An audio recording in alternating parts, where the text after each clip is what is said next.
Welcome to our channel. We hope you enjoy our narrated stories. The Woman in White by Wilkie Collins. The First Epoch. The story begun by Walter Hartright, of Clements Inn, teacher of drawing. This is the story of what a woman's patience can endure, and what a man's resolution can achieve. If the machinery of the law could be depended on to fathom every case of suspicion, and to conduct every process of inquiry with moderate assistance only from the lubricating influences of oil of gold, the events which fill these pages might have claimed their share of the public attention in a court of justice. But the law is still, in certain inevitable cases, the pre-engaged servant of the long purse, and the story is left to be told for the first time in this place. As the judge might once have heard it, so the reader shall hear it now. No circumstance of importance from the beginning to the end of the disclosure shall be related on hearsay evidence. When the writer of these introductory lines, Walter Hartright by name, happens to be more closely connected than others with the incidents to be recorded, he will describe them in his own person. When his experience fails, he will retire from the position of narrator, and his task will be continued from the point at which he has left it off, by other persons who can speak to the circumstances under notice from their own knowledge, just as clearly and positively as he has spoken before them. Thus the story here presented will be told by more than one pen, as the story of an offence against the laws is told in court by more than one witness, with the same object in both cases, to present the truth always in its most direct and most intelligible aspect, and to trace the course of one complete series of events, by making the persons who have been most closely connected with them, at each successive stage, relate their own experience, word for word. Let Walter Hartright, teacher of drawing, aged 28 years, be heard first. It was the last day of July. The long, hot summer was drawing to a close, and we, the weary pilgrims of the London pavement, were beginning to think of the cloud shadows on the cornfields and the autumn breezes on the seashore. For my own poor part, the fading summer left me out of health, out of spirits, and, if the truth must be told, out of money as well. During the past year I had not managed my professional resources as carefully as usual, and my extravagance now limited me to the prospect of spending the autumn economically, between my mother's cottage at Hampstead and my own chambers in town. The evening, I remember, was still and cloudy. The London air was at its heaviest. The distant hum of the street traffic was at its faintest. The small pulse of life within me and the great heart of the city around me seemed to be sinking in unison, languidly and more languidly with the sinking sun. I roused myself from the book which I was dreaming over, rather than reading, and left my chambers to meet the cool night air in the suburbs. It was one of the 2 evenings in every week which I was accustomed to spend with my mother and my sister. So I turned my steps northward in the direction of Hampstead. Events which I have yet to relate make it necessary to mention in this place that my father had been dead for some years at the period of which I am now writing, and that my sister Sarah and I were the sole survivors of a family of 5 children. My father was a drawing master before me.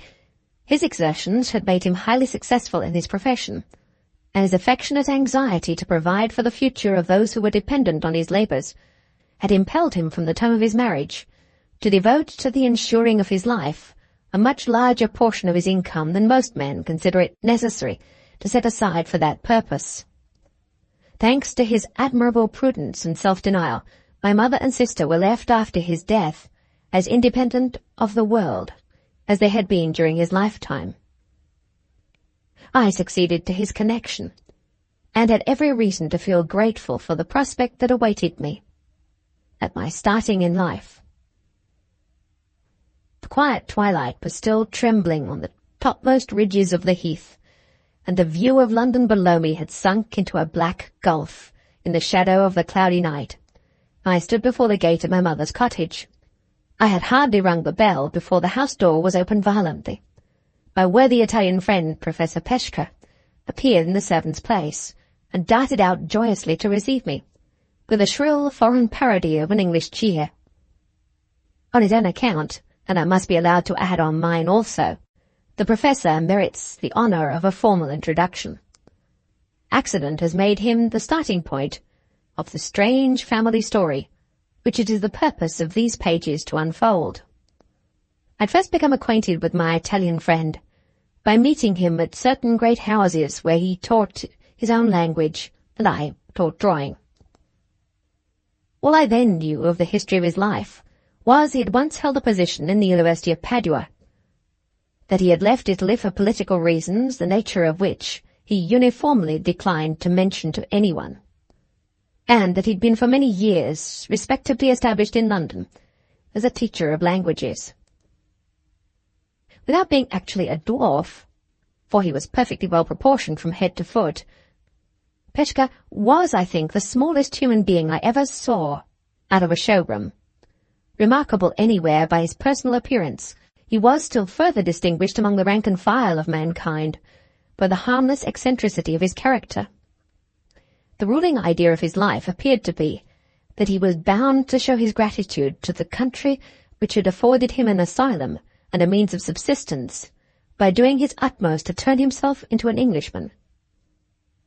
Not content with paying the nation in general the compliment of invariably carrying an umbrella and invariably wearing gaiters and a white hat, the Professor further aspired to become an Englishman in his habits and amusements, as well as in his personal appearance.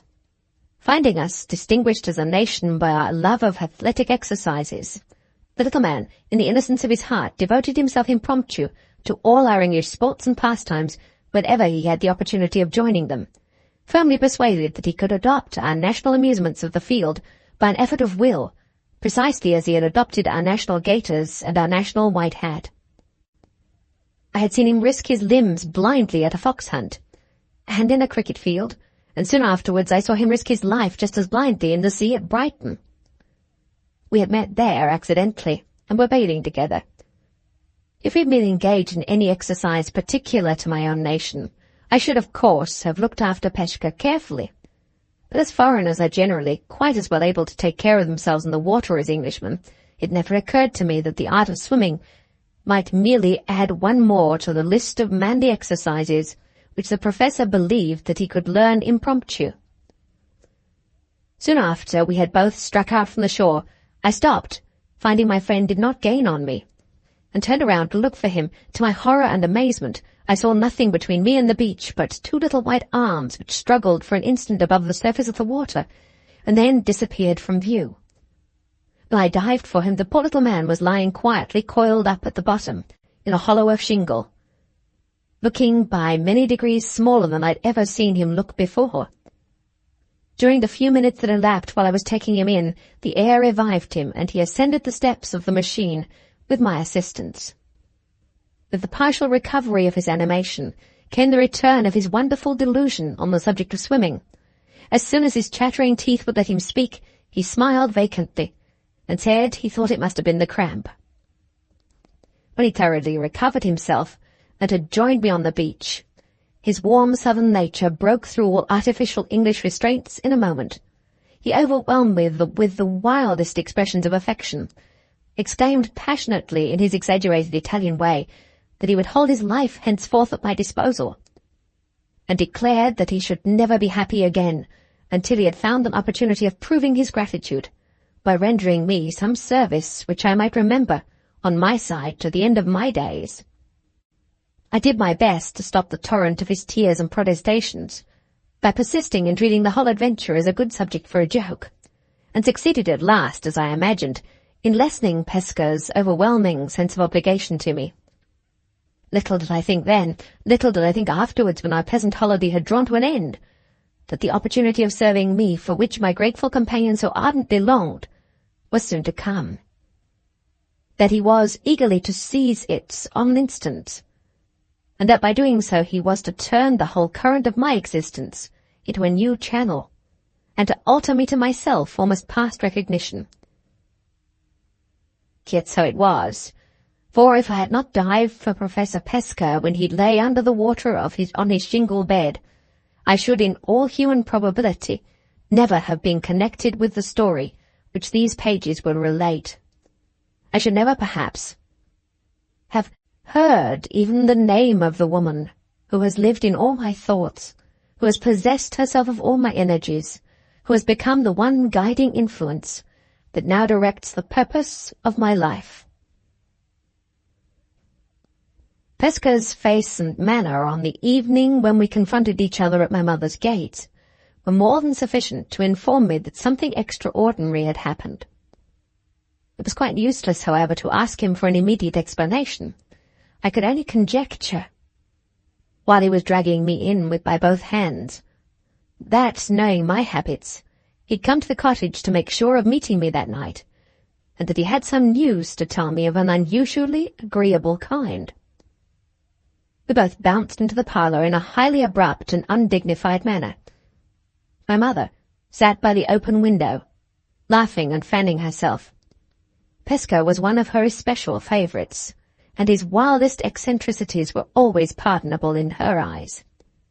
Poor dear soul! From the first moment when she found out that the little professor was deeply and gratefully attached to her son, she opened her heart to him unreservedly, and took all his puzzling foreign peculiarities for granted, without so much as attempting to understand any one of them. My sister Sarah, with all the advantages of youth, was, strangely enough, less pliable. She did full justice to Pesca's excellent qualities of heart, but she could not accept him implicitly as my mother accepted him for my sake. Her insular notions of propriety rose in perpetual revolt against Pesca's constitutional contempt for appearances, and she was always more or less undisguisedly astonished at her mother's familiarity with the eccentric little foreigner. I have observed, not only in my sister's case, but in the instances of others, that we of the young generation are nothing like so hearty and so impulsive as some of our elders. I consistently see old people flushed and excited by the prospect of some anticipated pleasure which altogether fails to ruffle the tranquillity of their serene grandchildren. Are we, I wonder, quite such genuine boys and girls now as our seniors were in their time? Has the great advance in education taken rather too long a stride? And are we in these modern days just the least trifle in the world too well brought up?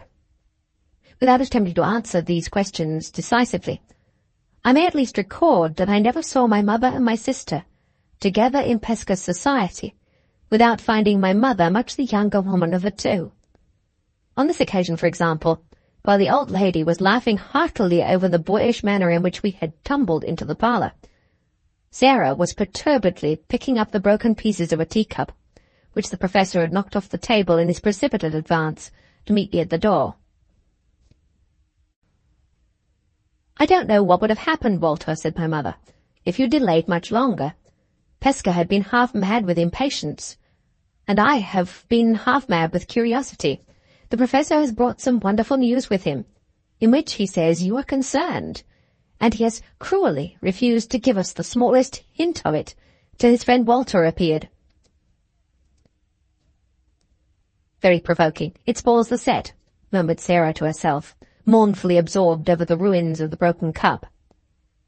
While these words were being spoken, Pesca, happily and fussily unconscious of the irreparable wrong which the crockery had suffered at his hands, was dragging a large armchair to the opposite end of the room, so as to command us all three, in the character of a public speaker addressing an audience.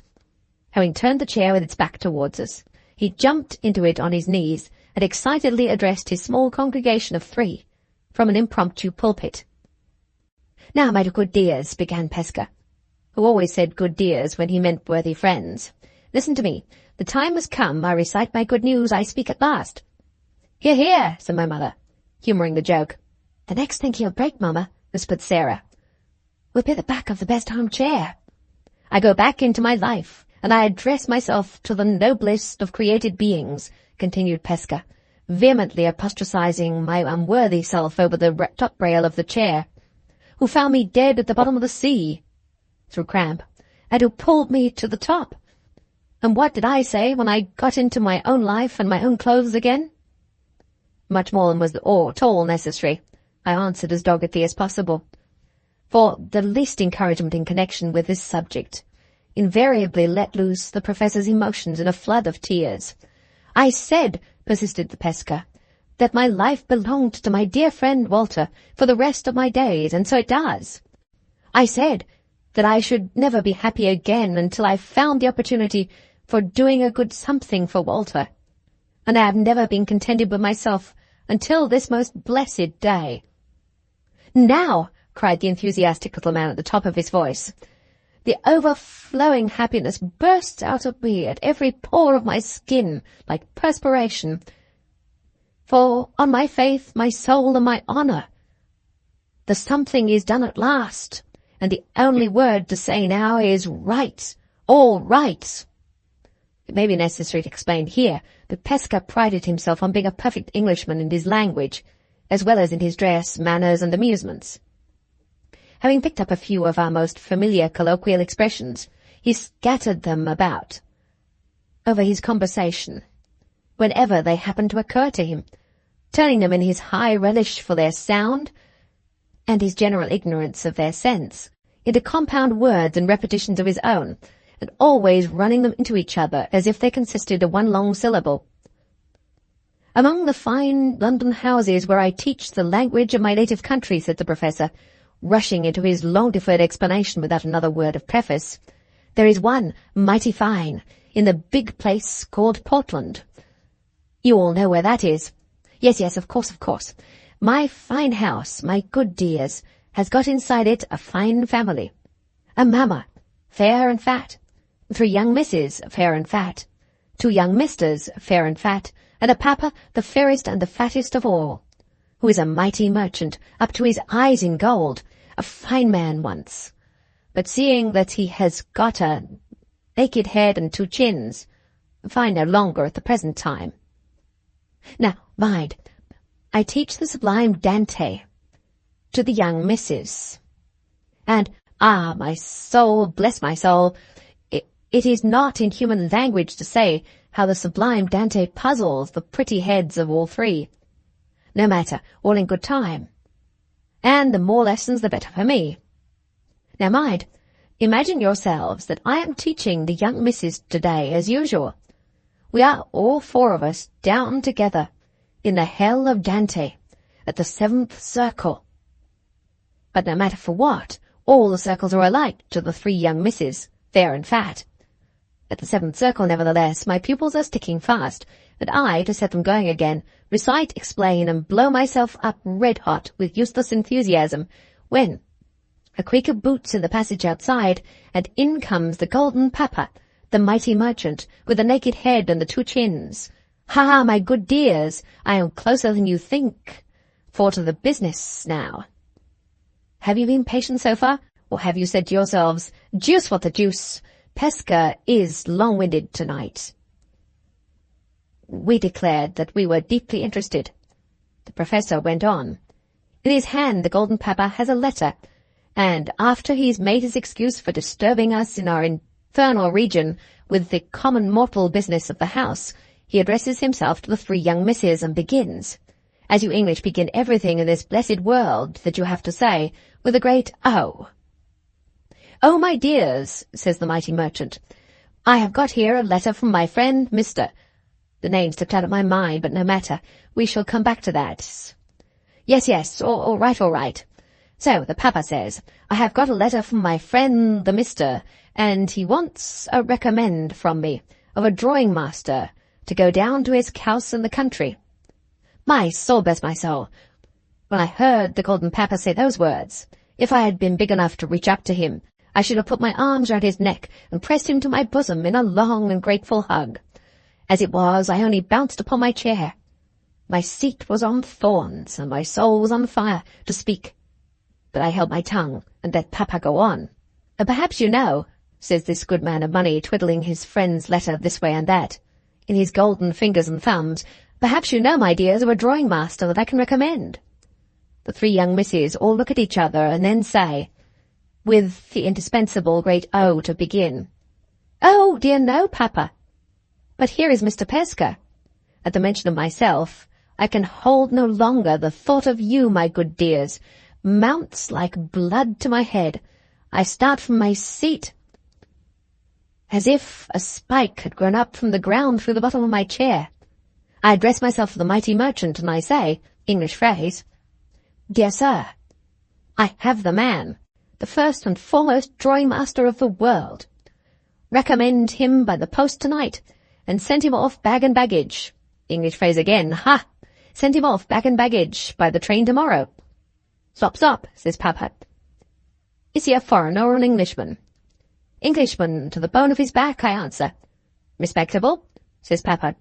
Sir, I say, for this last question of his outrages me, and I have done being familiar with him. Sir, the immortal fire of genius burns in this Englishman's bosom, and what is more, his father had it before him. Never mind, says the golden barbarian of a Papa. Never mind about his genius, Mr. Pesca. We don't want genius in this country unless it's accompanied by respectability. And then we are very glad to have it, very glad indeed. Can your friend produce testimonials? Letters that speak to his character? I wave my hand negligently. Letters, I say. Ha! My soul bless my soul, I should think so indeed. Volumes of letters and portfolios of testimonials, if you like. 1 or 2 will do, says this man of phlegm and money. Let him send them to me with his name and address. And stop, Mr. Pesca, before you go to your friend, you had better take a note. Banknote? I say indignantly. No banknote, if you please, till my brave Englishman has earned it first. Banknote? Says Papa in great surprise. Who talked a banknote? I mean a note of the terms, a memorandum of what he is expected to do. Go on with your lesson, Mr. Pesca, and I will give you the necessary extract from my friend's letter. Down sits the man of merchandise and money to his pen, ink, and paper, and down I go once again into the hell of Dante, with the 3 young misses after me. In 10 minutes' time the note is written. The boots of Papa are creaking themselves away in the passage outside. From that moment, on my faith and soul and honour, I know nothing more. The glorious thought that I have caught my opportunity at last, and that my grateful service for my dearest friend in the world is as good as done already, flies up into my head and makes me drunk. How I pull my young missus and myself out of the infernal region again, and how my other business is done afterwards, how my little bit of dinner slides itself down my throat, I know no more than a man in the moon. Enough for me that here I am, with the mighty merchant's note in my hand, as large as life, as hot as fire, and as happy as a king. Ha, ha, ha! Right, all right. Here the professor waved the memorandum of terms above his head, and ended his long and voluble narrative with his shrill Italian parody of an English cheer. My mother rose the moment he had done, with flushed cheeks and brightened eyes. She caught the little man warmly by both hands. My dear, good Pesca, she said, I never doubted your true affection for Walter, but I am more than ever persuaded of it now. I am sure we are very much obliged to Professor Pesca for Walter's sake, added Sarah. She half rose while she spoke, as if to approach the armchair in her turn, but observing that Pesca was rapturously kissing my mother's hands, looked serious and resumed her seat. If the familiar little man treats my mother that way, how will he treat me? Faces sometimes tell truth, and that was unquestionably the thought in Sarah's mind as she sat down again. Although I myself was gratefully sensible of the kindness of Pesca's motives, my spirits were hardly so much elevated as they ought to have been by the prospect of future employment now placed before me. When the professor had quite done with my mother's hand, and when I had warmly thanked him for his interference on my behalf, I asked to be allowed to look at the note of terms which his respectable patron had drawn up for my inspection. Pesca handed me the paper with a triumphant flourish of the hand. Read, said the little man majestically. I promise you, my friend, the writing of the Golden Papa speaks with a tongue of trumpets for itself. The note was plain, straightforward, and comprehensive, at any rate. It informed me, first, that Frederick Fairlie, Esquire of Limmeridge House, Cumberland, wanted to engage the services of a thoroughly competent drawing master for a period of 4 months certain. Second, that the duties which the master was expected to perform would be of a twofold kind. He was to superintend the instruction of 2 young ladies in the art of painting in watercolours, and he was to devote his leisure time afterwards to the business of repairing and mounting a valuable collection of drawings, which had suffered to fall into a condition of total neglect. Thirdly, that the terms offered to the person who should undertake and properly perform these duties were 4 guineas a week, and that he was to reside at Limmeridge House, and that he was to be treated there on the footing of a gentleman. Fourthly, and lastly, that no person need think of applying for this situation unless he could furnish the most unexceptionable references to character and abilities. The references were to be sent to Mr. Fairlie's friend in London, who was empowered to conclude all necessary arrangements. These instructions were followed by the name and address of Pesca's employer in Portland Place, and there the note, or memorandum, ended. The prospect which this offer of an engagement held out was certainly an attractive one. The appointment was likely to be both easy and agreeable. It was proposed to me at the autumn time of the year, when I was least occupied, and the terms, judging by my personal experience in my profession, were surprisingly liberal. I knew this. I knew that I ought to consider myself very fortunate if I succeeded in securing the offered employment. And yet, no sooner had I read the memorandum than I felt an inexplicable unwillingness within me to stir in the matter. I had never in the whole of my previous experience found my duty and my inclination so painfully and so unaccountably at variance as I found them now. "Oh, Walter, your father never had such a chance as this," said my mother, when she had read the note of terms and handed it back to me. "Such distinguished people to know," remarked Sarah, straightening herself in the chair, "and on such gratifying terms of equality, too." Yes, the terms in every sense are tempting enough," I replied impatiently, "but before I send my testimonials, I should like a little time to consider—" "Consider?" exclaimed my mother. "Why, Walter, what is the matter with you?" "Consider?" echoed my sister. "What a very extraordinary thing to say under the circumstances." "Consider?" chimed in the professor. "What is there to consider about? Answer me this. Have you not been complaining of your health? And have you not been longing for what you call a smack of the country breeze? Well, there in your hand is the paper that offers you perpetual choking mouthfuls of country breeze for 4 months' time. Is it not so? Ha! Again you want money. Well, is 4 golden guineas a week nothing? My soul bless my soul! Only give it to me, and my boots shall creak like the golden peppers with a sense of overpowering richness of the man who walks in them. 4 guineas a week! And more than that, the charming society of 2 young misses, and more than that, your bed, your breakfast, your dinner, and your gorging English teas and lunches, and drinks of foaming beer, and all for nothing. Why, Walter, my dear good friend, just what the deuce! For the first time in my life, I have not eyes enough in my head to look and wonder at you. Neither my mother's evident astonishment at my behaviour, nor Pesca's fervid enumeration of the advantages offered to me by the new employment, had any effect in shaking my unreasonable disinclination to go to Limmeridge House. After starting all the petty objections that I could think of to going to Cumberland, and after hearing them answered one after another, to my own complete discomfiture, I tried to set up a last obstacle by asking what was to become of my pupils in London while I was teaching Mr. Fairlie's young ladies to sketch from nature. The obvious answer to this was that the greater part of them would be away on their autumn travels, and that the few who remained at home might be confided to the care of one of my brother drawing-masters, whose pupils I had once taken off his hands under similar circumstances. My sister reminded me that this gentleman had expressly placed his services at my disposal during the present season, in case I wished to leave town.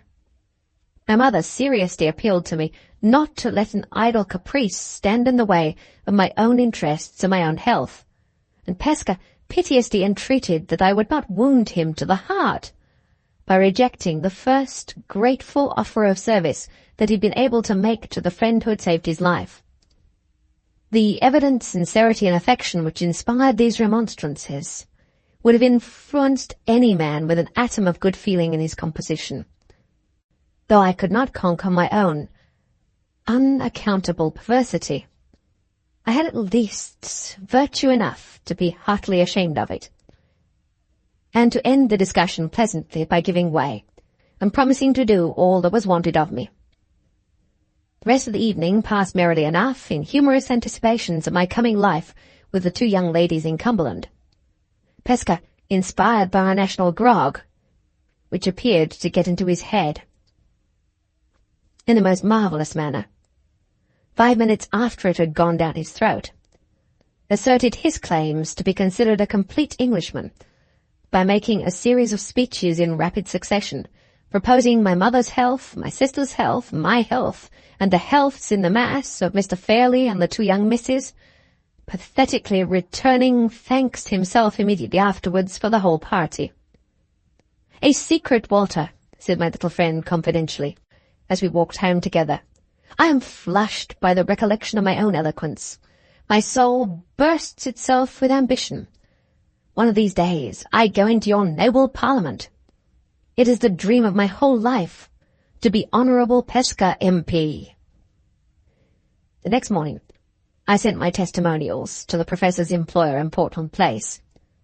3 days passed, and I concluded with secret satisfaction that my papers had not been found sufficiently explicit. On the 4th day, however, an answer came.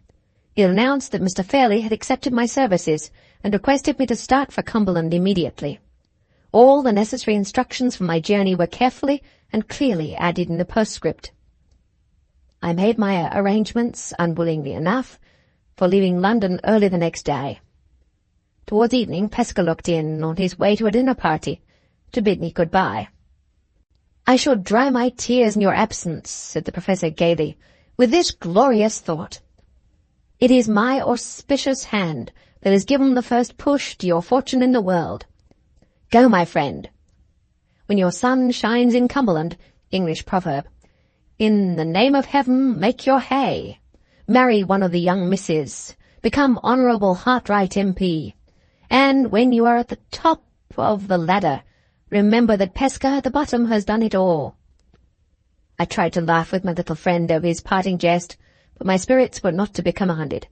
Something jarred in me almost painfully while he was speaking his light farewell words. When I was left alone again, nothing remained to be done but to walk to the Hampstead cottage and bid my mother and Sarah good-bye. 4. The heat had been painfully oppressive all day, and it was now a close and sultry night.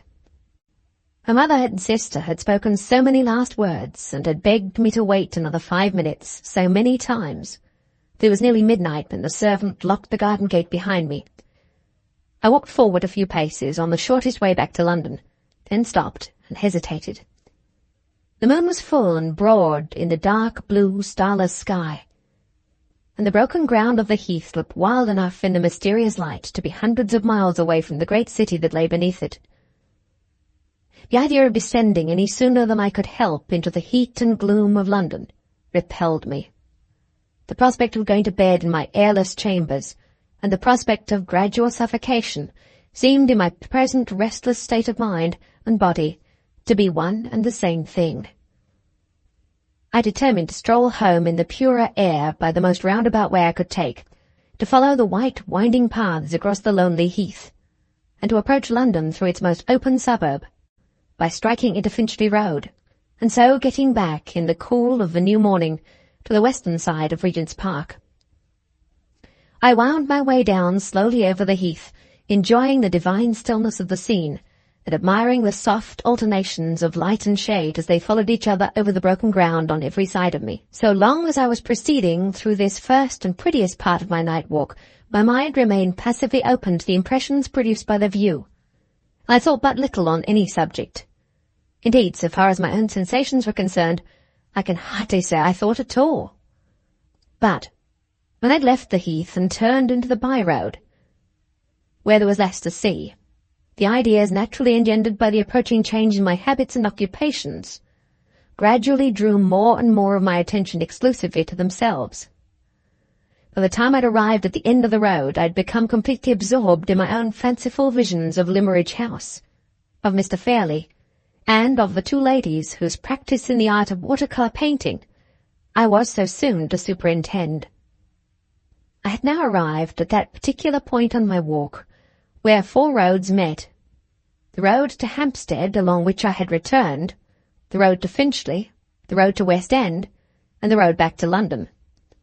I had mechanically turned in this latter direction, and was strolling along the lonely high road, idly wondering, I remember, what the Cumberland young ladies would look like, when in one moment every drop of blood in my body was brought to a stop by the touch of a hand, laid lightly and suddenly on my shoulder from behind me. I turned on the instant, with my fingers tightening round the handle of my stick. There, in the middle of the broad, bright high road, there, as if it had that moment sprung out of the earth or dropped from the heaven, stood the figure of a solitary woman, dressed from head to foot in white garments, her face bent in grave inquiry on mine, her hand pointing to the dark cloud over London as I faced her. I was far too seriously startled by the suddenness with which this extraordinary apparition stood before me in the dead of night and in that lonely place, to ask what she wanted. The strange woman spoke first. "Is that the road to London?" she said. I looked attentively at her as she put that singular question to me. It was nearly 1 o'clock. All I could discern distinctly by the moonlight was a colourless, youthful face, meagre and sharp to look at about the cheeks and chin, large, grave, wistful, attentive eyes, nervous, uncertain lips, and light hair of a pale, brownish-yellow hue. There was nothing wild, nothing immodest in her manner. It was quiet and self-controlled, a little melancholy and a little touched by suspicion. Not exactly the manner of a lady, but at the same time, not the manner of a woman in the humblest rank of life. The voice, little as I had yet heard of it, had something curiously still and mechanical in its tones, and the utterance was remarkably rapid. She held a small bag in her hand, and her dress, bonnet, shawl, and gown, all of white, was, so far as I could guess, certainly not composed of very delicate or very expensive materials. Her figure was slight, and rather above the average height. Her gait and actions free from the slightest approach to extravagance. This was all I could observe of her in the dim light, and under the perplexingly strange circumstances of our meeting. What sort of a woman she was, and how she came to be out alone in the high road an hour after midnight, I altogether failed to guess. The one thing of which I felt certain was that the grossest of mankind could not have misconstrued her motive in speaking, even at that suspiciously late hour, and in that suspiciously lonely place. "Did you hear me?" she said, still quietly and rapidly, and without the least fretfulness or impatience. I asked if that was the way to London. "Yes," I replied, "that's the way. It leads to St. John's Wood and Regent's Park. You must excuse my not answering you before. I was rather startled by your sudden appearance in the road, and I am even now quite unable to account for it." "You don't suspect me of doing anything wrong, do you?" "I have done nothing wrong. I have met with an accident. I am very unfortunate in being here alone so late. Why do you suspect me of doing wrong?" She spoke with unnecessary earnestness and agitation, and shrank back from me several paces. I did my best to reassure her.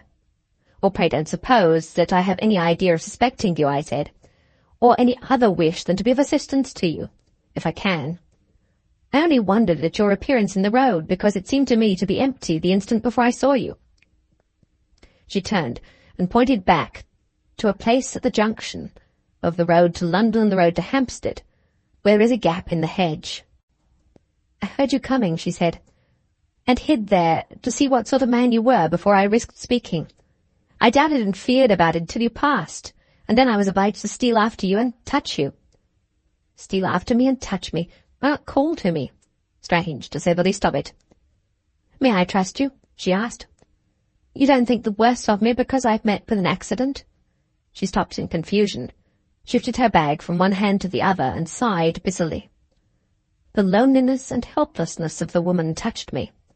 The natural impulse to assist her and to spare her got the better of the judgment, the caution, the worldly tact which an older, wiser, and colder man might have summoned to help him in this strange emergency. You may trust me for any harmless purpose, I said. If it troubles you to explain your strange situation to me, don't think of returning to the subject again. I've no right to ask you for any explanations. Tell me how I can help you, and if I can, I will.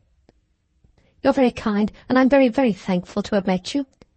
The first touch of womanly tenderness that I'd heard from her trembled in her voice as she said these words. But no tears glistened in those large, wistfully attentive eyes of hers, which were still fixed on me. I've only been in London once before, she went on, more and more rapidly. I know nothing about that side of it yonder. Can I get a fly or a carriage of any kind? Is it too late? I don't know. If you could show me where to get a fly, and if you will only promise not to interfere with me, and to let me leave you when and how I please, I have a friend in London who'll be glad to receive me. I want nothing else. Will you promise? She looked anxiously up and down the road, shifted her bag again from one hand to the other, and repeated the words, Will you promise?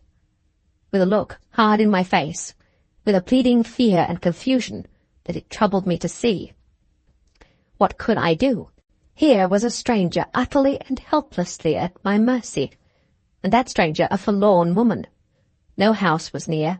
No one was passing whom I could consult. No earthly right existed on my part to give me a power of control over her, even if I had known how to exercise it. I traced these lines self-distrustfully, with the shadows of after events darkening the very paper I write on. And still I say, what could I do? All I did do was try and gain time by questioning her. Are you sure that your friend in London will receive you at such a late hour as this? I said. Quite sure. Only say you will let me leave you when and how I please. Only say you won't interfere with me, will you promise? As she repeated the words for the third time, she came close to me and laid her hand, with a sudden, gentle stealthiness, on my bosom. A thin hand, a cold hand when I removed it with mine, even on that sultry night. Remember that I was young. Remember that the hand that touched me was a woman's. Will you promise? Yes. One word.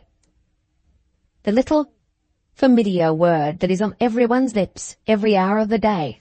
Oh me, I tremble now when I write it.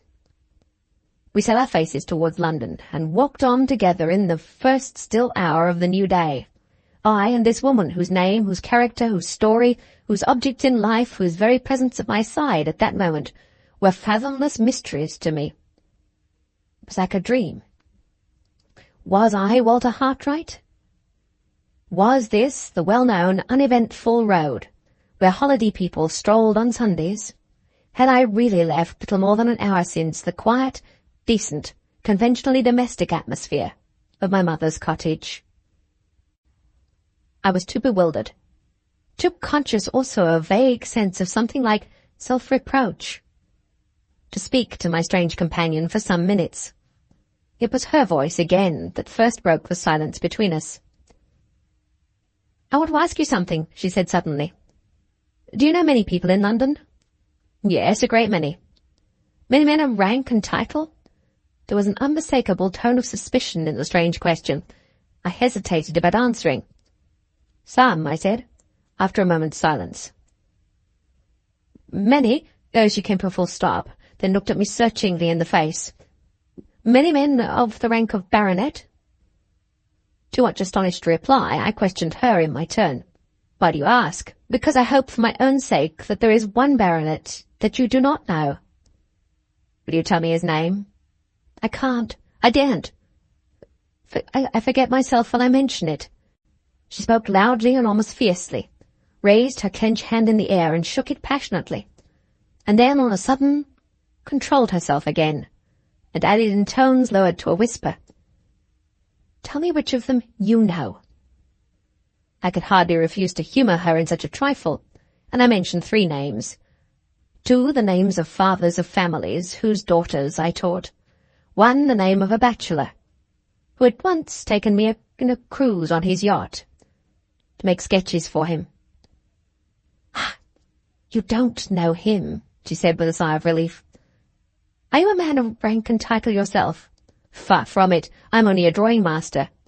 As a reply passed my lips, a little bitterly perhaps, she took my arm with the abruptness which characterized all her actions. "Not a man of rank and title," she repeated to herself. "Thank God, I may trust him." I had hitherto contrived to master my curiosity out of consideration for my companion, but it got the better of me now. "I'm afraid you have serious reason to complain of some man of rank and title?" I asked. "I'm afraid the baronet whose name you're unwilling to mention to me has done you some grievous wrong. Is he the cause of your being out here at this strange time of night?" "Don't ask me. Don't make me talk of it," she answered. "I'm not fit now. I have been cruelly used and cruelly wronged. You will be kinder than ever if you will walk on fast and not speak to me. I sadly want to quiet myself, if I can." We moved forward again at a quick pace, and for half an hour, at least, not a word passed on either side. From time to time, being forbidden to make any more inquiries, I stole a look at her face. It was always the same, the lips close shut, the brow frowning, the eyes looking straight forward, eagerly yet absently. We had reached the first houses, and were close to the new Wesleyan College, before her set features relaxed, and she spoke once more. "Do you live in London?" she said. "Yes," I answered. It struck me that she might have formed some intention of appealing to me for assistance or advice, and that I ought to spare her a possible disappointment by warning her of my approaching absence from home. So I added, "But tomorrow I shall be away from London for some time. I'm going into the country." "Where?" she asked. "North or south?" "North to Cumberland." "Cumberland?" She repeated the word tenderly. "Ah, I wish I was going there too. I was once happy in Cumberland." I tried again to lift the veil that hung between this woman and me. "Perhaps you were born," I said, "in that beautiful lake country." "No," she answered. "I was born in Hampshire. But I once went to school for a little while in Cumberland." "Lakes? I don't remember any lakes. It's Limmeridge Village and Limmeridge House I should like to see again." It was my turn now to stop suddenly. In the excited state of my curiosity at that moment, the chance reference to Mr. Fairlie's place of residence on the lips of my strange companion staggered me with astonishment. "Did you hear anybody calling after us?" she asked, looking up and down the road affrightedly. The instant I stopped. No, I was only struck by the name of Limmeridge House. I heard it mentioned by some Cumberland people a few days since." "Ah, not my people. Mrs. Fairlie is dead, and her husband is dead, and their little girl may be married and gone away by this time. I can't say who lives at Limmeridge now. If any more are left there of that name, I only know I love them for Mrs. Fairlie's sake." She seemed about to say more, but while she was speaking we came within view of the turnpike at the top of the Avenue Road. Her hand tightened round my arm, and she looked anxiously at the gate before us. "Is the turnpike man looking out?" she asked. He was not looking out. No one else was near the place when we passed through the gate. The sight of the gas lamps and houses seemed to agitate her and to make her impatient. "This is London," she said. "Do you see any carriage I can get? I'm tired and frightened. I want to shut myself in and be driven away." I explained to her that we must walk a little further to get to a cab stand, unless we were fortunate enough to meet with an empty vehicle. And then I tried to resume the subject of Cumberland. It was useless. The idea of shutting herself in and being driven away had now got full possession of her mind. She could think and talk of nothing else. We had hardly proceeded a third of the way down Avenue Road when I saw a cab draw up at a house a few doors below us, on the opposite side of the way. A gentleman got out and let himself in at the garden door. I hailed the cab, as the driver mounted the box again.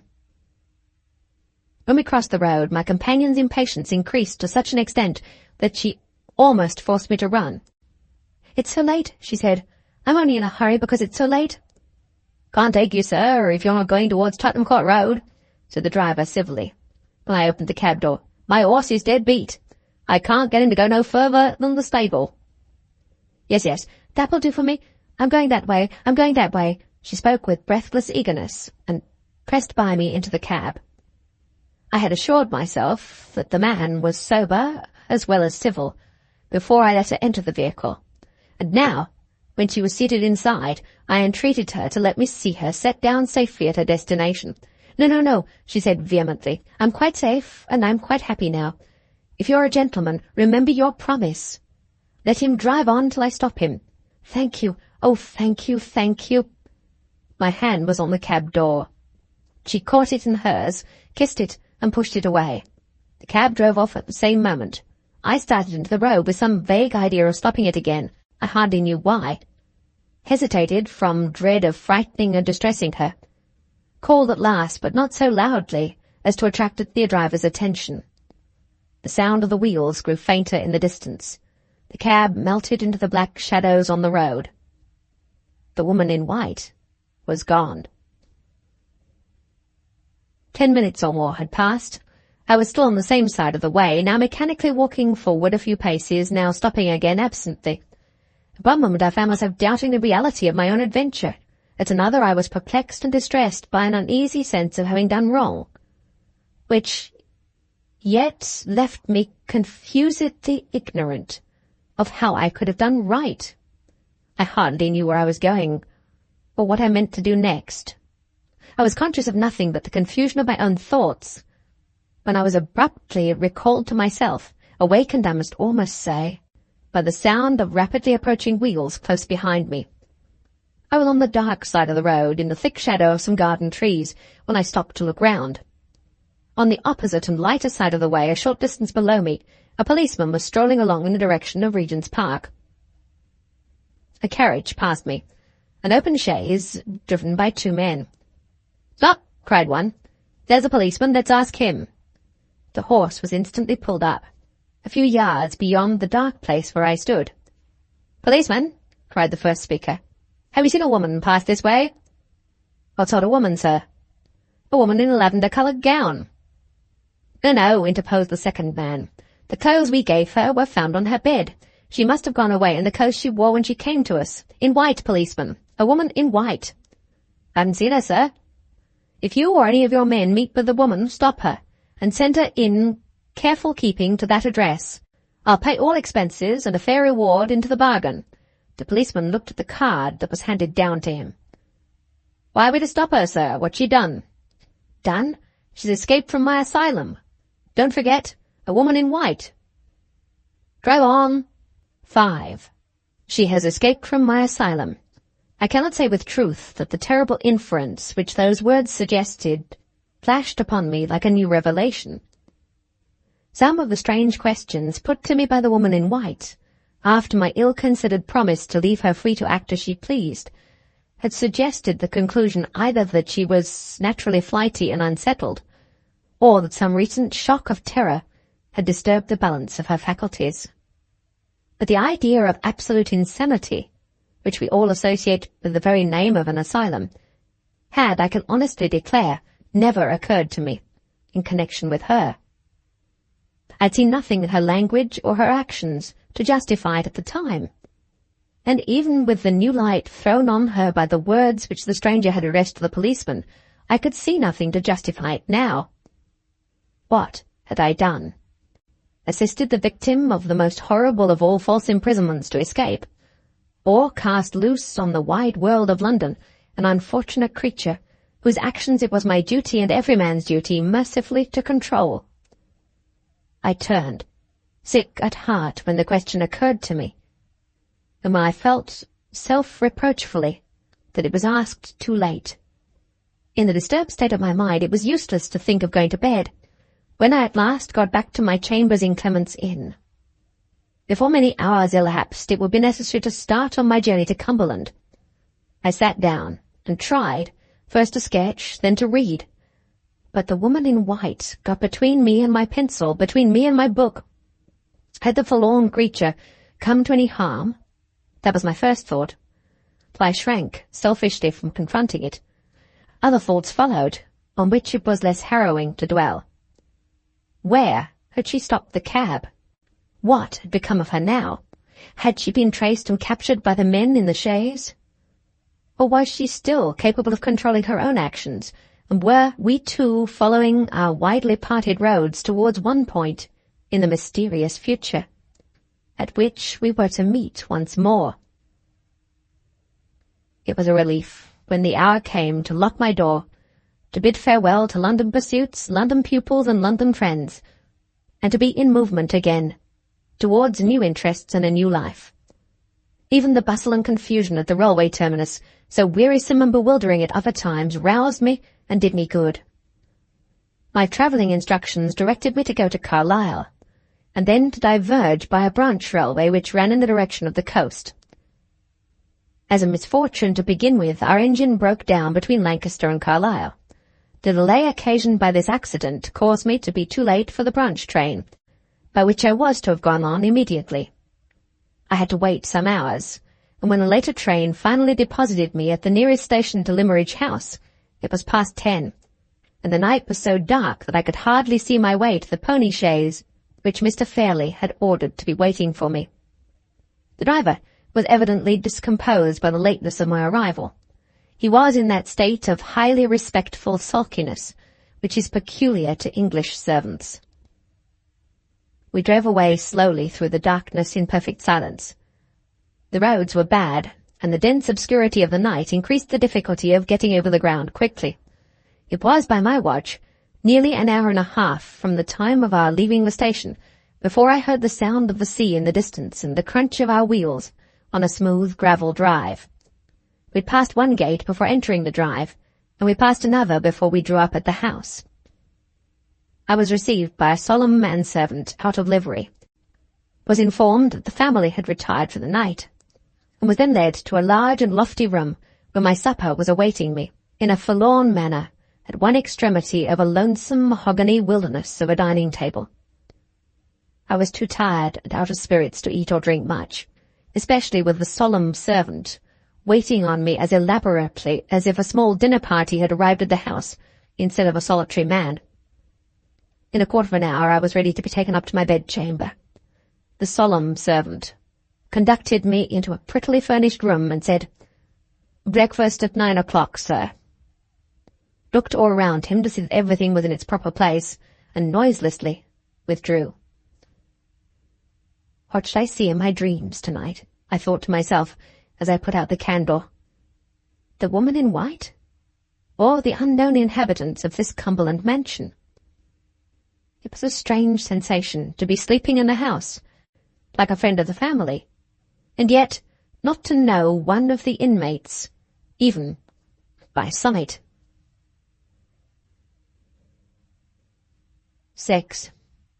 When I arose the next morning and drew my blind, the sea opened before me joyously under the broad August sunlight, and the distant coast of Scotland fringed the horizon with its lines of melting blue.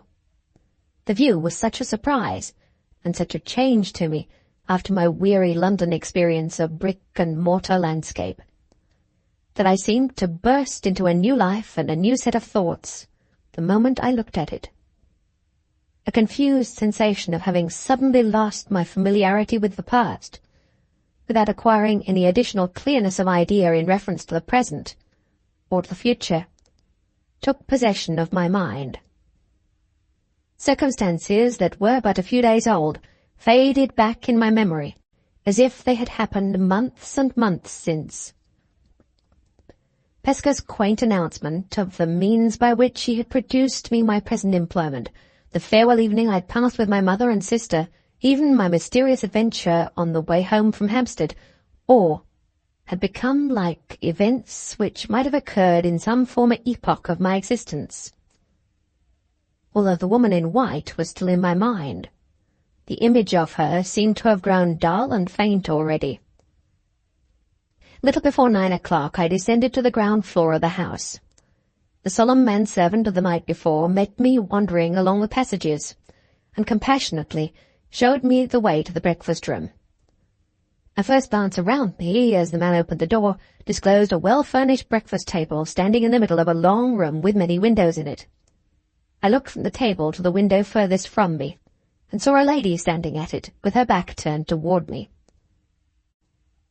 The instant my eyes rested on her, I was struck by the rare beauty of her form, and by the unaffected grace of her attitude.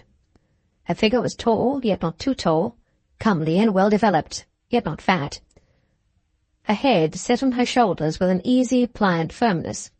Her waist, perfection in the eyes of a man, for it occupied its natural place. It filled out its natural circle. It was visible and delightfully undeformed by stays. She had not heard my entrance into the room, and I allowed myself the luxury of admiring her for a few moments, before I moved one of the chairs near me, as the least embarrassing means of attracting her attention. She turned towards me immediately, the easy elegance of every movement of her limbs and body, as soon as she began to advance from the far end of the room, set me in a flutter of expectation to see her face clearly. She left the window, and I said to myself, "The lady is dark." She moved forward a few steps, and I said to myself, "The lady is young." She approached nearer, and I said to myself, with a sense of surprise which words fail me to express, "The lady is ugly." Never was the old conventional maxim that nature cannot err more flatly contradicted.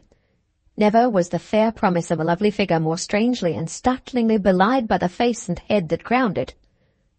The lady's complexion was almost swarthy, and dark down on her upper lip was almost a moustache. She had a large, firm, masculine mouth and jaw, prominent, piercing, resolute brown eyes, and thick, coal-black hair, growing unusually low down on her forehead. Her expression, bright, frank, and intelligent, appealed, while she was silent, to be altogether wanting in those feminine attractions of gentleness and pliability, without which the beauty of the handsomest woman alive is beauty incomplete.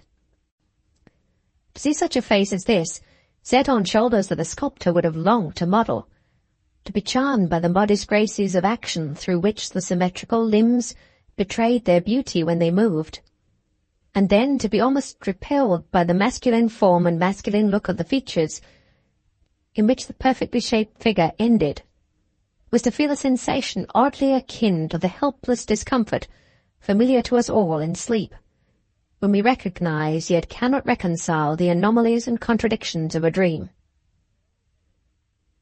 "Mr. Hartright," said the lady interrogatively, her dark face lighting up with a smile, and softening and growing womanly the moment she began to speak. "We resigned all hope of you last night, and went to bed as usual. Accept my apologies for our apparent want of attention, and allow me to introduce myself as one of your pupils. Shall we shake hands? I suppose we must come to it sooner or later, and why not sooner?" These odd words of welcome were spoken in a clear, ringing, pleasant voice. The offered hand, rather large but beautifully formed, was given to me with the easy, unaffected self-reliance of a highly bred woman. We sat down together at the breakfast table in as cordial and customary a manner as if we had known each other for years, and had met at Limmeridge House to talk over old times by previous appointment. "I hope you come here good-humouredly determined to make the best of your position," continued the lady. "You will have to begin this morning by putting up with no other company at breakfast than mine. My sister is in her own room, nursing that essentially feminine malady, a slight headache, and her old governess, Mrs. Vasey, is charitably attending on her with restorative tea. My uncle, Mr. Fairlie, never joins us at any of our meals.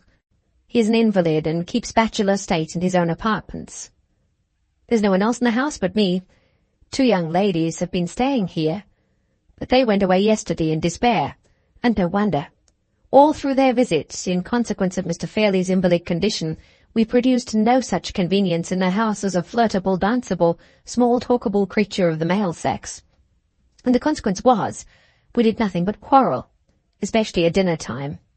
How can you expect 4 women to dine together alone every day and not quarrel?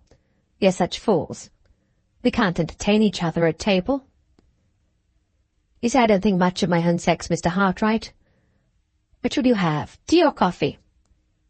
No woman does think much of her own sex, though few of them confess it as freely as I do. To hear me, you look puzzled. Why, are you wondering what you have for breakfast, or are you surprised at my careless way of talking? In the first case, I advise you as a friend to have nothing to do with that cold ham at your elbow, and to wait until the omelette comes in.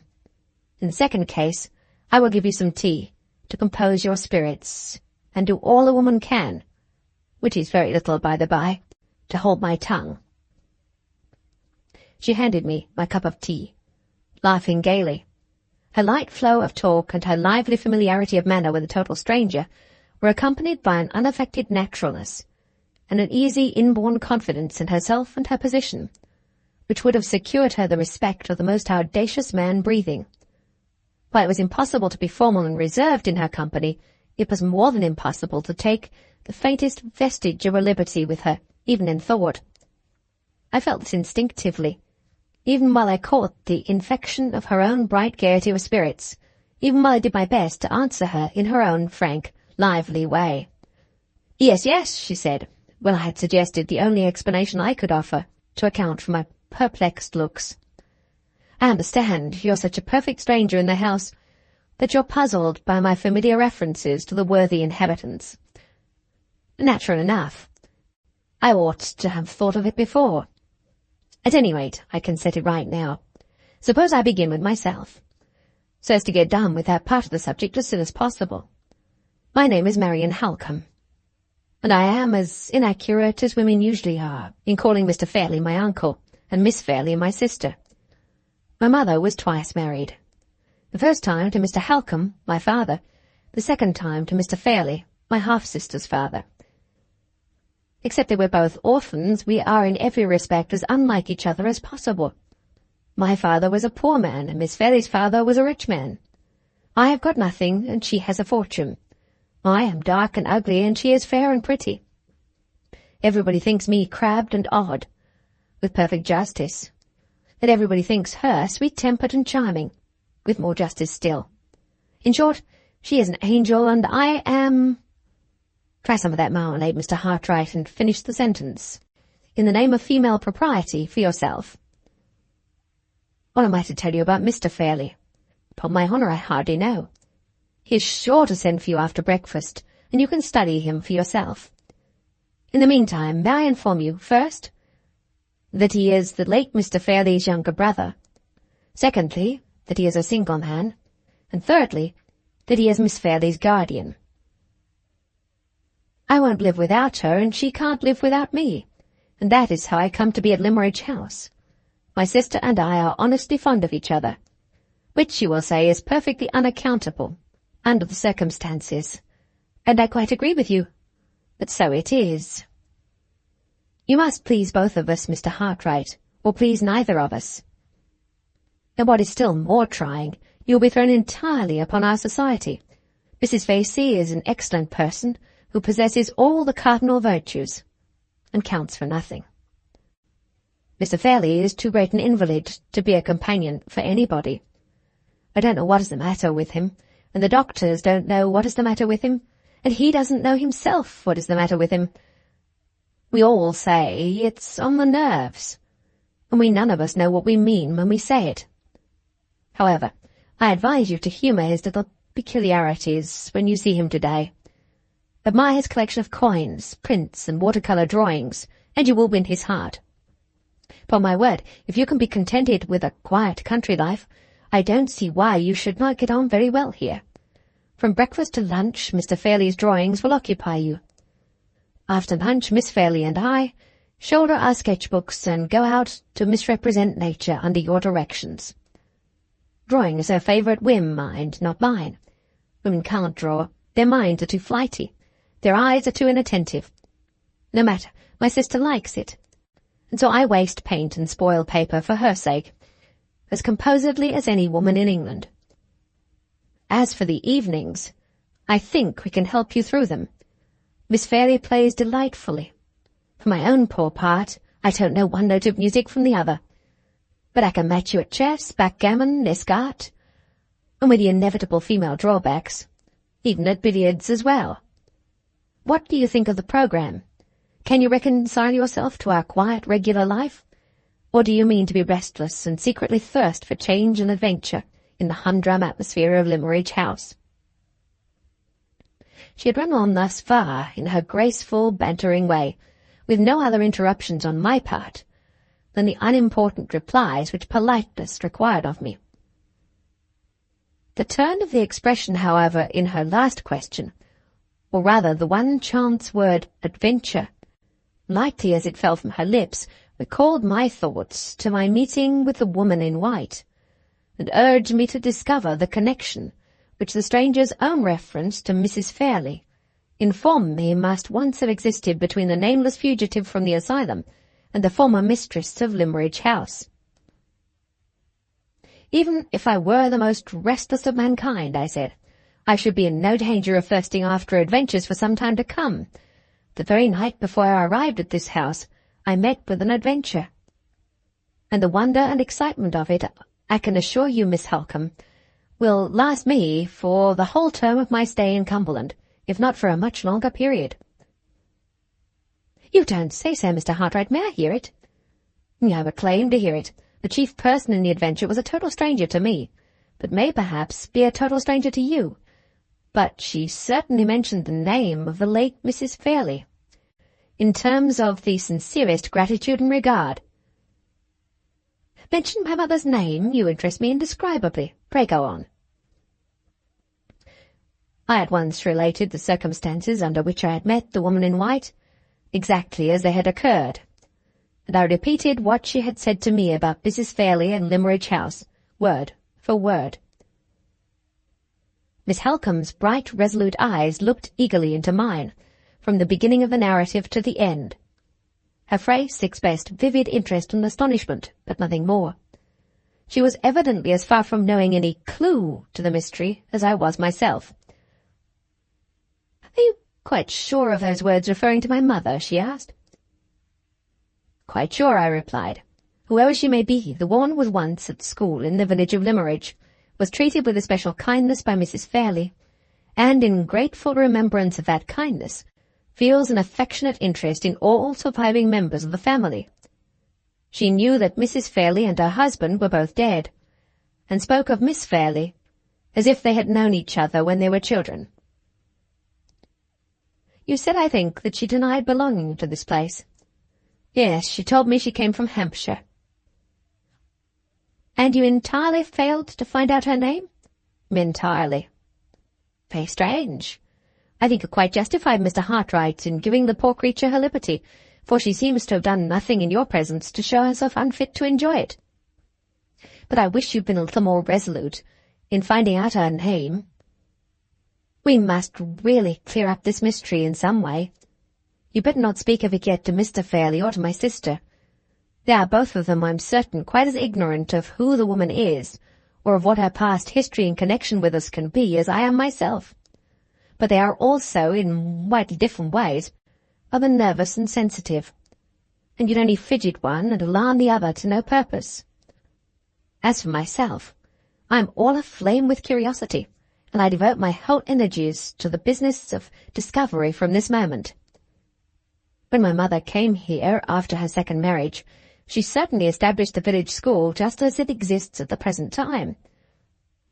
But the old teachers are all dead or gone elsewhere, and no enlightenment is to be hoped for from that quarter. The only other alternative I can think of— At this point we were interrupted by the entrance of a servant, with a message from Mr. Fairlie, intimating that he would be glad to see me as soon as I had done breakfast. "Wait in the hall," said Miss Halcombe, answering the servant for me in her quick, ready way. "Mr. Hartright will come out directly. I was about to say," she went on, addressing me again, "that my sister and I have a large collection of my mother's letters, addressed to my father and to hers. In the absence of any other means of getting information, I'll pass the morning in looking over my mother's correspondence with Mr. Fairlie.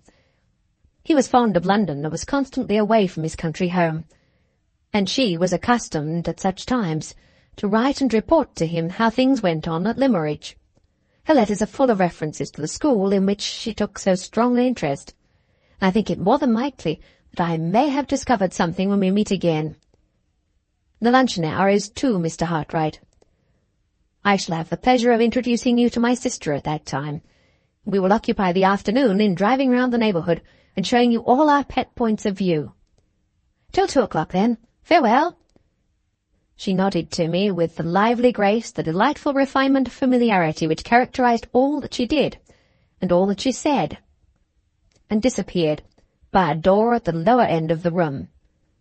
As soon as she had left me, I turned my steps towards the hall, followed the servant, on my way for the first time to the presence of Mr. Fairlie. 7. My conductor led me upstairs into a passage which took us back to the bedchamber, in which I had slept during the past night, and opening the door next to it, begged me to look in. "I have my master's orders to show you your own sitting-room, sir," said the man, "and to inquire if you approve of the situation and the light." I must have been hard to please indeed if I had not approved of the room, and of everything about it. The bow window looked out on the same lovely view which I had admired in the morning from my bedroom. The furniture was the perfection of luxury and beauty. The table in the centre was bright with gaily bound books, elegant conveniences for writing, and beautiful flowers. The second table near the window was covered with all the necessary materials for mounting watercolour drawings, and had a little easel attached to it, which I could expand or fold up at will. The walls were hung with gaily tinted chintz, and the floor was spread with Indian matting in maize colour and red. It was the prettiest and most luxurious little sitting-room I had ever seen, and I admired it with the warmest enthusiasm. The servant was far too highly trained to betray the slightest satisfaction. He bowed with icy deference when my terms of eulogy were all exhausted, and silently opened the door for me, to go out into the passage again. We turned a corner and entered the long second passage, ascended a short flight of stairs at the end, crossed a small circular upper hall, and stopped in front of a door covered with dark baize. The servant opened this door and led me a few yards to a second, opened that also, and disclosed 2 curtains of pale sea-green silk hanging before us, raised one of them noiselessly, softly uttered the words, "Mr. Hartright," and left me. I found myself in a large, lofty room with a magnificent carved ceiling, and with carpet all over the floor, so thick and soft that it felt like piles of velvet under my feet. One side of the room was occupied by a long bookcase of some rare inlaid wood that was quite new to me. It was not more than 6 feet high, and the top was adorned with statuettes in marble, ranged at regular distances one from the other. On the opposite side stood 2 antique cabinets, and between them and above them hung a picture of the Virgin and Child protected by glass and bearing Raphael's name on the gilt tablet at the bottom of the frame. On my right hand and on my left, as I stood inside the door, were chiffoniere and little stands in buhl and marquetry, loaded with figures in Dresden china, with rare vases, ivory ornaments, and toys and curiosities that sparkled at all points with gold, silver, and precious stones. At the lower end of the room opposite to me, the windows were concealed, and the sunlight was tempered by large blinds of the same pale sea-green colour as the curtains over the door. The light thus produced was deliciously soft, mysterious, and subdued. It fell equally upon all the objects in the room, and it helped to intensify the deep silence and the air of profound seclusion that possessed the place. And it surrounded with an appropriate halo of repose the solitary figure of the master of the house, leaning back, listlessly composed, in a large easy chair with a reading easel fastened on one of its arms, and a little table on the other. If a man's personal appearance, when he is out of his dressing-room, and when he has passed 40, can be accepted as a safe guide to his time of life, which is more than doubtful, Mr. Fairlie's age when I saw him might have reasonably been computed as over 50 and under 60 years. His beardless face was thin, worn, and transparently pale, but not wrinkled. His nose was high and hooked. His eyes were of a dim greyish blue, large, prominent, and rather red around the rims of the eyelids. His hair was scanty, soft to look at, and of that light sandy colour, which is the last to disclose its own changes towards grey. He was dressed in a dark frock coat, of some substance much thinner than cloth, and in waistcoat and trousers of spotless white. His feet were effeminately small, and were clad in buff-coloured silk stockings, and little womanish bronze leather slippers. 2 rings adorned his white, delicate hands, the value of which even my inexperienced observation detected to be all but priceless. Upon the whole, he had a frail, languidly fretful, over-refined look, something singularly and unpleasantly delicate in its association with a man, and at the same time something which could by no possibility have looked natural and appropriate if it had been transferred to the personal appearance of a woman.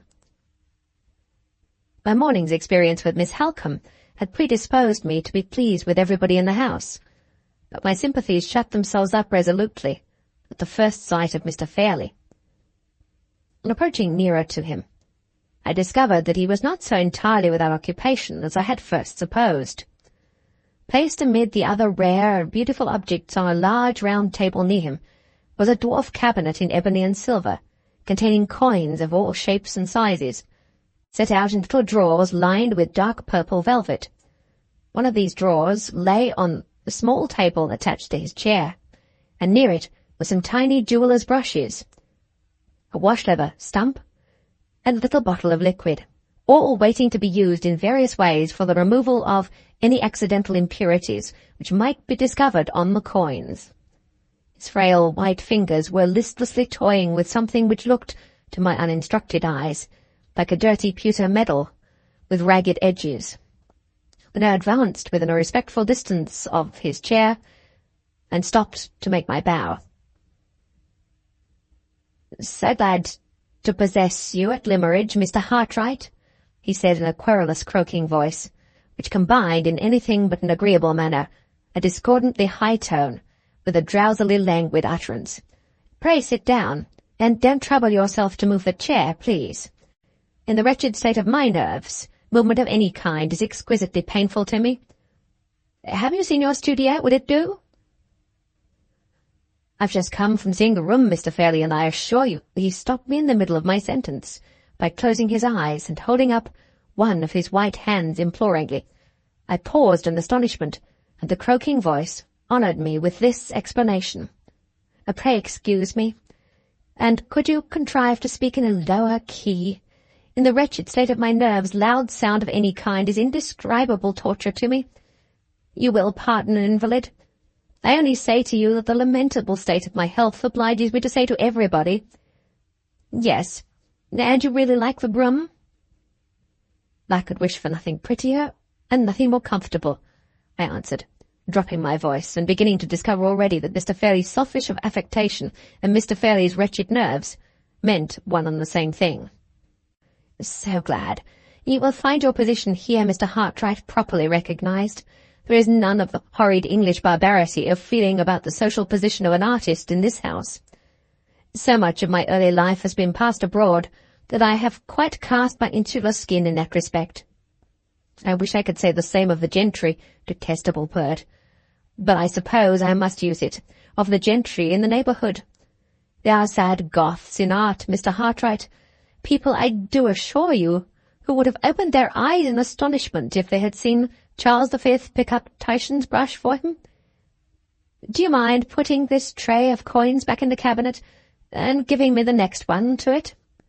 In the wretched state of my nerves, exertion of any kind is unspeakably disagreeable to me. Yes, thank you." As a practical commentary on the liberal social theory which he had just favoured me by illustrating, Mr. Fairlie's cool request rather amused me. I put back one drawer and gave him the other, with all possible politeness.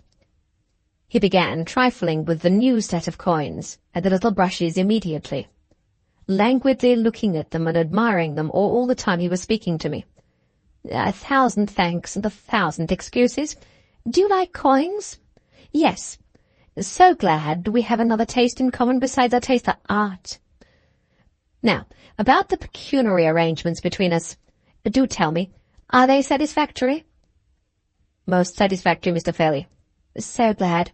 And what next? Ah, I remember. Yes. In reference to the consideration which you are good enough to accept for giving me the benefit of your accomplishment in art, my steward will wait on you, at the end of the first week, to ascertain your wishes. And what next? Curious, is it not? I had a great deal more to say, and I appear to have quite forgotten it. Do you mind touching the bell in that corner? Yes. Thank you. I rang, and a new servant noiselessly made his appearance. A foreigner, with a set smile and perfectly brushed hair, a valet every inch of him. Louis, said Mr. Fairlie, dreamily dusting the tips of his fingers with one of the tiny brushes for the coins. I made some entries in my tablets this morning. Find my tablets? 1,000 pardons, Mr. Hartright, I'm afraid to bore you. As he wearily closed his eyes again before I could answer, and as he did most assuredly bore me, I sat silent and looked up at the Madonna and Child by Raphael. In the meantime, the valet left the room, returned shortly with a little ivory book. Mr. Fairlie, after first relieving himself by a gentle sigh, let the book drop open with one hand, and held up the tiny brush with the other, as a sign to the servant to wait for further orders. Yes, just so, said Mr. Fairlie, consulting the tablet. Louis, take down that portfolio. He pointed as he spoke to several portfolios pasted at the window, on mahogany stands. No, not the one with the green back. That contains my Rembrandt etchings, Mr. Hartright. Do you like etchings? Yes. So glad we have another taste in common. The portfolio with the red back, Louis. Don't drop it. You have no idea of the tortures I should suffer, Mr. Hartright, if Louis dropped that portfolio. Is it safe on the chair? Do you think it's safe, Mr. Hartright? Yes? So glad. Will you oblige me by looking at the drawings, if you really think they're quite safe? Louis, go away. What an ass you are. Don't you see me holding the tablet? Do you suppose I want to hold them? Then why not relieve me of the tablet without being told? 1,000 pardons, Mr. Hartright. Servants are such asses, are they not? Do tell me, what do you think of the drawings? They have come from a sale in a shocking state. I thought they smelt of horrid dealers' and brokers' fingers when I opened them last. Can you undertake them? Although my nerves were not delicate enough to detect the odour of plebeian fingers, which had offended Mr. Fairlie's nostrils, my taste was sufficiently educated to enable me to appreciate the value of the drawings, while I turned them over. They were, for the most part, really fine specimens of English watercolour art, and they had deserved much better treatment at the hands of their former possessor than they appeared to have received. The drawings, I answered, require careful straining and mounting, and in my opinion they are well worth— I beg your pardon, interposed Mr. Fairlie. Do you mind my closing my eyes while you speak? Even this light is too much for them. Yes? I was about to say that the drawings are well worth all the time and trouble. Mr. Fairlie suddenly opened his eyes again, rolled them with an expression of helpless alarm in the direction of the window. I entreat you to excuse me, Mr. Hartright, he said in a feeble flutter, but surely I heard some horrid children in the garden. My private garden below? I can't say, Mr. Fairlie, I heard nothing myself. Oblige me. You have been so very good in honouring my poor nerves. Oblige me by lifting the corner of the blind. Don't let the sun in on me, Mr. Hartright. Have you got the blind up? Yes. Then will you be so very kind as to look into the garden and make quite sure? I complied with this new request. The garden was carefully walled in all around. Not a human creature, large or small, appeared in any part of the sacred seclusion. I reported that gratifying fact to Mr. Fairlie. 1,000 thanks, my fancy, I suppose. There are no children, thank heaven, in the house, but the servants, persons born without nerves, will encourage the children from the village, such brats. Oh, dear me, such brats. Shall I confess it, Mr. Hartright, I sadly want a reform in the construction of children. Nature's only idea seems to make them machines for the production of incessant noise. Surely our delightful Raffaello's conception is infinitely preferable. He pointed to the picture of the Madonna. the upper part of which represented the conventional cherubs of Italian art, celestially provided with sitting accommodation for their chins, on balloons of buff-coloured cloud. "Quite a model family," said Mr. Fairlie, leering at the cherubs. "Such nice round faces, such nice soft wings, and nothing else. No dead little legs to run about on, no noisy little lungs to scream with. How immeasurably superior to the existing construction. I will close my eyes again, if you will allow me. And you really can manage the drawings? So glad. Is there anything else to settle? If there is, I think I have forgotten it. Shall we ring for Louis again?" Being by this time quite as anxious on my side as Mr. Fairlie evidently was on his to bring the interview to a speedy conclusion, I thought that I would try to render the summoning of the servant unnecessary by offering the requisite suggestion of my own responsibility. "The only point, Mr. Fairlie, that remains to be discussed," I said, "refers, I think, to the instruction in sketching which I am engaged to communicate to the two young ladies." "Ah, just so. I wish I had felt strong enough to go into that part of the arrangement, but I don't. The ladies who profit by your kind services, Mr. Hartright, must settle and decide and so on for themselves. My niece is fond of your charming art. She knows just enough about it to be conscious of her own sad defects. Please take pains with her. Yes? Is there anything else? No? We quite understand each other, don't we? I have no right to detain you any longer from your delightful pursuit, have I? So pleasant to have settled everything. Just a sensible relief to have done business. Do you mind ringing for Louis to carry the portfolio to your own room?" "I'll carry it there myself, Mr. Fairlie, if you'll allow me." "Will you really? Are you strong enough? How nice to be so strong. Are you sure you won't drop it? So glad to possess you at Limmeridge, Mr. Hartright. I'm such a sufferer that I hardly dare hope to enjoy much of your society. Would you mind taking great pains not to let the doors bang? And do not drop the portfolio. Thank you. Gently with the curtains, please. The slightest noise from them goes through me like a knife. Yes. Good morning."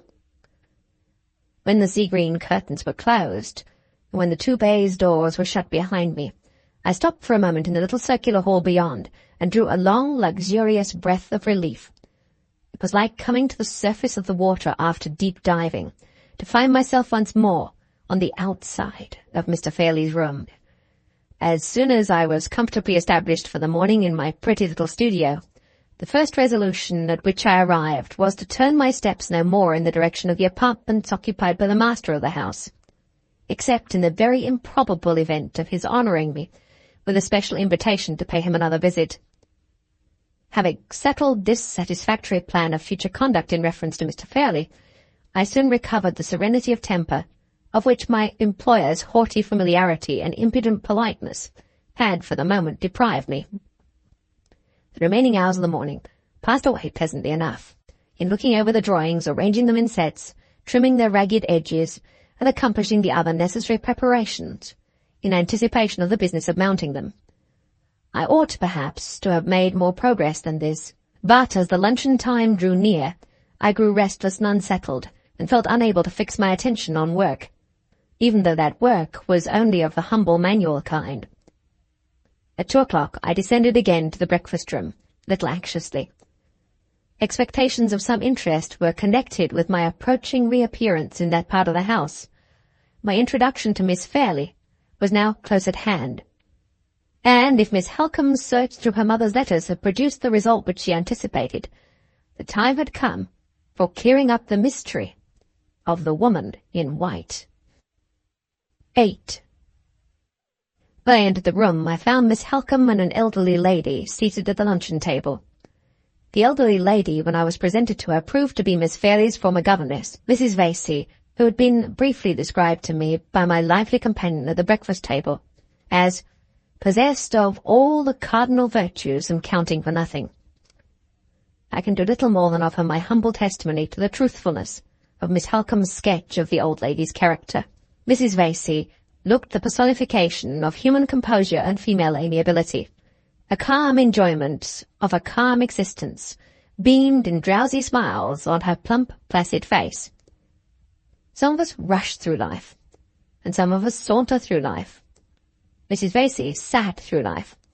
Sat in the house, early and late, sat in the garden, sat in unexpected window seats in passages, sat on a camp stool when her friends tried to take her out walking, sat before she looked at anything, before she talked of anything, before she answered yes or no to the commonest question, always with the same serene smile on her lips, the same vacantly attentive turn of the head, the same snugly comfortable position of her hands and arms, under every possible change of domestic circumstances.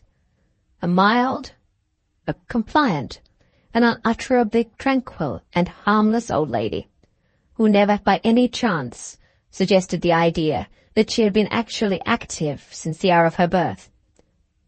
Nature has much to do in this world, and is engaged in generating such a vast variety of coexistent productions that she must surely be now and then too flurried and confused to distinguish between the different processes that she's carrying on at the same time. Starting from this point of view, it will always remain my private persuasion that nature was absorbed in making cabbages when Mrs. Vasey was born, and that the good lady suffered the consequences of a vegetable preoccupation in the mind of the mother of us all. "Now, Mrs. Vasey," said Miss Halcombe, looking brighter, sharper, and readier than ever, by contrast with the undemonstrative old lady at her side. "What will you have? A cutlet?" Mrs. Vasey crossed her dimpled hands on the edge of the table, smiled placidly, and said, "Yes, dear." "What is that opposite Mr. Hartright? Boiled chicken, is it not? I thought you liked boiled chicken better than cutlet, Mrs. Vasey." Mrs. Vasey took her dimpled hands off the edge of the table and crossed them on her lap instead, nodded contemplatively at the boiled chicken, and said, "Yes, dear." "Well, but which will you have today? Shall Miss Hartright give you some chicken, or shall I give you some cutlet?" Mrs. Vasey put one of her dimpled hands back again on the edge of the table, hesitated drowsily, and said, "Which you please, dear." "Mercy me, it's a question of your taste, my good lady, not from mine. Suppose you have a little of both. Suppose you begin with the chicken, because Mr. Hartright looks devoured by anxiety to carve for you."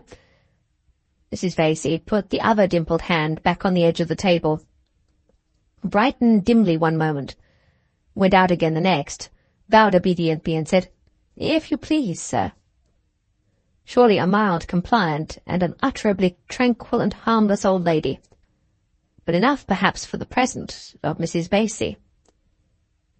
All this time there were no signs of Miss Fairlie. We finished our luncheon, and still she never appeared. Miss Halcombe, whose quick eye nothing escaped, noticed the looks that I cast from time to time in the direction of the door. "I understand you, Mr. Hartright," she said. "You're wondering what's become of your other pupil. She's been downstairs and has got over her headache, but has not sufficiently recovered her appetite to join us at lunch. If you'll put yourself under my charge, I think I can undertake to find her somewhere in the garden." She took up a parasol lying on a chair near me, and led the way out, by a long window at the bottom of the room which opened on the lawn. It's almost unnecessary to say that we left Mrs. Vasey, still seated at the table, with her dimpled hands still crossed on the edge of it, apparently settled in that position for the rest of the afternoon. As we crossed the lawn, Miss Halcombe looked at me significantly and shook her head. "That mysterious adventure of yours," she said, "still remains involved in its own appropriate midnight darkness. I've been all morning looking over my mother's letters, and have made no discoveries yet. However, don't despair, Mr. Hartright. This is a matter of curiosity, and you have got a woman for your ally. Under such conditions, success is certain sooner or later. The letters aren't exhausted. I have 3 packets still left, and you may confidently rely on my spending the whole evening over them." Here, then, was one of my anticipations of the morning still unfulfilled. I began to wonder next whether my introduction to Miss Fairlie would disappoint the expectations that I had been forming of her since breakfast time. "And how did you get on with Mr. Fairlie?" inquired Miss Halcombe, as we left the lawn and turned into a shrubbery. "Was he particularly nervous this morning?" "Never mind considering about your answer, Mr. Hartright. The mere fact of your being obliged to consider is enough for me. I see in your face that he was particularly nervous, and I am amiably unwilling to throw you into the same condition. I ask no more." We turned off into a winding path while she was speaking, and approached a pretty summer house built of wood in the form of a miniature Swiss chalet. The one room of the summer house, as we ascended the steps to the door, was occupied by a young lady. She was standing near a rustic table, looking out at the inland view of moor and hill, presented by a gap in the trees, and absently turning over the leaves of a little sketch-book that lay at her side. This was Miss Fairlie. How can I describe her? How can I separate her from my own sensations, and from all that has happened in the later time? How can I see her again as she looked when my eyes first rested on her, as she should look now to the eyes that are about to see her in these pages? The watercolour drawing that I made of Laura Fairlie at an after period, in the place and the attitude in which I first saw her, lies on my desk as I write. I look at it, and there dawns upon me brightly, from the dark greenish-brown background of the summer house, a light, youthful figure, clothed in a simple muslin dress, the pattern of it formed by broad alternate stripes of delicate blue and white. A scarf of the same material sits crisply and closely round her shoulders, and a little straw hat of a natural colour, plainly and sparingly trimmed with ribbon to match the gown, covers her head, and throws its soft, pearly shadow over the upper part of her face. Her hair is of so faint and pale a brown, not flaxen, and yet almost as light, not golden, and yet almost as glossy, that it nearly melts here and there into the shadow of the hat. It is plainly parted and then drawn back over her ears, and the line of it ripples naturally as it crosses her forehead. The eyebrows are rather darker than the hair, and the eyes are of that soft, limpid turquoise blue, so often sung by poets, and so seldom seen in real life. Lovely eyes in colour, lovely eyes in form, large and tender and quietly thoughtful, but beautiful above all things, in the clear truthfulness of the look that dwells in their inmost depths and shines through all their changes of expression with the light of a purer and a better world. The charm, most gently and yet most distinctly expressed, which they shed over the whole face, so covers and transforms its little natural human blemishes elsewhere, that it is difficult to estimate the relative merits and defects of the other features. It's hard to see that the lower part of the face is too delicately refined away towards the chin to be in full and fair proportion with the upper part. That the nose, in escaping the aquiline bend, always hard and cruel in a woman no matter how abstractedly perfect it may be, has a little in the other extreme that has missed the ideal straightness of line, and that the sweet, sensitive lips are subject to a slight nervous contraction when she smiles, which draws them upwards a little at one corner towards the cheek. It might be possible to note these blemishes in another woman's face, but it is not easy to dwell on them in hers, so subtly are they connected with all that is individual and characteristic in her expression, and so closely does the expression depend for its full play and life with every other feature on the moving impulse of the eyes. Does my poor portrait of her, my fond, patient labour of long and happy days, show me these things?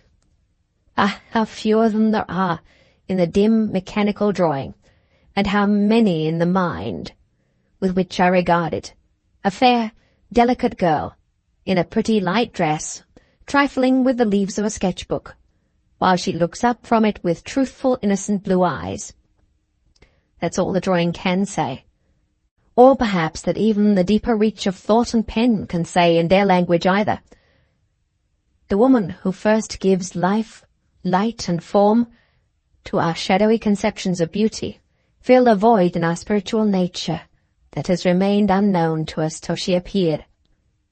Sympathies that lie too deep for words, too deep almost for thoughts, are touched at such times by other charms than those which the senses feel, and which the resource of expression can realize.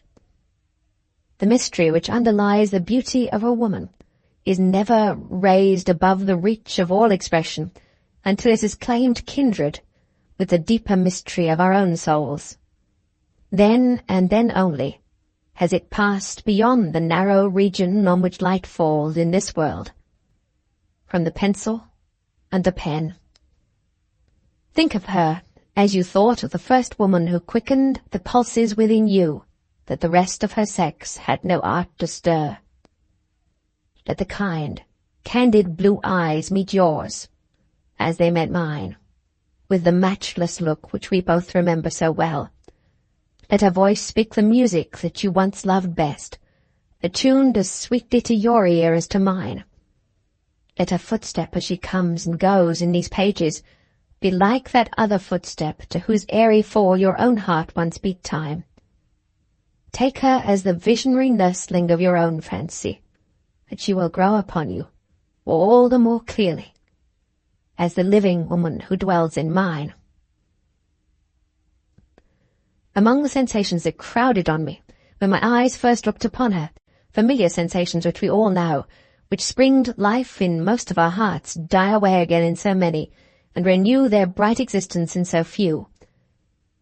There was one that troubled and perplexed me, one that seemed strangely inconsistent and unaccountably out of place in Miss Fairlie's presence. Mingling with the vivid impression produced by the charm of her fair face and head, her sweet expression, and her winning simplicity of manner, was another impression, which in a shadowy way suggested to me the idea of something wanting. One time it seemed like something wanting in her, at another like something wanting in myself, which hindered me from understanding her as I ought. The impression was always strongest in the most contradictory manner, when she looked at me, or in other words, when I was most conscious of the harmony and charm of her face, and yet at the same time most troubled by the sense of incompleteness, which it was impossible to discover. Something wanting, and where it was and what it was, I could not say. The effect of this curious caprice of fancy, as I thought it then, was not of a nature to set me at my ease during the first interview with Miss Fairlie. The few kind words of welcome which she spoke found me hardly self-possessed enough to thank her in the customary phrases of reply. Observing my hesitation, and no doubt attributing it naturally enough to some momentary shyness on my part, Miss Halcombe took the business of talking, as easily and readily as usual, into her own hands. "Look there, Mr. Hartright," she said, pointing to the sketch-book on the table, and to the little delicate wandering hand that was still trifling with it. "Surely you will acknowledge that your model pupil is found at last. The moment she hears that you are in the house, she seizes her inestimable sketch-book, looks universal nature straight in the face, and longs to begin." Miss Fairlie laughed with a ready good humour, which broke out as brightly as if it had been part of the sunshine above us over her lovely face. "I must not take credit to myself where no credit is due," she said, her clear, truthful blue eyes looking alternately at Miss Halcombe and me. "Fond as I am of drawing, I was so conscious of my own ignorance that I am more afraid than anxious to begin. Now that you're here, Mr. Hartright, I find myself looking over my sketches, as I used to look over my lessons when I was a little girl, when I was sadly afraid that I should turn out not fit to be heard." She made the confession very prettily and simply, and, with quaint childish earnestness, drew the sketch-book away close to her own side of the table. Miss Halcombe cut the knot of the little embarrassment forthwith, in her resolute, downright way. "Good, bad, or indifferent," she said, "the pupil's sketches must pass through the fiery ordeal of the master's judgment, and there's an end of it. Suppose we take them with us in the carriage, Laura, and let Mr. Hartright see them for the first time, under circumstances of perpetual jolting and interruption.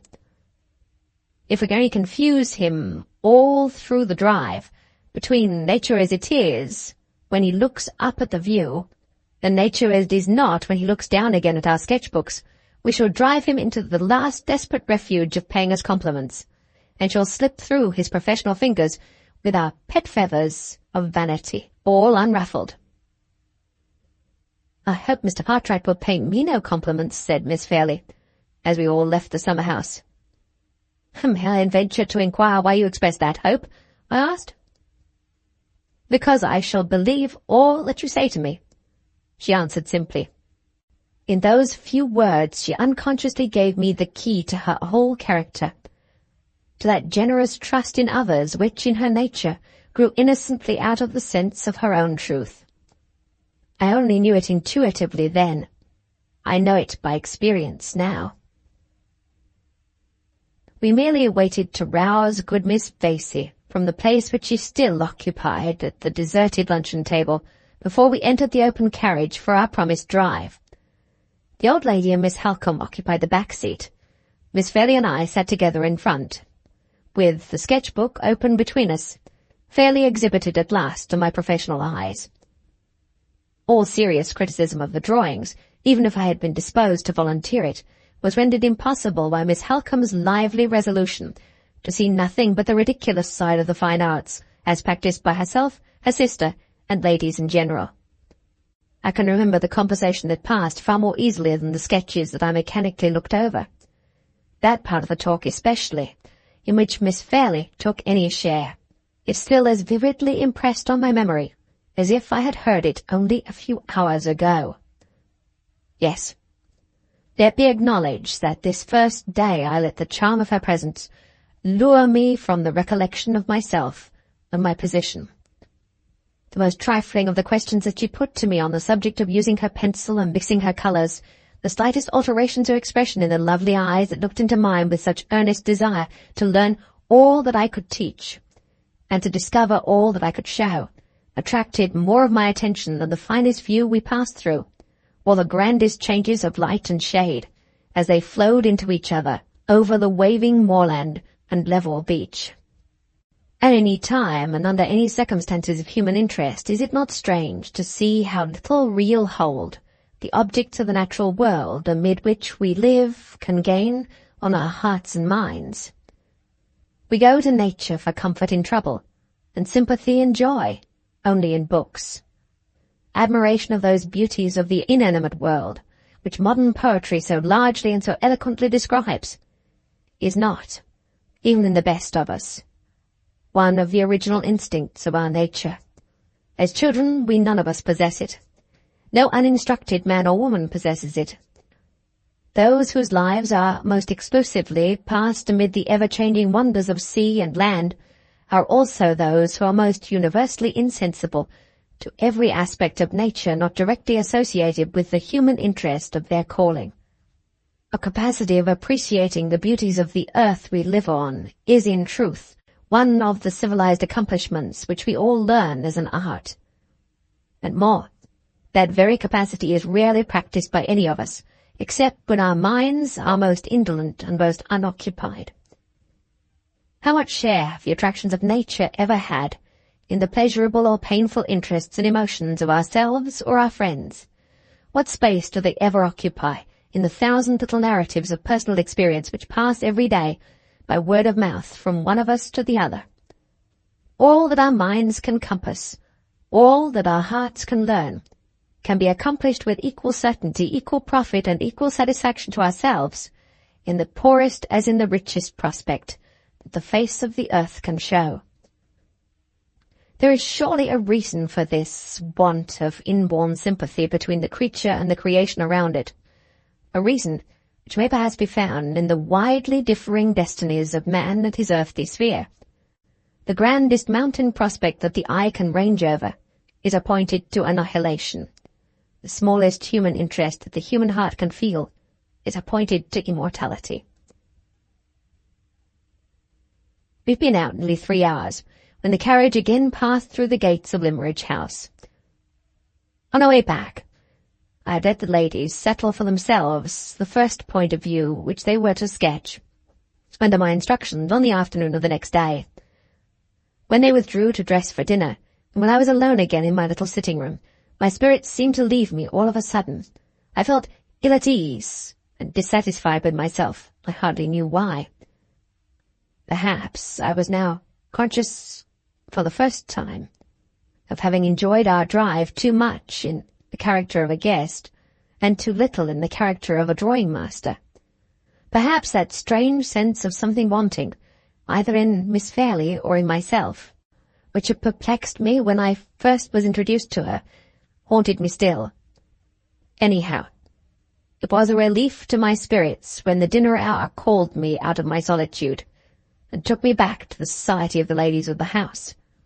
I was struck on entering the drawing-room by the curious contrast, rather in material than in colour, of the dresses which they now wore, while Mrs. Vesey and Miss Halcombe were richly clad, each in the manner most becoming to her age, the first in silver grey, and the second in that delicate primrose yellow colour which matches so well with the dark complexion and black hair. Miss Fairlie was unpretendingly and almost poorly dressed in plain white muslin. It was spotlessly pure. It was beautifully put on. But still it was the sort of dress which the wife or daughter of a poor man might have worn, and it made her, so far as externals went, look less affluent in circumstances than her own governess. At a later period, when I learned to know more of Miss Fairlie's character, I discovered that this curious contrast on the wrong side was due to her natural delicacy of feeling and natural intensity of aversion to the slightest personal display of her own wealth. Neither Mrs. Vesey nor Miss Halcombe could ever induce her to let the advantage in dress desert the two ladies who were poor, to lean to the side of the one lady who was rich. When the dinner was over, we returned together to the drawing-room. Although Mr. Fairlie, emulating the magnificent condescension of the monarch who had picked up Titian's brush for him, had instructed his butler to consult my wishes in relation to the wine which I might prefer after dinner, I was resolute enough to resist the temptation of sitting in solitary grandeur among bottles of my own choosing, and sensible enough to ask the ladies' permission to leave the table with them habitually, on the civilized foreign plan, during the period of my residence at Limmeridge House. The drawing-room, to which we had now withdrawn for the rest of the evening, was on the ground floor, and was of the same shape and size as the breakfast-room. Large glass doors at the lower end opened onto the terrace, beautifully ornamented along its whole length with a profusion of flowers. The soft, hazy twilight was just shading leaf and blossom alike into harmony with its own sombre hues as we entered the room. From the sweet evening scent of the flowers met us with its fragrant welcome through the open glass doors. Good Mrs. Vesey, always the first of the party to sit down, took possession of an armchair in the corner and dozed off comfortably to sleep. At my request, Miss Fairlie placed herself at the piano. As I followed her to a seat near the instrument, I saw Miss Halcombe retire into a recess of one of the side windows, to proceed with a search through her mother's letters by the last rays of the evening light. How vividly that peaceful home picture of the drawing-room comes back to me while I write. From the place where I sat, I could see Miss Halcombe's graceful figure, half of it in soft light, half in mysterious shadow, bending intently over the letters in her lap, while nearer to me, the fair profile of the player at the piano was just delicately defined against the faintly deepening background of the inner wall of the room. Outside on the terrace, the clustering flowers and long grasses and creepers waved so gently in the light evening air that the sound of their rustling never reached us. The sky was without a cloud, and the dawning mystery of moonlight began to tremble already in the region of the eastern heaven. The sense of peace and seclusion soothed all thought and feeling into a rapt, unearthly repose. The balmy quiet, that deepened ever with the deepening light, seemed to hover over us in a gentler influence still, when there stole upon it from the piano the heavenly tenderness of the music of Mozart. It was an evening of sights and sounds never to forget. We all sat silent in the places we'd chosen, Mrs. Vesey still sleeping, Miss Fairlie still playing, Miss Halcombe still reading, till the light failed us. By this time the moon had stolen round to the terrace, and soft, mysterious rays of light were slanting already across the lower end of the room.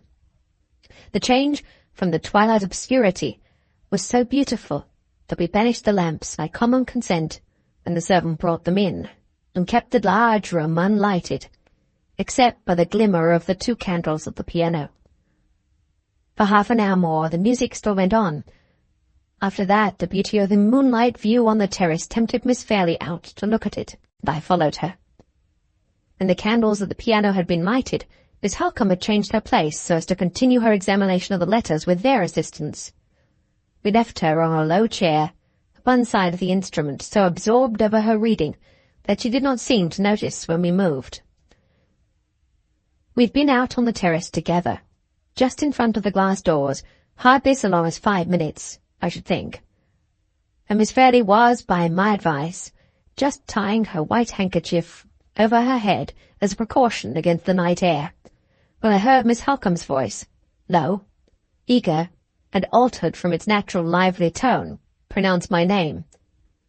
"Mr. Hartright," she said, "will you come here for a minute? I want to speak to you." I entered the room immediately. The piano stood about halfway down along the inner wall. On the side of the instrument furthest from the terrace, Miss Halcombe was sitting with the letters scattered on her lap, and with one hand she selected from them, and held close to the candle. On the side nearest to the terrace there stood a low ottoman, on which I took my place. In this position I was not far from the glass doors, and I could see Miss Fairlie plainly, as she passed and repassed the opening on the terrace, walking slowly from end to end of it in the full radiance of the moon. I want you to listen while I read the concluding passages in this letter," said Miss Halcombe. "Tell me if you think they throw any light upon your strange adventure on the road to London. The letter is addressed by my mother to her second husband, Mr. Fairlie, and the date refers to a period between 11 and 12 years since. At that time, Mr. and Mrs. Fairlie and my half-sister Laura had been living for years in this house. I was away from them, completing my education at a school in Paris." She looked and spoke earnestly, and as I thought, a little uneasily as well. At the moment when she raised the letter to the candle before beginning to read it, Miss Fairlie passed us on the terrace, looked in for a moment, and seeing that we were engaged, slowly walked on. Miss Halcombe began to read as follows. "Will be tired, my dear Philip, of hearing perpetually about my schools and my scholars. Lay the blame, pray, on the dull uniformity of life at Limmeridge, and not on me. Besides, this time I have something really interesting to tell you about a new scholar. You know old Mrs. Kemp at the village shop? Well, after years of ailing, the doctor has at last given her up, and she's dying slowly day by day. Her only living relation, a sister, arrived last week to take care of her. This sister comes all the way from Hampshire. Her name is Mrs. Catherick. 4 days ago, Mrs. Catherick came here to see me, and brought her only child with her, a sweet little girl about a year older than our darling Laura." As the last sentence fell from the reader's lips, Miss Fairlie passed us on the terrace once more. She was softly singing to herself one of the melodies which she had been playing earlier in the evening. Miss Halcombe waited until she had passed out of sight again, and then went on with the letter. "Mrs. Catherick is a decent, well-behaved, respectable woman, middle-aged, and with the remains of having been only moderately nice-looking. There is something in her manner and her appearance, however, which I can't make out. She is reserved about herself to the point of downright secrecy, and there is a look in her face, I can't describe it, which suggests to me that she has something on her mind. She is altogether what you would call a walking mystery. Her errand at Limmeridge House, however, was simple enough. When she left Hampshire to nurse her sister, Mrs. Kemp, through her last illness, she had been obliged to bring her daughter with her, through having no one at home to take care of the little girl. Mrs. Kemp may die in a week's time, or may linger on for months, and Mrs. Catherick's object was to ask me to let her daughter, Anne, have the benefit of attending my school, subject to the condition of her being removed from it to go home again with her mother after Mrs. Kemp's death. I consented at once, and when Laura and I went out for our walk, we took the little girl, who is just 11 years old, to the school that very day. Once more Miss Fairlie's figure, bright and soft in its snowy muslin dress, her face prettily framed by the white folds of a handkerchief which she had tied under her chin, passed by us in the moonlight. Once more Miss Halcombe waited till she was out of sight, and then went on. "I've taken a violent fancy, Philip, to my new scholar, for a reason which I mean to keep to the last for the sake of surprising you. Her mother having told me as little about the child as she told me about herself, I was left to discover, which I did on the very first day when we tried her at lessons, that the poor little thing's intellect is not developed as it ought to be at her age. Seeing this, I had her up at the house the next day, and privately arranged with the doctor to come and watch her and question her, and tell me what he thought. His opinion is that she will grow out of it, but he says her careful bringing up at school is a matter of great importance just now, because her unusual slowness in acquiring ideas implies an unusual tenacity in keeping them when they are once received into her mind. Now, my love, you must not imagine in your offhand way that I have been attaching myself to an idiot. This poor little Anne Catherick is a sweet, affectionate, grateful girl, and says the quaintest, prettiest things, as you shall judge by an instance, in the most oddly sudden, surprised, half-frightened way. Although she's dressed very neatly, her clothes show a sad want of taste in colour and pattern. So I arranged yesterday that some of our darling Laura's old white frocks and white hats should be altered for Anne Catherick, explaining to her that little girls of her complexion look neater and prettier all in white than in anything else. She hesitated and seemed puzzled for a minute, then flashed up and appeared to understand. Her little hand clasped mine suddenly. She kissed it, Philip, and said, oh, so earnestly, I will always wear white as long as I live. It will help me to remember you, ma'am, and to think that I am pleasing you still, when I go away and see you no more. This is only one specimen of the quaint things she says so prettily. Poor little soul. She shall have a stock of white frocks, made with good deep tucks, to let out for her as she grows. Miss Halcombe paused and looked at me across the piano. Did the forlorn woman whom you met on the high road seem young? She asked. Young enough to be 2 or 23? Yes, Miss Halcombe, as young as that. And she was strangely dressed from head to foot, all in white? All in white. While the answer was passing my lips, Miss Fairlie glided into view on the terrace for the 3rd time. Instead of proceeding on her walk, she stopped, with her back turned towards us, and, leaning on the balustrade of the terrace, looked down into the garden beyond. My eyes fixed on the white gleam of her muslin gown and headdress in the moonlight. And a sensation, for which I can find no name, a sensation that quickened my pulse and raised a fluttering in my heart, began to steal over me. All in white, Miss Halcombe repeated. The most important sentences in the letter, Mr. Hartright, are those at the end, which I will read to you immediately. But I can't help dwelling a little upon the coincidence of a white costume of the woman you met, and the white frocks which produced that strange answer from my mother's little scholar. The doctor may have been wrong when he discovered the child's defects of intellect, and predicted that she would grow out of them. She may never have grown out of them. And the old grateful fancy about dressing in white, which was a serious feeling to the girl, may be a serious feeling to the woman still. I said a few words in answer, I hardly know what. All my attention was concentrated on the white gleam of Miss Fairlie's muslin dress. Listen to the last sentences of the letter, said Miss Halcombe. I think they'll surprise you. As she raised the letter to the light of the candle, Miss Fairlie turned from the balustrade, looked doubtfully up and down the terrace, advanced a step towards the glass doors, and then stopped, facing us. Meanwhile, Miss Halcombe read me the last sentences to which she had referred. And now, my love, seeing that I'm at the end of my paper, now for the real reason, the surprising reason, for my fondness for little Anne Catherick. My dear Philip, although she's not half so pretty, she is nevertheless, by one of those extraordinary caprices of accidental resemblance, which one sometimes sees, the living likeness in her hair, her complexion, the colour of her eyes, and the shape of her face. I started from the ottoman before Miss Halcombe could pronounce the next words.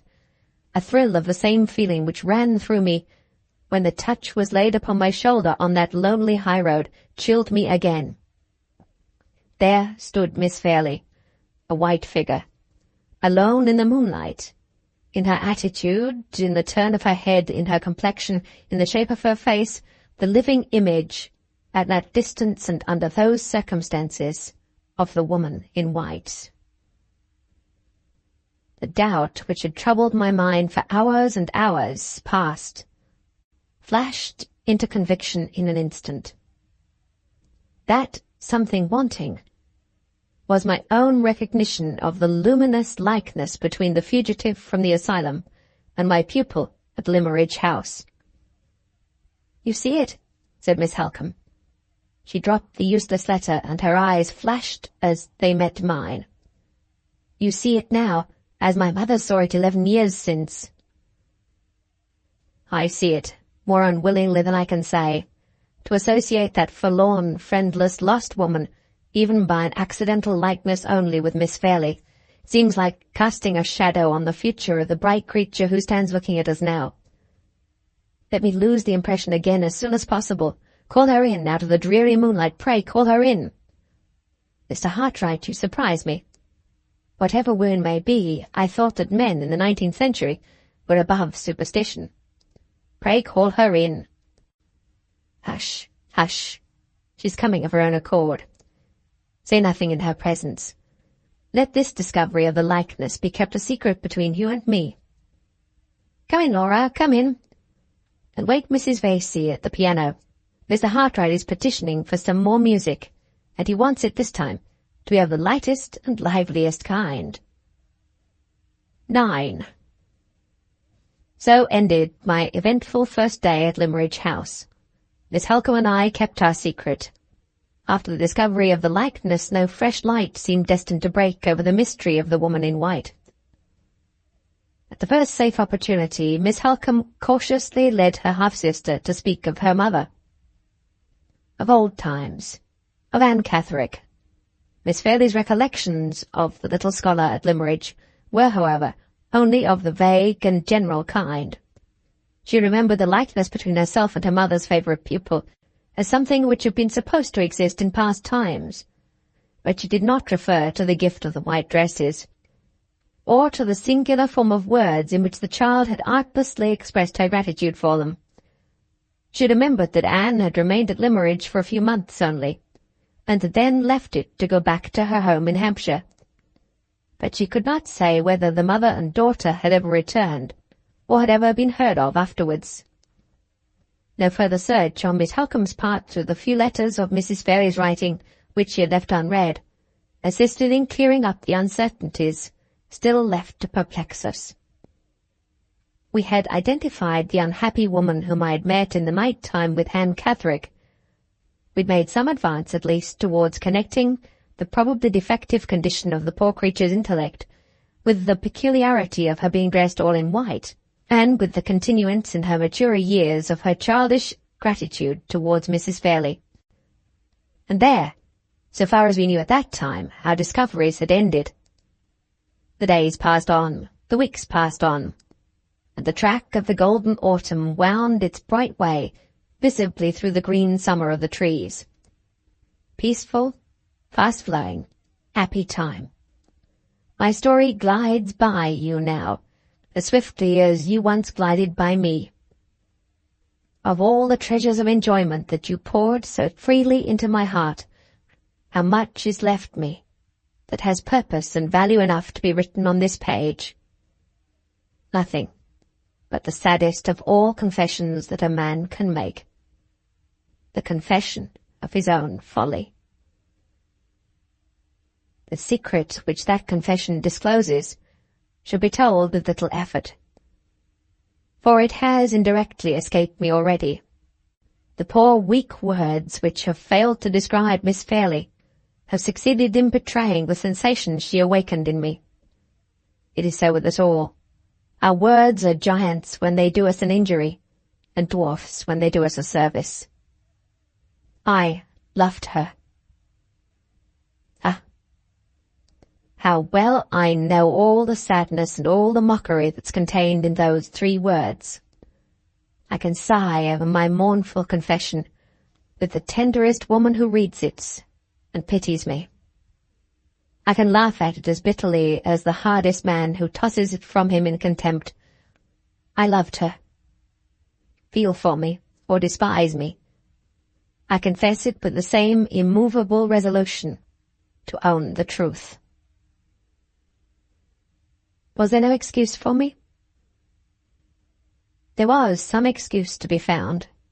Surely, in the conditions under which my term of hired service was passed at Limmeridge House, my morning hours succeeded each other calmly, in the quiet and seclusion of my own room. I had just enough work to do in mounting my employer's drawings to keep my hands and eyes pleasurably employed, while my mind was left free to enjoy the dangerous luxury of its own unbridled thoughts. A perilous solitude, for it lasted long enough to enervate, not long enough to fortify me. A perilous solitude, for it was followed by afternoons and evenings, spent day after day and week after week, alone in the society of two women, one of whom possessed all the accomplishments of grace, wit, and high breeding, and the other all the charms of beauty, gentleness, and simple truth that can purify and subdue the heart of man. Not a day passed in that dangerous intimacy of teacher and pupil, in which my hand was not close to Miss Fairlie's, my cheek as we bent together over her sketchbook almost touching hers. The more attentively she watched every movement of my brush, the more closely I was breathing the perfume of her hair, and the warm fragrance of her breath. It was part of my service to live in the very light of her eyes. At one time, to be bending over her, so close to her bosom as to tremble at the thought of touching it.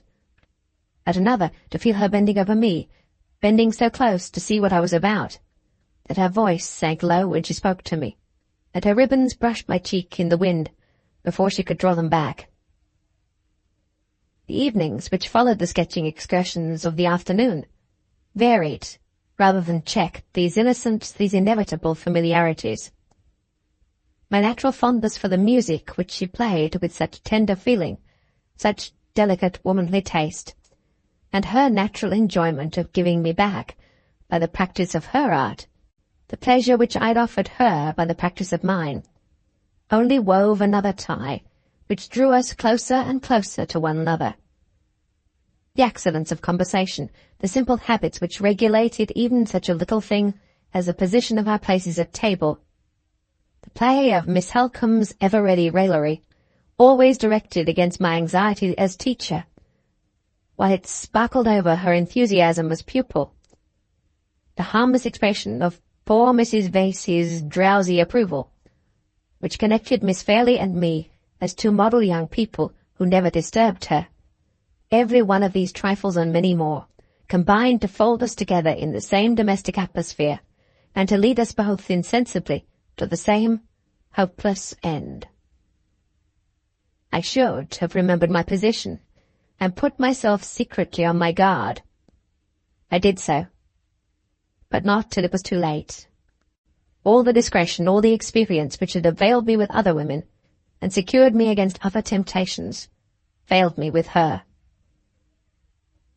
To be my profession for years past, to be in this close contact with young girls of all ages, and of all orders of beauty, I had accepted the position as part of my calling in life, and had trained myself to leave all the sympathies natural to my age in my employer's outer hall, as coolly as I left my umbrella there, before I went upstairs. I'd long since learnt to understand, composedly, and as a matter of course, that my situation in life was considered a guarantee against any of my female pupils feeling more than the most ordinary interest in me, and that I was admitted among beautiful and captivating women much as a harmless domestic animal is admitted among them. This guardian experience I had gained early. This guardian experience had sternly and strictly guided me straight along my own poor narrow path, without once letting me stray aside, to the right hand or to the left. And now, I and my trusty talisman were parted for the first time. Yes, my hardly earned self-control was as completely lost to me as if I had never possessed it. Lost to me, as it is lost every day to other men, in other critical situations where women are concerned. I know now that I should have questioned myself from the first. I should have asked why any room in the house was better than home to me when she entered it, and barren as a desert when she went out again. Why I always noticed and remembered the little changes in her dress that I'd noticed and remembered in no other woman's before. Why I saw her, heard her, and touched her when we shook hands at night and morning, as I had never seen, heard, and touched any other woman in my life. I should have looked into my own heart and found this new growth springing there, and plucked it out while it was young. Why was this easiest, simplest work of self-culture always too much for me? The explanation has been written already, in the 3 words that were many enough and plain enough for my confession. I loved her. The days passed. The weeks passed. With approaching the 3rd month of my stay in Cumberland, the delicious monotony of life in our calm seclusion flowed on with me, like a smooth stream with a swimmer who glides down the current. All memory of the past, or thought of the future, or sense of the falseness and hopelessness of my own position, lay hushed within me into deceitful rest, lulled by the siren song that my own heart sung to me. With eyes shut to all sight and ears closed to all sound of danger, I drifted nearer and nearer to the fatal rocks. The warning that aroused me at last and startled me into sudden, self-accusing consciousness of my own weakness was the plainest, the truest, the kindest of all warnings, for it came, silently, from her. It parted one night as usual.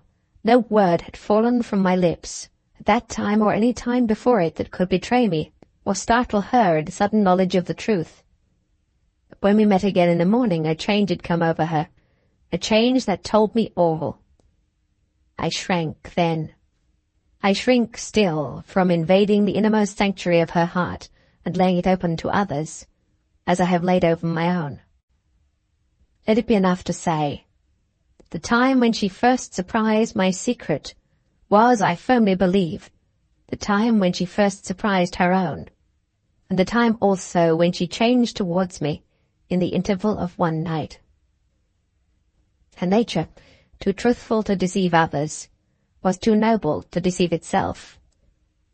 When the doubt that I had hushed to sleep first laid its weary weight on her heart, the true face owned all, and said in its own frank, simple language, "I'm sorry for him. I'm sorry for myself." It said this, and more, which I could not then interpret. I understood but too well the change in her manner, to greater kindness and quicker readiness in interpreting all my wishes before others, to constraint and sadness, nervous anxiety, to absorb herself in the first occupation she could seize on, whenever we happened to be left together alone. I understood why the sweet, sensitive lips smiled so rarely and so restrainedly now, and why the clear blue eyes looked at me, sometimes with the pity of an angel, sometimes with the innocent perplexity of a child. But the change meant more than this. There was a coldness in her hand. There was an unnatural immobility in her face. There was in all her movements the mute expression of constant fear and clinging self-reproach, these sensations that I could trace to herself and to me, the unacknowledged sensations that we were feeling in common, were not these. There were certain elements of the change in her that were still secretly drawing us together, and others that were as secretly beginning to drive us apart. In my doubt and perplexity, in my vague suspicion of something hidden, which I was left to find by my own unaided efforts, I examined Miss Halcombe's looks and manner for enlightenment.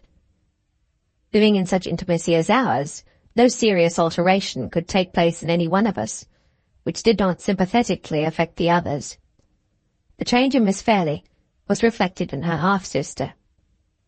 Although not a word escaped Miss Halcombe which hinted at an altered state of feeling towards myself, Her penetrating eyes had contracted a new habit of always watching me. Sometimes the look was like suppressed anger, sometimes like suppressed dread, sometimes like neither, like nothing, in short, which I could understand. A week elapsed, leaving us all three, still in this position of secret constraint towards one another. My situation, aggravated by the sense of my own miserable weakness and forgetfulness of myself, now too late awakened in me, was becoming intolerable. I felt that I must cast off the oppression under which I was living, at once and forever, and yet how to act for the best, or what to say first, was more than I could tell.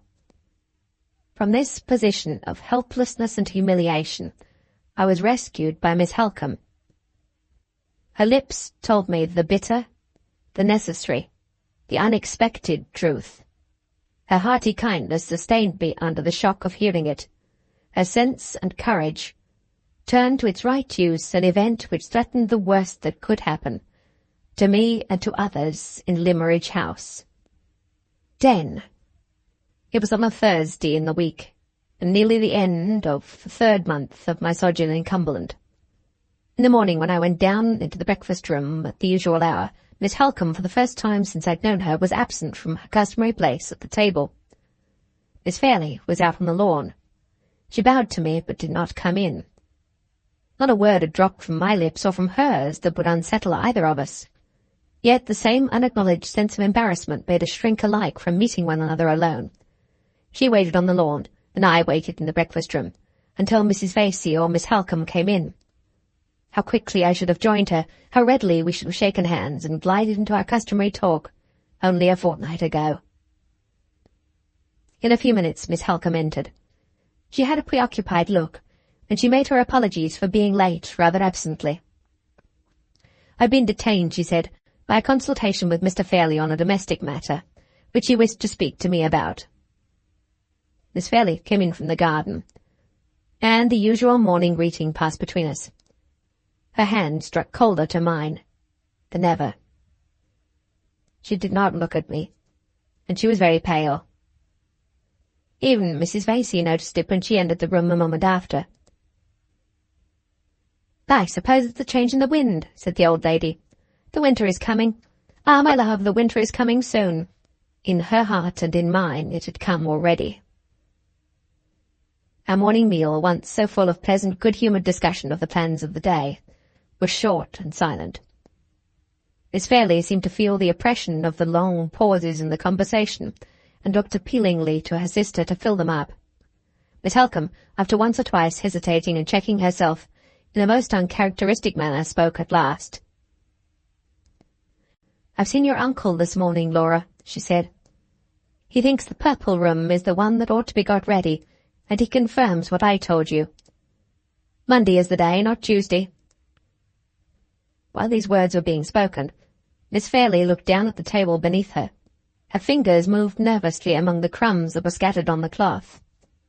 The paleness of her cheeks spread to her lips, and the lips themselves trembled visibly. I was not the only person present who noticed this. Miss Halcombe saw it too, and at once set us the example of rising from the table. Mrs. Vasey and Miss Fairlie left the room together. The kind, sorrowful blue eyes looked at me for a moment, with the prescient sadness of a coming and a long farewell. I felt the answering pang in my own heart, the pang that told me I must lose her soon, and love her the more unchangeably for the loss. I turned towards the garden, when the door had closed on her. Miss Halcombe was standing with her hat in her hand and her shawl over her arm by the large window that led out to the lawn, and was looking at me attentively. "Have you any leisure time to spare," she asked, "before you begin to work in your own room?" "Certainly, Miss Halcombe. I've always time at your service." "I want to say a word to you in private, Mr. Hartright. Get your hat and come out into the garden. We're not likely to be disturbed there at this hour of the morning." As we stepped out onto the lawn, one of the under-gardeners, a mere lad, passed us on his way to the house with a letter in his hand. Miss Halcombe stopped him. "Is that letter for me?" she asked. "Aye, miss." "It's just said to be for Miss Fairlie," answered the lad, holding out the letter as he spoke. Miss Halcombe took it from him and looked at the address. Strange handwriting, she said to herself. Who can Laura's correspondent be? Where did you get this? She continued, addressing the gardener. Well, miss, said the lad, I got it from a woman. What woman? A woman well stricken in age. Ah, an old woman. Anyone you knew? I cannot tack it on mysel' to say that she was other than a stranger to me. Which way did she go? That gate, said the under gardener, turning with great deliberation towards the south, and embracing the whole of that part of England with one comprehensive sweep of his arm. Curious, said Miss Halcombe. I suppose it must be a begging letter. There, she added, handing the letter back to the lad. Take it to the house and give it to one of the servants. Now, Mr. Hartright, if you've no objection, let's walk this way. She led me across the lawn, along the same path by which I had followed her, on the day after my arrival at Limmeridge. At the little summer house in which Laura Fairlie and I had first seen each other, she stopped, and broke the silence which she had steadily maintained while we were walking together. What I have to say to you I can say here. With those words, she entered the summer house, took one of the chairs at the little round table inside, and signed to me to take the other. I suspected what was coming when she spoke to me in the breakfast-room. I felt certain of it now. Mr. Hartright, she said, I am going to begin by making a frank avowal to you. I am going to say, without phrase-mating, which I detest, or paying compliments, which I heartily despise, that I've come in the course of your residence with us to feel a strong friendly regard for you. I was predisposed in your favour when you first told me of your conduct towards that unhappy woman whom you met under such remarkable circumstances. Your management of the affair might not have been prudent, but it showed the self-control, the delicacy, and the compassion of a man who is naturally a gentleman. Made me expect good things from you, and you have not disappointed my expectations. She paused, but held up her hand at the same time as a sign that she awaited no answer from me before she proceeded. When I entered the summer house, no thought was in me of the woman in white. But now Miss Halcombe's own words had put the memory of my adventure back in my mind. It remained there throughout the interview. Remained, and not without a result. As your friend, she proceeded, I am going to tell you at once, in my own plain, blunt, downright language, that I've discovered your secret, without help or hint, mind, from anyone else. Mr. Hartright, you have thoughtlessly allowed yourself to form an attachment, a serious and devoted attachment, I am afraid, to my sister Laura. I don't put you to the pain of confessing it, in so many words, because I see and know that you are too honest to deny it. I don't even blame you. I pity you for opening your heart to a hopeless affection. You have not attempted to take any underhand advantage. You have not spoken to my sister in secret. You are guilty of weakness and want of attention to your own best interests, but of nothing worse. If you had acted in any single respect less delicately and less modestly, I should have told you to leave the house without an instant's notice, or an instant's consultation of anybody. As it is, I blame the misfortune of your years and your position. I don't blame you. Shake hands. I've given you pain. I'm going to give you more. But there is no help for it. Shake hands with your friend Marian Halcombe first. Sudden kindness, the warm, high-minded, fearless sympathy, which met me on such mercifully equal terms, which appealed with such delicate and generous abruptness straight to my heart, my honour and my courage, overcame me in an instant. I tried to look at her when she took my hand, but my eyes were dim. I tried to thank her, but my voice failed me. Listen to me, she said, considerately avoiding all notice of my loss of self-control.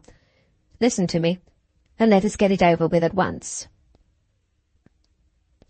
It is a real, true relief to me that I am not obliged, in what I have to say now, to enter into the question, the hard and cruel question, as I think of it, of social inequalities. Circumstances which will try you to the quick. Spare me the ungracious necessity of painting a man who has lived in friendly intimacy under the same roof with myself by any humiliating references to matters of rank and station. You must leave Limmeridge House, Mr. Hartright, before any more harm is done. It is my duty to say that to you, and it would be equally my duty to say it under precisely the same serious necessity if you were the representative of the oldest and wealthiest family in England. You must leave us, not because you are a teacher of drawing. She waited a moment, turned her face full on me, and, reaching across the table, laid her hand firmly on my arm. Not because you are a teacher of drawing, she repeated, but because Laura Fairlie is engaged to be married. The last word went like a bullet to my heart. My arm lost all sensation of the hand that grasped it. I never moved, and never spoke. The sharp autumn breeze that scattered the dead leaves at our feet came as cold to me on a sudden as if my own mad hopes were dead leaves too, whirled away by the wind like the rest. Hopes. Betrothed or not betrothed, she was equally far from me. Would other men have remembered that in my place? Not if they'd loved her as I did. The pang passed, and nothing but the dull, numbing pain of it remained. I felt Miss Halcombe's hand again, tightening its hold on my arm. I raised my head and looked at her. Her large black eyes were rooted on me, watching the white change on my face, which I felt, which she saw. "Crush it," she said. "Here, where you first saw her, crush it. Don't shrink under it like a woman. Tear it out. Trample it underfoot like a man." The suppressed vehemence with which she spoke, the strength which her will concentrated in the look she fixed on me, and in the hold on my arm that she had not yet relinquished, communicated to mine, steadied me. We both waited for a minute in silence. At the end of that time, I had justified her generous faith in my manhood. I had, outwardly at least, recovered my self-control. "Are you yourself again?" "Enough myself, Miss Halcombe, to ask your pardon and hers.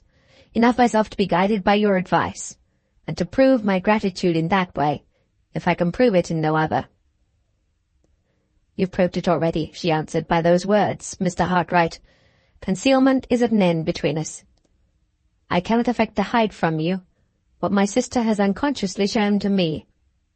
You must leave us for her sake as well as for your own. Your presence here, your necessary intimacy with us, harmless as it has been, God knows, in all other respects, has unsteadied her and made her wretched. I who love her better than I love my own life, I who have learnt to believe in their pure, noble, innocent nature as I believe in my religion, know but too well the secret misery of self-reproach that she has been suffering since the first shadow of a feeling disloyal to her marriage engagement entered her heart in spite of her. I don't say, it will be useless to attempt to say it after what has happened, that her engagement has ever had strong hold on her affections. It is an engagement of honour, not of love. Her father sanctioned it on his deathbed 2 years since. She herself neither welcomed it nor shrank from it. She was content to make it. Till you came here. She's been in the position of hundreds of other women, who marry men without being greatly attracted to them or greatly repelled by them, and who learn to love them, when they don't learn to hate, after marriage, instead of before. I hope more earnestly than words can say, and you should have the self-sacrificing courage to hope too, that the new thoughts and feelings which have disturbed the old calmness and the old content have not taken root too deeply to be ever removed. Your absence, if I had this belief in your honour and your courage and your sense, I should not trust to them as I am trusting now. Your absence will help my efforts, and time will help us all three. It is something to know that my first confidence in you was not all misplaced. It is something to know that you will not be less honest, less manly, less considerate towards the pupil whose relation to yourself you have had the misfortune to forget, than towards the stranger and the outcast, whose appeal to you was not made in vain. Again, the chance reference to the woman in white. There was no possibility of speaking of Miss Fairlie and of me without raising the memory of Anne Catherick and setting her between us, like a fatality that it was hopeless to avoid. "Tell me what apology I can make to Mr. Fairlie for breaking my engagement," I said. "Tell me when to go after that apology is accepted. I promise implicit obedience to you and to your advice." "Time is every way of importance," she answered. "You heard me refer this morning to Monday next, and to the necessity of setting the purple room in order. The visitor whom we expect on Monday, I could not wait for her to be more explicit. Knowing what I knew now, the memory of Miss Fairlie's look and manner at the breakfast table told me that the expected visitor at Limmeridge House was her future husband. I tried to force it back, but something rose within me at that moment stronger than my own will, and I interrupted Miss Halcombe. "Let me go today," I said bitterly. "The sooner the better." "No, not today," she replied. "The only reason you can assign to Mr. Fairlie for your departure before the end of your engagement must be that an unforeseen necessity compels you to ask his permission to return at once to London. You must wait until tomorrow to tell him that, the time when the post comes in, because he will then understand the sudden change in your plans by associating it with the arrival of a letter from London. It is miserable and sickening to descend to deceit, even of the most harmless kind, but I know Mr. Fairlie, and if you once excite his suspicions that you are trifling with him, he will refuse to release you. Speak to him on Friday morning. Occupy yourself afterwards, for the sake of your own interests with your employer, in leaving your unfinished work in as little confusion as possible, and quit this place on Saturday.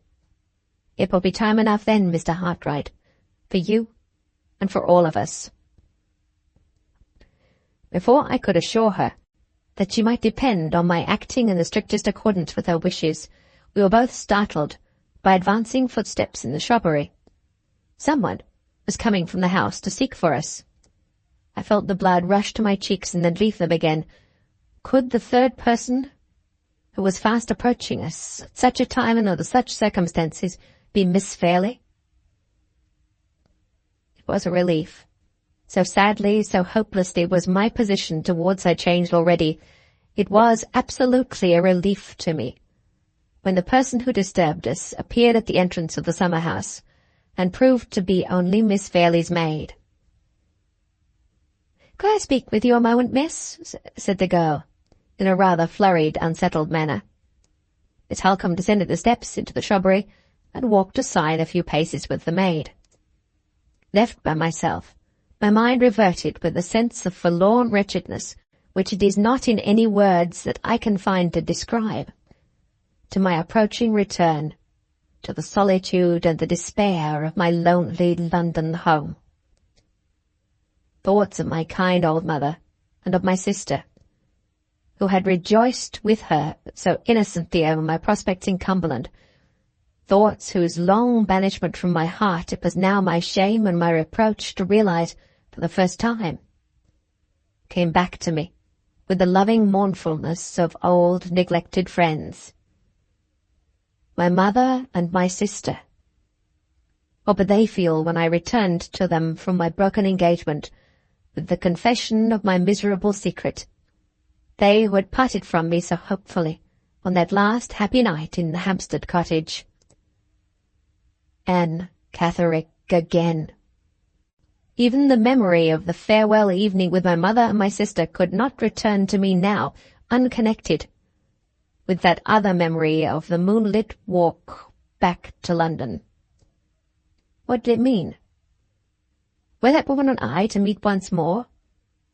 It was possible, at the least. Did she know that I lived in London? Yes, I'd told her so, either before or after that strange question of hers, when she'd asked me so distrustfully if I knew many men of the rank of baronet. Either before or after. My mind was not calm enough then to remember which. A few minutes elapsed before Miss Halcombe dismissed the maid and came back to me. She, too, looked flurried and unsettled now. "We've arranged all that's necessary, Mr. Hartright," she said. "We've understood each other as friends should, and we may go back to the house at once. To tell the truth, I'm uneasy about Laura. She sent to say she wants to see me directly, and the maid reports that her mistress is apparently very much agitated by a letter that she's received this morning. The same letter, no doubt, which I sent on to the house before we came here." We retraced our steps together hastily along the shrubbery path.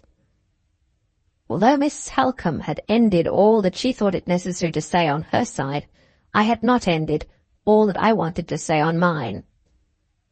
From the moment when I had discovered that the expected visitor at Limmeridge was Miss Fairlie's future husband, I had felt a bitter curiosity, a burning envious eagerness to know who he was. It was possible that a future opportunity of putting the question might not easily offer, so I risked asking it on our way back to the house. "Now that you're kind enough to tell me we have understood each other, Miss Halcombe," I said, "now that you are sure of my gratitude for your forbearance and my obedience to your wishes, may I venture to ask who—" I hesitated. I had forced myself to think of him, but it was harder still to speak of him as her promised husband. "Who the gentleman engaged to Miss Fairlie is?" Her mind was evidently occupied with the message she'd received from her sister. She answered in a hasty, absent way, "A gentleman with a large property in Hampshire." Hampshire? Anne Catherick's native place. Again and yet again the woman in white. There was a fatality in it. "And his name?" I said, as quietly and differently as I could. "Sir Percival Glyde." "Sir Percival?" Anne Catherick's question, that suspicious question about the men of the rank of baronet whom I might happen to know, had hardly been dismissed from my mind by Miss Halcombe's return to me in the summer-house, before it was recalled again by her own answer. I stopped suddenly and looked at her. "Sir Percival Glyde," she repeated, imagining that I had not heard her former reply. "Knight or baronet?" I asked, with an agitation that I could hide no longer. She paused for a moment, and then answered rather coldly, "Baronet, of course." 11. Not a word more was said on either side as we walked back to the house. Miss Halcombe hastened immediately to her sister's room, and I withdrew to my studio to set in order all Mr. Fairlie's drawings that I had not yet mounted and restored, before I resigned them to the care of other hands. Thoughts that I had hitherto restrained, thoughts that made my position harder than ever to endure, crowded on me now that I was alone. She was engaged to be married, and her future husband was Sir Percival Glyde, a man of the rank of baronet, and the owner of property in Hampshire. There were hundreds of baronets in England and dozens of landowners in Hampshire. Judging by the ordinary rules of evidence, I had not the shadow of a reason thus far for connecting Sir Percival Glyde with the suspicious words of inquiry that had been spoken to me by the woman in white. And yet I did connect him with them. It was because he had now become associated in my mind with Miss Fairlie being in her turn associated with Anne Catherick, since the night when I had discovered the ominous likeness between them. Had the events of the morning so unnerved me already that I was at the mercy of any delusion which common chances and common coincidences might suggest to my imagination? Impossible to say. I could only feel that what had passed between Miss Halcombe and myself on our way from the summer-house had affected me very strangely. The foreboding of some undiscoverable danger, lying hid from us all in the darkness of the future, was strong on me. The doubt whether I was not linked already to a chain of events which even my approaching departure from Cumberland would be powerless to snap asunder. The doubt whether we any of us saw the end as the end would really be, gathered more and more darkly over my mind. Poignant as it was, The sense of suffering caused by the miserable end of my brief, presumptuous love seemed to be blunted and deadened by the still stronger sense of something obscurely impending, something invisibly threatening, that time was holding over our heads. I had been engaged with the drawings little more than half an hour, when there was a knock at the door. It opened on my answering, and to my surprise Miss Halcombe entered the room. Her manner was angry and agitated. She caught up a chair for herself before I could give her one, and sat down on it close to my side. "Mr. Hartright," she said, "I hope that all painful subjects of conversation were exhausted between us for today at least, but it is not to be so. There is some underhand villainy at work to frighten my sister about her approaching marriage. You saw me send the gardener on to the house with a letter addressed in a strange handwriting to Miss Fairlie." "Certainly." "The letter is an anonymous letter, a vile attempt to injure Sir Percival Glyde in my sister's estimation. It has so agitated and alarmed her that I have had the greatest possible difficulty in composing her spirits sufficiently to allow me to leave her room and come here. I know this is a family matter which I ought not to consult you, and in which you can feel no concern or interest. I beg your pardon, Miss Halcombe, I feel the strongest possible concern and interest in anything that affects Miss Fairlie's happiness or yours." "I'm glad to hear you say so. You're the only person in the house or out of it who can advise me. Mr. Fairlie, in his state of health, and with his horror of difficulties and mysteries of all kinds, is not to be thought of. The clergyman is a good, weak man, who knows nothing out of the routine of his duties, and our neighbours are just the sort of comfortable, jog-trot acquaintances whom one cannot disturb in times of trouble and danger.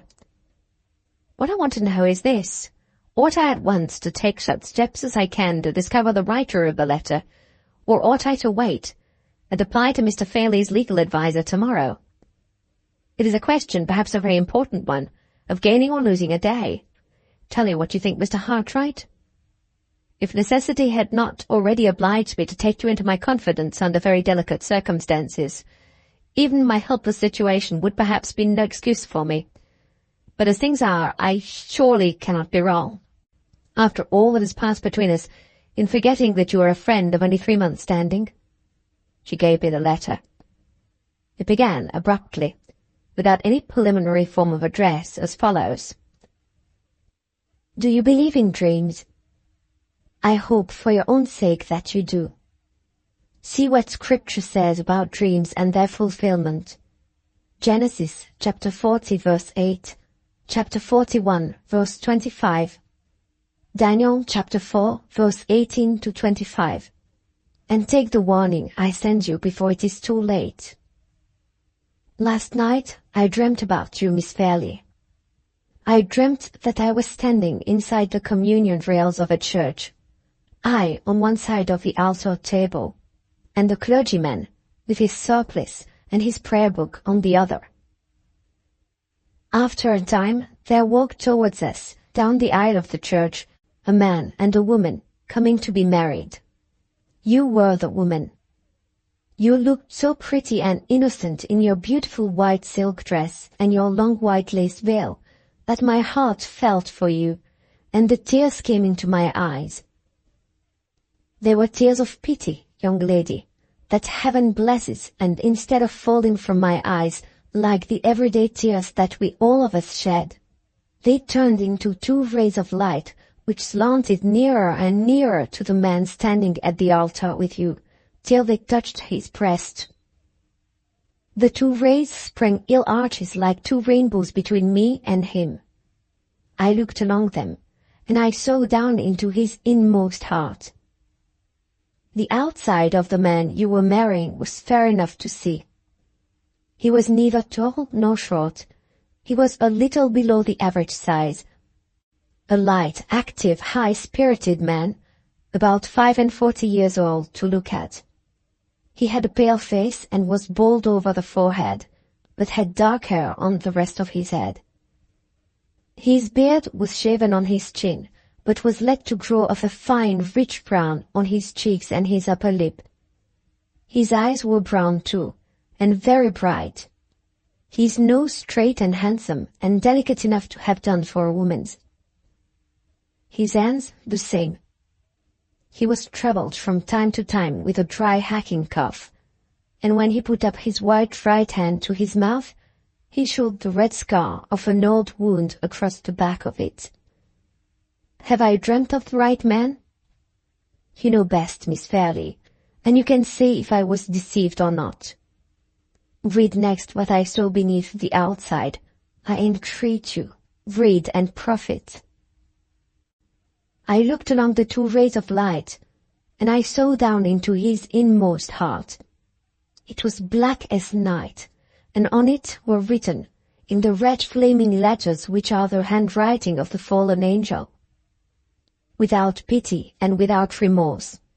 He has strewn with misery the paths of others, and he will live to strew with misery the path of this woman by his side.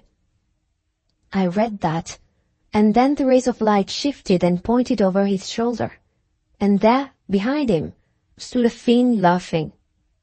And the rays of light shifted once more, and pointed over your shoulder, and there, behind you, stood an angel weeping. And the rays of light shifted for the 3rd time, and pointed straight between you and that man. They widened and widened, thrusting you both asunder, one from the other. And the clergyman looked for the marriage service in vain. It was gone out of the book, and he shut up the leaves and put it from him in despair. And I woke with my eyes full of tears and my heart beating, for I believe in dreams. Believe too, Miss Fairlie, I beg of you, for your own sake, believe as I do. Joseph and Daniel, and others in Scripture, believed in dreams. Inquire into the past life of that man with a scar on his hand, before you say the words that make you his miserable wife. I don't give you this warning on my account, but on yours. I have an interest in your well-being that will live as long as I draw breath. Your mother's daughter has a tender place in my heart, for your mother was my first, my best, my only friend. There, the extraordinary letter ended, without signature of any sort. The handwriting afforded no prospect of a clue. It was traced on ruled lines in the cramped conventional copybook character, technically termed small hand. It was feeble and faint, and defaced by blots, but had otherwise nothing to distinguish it. "That is not an illiterate letter," said Miss Halcombe. "At the same time, it is surely too incoherent to be the letter of an educated person in the highest ranks of life. The reference to the bridal dress and veil, and other little expressions, seem to point to it as the production of some woman. What do you think, Mr. Hartright?" "I think so too. It seems to me to be not only the letter of a woman, but of a one whose mind must be deranged," suggested Miss Halcombe. "It struck me in that light too." I did not answer. While I was speaking, my eyes rested on the last sentence of the letter. "Your mother's daughter has a tender place in my heart, for your mother was my first, my best, my only friend." Those words, and the doubt which had just escaped me as to the sanity of the writer of the letter, acting together on my mind, suggested an idea, which I was literally afraid to express openly, or even to encourage secretly. I began to doubt whether my own faculties were not in danger of losing their balance. It seemed almost like a monomania to be tracing back everything strange that happened, everything unexpected that was said, always to the same hidden source and the same sinister influence. I resolved this time, in defense of my own courage and my own sense, to come to no decision that plain fact did not warrant, and to turn my back resolutely on everything that tempted me in the shape of surmise. "If we have any chance of tracing the person who's written this," I said, returning the letter to Miss Halcombe, "there can be no harm in seizing our opportunity the moment it offers. I think we ought to speak to the gardener again about the elderly woman who gave him the letter, and then to continue our inquiries in the village. But first, let me ask a question. You mentioned just now the alternative of consulting Mr. Fairlie's legal adviser tomorrow. Is there no possibility of communicating with him earlier? Why not today? I can only explain, replied Miss Halcombe, by entering into certain particulars connected with my sister's marriage engagement, which I did not think it necessary or desirable to mention to you this morning. One of Sir Percival Glyde's objects in coming here on Monday is to fix the period of his marriage, which has hitherto been left quite unsettled. He is anxious that the event should take place before the end of the year. Does Miss Fairlie know of that wish? I asked eagerly. She has no suspicion of it.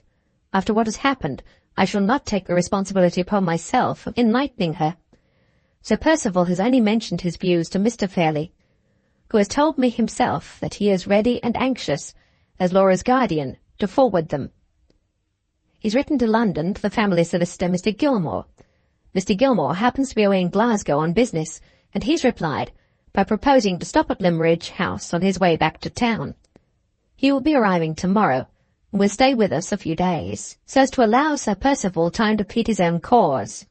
If he succeeds, Mr. Gilmore will then return to London, taking with him his instructions for my sister's marriage settlement. You understand now, Mr. Hartright, why I speak of waiting to take legal advice until tomorrow. Mr. Gilmore is the old and tried friend of 2 generations of Fairlies, and we can trust him as we could trust no one else. The marriage settlement. The mere hearing of those 2 words stung me with a jealous despair that was poison to my higher and better instincts. I began to think, it's hard to confess this, but I must suppress nothing from beginning to end of the terrible story that I now stand committed to reveal.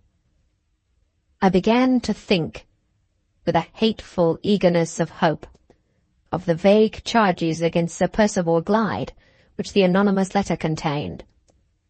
What if those wild accusations rested on a foundation of truth?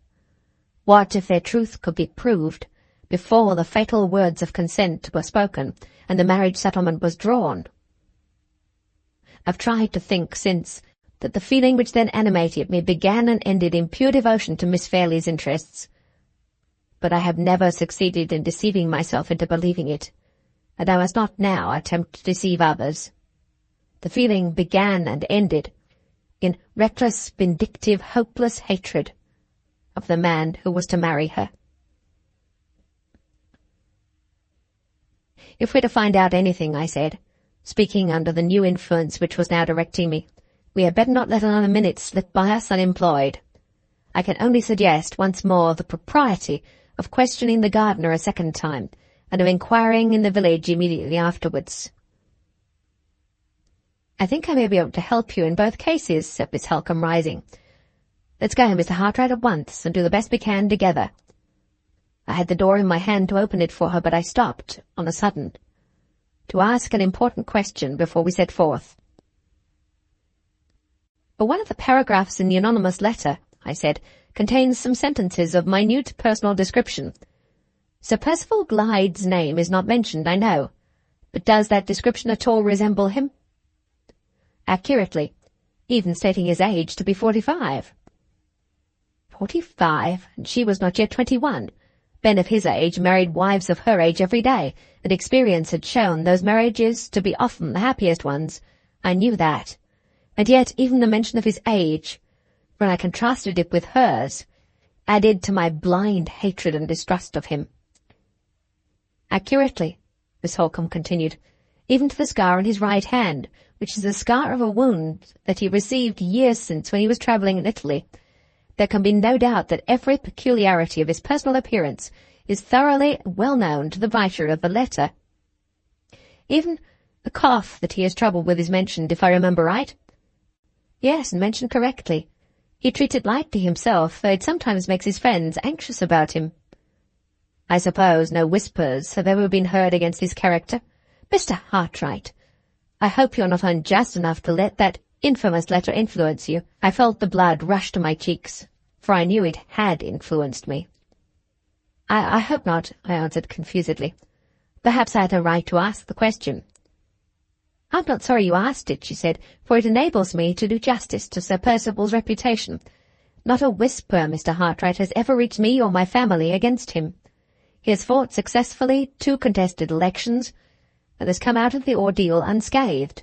A man who can do that in England is a man whose character is established." I opened the door for her in silence and followed her out. She had not convinced me. If the recording angel had come down from heaven to confirm her, and had opened his book to my mortal eyes, the recording angel would not have convinced me.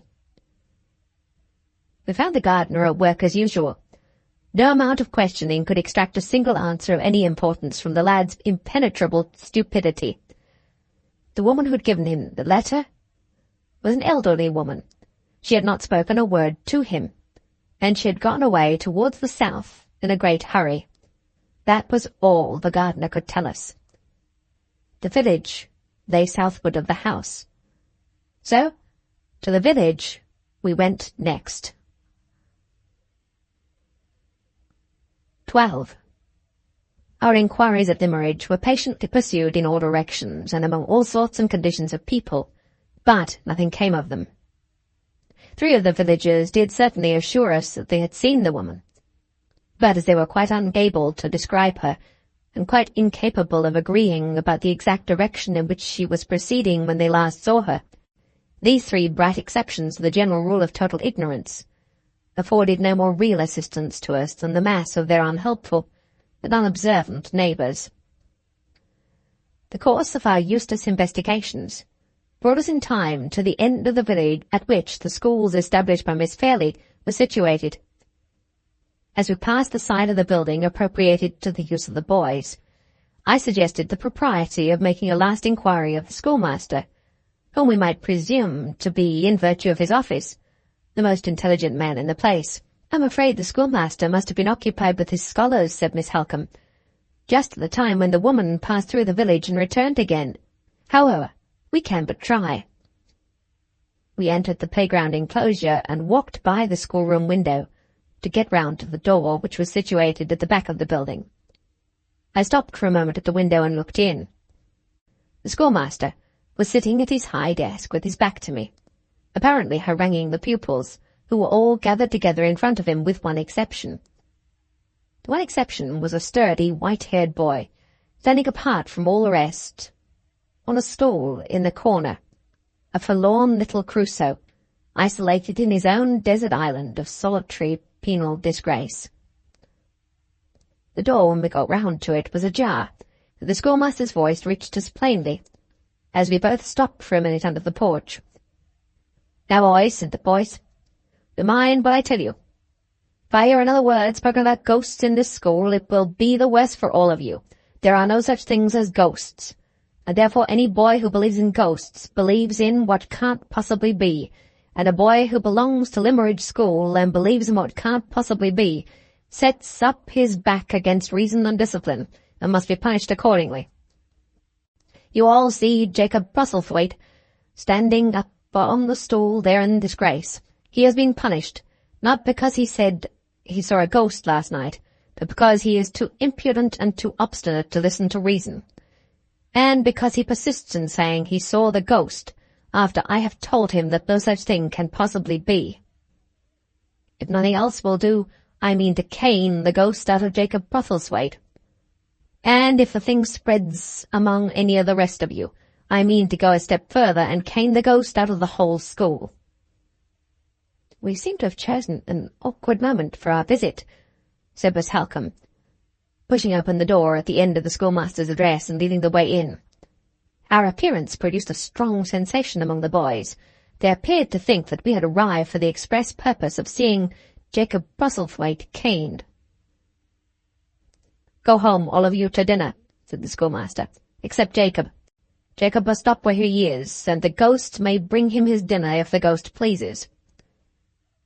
Jacob's fortitude deserted him at the double disappearance of his schoolfellows and his prospect of dinner. He took his hands out of his pockets, looked hard at his knuckles, raised them with great deliberation to his eyes, and when they got there ground them round and round slowly, accompanying the action by short spasms of sniffing, which followed each other at regular intervals. the nasal minute guns of juvenile distress. "We came here to ask a question, Mr. Dempster," said Miss Halcombe, addressing the schoolmaster, "and we little expected to find you occupied in exorcising a ghost. What does it all mean? What has really happened?" "That wicked boy has been frightening the whole school, Miss Halcombe, by declaring that he saw a ghost yesterday evening," answered the master. "And he still persists in his absurd story, in spite of all that I can say to him." "Most extraordinary," said Miss Halcombe. "I should not have thought it possible that any of the boys had imagination enough to see a ghost. This is a new accession indeed to the hard labour of forming the youthful mind at Thimmeridge, and I heartily wish you well for it, Mr. Dempster.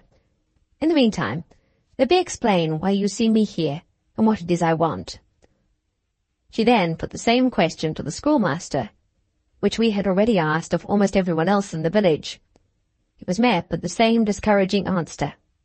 Mr. Dempster had not set eyes on the stranger of whom we were in search.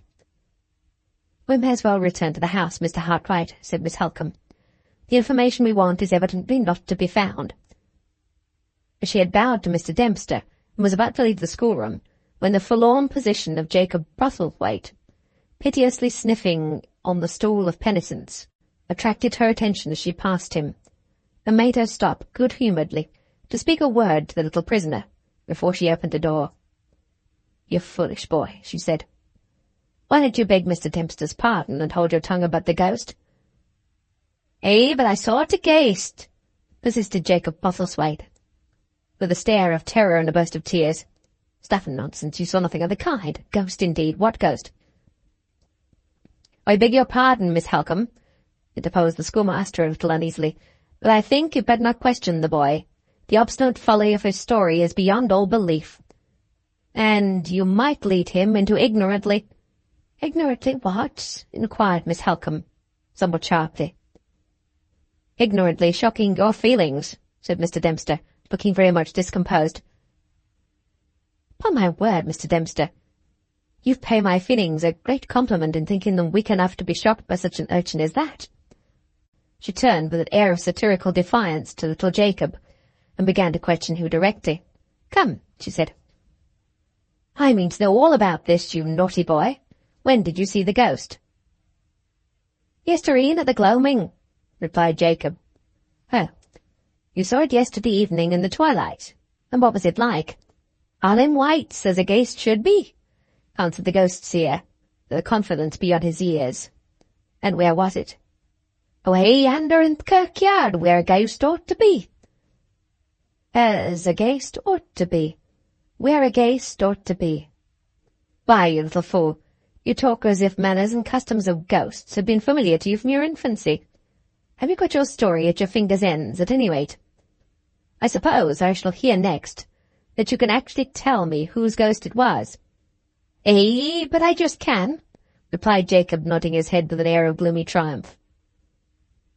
Mr. Dempster had already tried several times to speak while Miss Halcombe was examining his pupil, and now he interposed resolutely enough to make himself heard.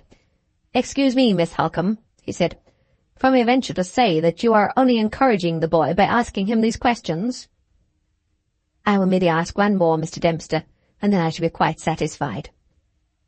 "Well," she continued, turning to the boy, "and whose ghost was it?" "The ghaist of Mistress Fairlie," answered Jacob in a whisper. The effect which this extraordinary reply produced on Miss Halcombe fully justified the anxiety which the schoolmaster had shown to prevent her from hearing it. Her face crimsoned with indignation. She turned upon little Jacob with an angry suddenness which terrified him into a fresh burst of tears, opened her lips to speak to him, then controlled herself, and addressed the master instead of the boy. "It is useless," she said, "to hold such a child as that responsible for what he says. I have little doubt that the idea has been put into his head by others. If there are people in this village, Mr. Dempster, who have forgotten the respect and gratitude due from every soul in it to my mother's memory, I will find them out, and if I have any influence with Mr. Fairlie, they shall suffer for it." "I hope indeed, I'm sure, Miss Halcombe, that you're mistaken," said the schoolmaster. "The matter begins and ends with the boy's own perversity and folly. He saw or thought he saw a woman in white yesterday evening as he was passing the churchyard, and the figure, real or fancied, was standing by the marble cross, which he and everyone else in Limmeridge knows to be the monument over Mrs. Fairlie's grave. These two circumstances are surely sufficient to have suggested to the boy himself the answer which has so naturally shocked you." Although Miss Halcombe did not seem to be convinced, she evidently felt that the schoolmaster's statement of the case was too sensible to be openly combated. She merely replied by thanking him for his attention, and by promising to see him again when her doubts were satisfied. This said, she bowed, and led the way out of the schoolroom. Throughout the whole of this strange scene I had stood apart, listening attentively and drawing my own conclusions. As soon as we were alone again, Miss Halcombe asked me if I had formed any opinion on what I had heard. "A very strong opinion," I answered. "The boy's story, as I believe, has foundation in fact. I confess I'm anxious to see the monument over Mrs. Fairlie's grave, and to examine the ground around it." "You shall see the grave." She paused after making that reply, and reflected a little as we walked on. "What has happened in the schoolroom," she resumed, "has so completely distracted my attention from the subject of the letter that I feel a little bewildered when I try to return to it. Must we give up all idea of making any further inquiries, and wait to place the whole thing in Mr. Gilmore's hands tomorrow?" "By no means, Miss Halcombe. What has happened in the schoolroom encourages me to persevere in the investigation." "Why does it encourage you?" "Because it strengthens a suspicion I felt when you gave me the letter to read." "I suppose you had your reasons, Mr. Hartright, for concealing that suspicion from me until this moment?" "I was afraid to encourage it in myself. I thought it was utterly preposterous. I distrusted it as the result of some perversity in my own imagination. But I can do so no longer. Only the boy's own answers to your questions, but even a chance expression that dropped from the schoolmaster's lips in explaining his story, have forced the idea back into my mind. Events may yet prove that idea to be an illusion, Miss Halcombe, but the belief is strong in me at this moment that the fancied ghost in the churchyard and the writer of the anonymous letter are one and the same person." She stopped, turned pale, and looked me eagerly in the face. "What person?" "The schoolmaster unconsciously told you, when he spoke of the figure that the boy saw in the churchyard, he called it a woman in white." "Not Anne Catherick?" "Yes, Anne Catherick." She put her hand through my arm and leaned on it heavily. "Don't know why," she said in low tones, "but there is something in this suspicion of yours that seems to startle and unnerve me. I feel—" She stopped and tried to laugh it off. "Miss Hartright," she went on, "I will show you the grave, and then go back at once to the house. I better not leave Laura too long alone. I better go back and sit with her." We were close to the churchyard when she spoke. The church, a dreary building of grey stone, was situated in a little valley, so as to be sheltered from the bleak winds blowing over the moorland all around it. The burial ground advanced from the side of the church a little way up the slope of the hill, and was surrounded by a rough, low stone wall. It was bare and open to the sky, except at one extremity, where a brook trickled down the stony hillside, and a clump of dwarf trees threw their narrow shadows over the short, meagre grass. Just beyond the brook and the trees, and not far from one of the 3 stone stiles which afforded entrance at various points to the churchyard, rose the white marble cross that distinguished Mrs. Fairlie's grave from the humbler monuments scattered about it. "I need go no further with you," said Miss Halcombe, pointing to the grave. "You will let me know if you find anything to confirm the idea you've just mentioned to me. Let us meet again at the house." She left me. I descended at once to the churchyard and crossed the stile, which led directly to Mrs. Fairlie's grave. The grass about it was too short and the ground too hard to show any marks of footsteps.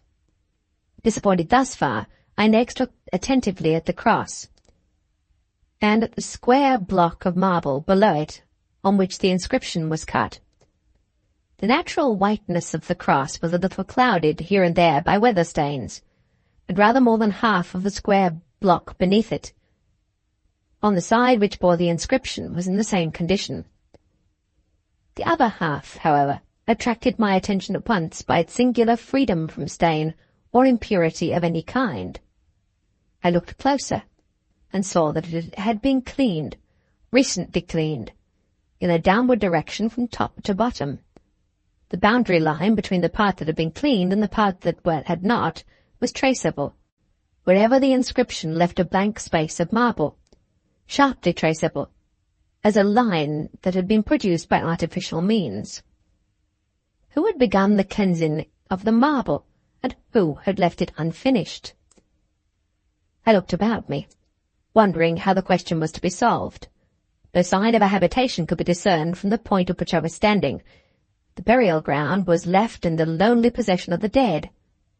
I returned to the church and walked round it till I came to the back of the building, then crossed the boundary wall beyond, by another of the stone stiles, and found myself at the head of a path leading down to a deserted stone quarry.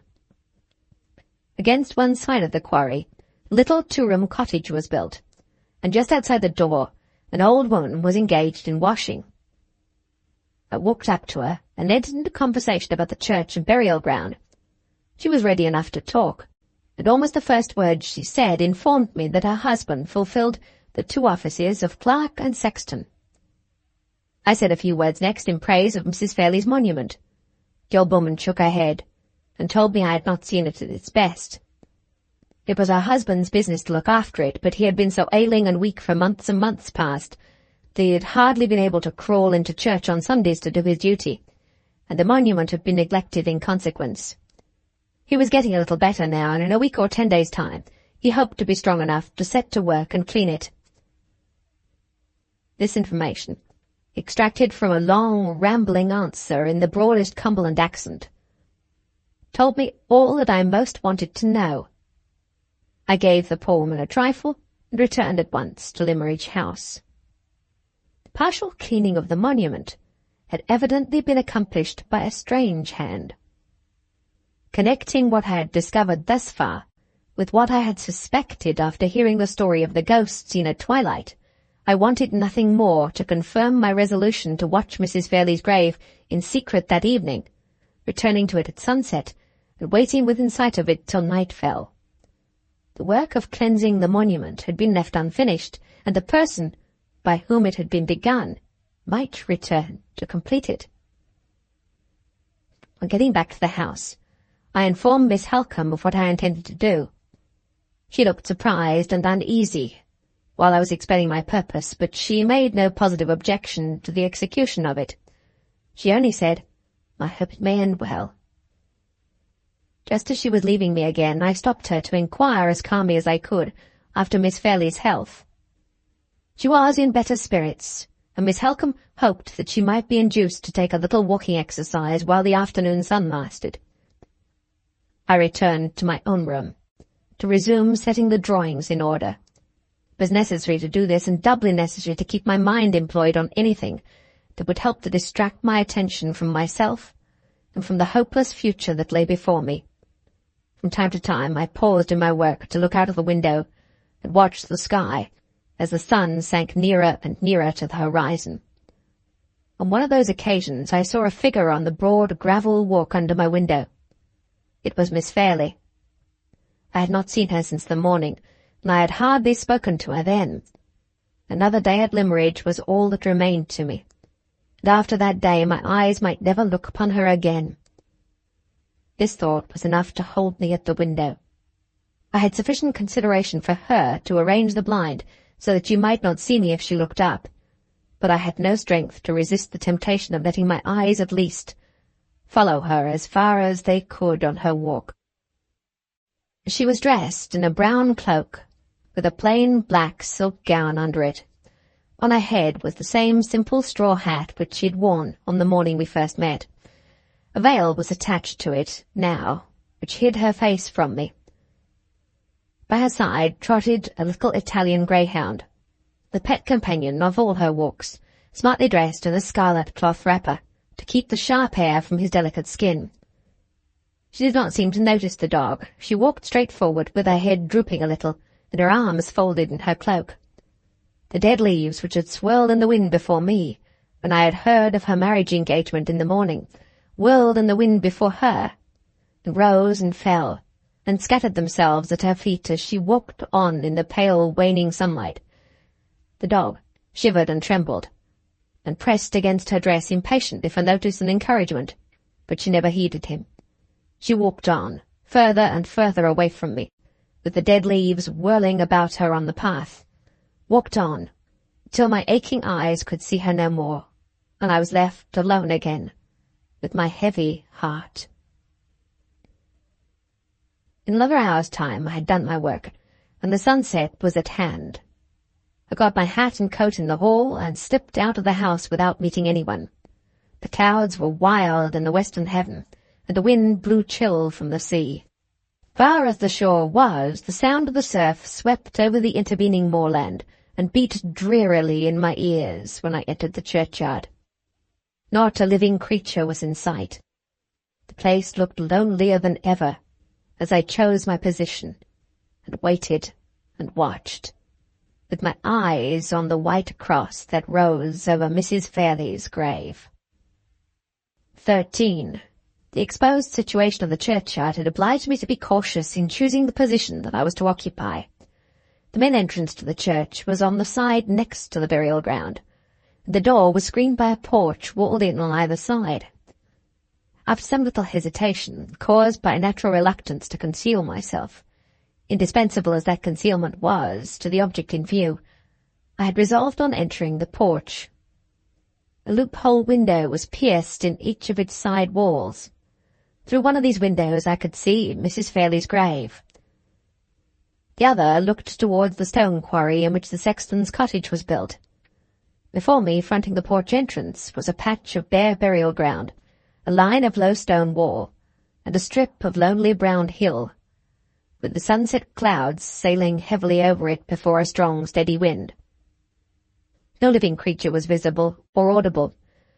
No bird flew by me, no dog barked from the sexton's cottage.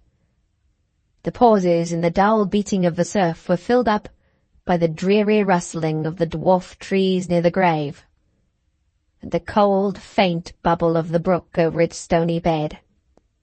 A dreary scene, and a dreary hour. My spirits sank fast as I counted out the minutes of the evening in my hiding-place under the church porch. It was not twilight yet. The light of the setting sun still lingered in the heavens, and little more than the first half-hour of my solitary watch had elapsed when I heard footsteps and a voice. The footsteps were approaching from the other side of the church, and the voice was a woman's. "Don't you fret, my dear, about the letter," said the voice. "I gave it to the lad quite safe, and the lad took it from me without a word. He went his way and I went mine, and not a living soul followed me afterwards, that I'll warrant." These words strung up my attention to a picture of expectation that was almost painful. There was a pause of silence, but the footsteps still advanced. In a moment, 2 persons, both women, passed within my range of view from the porch window. They were walking straight towards the grave, and therefore they had their backs turned towards me. One of the women was dressed in a bonnet and shawl. The other wore a long travelling cloak of a dark blue colour, with the hood drawn over her head. A few inches of her gown were visible below the cloak. My heart beat fast as I noticed the colour. It was white. After advancing about halfway between the church and the grave, they stopped, and the woman in the cloak turned her head towards her companion. But her side face, which her bonnet might now have allowed me to see, was hidden by the heavy projecting edge of the hood. "Mind you keep that comfortable warm cloak on," said the same voice I had heard already, the voice of the woman in the shawl.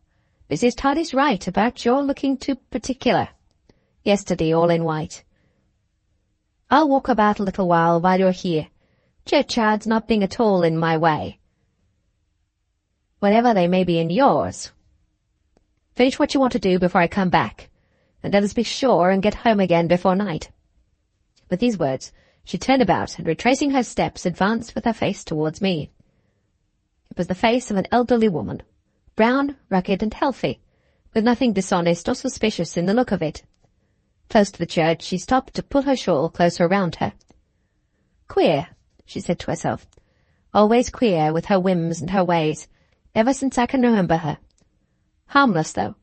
As harmless, poor soul, as a little child."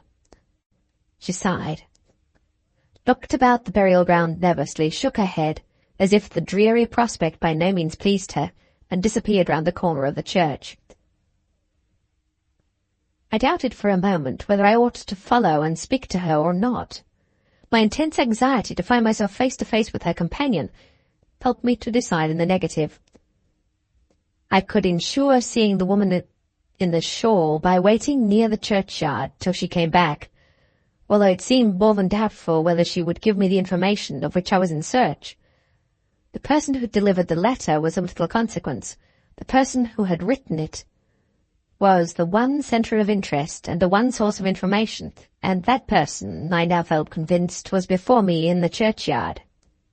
While these ideas were passing through my mind, I saw the woman in the cloak approach close to the grave, and stand looking at it for a little while. Then she glanced all around her, and taking a white linen cloth or handkerchief from under her cloak, turned aside towards the brook. The little stream ran into the churchyard under a tiny archway in the bottom of the wall, and ran out again, after a winding course of a few dozen yards, under a similar opening. She dipped the cloth in the water and returned to the grave. I saw her kiss the white cross, then kneel down before the inscription, and apply her wet cloth to the cleansing of it. After consideration how I could show myself with the least possible chance of frightening her, I resolved to cross the wall before me, to skirt around outside, and to enter the churchyard again by the stile near the grave, in order that she might see me as I approached. She was so absorbed over her employment that she did not hear me coming until I had stepped over the stile. Then she looked up, started to her feet with a faint cry, and stood facing me in speechless, motionless terror. "Don't be frightened," I said. "Surely you remember me." I stopped while I spoke, then advanced a few steps gently, then stopped again, and so approached by little and little until I was close to her. If there had been any doubt still left in my mind, it must have been now set at rest. There, speaking affrightedly for itself, there was the same face confronting me over Mrs. Fairlie's grave, which had first looked into mine on the high road at night. "You remember me," I said. "We met very late, and I helped you to find the way to London. Surely you've not forgotten that." Her features relaxed, and she drew a heavy breath of relief. I saw the new life of recognition stirring slowly under the death-like stillness which fear had set on her face.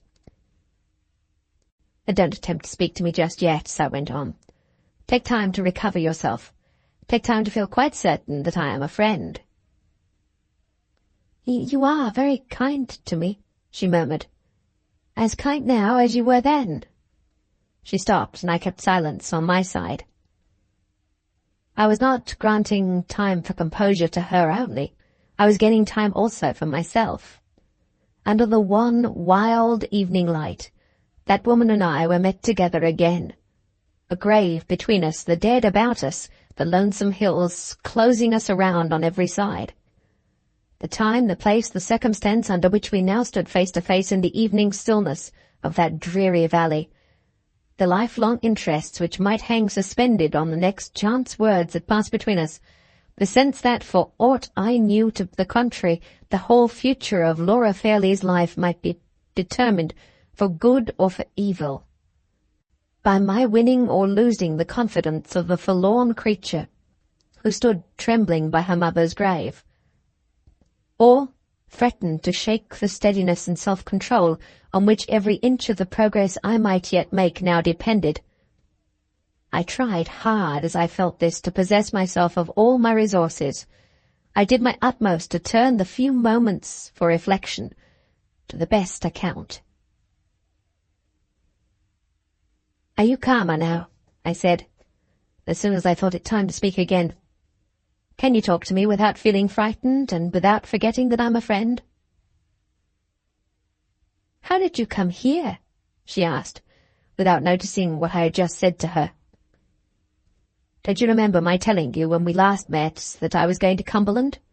I've been in Cumberland ever since. I've been staying all the time at Limmeridge House." "At Limmeridge House?" Her pale face brightened as she repeated the words, her wandering eyes fixed on me with sudden interest. "Ah, how happy you must have been," she said, looking at me eagerly, without a shadow of its former distrust left in her expression. I took advantage of her newly aroused confidence in me to observe her face, with an attention and a curiosity which I had hitherto restrained myself from showing for caution's sake. I looked at her, with my mind full of that other lovely face, which had so ominously recalled her to my memory on the terrace by moonlight.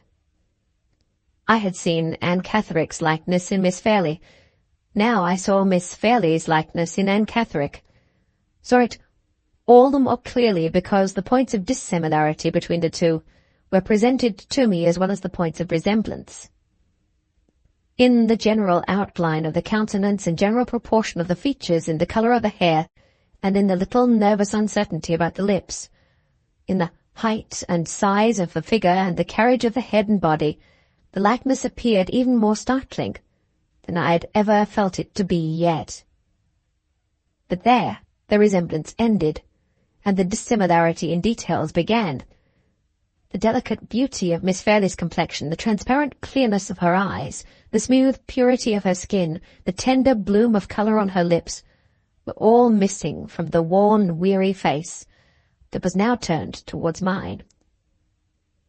Although I hated myself for even thinking such a thing, still, while I looked at the woman before me, the idea would force itself into my mind that one sad change in the future was all that was wanting to make the likeness complete, which I now saw to be so imperfect in detail. If ever sorrow and suffering set their profaning marks on the youth and beauty of Miss Fairlie's face, then and then only, Anne Catherick and she would be the twin sisters of chance resemblance, the living reflections of one another. I shuddered at the thought. There was something horrible in the blind, unreasoning distrust of the future, which the mere passage of it through my mind seemed to imply. It was a welcome interruption to be roused by feeling Anne Catherick's hand laid on my shoulder. The touch was as stealthy and as sudden as that other touch which had petrified me from head to foot on the night when we first met. "You are looking at me, but you are thinking of something," she said, with her strange, breathless rapidity of utterance. "What is it?" "Nothing extraordinary," I answered. "I was only wondering how you came here." "I came with a friend who is very good to me. I've only been here 2 days." "And you found your way to this place yesterday?" "How do you know that?" "I only guessed it." She turned from me and knelt before the inscription once more. "Where should I go if not here?" she said. "The friend who is better than a mother to me is the only friend I have to visit in Limmeridge. Oh, it makes my heart ache to see a stain on her tomb. It ought to be kept as white as snow, for her sake. I was tempted to begin cleaning it yesterday, but I can't help coming back to go on with it today. Is there anything wrong in that? I hope not. Surely nothing can be wrong that I do for Mrs. Fairlie's sake." The old grateful sense of her benefactress's kindness was evidently the ruling idea still in the poor creature's mind, the narrow mind, which had but too plainly opened to no other lasting impression since that first impression of her younger and happier days. I saw that my chance of winning her confidence lay in encouraging her to proceed with the artless employment which she had come to the burial ground to pursue. She resumed it at once, on my telling her that she might do so, touching the hard marble as tenderly as if it had been a sentient thing, and whispering the words of the inscription to herself over and over again, as if the lost days of her girlhood had returned, and she was patiently learning her lessons once more at Mrs. Fairlie's knees. "Should you wonder very much," I said, preparing the way as cautiously as I could for the questions that were to come, "if I owned that it is a satisfaction to me as well as a surprise to see you here? I felt very uneasy about you after you left me in the cab." She looked up quickly and suspiciously. "Uneasy?" she repeated. "Why?" "A strange thing happened after we parted that night. 2 men overtook me in a chaise. They did not see where I was standing, but they stopped near me and spoke to a policeman on the other side of the way." She instantly suspended her employment. The hand holding the damp cloth with which she had been cleaning the inscription dropped to her side. The other hand grasped the marble cross at the head of the grave. Her face turned towards me slowly, with the blank look of terror set rigidly on it once more. I went on at all hazards. It was too late now to draw back. "The 2 men spoke to the policeman," I said, "and asked him if he had seen you. He had not seen you, and then one of the men spoke again, and said you had escaped from his asylum." She sprang to her feet as if my last words had set the pursuers on her track. "Stop, and hear the end," I cried. "Stop, and you shall know how I befriended you. A word from me would have told the men which way you had gone, and I never spoke that word. I helped you escape. I made it safe and certain. Think, try to understand what I tell you." My manner seemed to influence her more than my words. She made an effort to grasp the new idea. Her hands shifted the damp cloth, hesitatingly, from one to the other, exactly as they had shifted the little travelling bag on the night when I first saw her. Slowly, the purpose of my words seemed to force its way through the confusion and agitation of her mind. Slowly, her features relaxed, and her eyes looked at me with their expression gaining in curiosity, what it was fast losing in fear. "You don't think I ought to be in the asylum, do you?" she said. "Certainly not. I'm glad you escaped from it. I'm glad I helped you." Yes, you did help me indeed. You helped me at the hard part," she went on a little vacantly. "It was easy to escape, or I should not have got away. They never suspected me as they suspected the others. I was so quiet and so obedient, and so easily frightened. The finding London was the hard part, and there you helped me. Did I thank you at the time? I thank you now very kindly." "Was the asylum far away from where you met me? Come, show that you believe me to be your friend, and tell me where it was." She mentioned the place, a private asylum, as its situation informed me. A private asylum, not very far from the spot where I'd seen her. And then, with evident suspicion of the use to which I might put her answer, anxiously repeated her former inquiry. "You don't think I ought to be taken back, do you?" "Once again, I'm glad you escaped. I'm glad you prospered well after you left me," I answered. "You said you had a friend in London to go to. Did you find the friend?" "Yes, it was very late, but there was a girl up at needlework in the house, and she helped me to rouse Mrs. Clements. Mrs. Clements is my friend, a good, kind woman, but not like Mrs. Fairlie. Ah, nobody is like Mrs. Fairlie."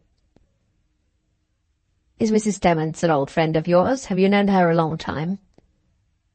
"Yes, she was a neighbour of ours once at home in Hampshire, and liked me and took care of me when I was a little girl, years ago.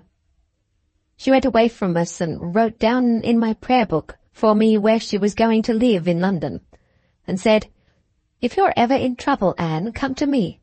I have no husband alive to say me nay, and no children to look after. I will take care of you.' Kind words, were they not? I suppose I remember them because they were kind. It's little enough I remember besides. Little enough. Little enough." "Had you no mother or father to take care of you?" "Father, I never saw him. I never heard mother speak of him. Father, ah dear, he is dead, I suppose." "And your mother?" "I don't get on well with her. We are a trouble and a fear to each other." "A trouble and a fear to each other?" At those words the suspicion crossed my mind for the first time that her mother might be the person who had placed her under restraint. "Don't ask me about my mother," she went on. "I'd rather talk of Mrs. Clements. Mrs. Clements is like you. She doesn't think that I ought to be back in the asylum, and she is as glad as you are that I escaped from it. She cried over my misfortune and said it must be kept secret from everybody. Her misfortune. In what sense was she using that word? In a sense which might explain her motive in writing the anonymous letter? In a sense which might show it to be the too common and too customary motive that has led many a woman to interpose anonymous hindrances to the marriage of the man who has ruined her? I resolved to attempt the clearing up of this doubt before more words passed between us on either side. "What misfortune?" I asked. "The misfortune of my being shut up," she answered, with every appearance of feeling surprised at my question. "What other misfortune could there be?" I determined to persist as delicately and forbearingly as possible. It was of very great importance to me that I should be absolutely sure of every step in the investigation, which I now gained in advance. "There is another misfortune," I said, "to which a woman may be liable, and by which she may suffer lifelong sorrow and shame." "What is it?" she asked eagerly. "The misfortune of believing too innocently in her own virtue, and in the faith and honour of the man she loves," I answered. She looked up at me with the artless bewilderment of a child. Not the slightest confusion or change of colour, not the faintest trace of any secret consciousness of shame struggling to the surface, appeared in her face. That face which betrayed every other emotion with such transparent clearness. No words that ever were spoken could have assured me, as her look and manner now assured me, that the motive which I had assigned for her writing the letter and sending it to Miss Fairlie was plainly and distinctly the wrong one. That doubt, at any rate, was now set at rest, but the very removal of it opened a new prospect of uncertainty. The letter, as I knew from positive testimony, pointed to Sir Percival Glyde, though it did not name him. She must have had some strong motive, originating in some deep sense of injury, for secretly denouncing him to Miss Fairlie in such terms as she had employed, and that motive was unquestionably not to be traced to the loss of her innocence and her character. Whatever wrong he might have inflicted on her, it was not of that nature. Of what nature could it be? I don't understand you," she said, after evidently trying hard and trying in vain to discover the meaning of the words I had last said to her. "Never mind," I answered. "Let's go on with what we were talking about. Tell me how long you stayed with Mrs. Clements in London, and how you came here." "How long?"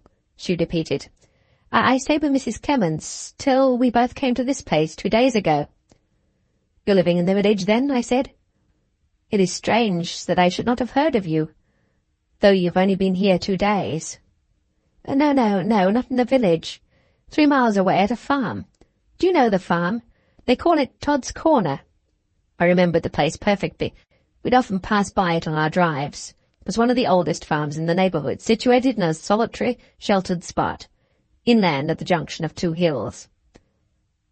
"There are relations of Mrs. Clements at Todd's Corner," she went on, "and they often asked her to go and see them. She said she would go and take me with her, for the quiet and the fresh air. It was very kind, was it not? I should have gone anywhere to be quiet and safe and out of the way. But when I heard that Todd's Corner was near Limmeridge, oh, I was so happy. I would have walked all the way barefoot to get there, and see the schools and the village and Limmeridge House again. They are very good people at Todd's Corner. I hope I shall stay there a long time. There is only one thing I don't like about them, and I don't like about Mrs. Clements." "What is it?" "They will tease me about dressing all in white. They say it looks so particular." "How do they know?" "Mrs. Fairlie knew best. Mrs. Fairlie would never have made me wear this ugly blue cloak. Ah, she was fond of white in her lifetime, and here is white stone about her grave. And I'm making it whiter for her sake. She often wore white herself, and she always dressed her little daughter in white. Is Miss Fairlie well and happy? Does she wear white now, as she used when she was a girl?"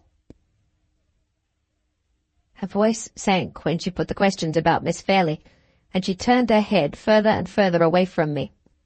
I thought that I detected, in the alteration of her manner, an uneasy consciousness of the risk she had run in sending the anonymous letter, and I instantly determined so to frame my answer as to surprise her into owning it. "Miss Fairlie was not very well or very happy this morning," I said. She murmured a few words, but they were spoken so confusedly and in such a low tone that I could not even guess what they meant. "Did you ask me why Miss Fairlie was neither well nor happy this morning?" I continued. "No," she said quickly and eagerly. "Oh, no, I never asked that." "I will tell you without your asking," I went on. "Miss Fairlie has received your letter." She had been down on her knees for some little time past, carefully removing the last weather stains left about the inscription while we were speaking together. First sentence of the words I had just addressed to her made her pause in her occupation and turn slowly without rising from her knees so as to face me. The second sentence literally petrified her. The cloth she had been holding dropped from her hands, her lips fell apart, all the little colour that there was naturally in her face left it in an instant. "How do you know?" she said faintly. "Who showed it to you?" The blood rushed back into her face, rushed overwhelmingly, as the sense rushed upon her mind that her own words had betrayed her. She struck her hands together in despair. "I never wrote it," she gasped affrightedly. "I know nothing about it." "Yes," I said. "You wrote it, and you know about it. It was wrong to send such a letter. It was wrong to frighten Miss Fairlie. If you had anything to say that it was right and necessary for her to hear, you should have gone yourself to Limmeridge House. You should have spoken to the young lady with your own lips." She crouched down over the flat stone of the grave, till her face was hidden on it, and made no reply. "Miss Fairlie will be as good and kind to you as her mother was if you meant well," I went on. "Miss Fairlie will keep your secret, and not let you come to any harm. Will you see her tomorrow at the farm? Will you meet her in the garden at Limmeridge House?" "Oh, if I could die and be hidden and at rest with you." Her lips murmured the words close to the gravestone, murmured them in tones of passionate endearment to the dead remains beneath. "You know I love your child for your sake. Oh, Mrs. Fairlie, tell me how to save her. Be my darling and my mother once more, and tell me what to do for the best." I heard her lips kissing the stone. I saw her hands beating on it passionately. The sound and sight deeply affected me. I stooped down and took the poor, helpless hands tenderly in mine and tried to soothe her. It was useless. She snatched her hands from me, never moved her face from the stone. Seeing the urgent necessity of quieting her at any hazard and by any means, I appealed to the only anxiety that she appeared to feel, in connection with me and with my opinion of her, the anxiety to convince me of her fitness to be mistress of her own actions. "Come, come," I said quietly. "Try to compose yourself, or you'll make me alter my opinion of you. Don't let me think that the person who put you in the asylum might have had some excuse." The next words died away on my lips. The instant I risked that chance reference to the person who had put her in the asylum, she sprang up on her knees. A most extraordinary and startling change passed over her. Her face, at all ordinary times so touching to look at in its nervous sensitiveness, weakness and uncertainty, became suddenly darkened by an expression of maniacally intense hatred and fear, which communicated a wild, unnatural force to every feature. Her eyes dilated in the dim evening light, like the eyes of a wild animal. She caught up the cloth that had fallen at her side, as if it had been a living creature that she could kill, and crushed it in both her hands, with such convulsive strength that the few drops of moisture left in it trickled down on the stone beneath her. "Talk of something else," she said, whispering through her teeth. "I shall lose myself if you talk like that." The very vestige of the gentler thoughts which had filled her mind hardly a minute since seemed to be swept from it now. It was evident that the impression left by Mrs. Fairlie's kindness was not, as I had supposed, the only strong impression on her memory. With the grateful remembrance of her school days at Limmeridge, there existed the vindictive remembrance of the wrong inflicted on her by her confinement in the asylum. Who had done that wrong? Could it really be her mother? It was hard to give up pursuing the inquiry to that final point, but I forced myself to abandon all idea of continuing it. Seeing her as I saw her now, it would have been cruel to think of anything but the necessity and the humanity of restoring her composure. "I'll talk of nothing to distress you," I said soothingly. "You want something?" she answered sharply and suspiciously. "Don't look at me like that. Speak to me. Tell me what you want." "I only want you to quiet yourself. When you're calmer, to think over what I've said." "Said?" She paused, twisted the cloth in her hands, backwards and forwards, and whispered to herself, "What is it he said?" She turned again towards me, and shook her head impatiently. "Why don't you help me?" she asked with angry suddenness. "Yes, yes," I said, "I will help you. You will soon remember. I ask you to see Miss Fairlie tomorrow, and to tell her the truth about the letter." "Ah, Miss Fairlie, Fairlie, Fairlie." The mere utterance of the loved familiar name seemed to quiet her. Her face softened and grew like itself again. "You need have no fear of Miss Fairlie," I continued, "and no fear of getting into trouble through the letter. She knows so much about it already that you will have no difficulty in telling her all. There can be little necessity for concealment, where there is hardly anything left to conceal. You mention no names in the letter, but Miss Fairlie knows that the person you write of is Sir Percival Glyde." The instant I pronounced that name, she started to her feet, and a scream burst from her that rang through the churchyard and made my heart leap in me with the terror of it. The dark deformity of the expression which had just left her face lowered on it once more, with doubled and trebled intensity. The shriek of the name, the reiterated look of hatred and fear that instantly followed, told all. Not even a last doubt now remained. Her mother was guiltless of imprisoning her in the asylum. A man had shut her up, and that man was Sir Percival Glyde. The scream had reached other ears than mine. On one side I heard the door of the sexton's cottage open. On the other I heard the voice of her companion, the woman in the shawl, the woman whom she had spoken of as Mrs. Clements. I'm coming," cried the voice from behind the clump of dwarf trees. In a moment more Mrs. Clements hurried into view. "Who are you?" she cried, facing resolutely as she set her foot on the stile. "How dare you frighten a poor helpless woman like that?" She was at Anne Catherick's side, and had put one arm round her before I could answer. "What is it, my dear?" she said. "What has he done to you?" "Nothing," the poor creature answered. "Nothing. I'm only frightened." Mrs. Clements turned on me with fearless indignation, for which I respected her.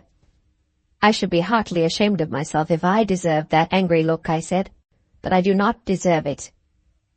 I have, unfortunately, startled her without intending it. This is not the first time she has seen me. Ask her yourself, and she will tell you that I am incapable of willingly harming her or any woman." I spoke distinctly, so that Anne Catherick might hear and understand me, and I saw that the words and their meaning had reached her. Yes, yes," she said. "He was good to me once. He helped me." She whispered the rest into her friend's ear. "Strange indeed," said Mrs. Clements, with a look of perplexity. "Makes all the difference, though. I'm sorry I spoke so rough to you, sir, but you must own that appearances look suspicious to a stranger. It's more my fault than yours for humouring her whims and letting her be alone in such a place as this. Come, my dear, come home now." I thought the good woman looked a little uneasy at the prospect of the walk back, and I offered to go with them until they were both within sight of home. Mrs. Clements thanked me civilly and declined. She said that they were sure to meet some of the farm labourers as soon as they got to the moor. "Try to forgive me," I said, when Anne Catherick took her friend's arm to go away. Innocent as I had been of any intention to terrify and agitate her, my heart smote me as I looked at the poor, pale, frightened face.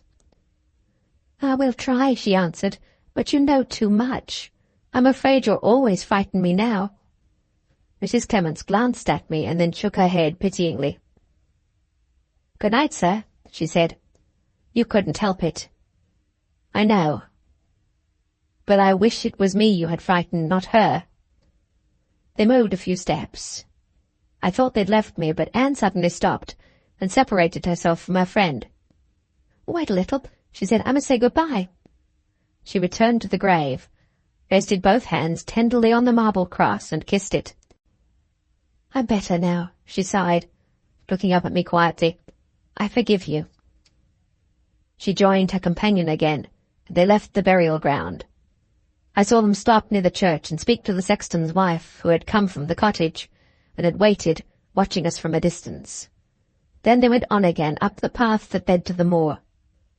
I looked after Anne Catherick as she disappeared, till all trace of her had faded in the twilight. I looked as anxiously and as sorrowfully, as if that was the last I was to see in this weary world of the woman in white. 14. Half an hour later I was back at the house and was informing Miss Halcombe of all that had happened. She listened to me from beginning to end with a steady, silent attention, which in a woman of her temperament and disposition was the strongest proof that could be offered of the serious manner in which my narrative affected her. "My mind misgives me," was all she said when I had done. "My mind misgives me sadly about the future." "The future may depend," I suggested, "on the use we make of the present. It is not improbable that Anne Catherick may speak more readily and unreservedly to a woman than she has spoken to me. If Miss Fairlie—" "Not to be thought of for a moment," deposed Miss Halcombe, in her most decided manner. "Let me suggest, then," I continued, "that you should see Anne Catherick yourself, and do all you can to win her confidence. For my own part, I shrink from the idea of alarming the poor creature a second time, as I have most unhappily alarmed her already. Do you see any objection to accompanying me to the farmhouse tomorrow?" "None whatever. I will go anywhere and do anything to serve Laura's interests. What did you say the place was called?" "You must know it well. It's called Todd's Corner." "Certainly. Todd's Corner is one of Mr. Fairlie's farms.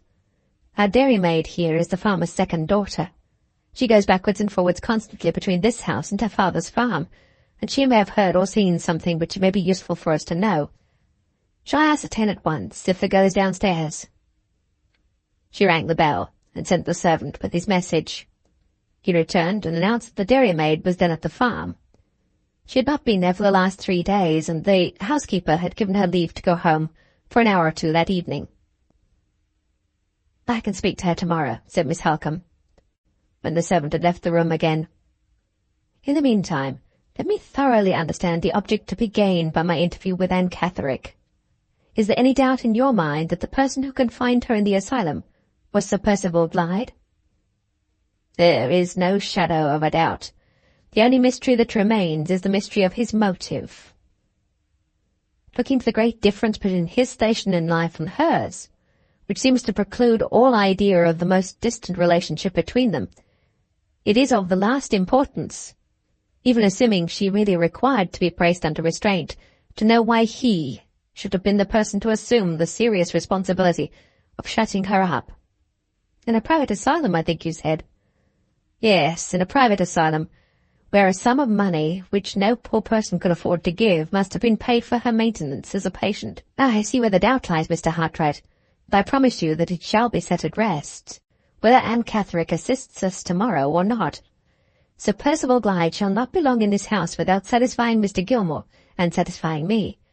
My sister's future is the dearest care in life, and I have influence enough over her to give me some power, where her marriage is concerned, in the disposal of it." We parted for the night. After breakfast the next morning, an obstacle, which the events of the evening before had put out of my memory, interposed to prevent our proceeding immediately to the farm. This was my last day at Limmeridge House, and it was necessary, as soon as the post came in, to follow Miss Halcombe's advice, and to ask Mr. Fairlie's permission to shorten my engagement by a month, in consideration of an unforeseen necessity for my return to London. Fortunately, for the probability of this exercise, so far as appearances were concerned, the post brought me 2 letters from London friends that morning. I took them away at once to my own room, and sent the servant with a message for Mr. Fairlie, requesting to know when I could see him on a matter of business. I awaited the man's return, free from the slightest feeling of anxiety about the manner in which his master might receive my application. With Mr. Fairlie's leave or without it, I must go.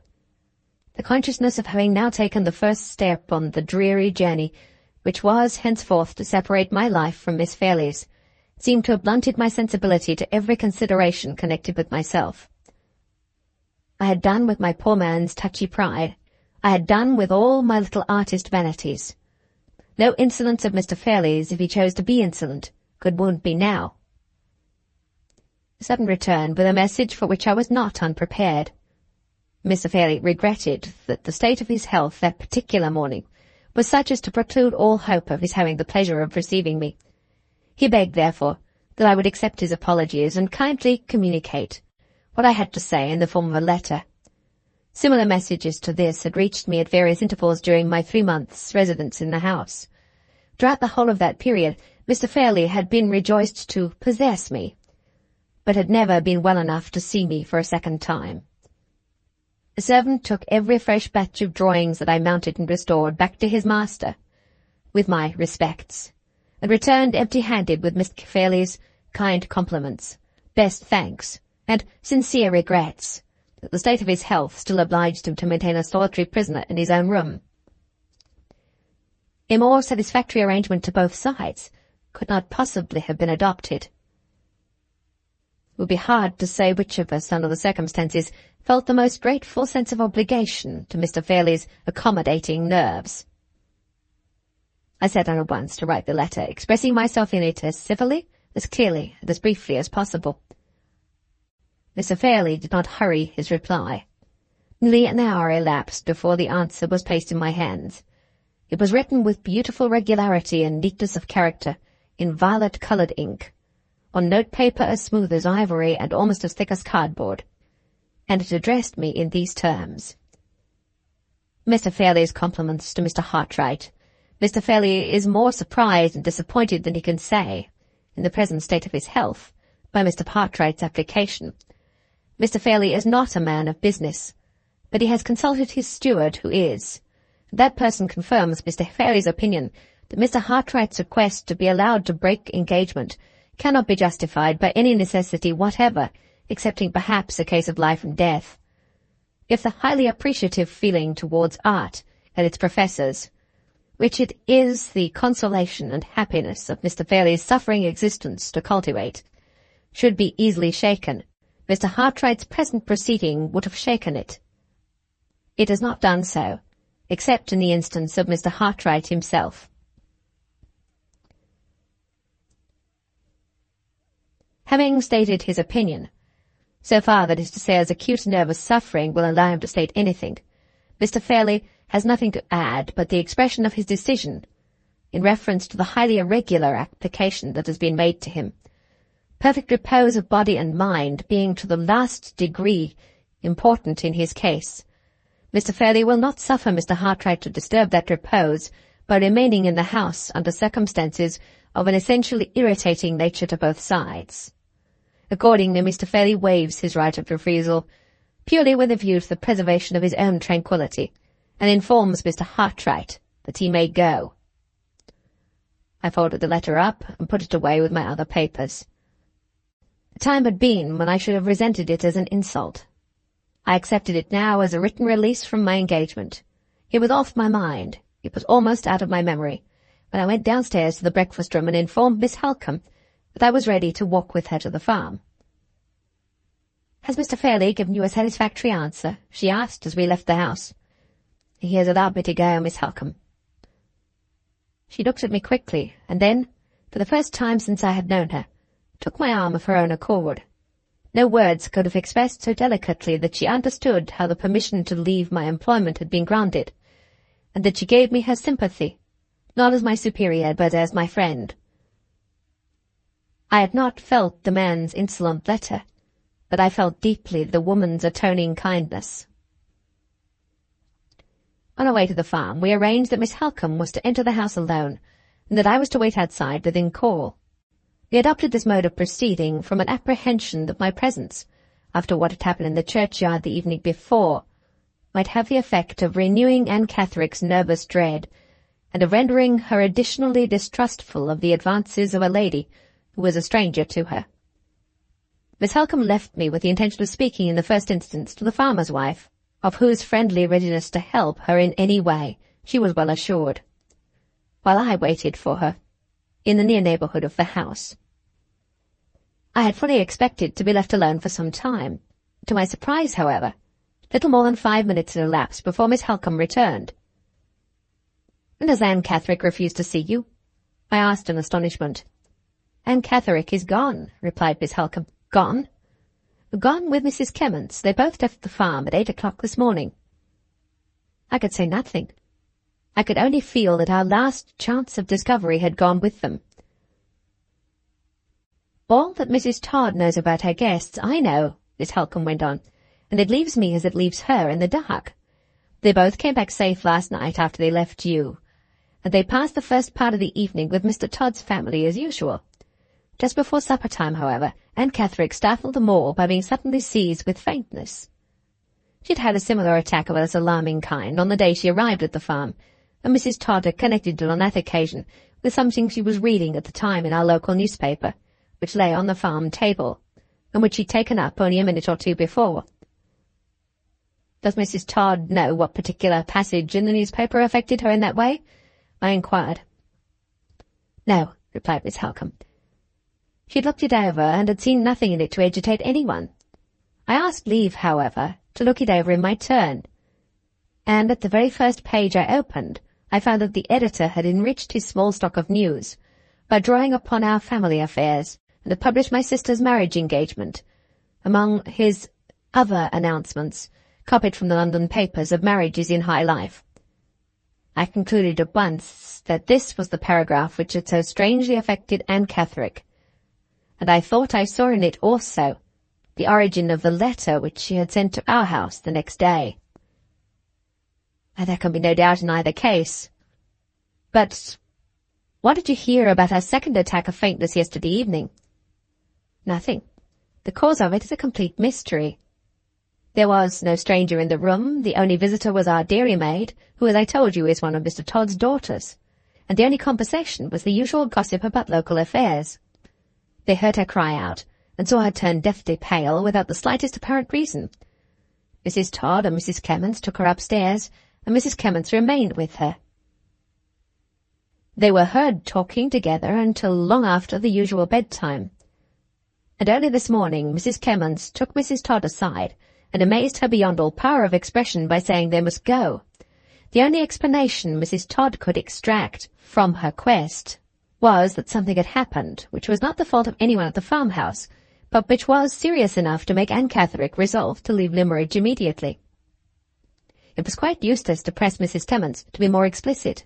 She only shook her head and said that, for Anne's sake, she must beg and pray that no one would question her. All she could repeat, with every appearance of being seriously agitated herself, was that Anne must go, and that she must go with her, and that the destination to which they might both betake themselves must be kept a secret from everybody. I spare you the recital of Mrs. Todd's hospitable remonstrances and refusals. It ended in her driving them both to the nearest station, more than 3 hours since. She tried hard on the way to get them to speak more plainly, but without success, and she set them down outside the station door, so hurt and offended by the unceremonious abruptness of their departure and their unfriendly reluctance to place the least confidence in her, that she drove away in anger, without so much as stopping to bid them good-bye. That is exactly what has taken place. Search your own memory, Mr. Hartright, and tell me if anything happened in the burial ground yesterday evening which can at all account for the extraordinary departure of those 2 women this morning. I should like to account first, Miss Halcombe, for the sudden change in Anne Catherick, which alarmed them at the farmhouse hours after she and I had parted, and when, Time enough had elapsed to quiet any violent agitation that I might have been unfortunate enough to cause. Did you inquire particularly about the gossip which was going on in the room when she turned faint? Yes, but Mrs. Todd's household affairs seemed to have divided her attention that evening with the talk in the farmhouse parlour. She could only tell me that it was just the news, meaning, I suppose, that they all talked as usual about each other. The dairymaid's memory may be better than her mother's, I said. It may be as well for you to speak to the girl, Miss Halcombe, as soon as we get back. My suggestion was acted on the moment we returned to the house. Miss Halcombe led me round to the servants' offices, and we found the girl in the dairy, with her sleeves tucked up to her shoulders, peeling a large milk pan and singing blithely over her work. "I brought this gentleman to see your dairy, Hannah," said Miss Halcombe. "It's one of the sights of the house, and it always does you credit." The girl blushed and curtsied, and said shyly that she hoped she always did her best to keep things neat and clean. "You've just come from your father's," Miss Halcombe continued. "You were there yesterday evening, I hear, and you found visitors at the house." "Yes, miss." "One of them was taken faint and ill, I'm told. I suppose nothing was said or done to frighten her." "You were talking of nothing very terrible, were you?" "Oh, no, miss," said the girl, laughing. "We were only talking about the news." "Your sisters told you the news at Todd's Corner, I suppose?" "Yes, miss." "Had you told them the news at Limmeridge House?" "Yes, miss. And I'm quite sure nothing was said to frighten the poor thing. For I was talking when she was taken ill. It gave me quite a turn, miss, to see it, never having taken a faint myself." Before any more questions could be put to her, she was called away to receive a basket of eggs at the dairy door. As she left us, I whispered to Miss Halcombe, "Ask her if she happened to mention last night that visitors were expected at Limmeridge House." Miss Halcombe showed me by a look that she understood, and put the question as soon as the dairymaid returned to us. "Oh, yes, miss, I mentioned that," said the girl simply. The company coming and the accident to the brindled cow was all the news I had to take to the farm. "Did you mention names? Did you tell them that Sir Percival Glyde was expected on Monday?" "Yes, miss. I told them Sir Percival Glyde was coming. I hope there was no harm in it. I hope I didn't do wrong." No harm. Come, Mr. Hartright. Hannah will begin to think us in the way if we interrupt her any longer over her work." We stopped and looked at one another the moment we were alone again.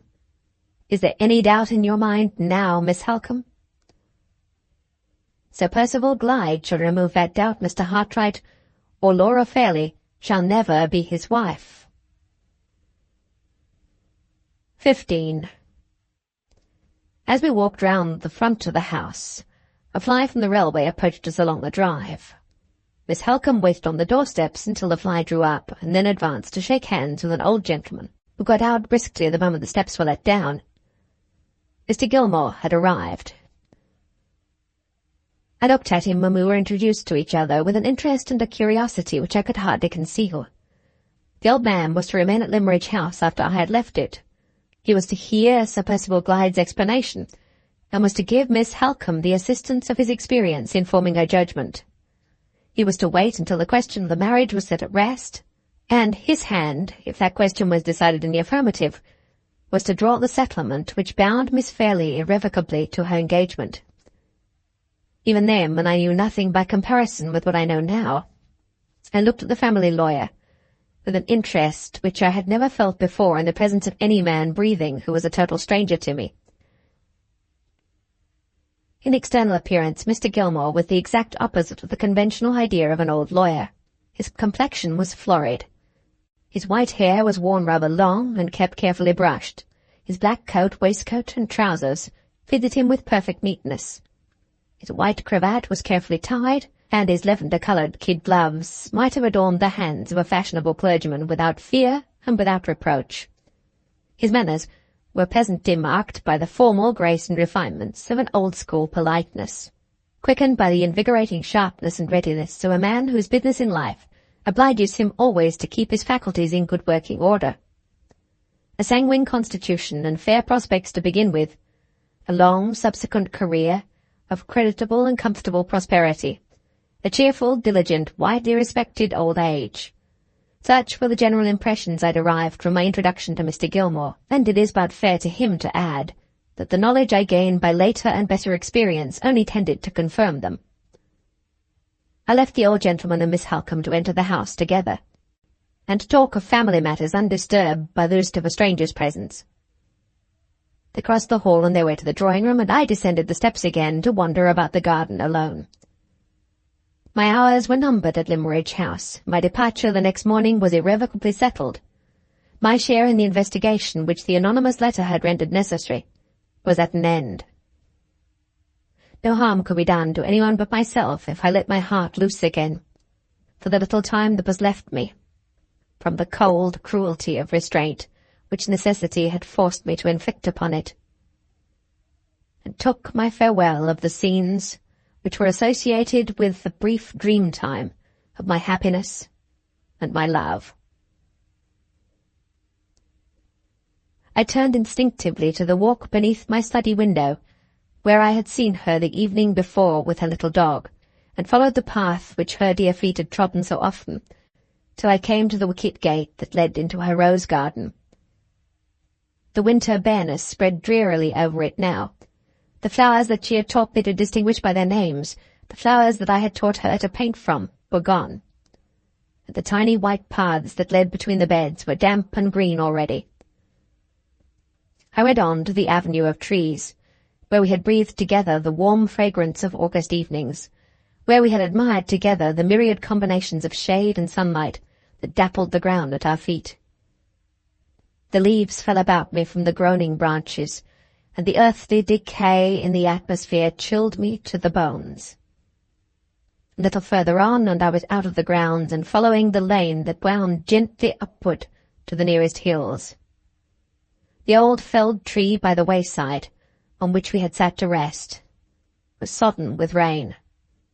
The tufts of ferns and grasses which I had drawn for her, nestling under the rough stone wall in front of us, had turned to a pool of water, stagnating round an island of draggled weeds. I gained the summit of the hill, and looked at the view which we had so often admired in happier time. It was cold and barren. It was no longer the view that I remembered. The sunshine of her presence was far from me. The charm of her voice no longer murmured in my ear. She had talked to me on the spot from which I now looked down, of her father, who was her last surviving parent, had told me how fond of each other they had been, and how sadly she missed him still when she entered certain rooms in the house, and when she took up forgotten occupations and amusements with which he had been associated. Was the view that I had seen while listening to those words the view that I saw now, standing on the hilltop by myself? I turned and left it. I wound my way down again over the moor and round the sandhills, down to the beach. There was the white rage of the surf, and the multitudinous glory of the leaping waves. But where was the place on which she had once drawn idle figures with her parasol in the sand? The place where we'd sat together while she talked to me about myself and my home, while she asked me, a woman's minutely observant questions about my mother and my sister, and innocently wondered whether I should ever leave my lonely chambers and have a wife and a house of my own. Wind and wave had long since smoothed out the trace of her, which she'd left in those marks on the sand. I looked over the wide monotony of the seaside prospect, and the place in which we two had idled away the sunny hours was as lost to me as if I had never known it, as strange to me as if I had stood already on a foreign shore. The empty silence of the beach struck cold to my heart. I returned to the house and garden, where traces were left to speak of her at every turn. On the west terrace walk I met Mr. Gilmore. He was evidently in search of me, for he quickened his pace when we caught sight of each other. The state of my spirits little fitted me for the society of a stranger, but the meeting was inevitable, and I resigned myself to make the best of it.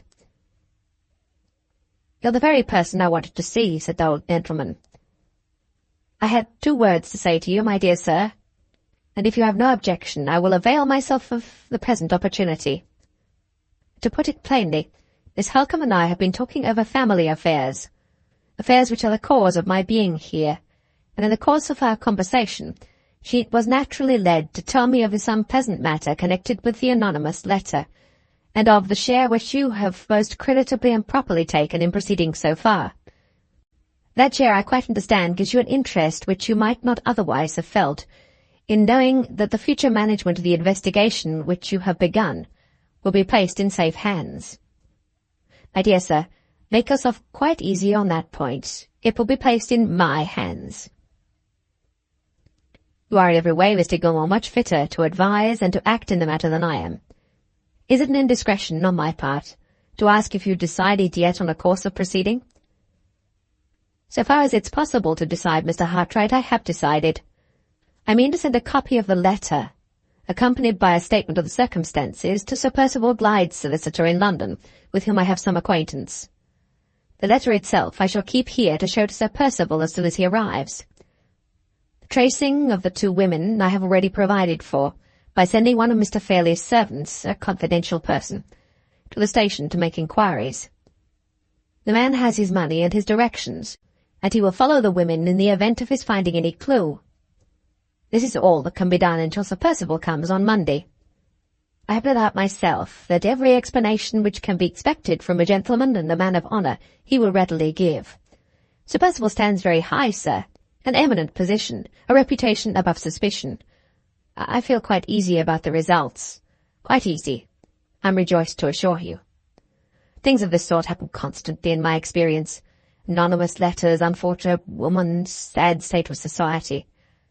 I don't deny that there are peculiar complications in this case. The case itself is, most unhappily, common. I'm afraid, Mr. Gilmore, I have the misfortune to differ from you in the view that I take of the case.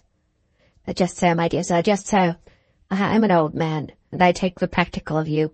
You're a young man, and you take the romantic view. Let us not dispute about our views. I live professionally in an atmosphere of disputation, Mr. Hartright, and I'm only too glad to escape from it, as I'm escaping here. We will wait for events. Yes. We will wait for events. Charming place, this. Good shooting? Probably not. None of Mr. Fairlie's land is preserved, I think. Charming place, though, and delightful people. You draw on paint, I hear, Mr. Hartright. Enviable accomplishment. What style? We dropped into general conversation. Or rather, Mr. Gilmore talked and I listened, and from the topics on which he discoursed so fluently. The solitary walk of the last 2 hours had wrought its effect on me. It had set the idea in my mind of hastening my departure from Limbridge House. Why should I prolong the hard trial of saying farewell by one unnecessary minute? What further service was required of me by anyone? There was no useful purpose to be served in my stay in Cumberland. There was no restriction of time in the permission to leave which my employer had granted me. Why not end it there and then? I determined to end it. There were some hours of daylight still left. There was no reason why my journey back to London should not begin on that afternoon. I made the first civil excuse that occurred to me for leaving Mr. Gilmore and returned at once to the house. On my way up to my own room, I met Miss Halcombe on the stairs. She saw by the hurry of my movements and the change in my manner that I had some new purpose in view and asked me what had happened. I told her the reasons which induced me to think of hastening my departure exactly as I have told them here. No, she said, earnestly and kindly. Leave us like a friend. Break bread with us once more. Stay here and dine. Stay here and help us to spend our last evening with you as happily and as like our first evenings as we can. It's my invitation. Mrs. Vase's invitation.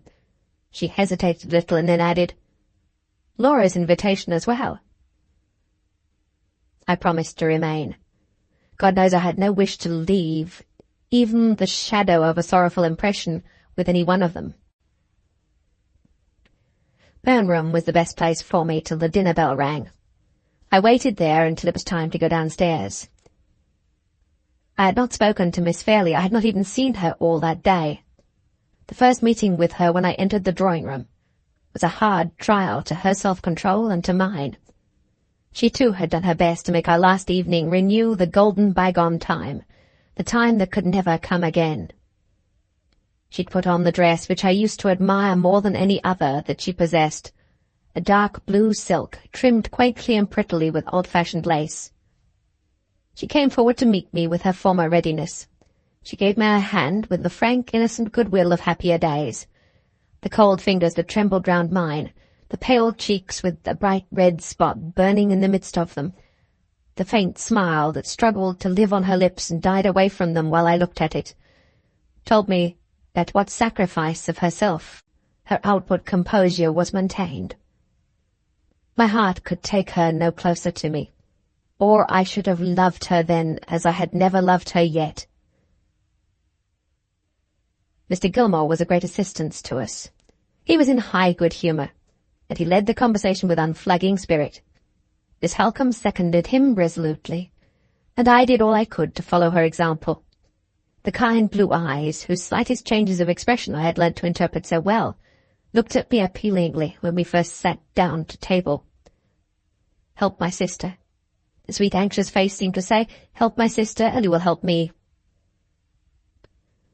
We got through the dinner, to all outward appearance at least, happily enough.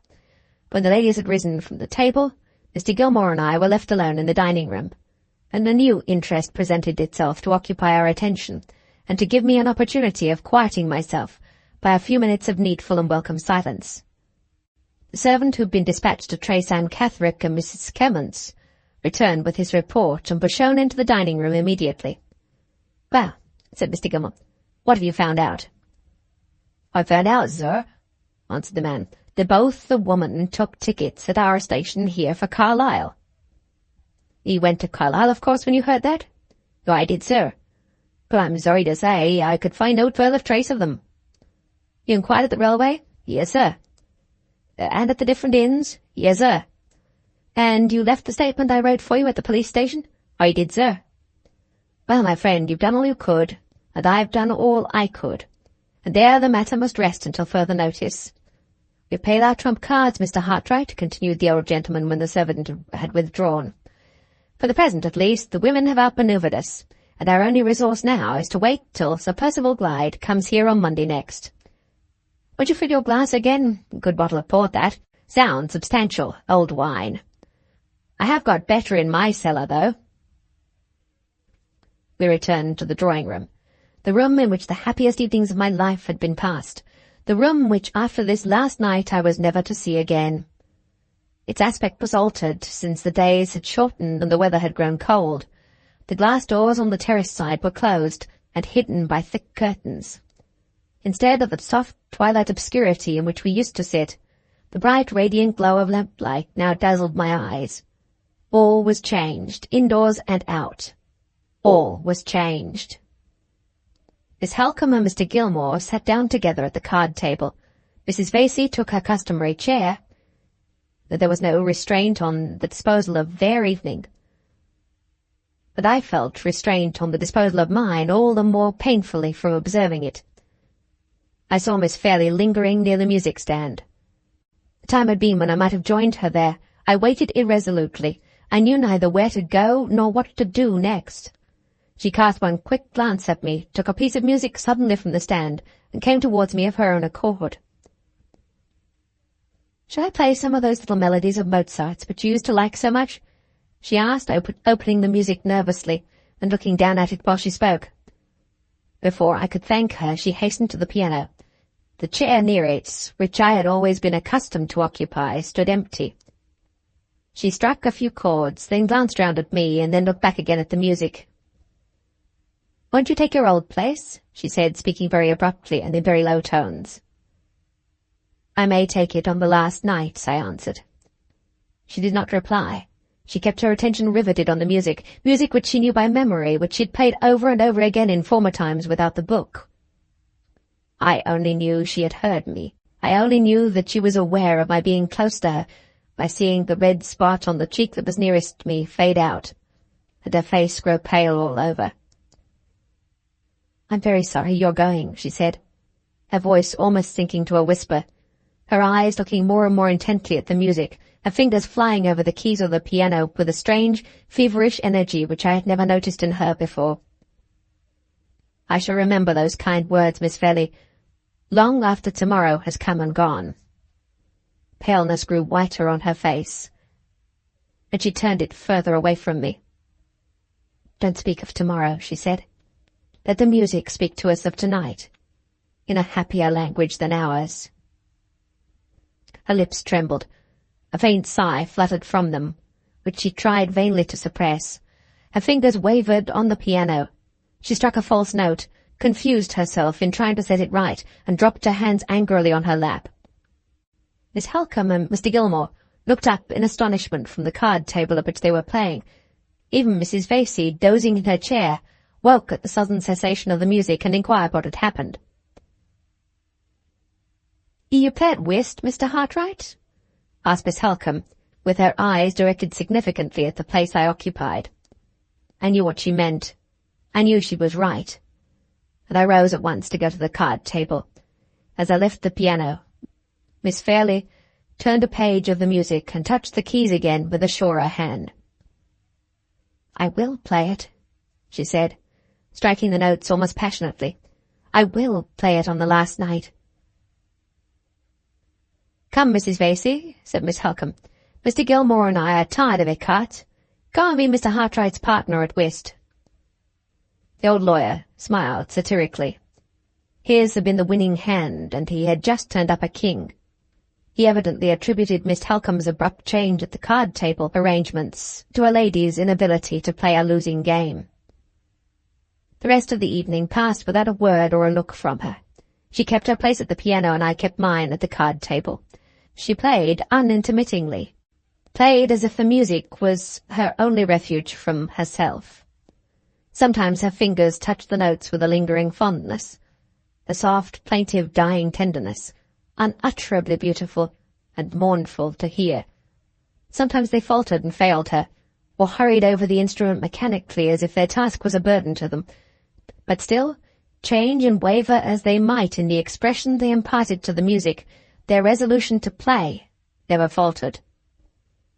She only rose from the piano when we all rose to say good night. Mrs. Vasey was nearest to the door and the first to shake hands with me. "I shall not see you again, Mr. Hartright," said the old lady. "I am truly sorry you're going away. You've been very kind and attentive, and an old woman like me feels kindness and attention. I wish you happy, sir. I wish you a kind good-bye." Mr. Gilmore came next. "I hope we shall have future opportunity of bettering our acquaintance, Mr. Hartright. You quite understand about the little matter of business being safe in my hands? Yes, of course.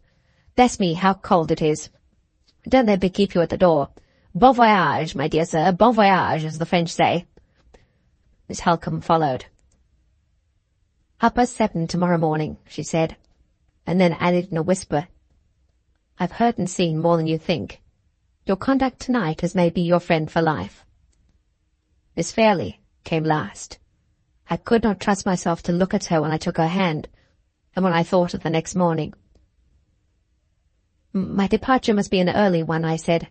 "I shall be gone, Miss Fairlie, before you—" No, she deposed hastily. "Not before I'm out of my room. I shall be down to breakfast with Marian. I am not so ungrateful nor so forgetful of the past 3 months." Her voice failed her. Her hand closed gently around mine, and then dropped it suddenly. Before I could say good night, she was gone. The end comes fast to meet me, comes inevitably, as the light of the last morning came to Limmeridge House. It was barely 7:30 when I went downstairs, but I found them both at the breakfast table waiting for me. In the chill air, in the dim light, in the gloomy morning silence of the house, we 3 sat down together and tried to eat, tried to talk. The struggle to preserve appearances was hopeless and useless, but I rose to end it. As I held up my hand, as Miss Halcombe, who was nearest to me, took it, Miss Fairlie turned away suddenly and hurried from the room. "Better so," said Miss Halcombe when the door had closed. "Better so for you and for her." I waited a moment before I could speak. It was hard to lose her without a parting word or a parting look.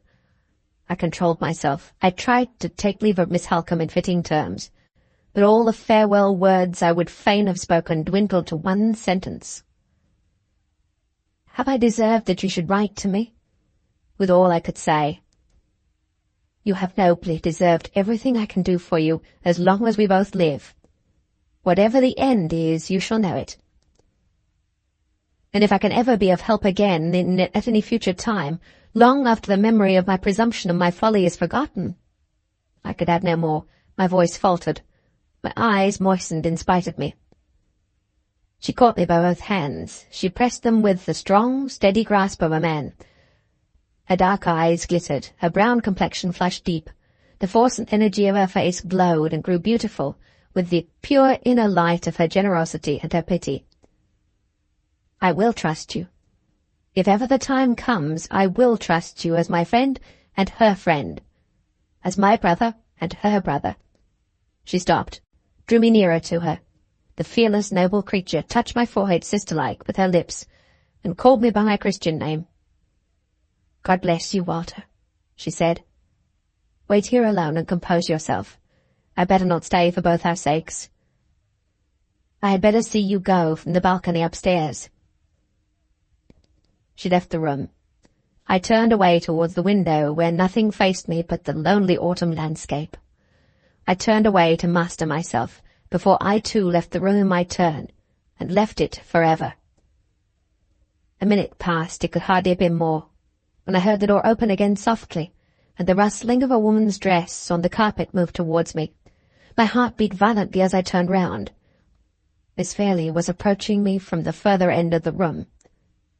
She stopped and hesitated when our eyes met, and when she saw that we were alone, then, with that courage which women lose so often in the small emergency, and so seldom in the great, she came nearer to me, strangely pale and strangely quiet, drawing one hand after her along the table by which she walked, and holding something at her side in the other which was hidden in the folds of her long dress. "I only went to the drawing-room," she said, "to look for this. It may remind you of your visit here, and of the friend you leave behind you. You told me I had improved very much when I did it, and I thought you might like—" She turned her head away and offered me a little sketch, drawn throughout by her own pencil, of the summer house in which we'd first met. The paper trembled in her hand as she held it out to me, trembled in mine as I took it from her.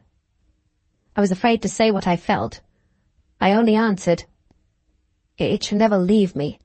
All my life long it shall be the treasure I prize most. I am very grateful for it. Very grateful to you for not letting me go away without bidding you good-bye." "Oh," she said innocently, "how can I let you go, after we've passed so many happy days together?" "Those days may never return, Miss Fairlie. My way of life and yours are very far apart.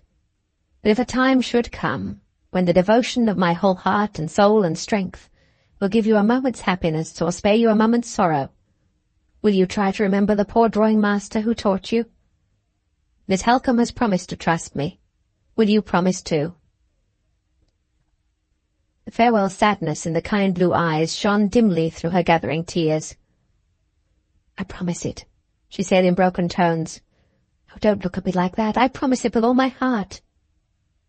I ventured a little nearer to her and held out my hand. "You have many friends who love you, Miss Fairlie. Your happy future is the dear object of many hopes. May I say at parting that it is the dear object of my hopes too." The tears flowed fast down her cheeks. She rested one trembling hand on the table to steady herself, while she gave me the other. I took it in mine, I held it fast. My head drooped over it, my tears fell on it, my lips pressed it. Not in love. Oh, not in love at that last moment, but in the agony and the self-abandonment of despair. "For God's sake, leave me," she said faintly. The confession of her heart's secret burst from her in those pleading words. I had no right to hear them, no right to answer them.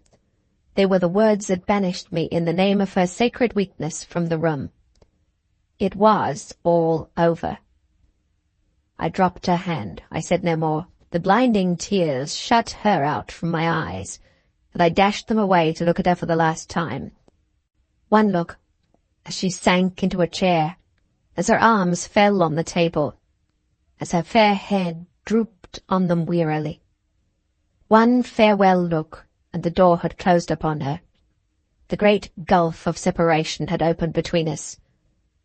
The image of Laura Fairlie was a memory of the past already.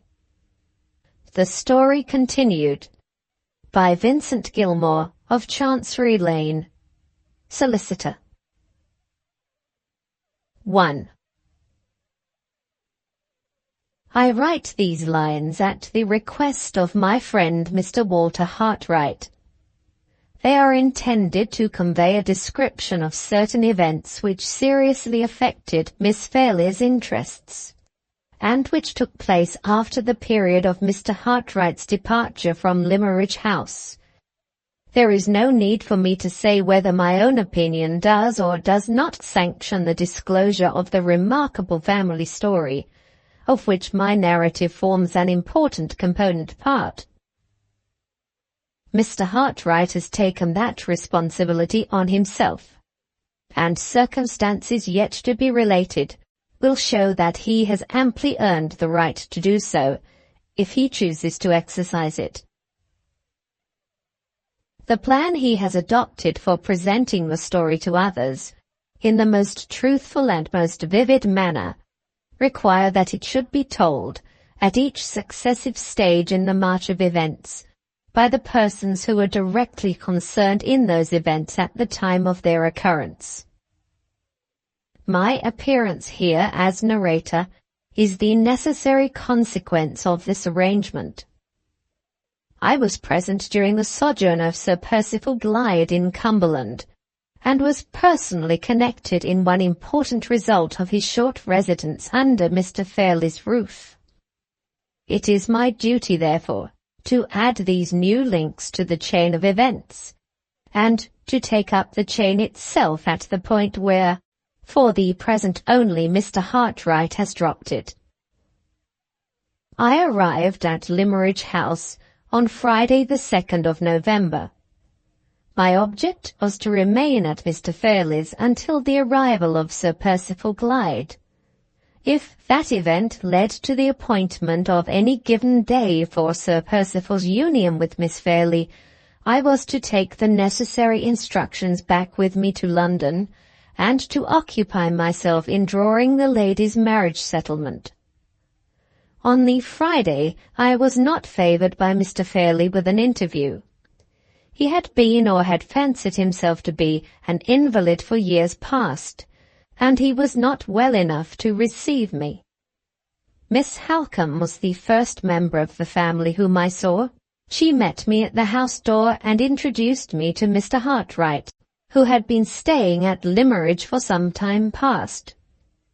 I did not see Miss Fairlie until later in the day, at dinner-time. She was not looking well, and I was sorry to observe it. She is a sweet, lovable girl, as amiable and attentive to everyone about her as her excellent mother used to be, though personally speaking she takes after her father. Mrs. Fairlie had dark eyes and hair, and her elder daughter, Miss Halcombe, strongly reminds me of her. Miss Fairlie played to us in the evening, not so well as usual, I thought. We had a rubber at whist, a mere profanation as far as play was concerned of that noble game. I had been favourably impressed by Mr. Hartright on our first introduction to one another, but I soon discovered that he was not free from the social failings incidental to his age. There are 3 things that none of the young men of the present generation can do. They can't sit over their wine, they can't play at whist, and they can't pay a lady a compliment. Mr. Hartright was no exception to the general rule. Otherwise, even in those early days and on that short acquaintance, he struck me as being a modest and gentlemanlike young man. So the Friday passed. I say nothing about the more serious matters which engaged my attention on that day. The anonymous letter to Miss Fairlie, the measures I thought it right to adopt when the matter was mentioned to me, and the conviction I entertained that every possible explanation of these circumstances would be readily afforded by Sir Percival Glyde, having all been fully noticed, as I understand, in the narrative which precedes this. On the Saturday, Mr. Hartright had left before I got down to breakfast. Miss Fairlie kept her room all day, and Miss Halcombe appeared to me to be out of spirits. The house was not what it used to be in the time of Mr. and Mrs. Philip Fairlie. I took a walk by myself in the forenoon, and looked about at some of the places which I first saw when I was staying at Limerick to transact family business more than 30 years since. They were not what they used to be either. At 2 o'clock Mr. Fairlie sent to say he was well enough to see me. He had not altered at any rate since I first knew him. His talk was to the same purpose as usual, all about himself and his ailments, his wonderful coins, and his matchless Rembrandt etchings. The moment I tried to speak of the business that had brought me to his house, he shut his eyes and said I upset him. I pursued in upsetting him by returning again and again to the subject. All I could ascertain was that he looked on his niece's marriage as a settled thing, that her father had sanctioned it, that he sanctioned it himself, that it was a desirable marriage, and that he should personally be rejoiced when the worry of it was over. As to the settlements, if I would consult his niece and afterwards dive as deeply as I pleased into my own knowledge of the family affairs, and get everything ready and limit his share in the business as guardian to saying yes at the right moment, why, of course he would meet my views, and everybody else's views, with infinite pleasure. In the meantime there I saw him, a helpless sufferer confined to his room. Did I think he looked as if he wanted teasing? No. Then why tease him? I might perhaps have been a little astonished at this extraordinary absence of all self-assertion on Mr. Fairlie's part, in the character of guardian, if my knowledge of the family affairs had not been sufficient to remind me that he was a single man, and that he had nothing more than a life interest in the Limerick property. As matters stood, therefore, I was neither surprised nor disappointed at the result of the interview. Mr. Fairlie had simply justified my expectations, and there was an end of it. Sunday was a dull day, out of doors and in. A letter arrived for me from Sir Percival Glyde's solicitor, acknowledging the receipt of my copy of the anonymous letter and my accompanying statement of the case. Miss Fairlie joined us in the afternoon, looking pale and depressed, and altogether unlike herself. I had some talk with her and ventured on a delicate allusion to Sir Percival. She listened, and said nothing.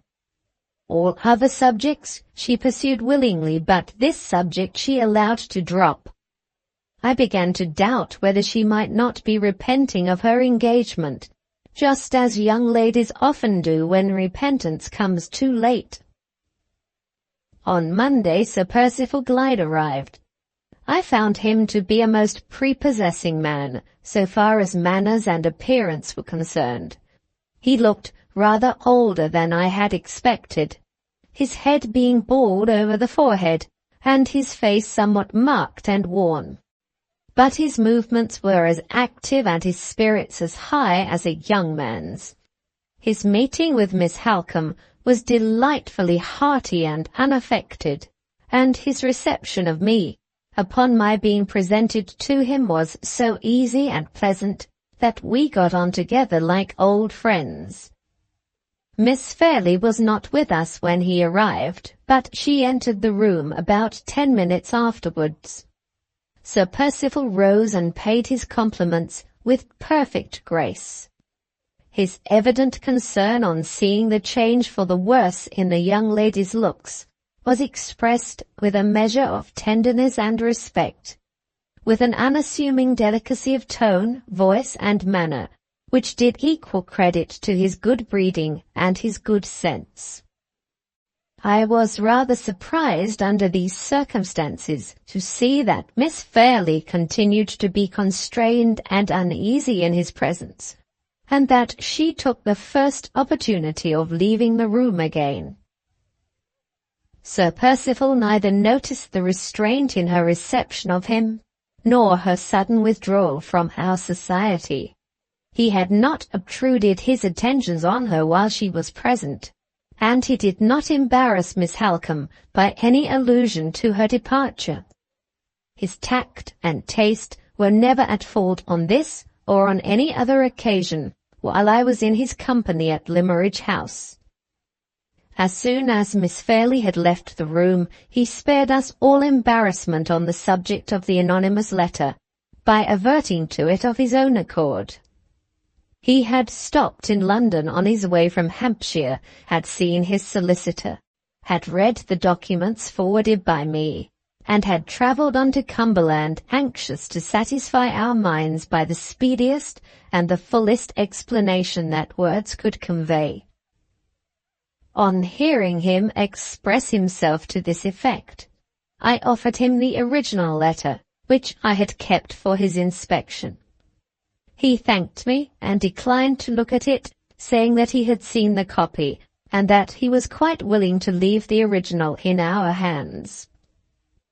The statement itself, on which he immediately entered, was as simple and satisfactory as I had all along anticipated it would be. Mrs. Catterick, he informed us, had in past years laid him under some obligations for faithful services rendered to his family connections and to himself. She had been doubly unfortunate in being married to a husband who had deserted her, and in having an only child whose mental faculties had been in a disturbed condition from a very early age.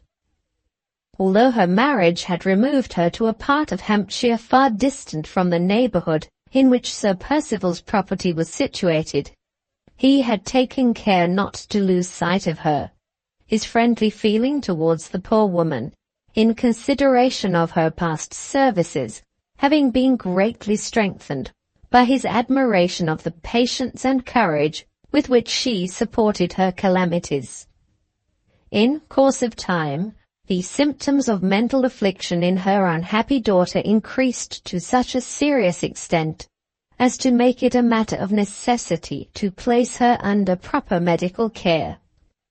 Mrs. Catterick herself recognized this necessity, but she also felt the prejudice common to persons occupying her respectable station against allowing her child to be admitted as a pauper into a public asylum.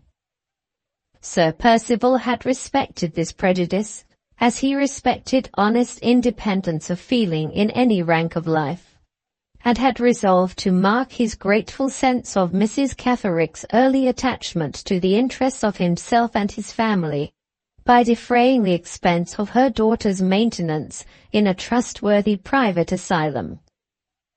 To her mother's regret, and to his own regret, the unfortunate creature had discovered the share which circumstances had induced him to take in placing her under restraint, and had conceived the most intense hatred and distrust of him in consequence. To that hatred and distrust, which had expressed itself in various ways in the asylum, the anonymous letter written after her escape was plainly attributable. If Miss Halcombe's or Mr. Gilmore's recollection of the document did not confirm that view, or if they wished for any additional particulars about the asylum, the address of which he mentioned, as well as the names and addresses of the two doctors on whose certificates the patient was admitted, he was ready to answer any question and to clear up any uncertainty. He had done his duty to the unhappy young woman by instructing his solicitor to spare no expense in tracing her, and in restoring her once more to medical care. And he was now only anxious to do his duty towards Miss Fairlie and towards her family in the same plain, straightforward way. I was the first to speak in answer to this appeal. My own course was plain to me. It is the great beauty of the law that it can dispute any human statement made under any circumstances and reduced to any form. If I had felt professionally called upon to set up a case against Sir Percival Glyde, on the strength of his own explanation. I could have done so beyond all doubt. But my duty did not lie in this direction. My function was of the purely judicial kind. I was to weigh the explanation we had just heard, to allow all due force to the high reputation of the gentleman who offered it, and to decide honestly whether the probabilities on Sir Percival's own showing were plainly with him or plainly against him. My own conviction was that they were plainly with him, and I accordingly declared that his explanation was to my mind unquestionably a satisfactory one. Miss Halcombe, after looking at me very earnestly, said a few words on her side to the same effect, with a certain hesitation of manner, however, which the circumstances did not seem to me to warrant. I am unable to say positively whether Sir Percival noticed this or not. My opinion is that he did, seeing that he pointedly resumed the subject, although he might now, with all propriety, have allowed it to drop. If my plain statement of facts had only been addressed to Mr. Gilmore, he said, I should consider any further reference to this unhappy matter as unnecessary. I may fairly expect Mr. Gilmore as a gentleman to believe me on my word, and when he has done me that justice, all discussion of the subject between us has come to an end. But my position with a lady is not the same. I owe to her what I would concede to no man alive, a proof of the truth of my assertion. You cannot ask for that proof, Miss Halcombe, and it is therefore my duty to you, and still more to Miss Fairlie, to offer it. May I beg that you will write at once to the mother of this unfortunate woman, to Mrs. Catterick, to ask for her testimony in support of the explanation which I have just offered to you. I saw Miss Halcombe change colour and look a little uneasy. Sir Percival's suggestion, politely as it was expressed, appeared to her, as it appeared to me, to point very delicately at the hesitation which her manner had betrayed a moment or two since. I hope, Sir Percival, you don't do me the injustice to suppose that I distrust you, she said quickly. Certainly not, Miss Halcombe. I make my proposal purely as an act of attention to you. Will you excuse my obstinacy if I still venture to press it? He walked to the writing table as he spoke, drew a chair to it, and opened the paper case. Let me beg you to write the note, he said, as a favour to me. It need not occupy you more than a few minutes. You have only to ask Mrs. Catterick 2 questions. First, if her daughter was placed in the asylum with her knowledge and approval. Secondly, if the share I took in the matter was such as to merit the expression of her gratitude towards myself. Mr. Gilmore's mind is at ease on this unpleasant subject, and your mind is at ease. Pray set my mind at ease also by writing the note. You oblige me to grant your request, Sir Percival, when I would much rather refuse it. With these words, Miss Halcombe rose from her place and went to the writing table. Sir Percival thanked her, handed her a pen, and then walked away towards the fireplace. Miss Fairlie's little Italian greyhound was lying on the rug. He held out his hand and called to the dog good-humouredly. "Come, Nina," he said, "we remember each other, don't we?" The little beast, cowardly and cross-grained as pet dogs usually are, looked up at him sharply, shrank away from his outstretched hand, whined, shivered, and hid itself under a sofa. It was scarcely possible that he could have been put out by such a trifle as a dog's reception of him.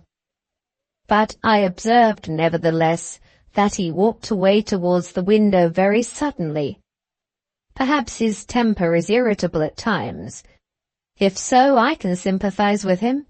My temper is irritable at times too. Miss Halcombe was not long in writing the note.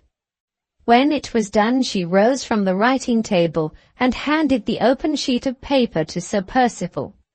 He bowed, took it from her, folded it up immediately without looking at the contents, sealed it, wrote the address, and handed it back to her in silence. I never saw anything more gracefully and more becomingly done in my life. "You insist on my posting this letter, Sir Percival?" said Miss Halcombe. "I beg you will post it," he answered. "And now that it is written and sealed up, allow me to ask one or two last questions about the unhappy woman to whom it refers. I have read the communication which Mr. Gilmore kindly addressed to my solicitor, describing the circumstances under which the writer of the anonymous letter was identified. But there are certain points to which that statement does not refer. Did Anne Catterick see Miss Fairlie?" "Certainly not," replied Miss Halcombe. "Did she see you?" "No." "She saw nobody from the house then except a certain Mr. Hartright, who accidentally met with her in the churchyard here?" "Nobody else." "Mr. Hartright was employed at Limmeridge as a drawing master, I believe. Is he a member of one of the watercolour societies?" "I believe he is," answered Miss Halcombe. He paused for a moment, as if he was thinking over the last answer, and then added, "Did you find out where Anne Catterick was living when she was in this neighbourhood?" "Yes, at a farm on the moor called Todd's Corner." "It is a duty we all owe to the poor creature herself, to trace her," continued Sir Percival. "She may have said something at Todd's Corner which may help us to find her. I will go there and make inquiries on the chance. In the meantime, as I cannot prevail upon myself to discuss this painful subject with Miss Fairlie, may I beg, Miss Halcombe, that you will kindly undertake to give her the necessary explanation, deferring it, of course, until you have received the reply to that note." Miss Halcombe promised to comply with his request. He thanked her, nodded pleasantly, and left us to go and establish himself in his own room. As he opened the door, the cross-grained greyhound poked out her sharp muzzle from under the sofa, and barked and snapped at him. "A good morning's work, Miss Halcombe," I said as soon as we were alone. "Here is an anxious day well ended already." "Yes," she answered, "no doubt. I am very glad your mind is satisfied." "My mind?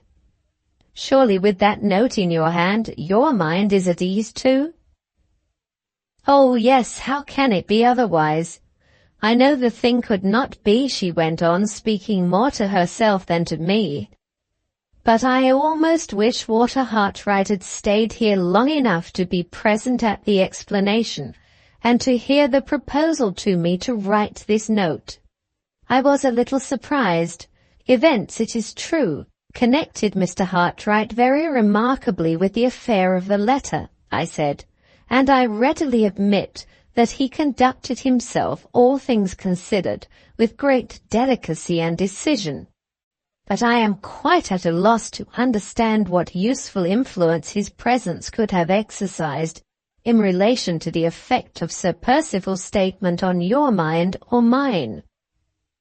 "It was only a fancy," she said absently. "There is no need to discuss it, Mr. Gilmore. Your experience ought to be and is the best guide I can desire." I did not altogether like her thrusting the whole responsibility in this marked manner on my shoulders. If Mr. Fairlie had done it, I should not have been surprised. but resolute, clear-minded Miss Halcombe was the very last person in the world whom I should have expected to find shrinking from the expression of an opinion of her own. "If any doubts still trouble you," I said, "why not mention them to me at once? Tell me plainly, have you any reason to distrust Sir Percival Glyde?" "None whatever." "Do you see anything improbable or contradictory in his explanation?" "How can I say I do, after the proof he has offered me of the truth of it?" "Can there be better testimony in his favour, Mr. Gilmore, than the testimony of the woman's mother?" "None better. If the answer to your note of inquiry proves to be satisfactory, I for one cannot see what more any friend of Sir Percival's can possibly expect from him." "Then we will post the note," she said, rising to leave the room, "and dismiss all further reference to the subject until the answer comes. Don't attach any weight to my hesitation. I can give no better reason for it than that I have been over-anxious about Laura lately, and anxiety, Mr. Gilmore, upsets the strongest of us." She left me abruptly, her naturally firm voice faltering as she spoke those last words. A sensitive, vehement, passionate nature, a woman of 10,000 in these trivial, superficial times. I had known her from her earliest years. I have seen her tested as she grew up in more than one trying family crisis, and my long experience made me attach an importance to her hesitation under the circumstances here detailed, which I should certainly not have felt in the case of another woman. I could see no cause for any uneasiness or any doubt, but she had made me a little uneasy, and a little doubtful nevertheless. In my youth, I should have chafed and fretted under the irritation of my own unreasonable state of mind.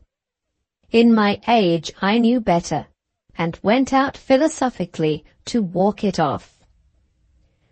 2. We all met again at dinner-time.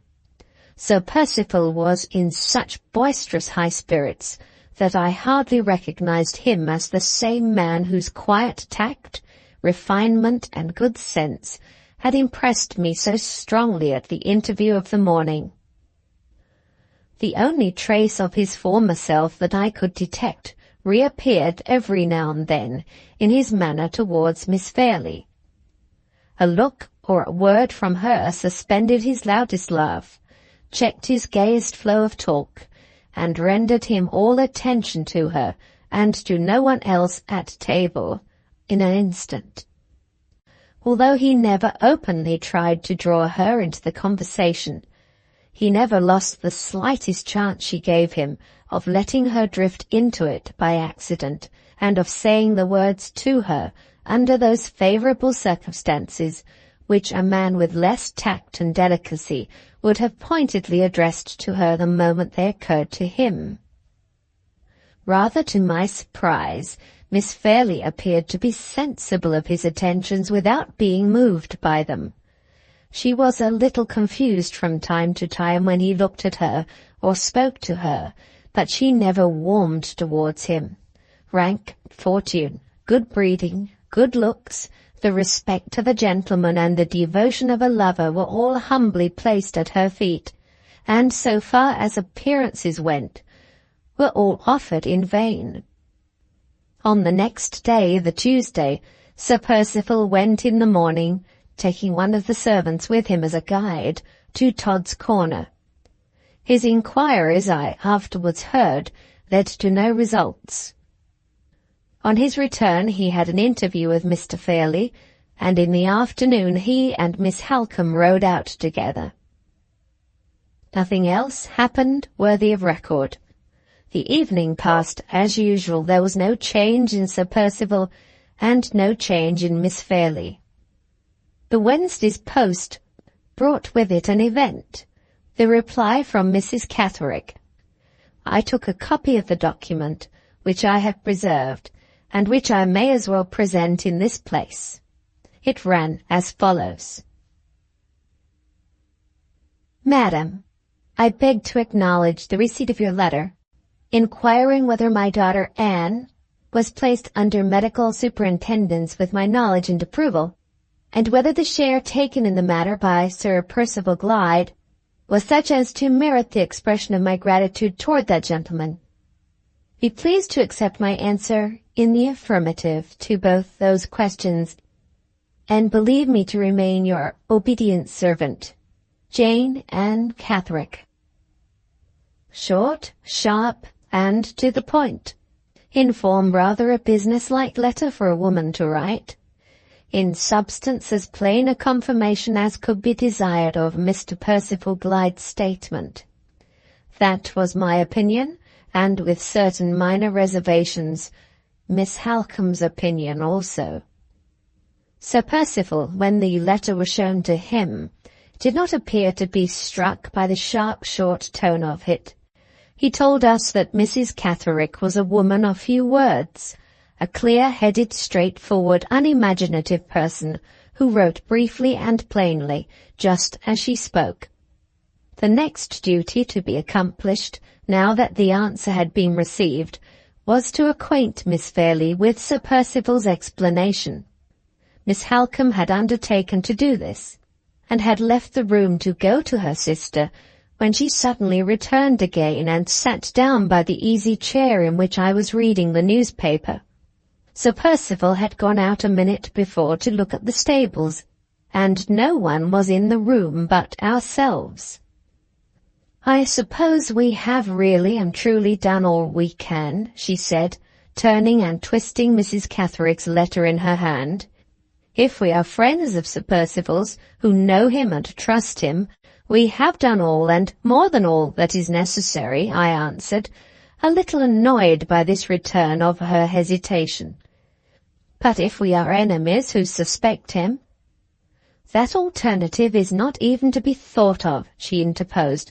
We are Sir Percival's friends, and if generosity and forbearance can add to our regard for him, we ought to be Sir Percival's admirers as well. You know that he saw Mr. Fairlie yesterday, and that he afterwards went out with me. Yes, I saw you riding away together. We began the ride by talking about Anne Catherick, and about the singular manner in which Mr. Hartright met with her. But we soon dropped that subject, and Sir Percival spoke next in the most unselfish terms of his engagement with Laura. He said he had observed that she was out of spirits, and he was willing, if not informed to the contrary, to attribute to that cause the alteration in her manner towards him during his present visit. If, however, there was any more serious reason for the change, he would entreat that no constraint might be placed on her inclinations, either by Mr. Fairlie or by me. All he asked, in that case, was that she would recall to mind for the last time what the circumstances were under which the engagement between them was made, and what his conduct had been from the beginning of the courtship to the present time.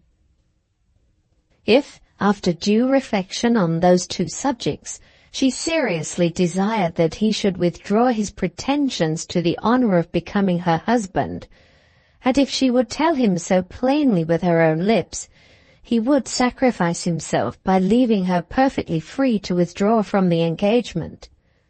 No man could say more than that, Miss Halcombe. As to my experience, few men in his situation would have said as much. She paused after I had spoken those words, and looked at me with a singular expression of perplexity and distress. I accuse nobody, and I suspect nothing, she broke out abruptly, but I cannot and will not accept the responsibility of persuading Laura to this marriage. That is exactly the course which Sir Percival Glyde has himself requested you to take, I replied in astonishment. He has begged you not to force her inclinations. And he indirectly obliges me to force them, if I give her his message. How can that possibly be? Consult your own knowledge of Laura, Mr. Gilmore. If I tell her to reflect on the circumstances of her engagement, I at once appeal to two of the strongest feelings in her nature, to her love for her father's memory, and to her strict regard for truth. You know that she never broke a promise in her life. You know that she entered on this engagement at the beginning of her father's fatal illness, and that he spoke hopefully and happily of her marriage to Sir Percival Glyde on his deathbed. I own that I was a little shocked at this view of the case. Surely, I said, you don't mean to infer that when Sir Percival spoke to you yesterday, he speculated on such a result as you have just mentioned? Her frank, fearless face answered for her before she spoke. Do you think I would remain an instant in the company of any man whom I suspected of such baseness as that? She answered angrily. I liked to feel her hearty indignation flash out on me in that way. We see so much malice and so little indignation in my profession.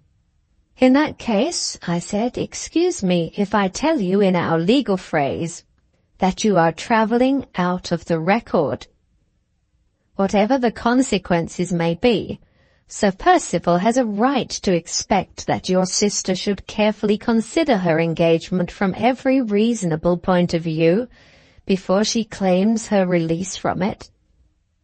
If that unlucky letter has prejudiced her against him, go at once and tell her that he has cleared himself in your eyes and in mine. What objection can she urge against him after that? What excuse can she possibly have for changing her mind about a man whom she had virtually accepted for her husband more than 2 years ago? In the eyes of law and reason, Mr. Gilmore, no excuse, I dare say. If she still hesitates, and if I still hesitate, you must attribute our strange conduct, if you like, to caprice in both cases, and we must bear the imputation as well as we can. With those words she suddenly rose and left me.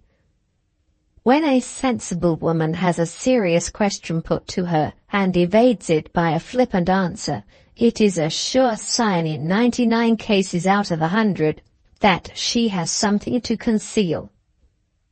I returned to the perusal of the newspaper, strongly suspecting that Miss Halcombe and Miss Fairlie had a secret between them, which they were keeping from Sir Percival, and keeping from me. I thought this hard on both of us, especially on Sir Percival. My doubts, or to speak more correctly, my convictions, were confirmed by Miss Halcombe's language and manner when I saw her again later in the day. She was suspiciously brief and reserved in telling me of the result of her interview with her sister.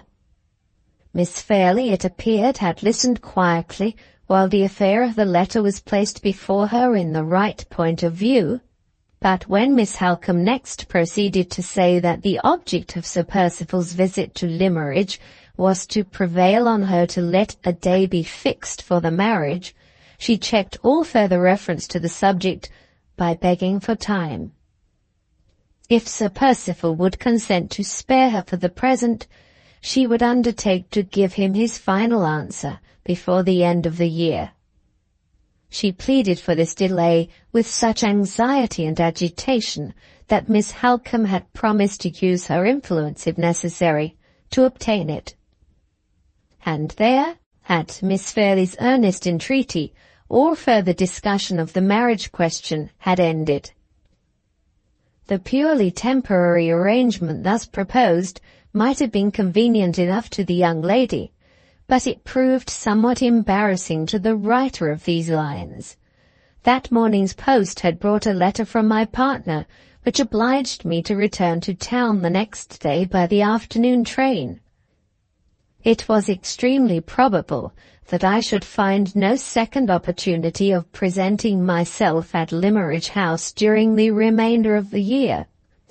In that case, supposing Miss Fairlie ultimately decided on holding to her engagement, my necessary personal communication with her before I drew her settlement would become something like a downright impossibility, and we should be obliged to commit to writing questions which ought always to be discussed on both sides by word of mouth. I said nothing about this difficulty until Sir Percival had been consulted on the subject of the desired delay. He was too gallant a gentleman not to grant the request immediately. When Miss Halcombe informed me of this, I told her that I must absolutely speak to her sister before I left Limmeridge, and it was therefore arranged that I should see Miss Fairlie in her own sitting-room the next morning. She did not come down to dinner, or join us in the evening. Indisposition was the excuse, and I thought Sir Percival looked, as well he might, a little annoyed when he heard of it. The next morning, as soon as breakfast was over, I went up to Miss Farley's sitting-room. The poor girl looked so pale and sad, and came forward to welcome me so readily and prettily, that the resolution to lecture her on her caprice and indecision, which I had been forming all the way upstairs, failed me on the spot. I led her back to the chair from which she had risen, and placed myself opposite to her. Her cross-grained pet greyhound was in the room, and I fully expected a barking and snapping reception. Strange to say, the whimsical little brute falsified my expectations by jumping into my lap and poking its sharp muzzle familiarly into my hand the moment I sat down. "You used often to sit on my knee when you were a child, my dear," I said, "and now your little dog seems determined to succeed you in the vacant throne. Is that pretty drawing you're doing?" I pointed to a little album which lay on the table by her side, and which she had evidently been looking over when I came in. The page that lay open had a small watercolour landscape very neatly mounted on it. This was the drawing which had suggested my question, an idle question enough, but how could I begin to talk of business to her the moment I opened my lips? "No," she said, looking away from the drawing rather confusedly. "It is not my doing." Her fingers had a restless habit, which I remembered in her as a child, of always playing with the first thing that came to hand whenever anyone was talking to her. On this occasion they wandered to the album and toyed absently about the margin of the little watercolour drawing. The expression of melancholy deepened on her face. She did not look at the drawing or look at me. Her eyes moved uneasily from object to object in the room, betraying plainly that she suspected what my purpose was in coming to speak to her. Seeing that, I thought it best to get to the purpose with as little delay as possible. "One of the errands, my dear, which brings me here, is to bid good-bye," I began. "I must get back to London today, and before I leave, I want to have a word with you on the subject of your own affairs." "I am very sorry you are going, Mr. Gilmore," she said, looking at me kindly. "It is like the happy old times to have you here." "I hope I may be able to come back and recall those pleasant memories once more," I continued. "But as there is some uncertainty about the future, I must take my opportunity when I can get it, and speak to you now. I am your old lawyer and your old friend, and I may remind you, I am sure without offence, of the possibility of your marrying Sir Percival Glyde." She took her hand off the little album as suddenly as if it had turned hot and burned her. Her fingers twined together nervously in her lap. Her eyes looked down again at the floor, and an expression of constraint settled on her face, which looked almost like an expression of pain. "Is it absolutely necessary to speak of my marriage engagement?" she asked in low tones.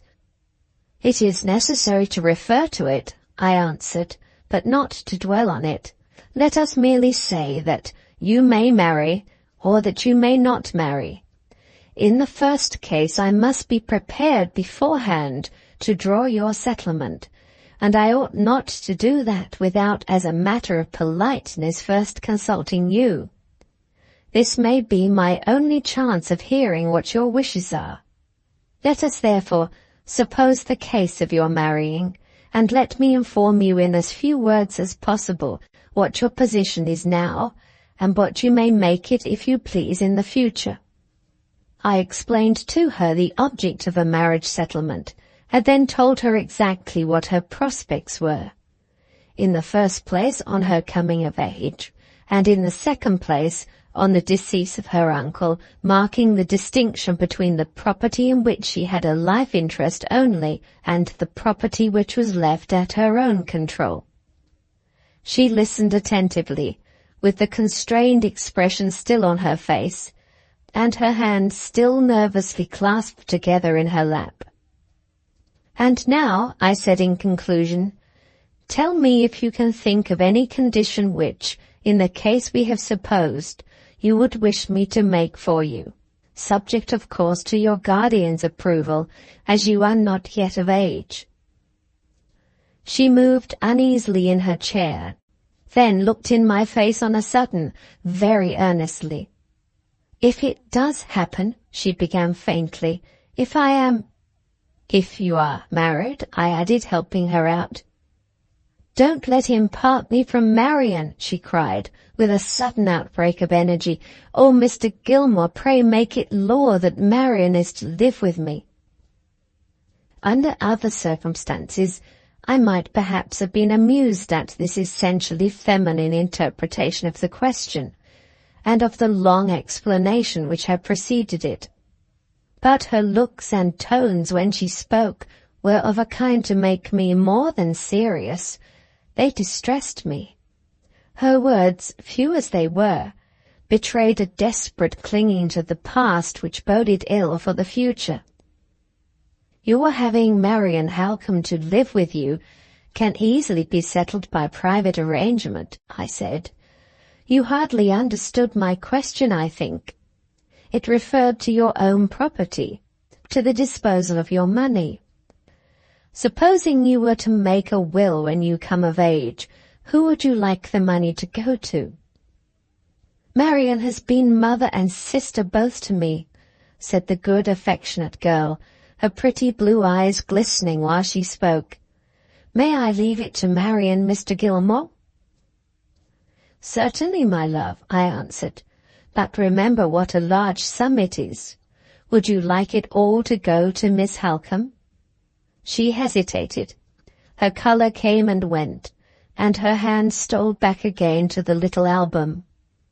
"Not all of it," she said. "There is someone else besides Marian." She stopped. Her colour heightened, and the fingers of the hand that rested upon the album beat gently on the margin of the drawing, as if her memory had set them going mechanically with the remembrance of a favourite tune. "You mean some other member of the family besides Miss Halcombe?" I suggested, seeing her at a loss to proceed. The heightening colour spread to her forehead and her neck, and the nervous fingers suddenly clasped themselves fast round the edge of the book. "There is someone else," she said, not noticing my last words, though she had evidently heard them. "There is someone else who might like a little keepsake if I might leave it. There would be no harm if I should die first." She paused again. The colour that had spread over her cheeks suddenly, as suddenly left them. The hand on the album resigned its hold, trembled a little, and moved the book away from her. She looked at me for an instant, then turned her head aside in the chair. Her handkerchief fell to the floor as she changed her position, and she hurriedly hid her face from me in her hands. Sad to remember her as I did, the liveliest, happiest child that ever laughed the day through, and to see her now, in the flower of her age and her beauty, so broken and so brought down as this. In the distress that she caused me, I forgot the years that had passed and the change they had made in our position towards one another. I moved my chair close to her and picked up her handkerchief from the carpet and drew her hands from her face gently. "Don't cry, my love," and dried the tears that were gathering in her eyes with my own hand, as if she had been the little Laura Fairlie of 10 long years ago. It was the best way I could have taken to compose her. She laid her head on my shoulders and smiled faintly through her tears. "I am very sorry for forgetting myself," she said artlessly. "I have not been well. I have felt sadly weak and nervous lately, and I often cry without reason when I am alone. I am better now. I can answer you as I ought, Mr. Gilmore. I can indeed." "No, no, my dear," I replied. "We will consider the subject as done with for the present. You have said enough to sanction my taking the best possible care of your interests, and we can settle details at another opportunity. Let us have done with business now, and talk of something else." I led her at once into speaking on other topics. In 10 minutes' time she was in better spirits, and I rose to take my leave. "Come here again," she said earnestly. "I will try to be worthier of your kind feeling for me and for my interests if you will only come again." Still clinging to the past, that past which I represented to her in my way, as Miss Halcombe did in hers. It troubled me sorely to see her looking back at the beginning of her career, just as I look back at the end of mine. "If I do come again, I hope I shall find you better," I said. "Better and happier. God bless you, my dear." She only answered by putting up her cheek to me to be kissed. Even lawyers have hearts, and mine ached a little as I took leave of her. The whole interview between us had hardly lasted more than half an hour. She had not breathed a word in my presence to explain the mystery of her evident distress and dismay at the prospect of her marriage, and yet she had contrived to win me over to her side of the question. I neither knew how nor why. I had entered the room, feeling that Sir Percival Glyde had fair reason to complain of the manner in which she was treating him. I left it, secretly hoping that matters might end in her taking him at his word and claiming her release. A man of my age and experience ought to have known better than to vacillate in this unreasonable manner. I can make no excuse for myself.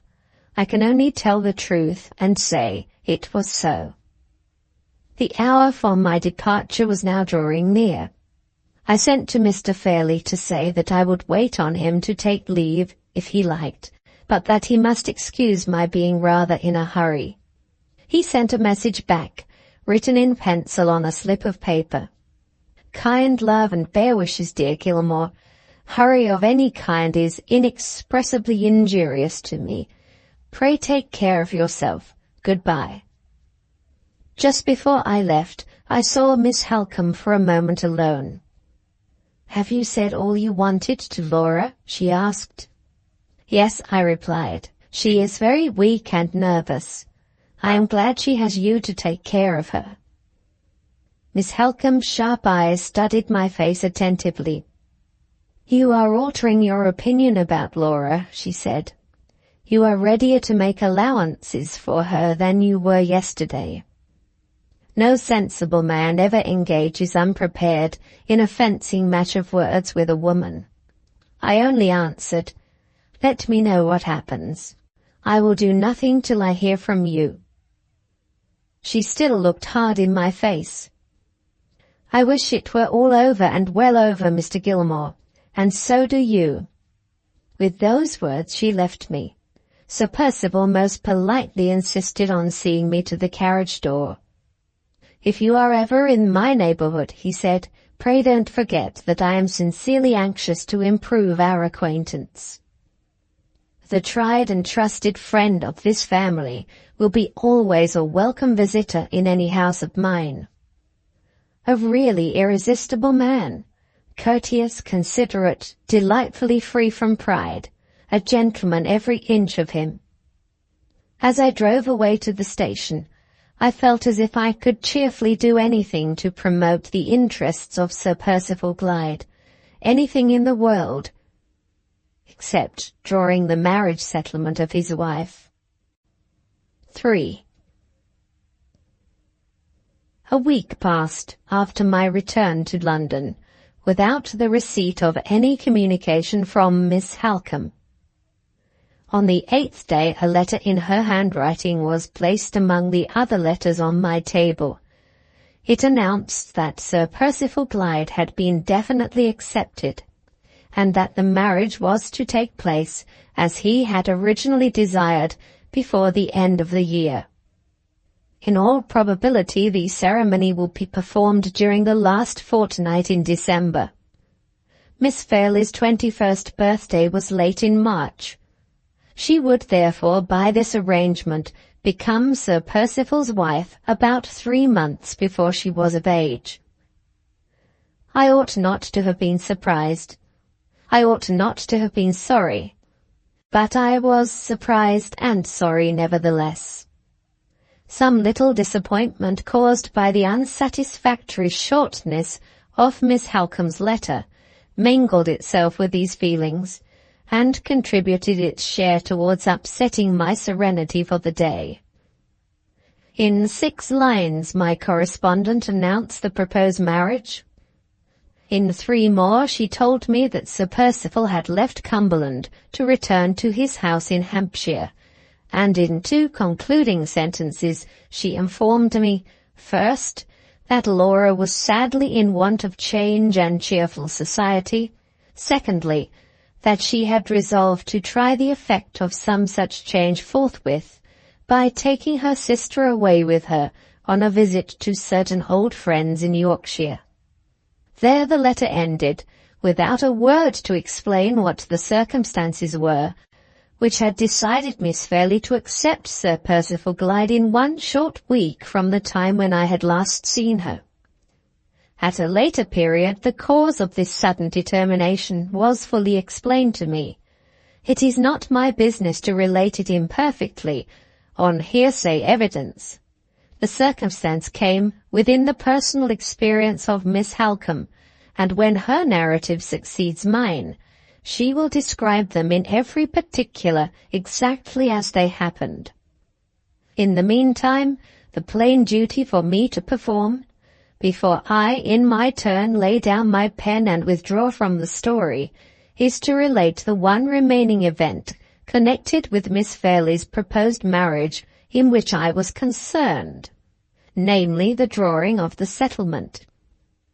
It is impossible to refer intelligibly to this document without first entering into certain particulars in relation to the bride's pecuniary affairs. I will try to make my explanation briefly and plainly, and to keep it free from professional obscurities and technicalities. The matter is of the utmost importance. I warn all readers of these lines that Miss Fairlie's inheritance is a very serious part of Miss Fairlie's story, and that Mr. Gilmore's experience in this particular must be their experience also, if they wish to understand the narratives which are yet to come. Miss Fairlie's expectations, then, were of a 2-fold kind, comprising her possible inheritance of real property or land when her uncle died, and her absolute inheritance of personal property or money when she came of age. Let us take the land first. In the time of Miss Fairlie's paternal grandfather, whom we will call Mr. Fairlie the elder, the entailed succession to the Limmeridge estate stood thus. Mr. Fairlie the elder died and left 3 sons, Philip, Frederick, and Arthur. As eldest son, Philip succeeded to the estate. If he died without leaving a son, the property went to the second brother Frederick. And if Frederick died also without leaving a son, the property went to the third brother Arthur. As events turned out, Mr. Philip Fairlie died leaving an only daughter, the Laura of this story, and the estate, in consequence, went in course of law to the second brother Frederick, a single man. The third brother Arthur had died many years before the decease of Philip, leaving a son and a daughter. The son at the age of 18 was drowned at Oxford.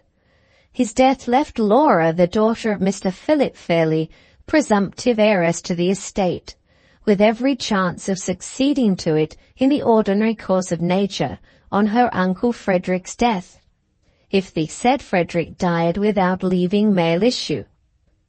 Except in the event, then, of Mr. Frederick Fairlie's marrying and leaving an heir, the two very last things in the world that he was likely to do, his niece Laura would have the property on his death, possessing, it must be remembered, nothing more than a life interest in it. If she died single or died childless, the estate would revert to her cousin Magdalen, the daughter of Mr. Arthur Fairlie. If she married with a proper settlement, or in other words with the settlement I meant to make for her, the income from the estate, a good 3,000 a year, would during her lifetime be at her own disposal. If she died before her husband, he would naturally expect to be left in the enjoyment of the income for his lifetime. If she had a son, that son would be the heir, to the exclusion of her cousin Magdalen. Thus, Sir Percival's prospects in marrying Miss Fairlie, so far as his wife's expectations from real property were concerned, promised him these two advantages on Mr. Frederick Fairlie's death. First, the use of 3,000 a year by his wife's permission while she lived, and in his own right on her death if he survived her. And secondly, the inheritance of limerage for his son if he had one. So much for the landed property, and for the disposal of the income from it on the occasion of Miss Fairlie's marriage. Thus far no difficulty or difference of opinion on the lady's settlement was at all likely to arise between Sir Percival's lawyer and myself. The personal estate, or in other words the money with which Miss Fairlie would become entitled on reaching the age of 21 years, is the next point to consider. This part of her inheritance was in itself a comfortable little fortune. It was derived under her father's will, and it amounted to the sum of £20,000. Besides this, she had a life interest in £10,000 more, which latter amount was to go on her decease to her Aunt Eleanor, her father's only sister. It will greatly assist in setting the family affairs before the reader in the clearest possible light, if I stop here for a moment to explain why the aunt had been kept waiting for her legacy until the death of the niece. Mr. Philip Fairlie had lived on excellent terms with his sister Eleanor as long as she remained a single woman. But when her marriage took place somewhat late in life, and when that marriage united her to an Italian gentleman named Fosco, or rather to an Italian nobleman, seeing that he rejoiced in the title of Count, Mr. Fairlie disapproved of her conduct so strongly that he ceased to hold any communication with her, and even went to the length of striking her name out of his will. The other members of the family all thought this serious manifestation of resentment at his sister's marriage more or less unreasonable. Count Fosco, though not a rich man, was not a penniless adventurer either. He had a small but sufficient income of his own. He had lived many years in England, and he held an excellent position in society. These recommendations, however, availed nothing with Mr. Fairlie.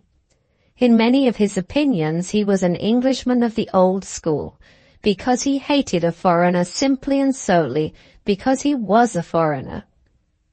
The utmost that he could be prevailed on to do in after years, mainly at Miss Fairlie's intercession, was to restore his sister's name to its former place in his will but to keep her waiting for her legacy by giving the income of the money to his daughter for life, and the money itself, if her aunt died before her, to her cousin Magdalen.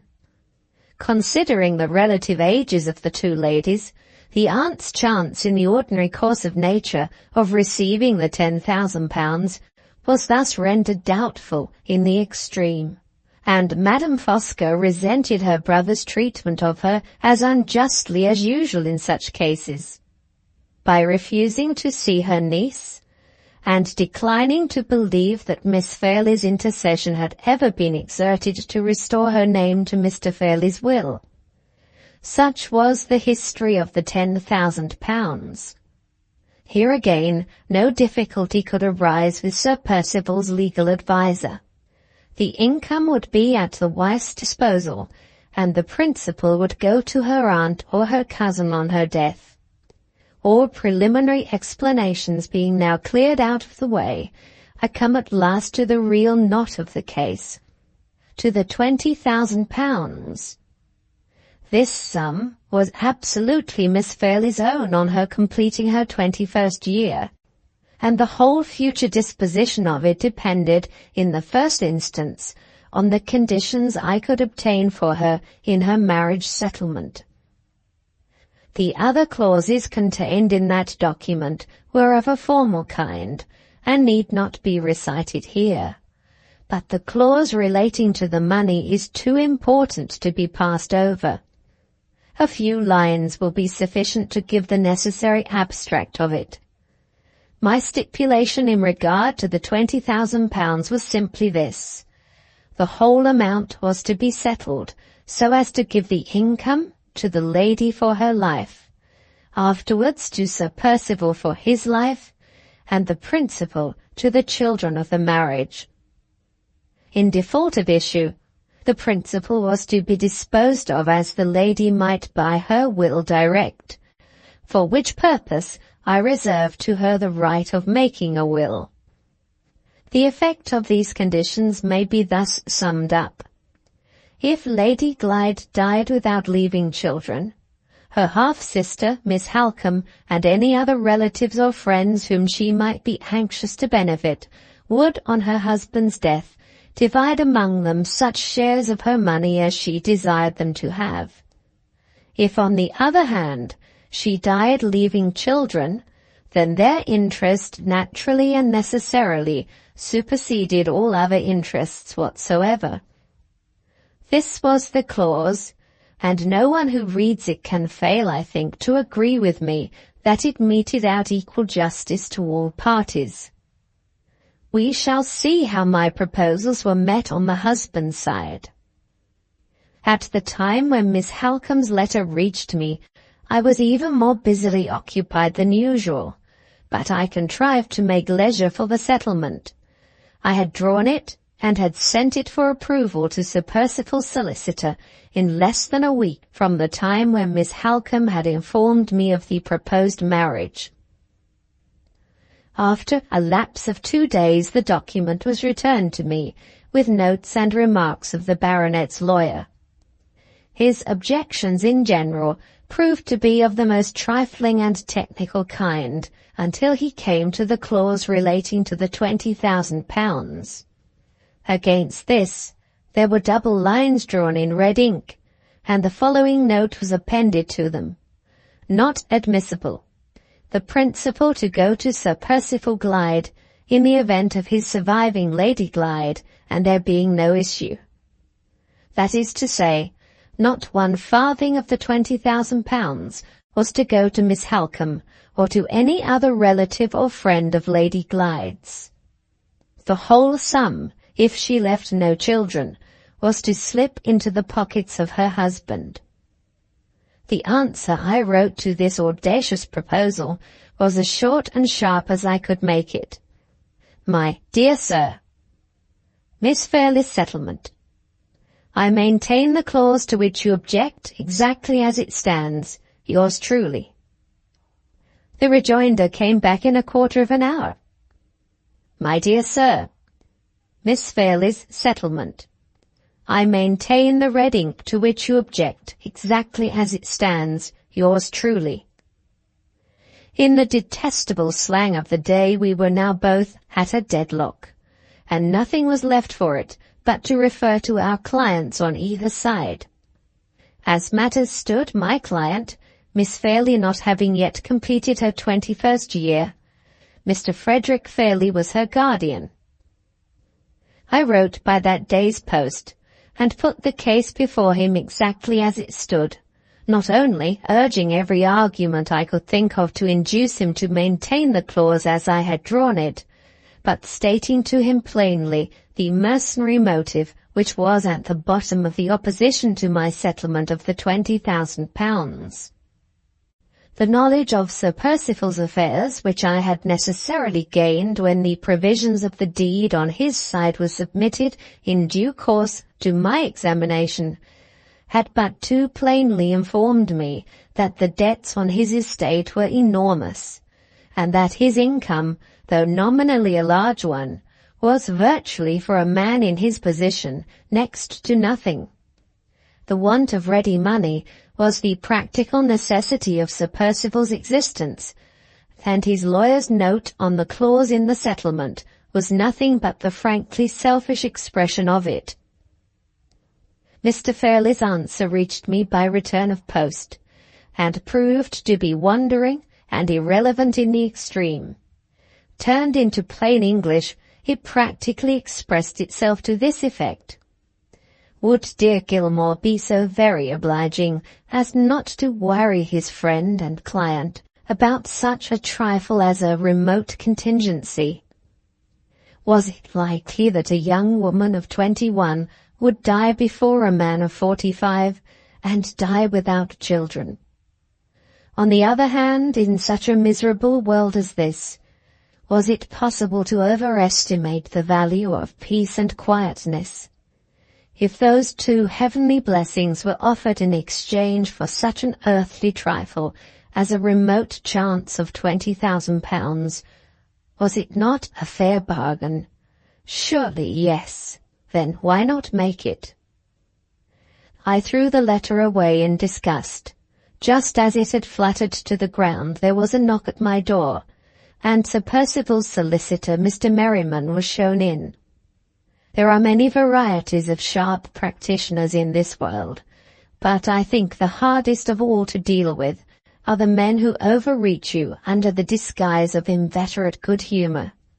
A fat, well-fed, smiling, friendly man of business is of all parties to a bargain the most hopeless to deal with. Mr. Merriman was one of this class. "And how is good Mr. Gilmore?" he began, all in a glow with the warmth of his own amiability. "Glad to see you, sir, in such excellent health. I was passing your door, and I thought I would look in case you have something to say to me. Do, now pray do, let us settle this little difference of ours by word of mouth if we can. Have you heard from your client yet?" "Yes, have you heard from yours?" "My dear good sir, I wish I had heard from him to any purpose. I wish with all my heart the responsibility was off my shoulders. But he is obstinate, or let me rather say resolute, and he won't take it off. Merriman, I leave details to you. Do what you think right for my interests, and consider me as having personally withdrawn from the business until it is over." Those were Sir Percival's words a fortnight ago, and all I can get him to do now is to repeat them. I am not a hard man, Mr. Gilmore, as you know. Personally and privately, I do assure you I should like to sponge out that note of mine at this very moment. But if Sir Percival won't go into the matter, if Sir Percival will blindly leave all his interest in my sole care, what course can I possibly take except the course of asserting them? My hands are bound. Don't you see, my dear sir, my hands are bound. "You maintain your note on the clause, then, to the letter?" I said. "Yes, deuce take it. I have no other alternative." He walked to the fireplace and warmed himself. humming the fag end of a tune in his rich convivial bass voice. "What does your side say?" he went on. "Now pray tell me, what does your side say?" I was ashamed to tell him. I attempted to gain time, nay, I did worse. My legal instincts got the better of me, and I even tried to bargain.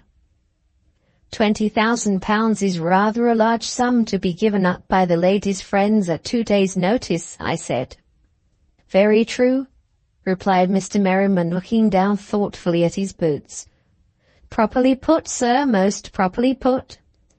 A compromise, recognizing the interests of the lady's family as well as the interests of the husband, might not perhaps have frightened my client quite so much, I went on.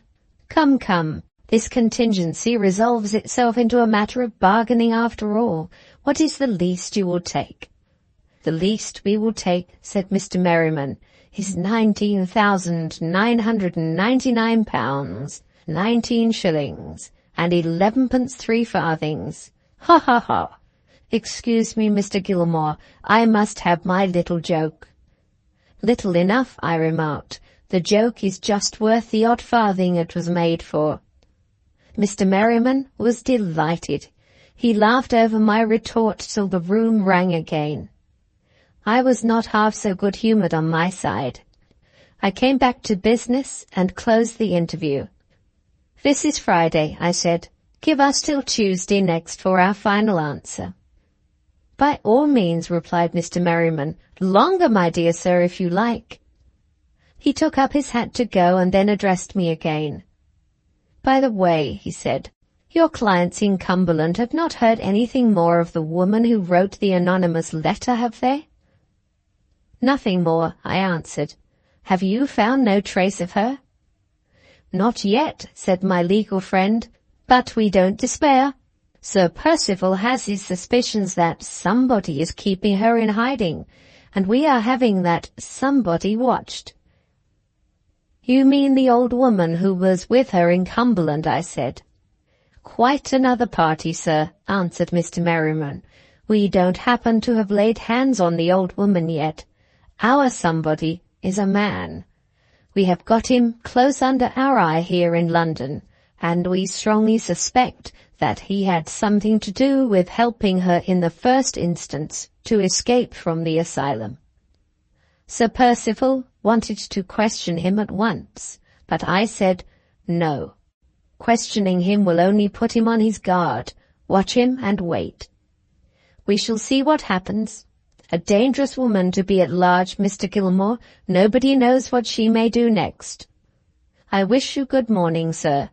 On Tuesday next I shall hope for the pleasure of hearing from you." He smiled amiably and went out. My mind had been rather absent during the latter part of the conversation with my legal friend. I was so anxious about the matter of the settlement that I had little attention to give to any other subject, and the moment I was left alone again, I began to think over what my next proceeding ought to be. In the case of any other client, I should have acted on my instructions, however personally distasteful to me, and have given up the point about the £20,000 on the spot. But I could not act with this business-like indifference towards Miss Fairlie. I had an honest feeling of affection and admiration for her. I remembered gratefully that her father had been the kindest patron and friend to me that ever man had. I had felt towards her while I was drawing the settlement as I might have felt, if I had not been an old bachelor, towards a daughter of my own, and I was determined to spare no personal sacrifice in her service and where her interests were concerned. Writing a second time to Mr. Fairlie was not to be thought of. It would only be giving him a second opportunity of slipping through my fingers. Seeing him and personally remonstrating with him might possibly be of more use. The next day was Saturday. I determined to take a return ticket and jolt my old bones down to Cumberland on the chance of persuading him to adopt the just, the independent, and the honourable course. It was a poor chance enough, no doubt, but when I had tried it my conscience would be at ease. I should then have done all that a man in my position could do to serve the interests of my old friend's only child. The weather on Saturday was beautiful, a west wind and a bright sun. Having felt latterly a return to that fullness and oppression of the head against which my doctor warned me so seriously more than 2 years ago, I resolved to take the opportunity of getting a little extra exercise by sending my bag on before me and walking to the terminus in Euston Square. As I came out into Holborn, a gentleman walking by rapidly stopped and spoke to me.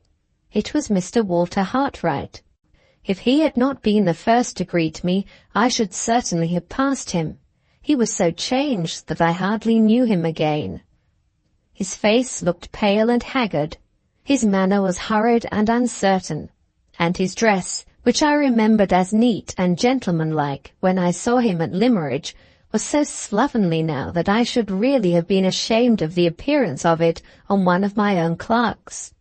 "Have you been long back from Cumberland?" he asked. "I heard from Miss Halcombe lately. I am aware that Sir Percival Glyde's explanation has been considered satisfactory. Will the marriage take place soon? Do you happen to know Mr. Gilmore?" He spoke so fast and crowded his questions together so strangely and confusedly that I could hardly follow him. However accidentally intimate he may have been with the family at Limmeridge, I could not see that he had any right to expect information on their private affairs, and I determined to drop him as easily as might be on the subject of Miss Fairlie's marriage. "Time will show, Mr. Hartright," I said. "Time will show. I dare say if we look out for the marriage in the papers, we shall not be far wrong. Excuse my noticing it, but I am sorry to see you are not looking so well as you were when we last met."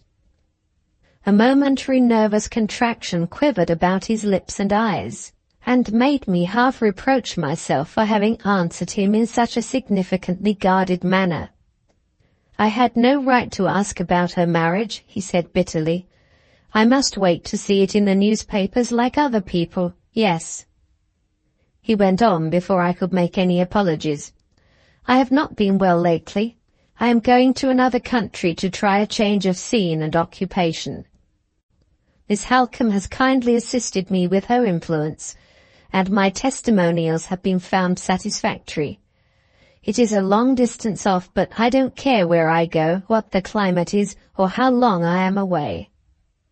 He looked about him while he said this at the throng of strangers passing us by on either side, in a strange, suspicious manner, as if he thought that some of them might be watching us. "I wish you well through it and safe back again," I said, and then added, so as not to keep him altogether at arm's length on the subject of the Fairlies, "I am going down to Limmeridge today on business. Miss Halcombe and Miss Fairlie are away just now on a visit to some friends in Yorkshire." His eyes brightened, and he seemed about to say something in answer, but the same momentary nervous spasm crossed his face again. He took my hand, pressed it hard, and disappeared among the crowd without saying another word. Though he was little more than a stranger to me, I waited for a moment, looking after him almost with a feeling of regret. I had gained in my profession sufficient experience of young men to know what the outward signs and tokens were of their beginning to go wrong, and when I resumed my walk to the railway, I am sorry to say, I felt more than doubtful about Mr. Hartright's future. 4. Leaving by an early train, I got to Limmeridge in time for dinner. The house was oppressively empty and dull. I had expected that good Mrs. Vesey would have been company for me in the absence of the young ladies, but she was confined to her room by a cold. The servants were so surprised at seeing me that they hurried and bustled absurdly and made all sorts of annoying mistakes. Even the butler, who was old enough to know better, brought me a bottle of port that was chilled. The reports of Mr. Fairlie's health were just as usual, and when I sent up a message to announce my arrival, I was told that he would be delighted to see me the next morning, but that the sudden news of my appearance had prostrated him with palpitations for the rest of the evening. The wind howled dismally all night, and strange cracking and groaning noises sounded here, there, and everywhere in the empty house. I slept as wretchedly as possible, and got up in a mightily bad humour to breakfast by myself the next morning. At 10 o'clock I was conducted to Mr. Fairlie's apartments. He was in his usual room, his usual chair, and his usual aggravating state of mind and body. When I went in, his valet was standing before him, holding up for inspection a heavy volume of etchings, as long and as broad as my office writing desk. The miserable foreigner grinned in the most abject manner, and looked ready to drop with fatigue, while his master composedly turned over the etchings, and brought their hidden beauties to light with the help of a magnifying glass. "You very best of good old friends," said Mr. Fairlie, leaning back lazily before he could look at me. "Are you quite well? How nice of you to come here and see me in my solitude. Dear Gilmore." I had expected that the valet would be dismissed when I appeared, but nothing of the sort happened. There he stood in front of his master's chair, trembling under the weight of the etchings, and there Mr. Fairlie sat serenely twirling the magnifying glass between his white fingers and thumbs. "I have come to speak to you on a very important matter," I said, "and you will therefore excuse me if I suggest that we had better be alone." The unfortunate valet looked at me gratefully. Mr. Fairlie faintly repeated my last 3 words, "Better be alone," with every appearance of the utmost possible astonishment. I was in no humour for trifling, and I resolved to make him understand what I meant. "Oblige me by giving that man permission to withdraw," I said, pointing to the valet. Mr. Fairlie arched his eyebrows and pursed up his lips in sarcastic surprise. "Man?" he repeated. "You provoking old Gilmore, what can you possibly mean by calling him a man? He's nothing of the sort. He might have been a man half an hour ago, before I wanted my etchings, and he may be a man half an hour hence when I don't want them any longer. At present he is simply a portfolio stand. Why object, Gilmore, to a portfolio stand?" "I do object. For the 3rd time, Mr. Fairlie, I beg that we may be alone." My tone and manner left him no alternative but to comply with my request. He looked at the servant and pointed peevishly to a chair at his side. "Put down the etchings and go away," he said. "Don't upset me by losing my place." "Have you or have you not lost my place? Are you sure you have not? And have you put my handbell quite within my reach? Yes? Then why the devil don't you go?" The valet went out. Mr. Fairlie twisted himself round in his chair, polished the magnifying glass with his delicate cambric handkerchief, and indulged himself with a sidelong inspection of the open volume of etchings. It was not easy to keep my temper under these circumstances, but I did keep it. "I have come here at great personal inconvenience," I said, "to serve the interests of your niece and your family, and I think I have established some slight claim to be favoured with your attention in return." "Don't bully me," exclaimed Mr. Fairlie, falling back helplessly in the chair and closing his eyes. "Please don't bully me. I'm not strong enough." I was determined not to let him provoke me for Laura Fairlie's sake. "My object," I went on, "is to entreat you to reconsider your letter, and not to force me to abandon the just rights of your niece and of all who belong to her. Let me state the case to you once more and for the last time." Mr. Fairlie shook his head and sighed piteously. "This is heartless of you, Gilmore, very heartless," he said. "Never mind, go on." I put all the points to him carefully. I set the matter before him in every conceivable light. He lay back in the chair the whole time I was speaking with his eyes closed. When I had done, he opened them indolently, took his silver-smelling bottle from the table, and sniffed at it with an air of gentle relish. "Good Gilmore," he said between the sniffs, "how very nice this is of you. How you reconcile one to human nature. Give me a plain answer to a plain question, Mr. Fairlie. I tell you again, Sir Percival Glyde has no shadow of a claim to expect more than the income of the money. The money itself, if your niece has no children, ought to be under her control, and to return to her family. If you stand firm, Sir Percival must give way. He must give way, I tell you, or he exposes himself to the base imputation of marrying Miss Fairlie entirely from mercenary motives." Mr. Fairlie shook the silver-smelling bottle at me playfully. "You dear old Gilmore, how you do hate rank and family, don't you? How you detest Glyde because he happens to be a baronet. What a radical you are! Oh dear me, what a radical you are!" "A radical?" I could put up with a good deal of provocation, but after holding the soundest conservative principles all my life, I could not put up with being called a radical. My blood boiled at it. I started out of my chair. I was speechless with indignation. "Don't shake the room," cried Mr. Fairlie. "For heaven's sake, don't shake the room." "Worthiest of all possible Gilmores, I meant no offence.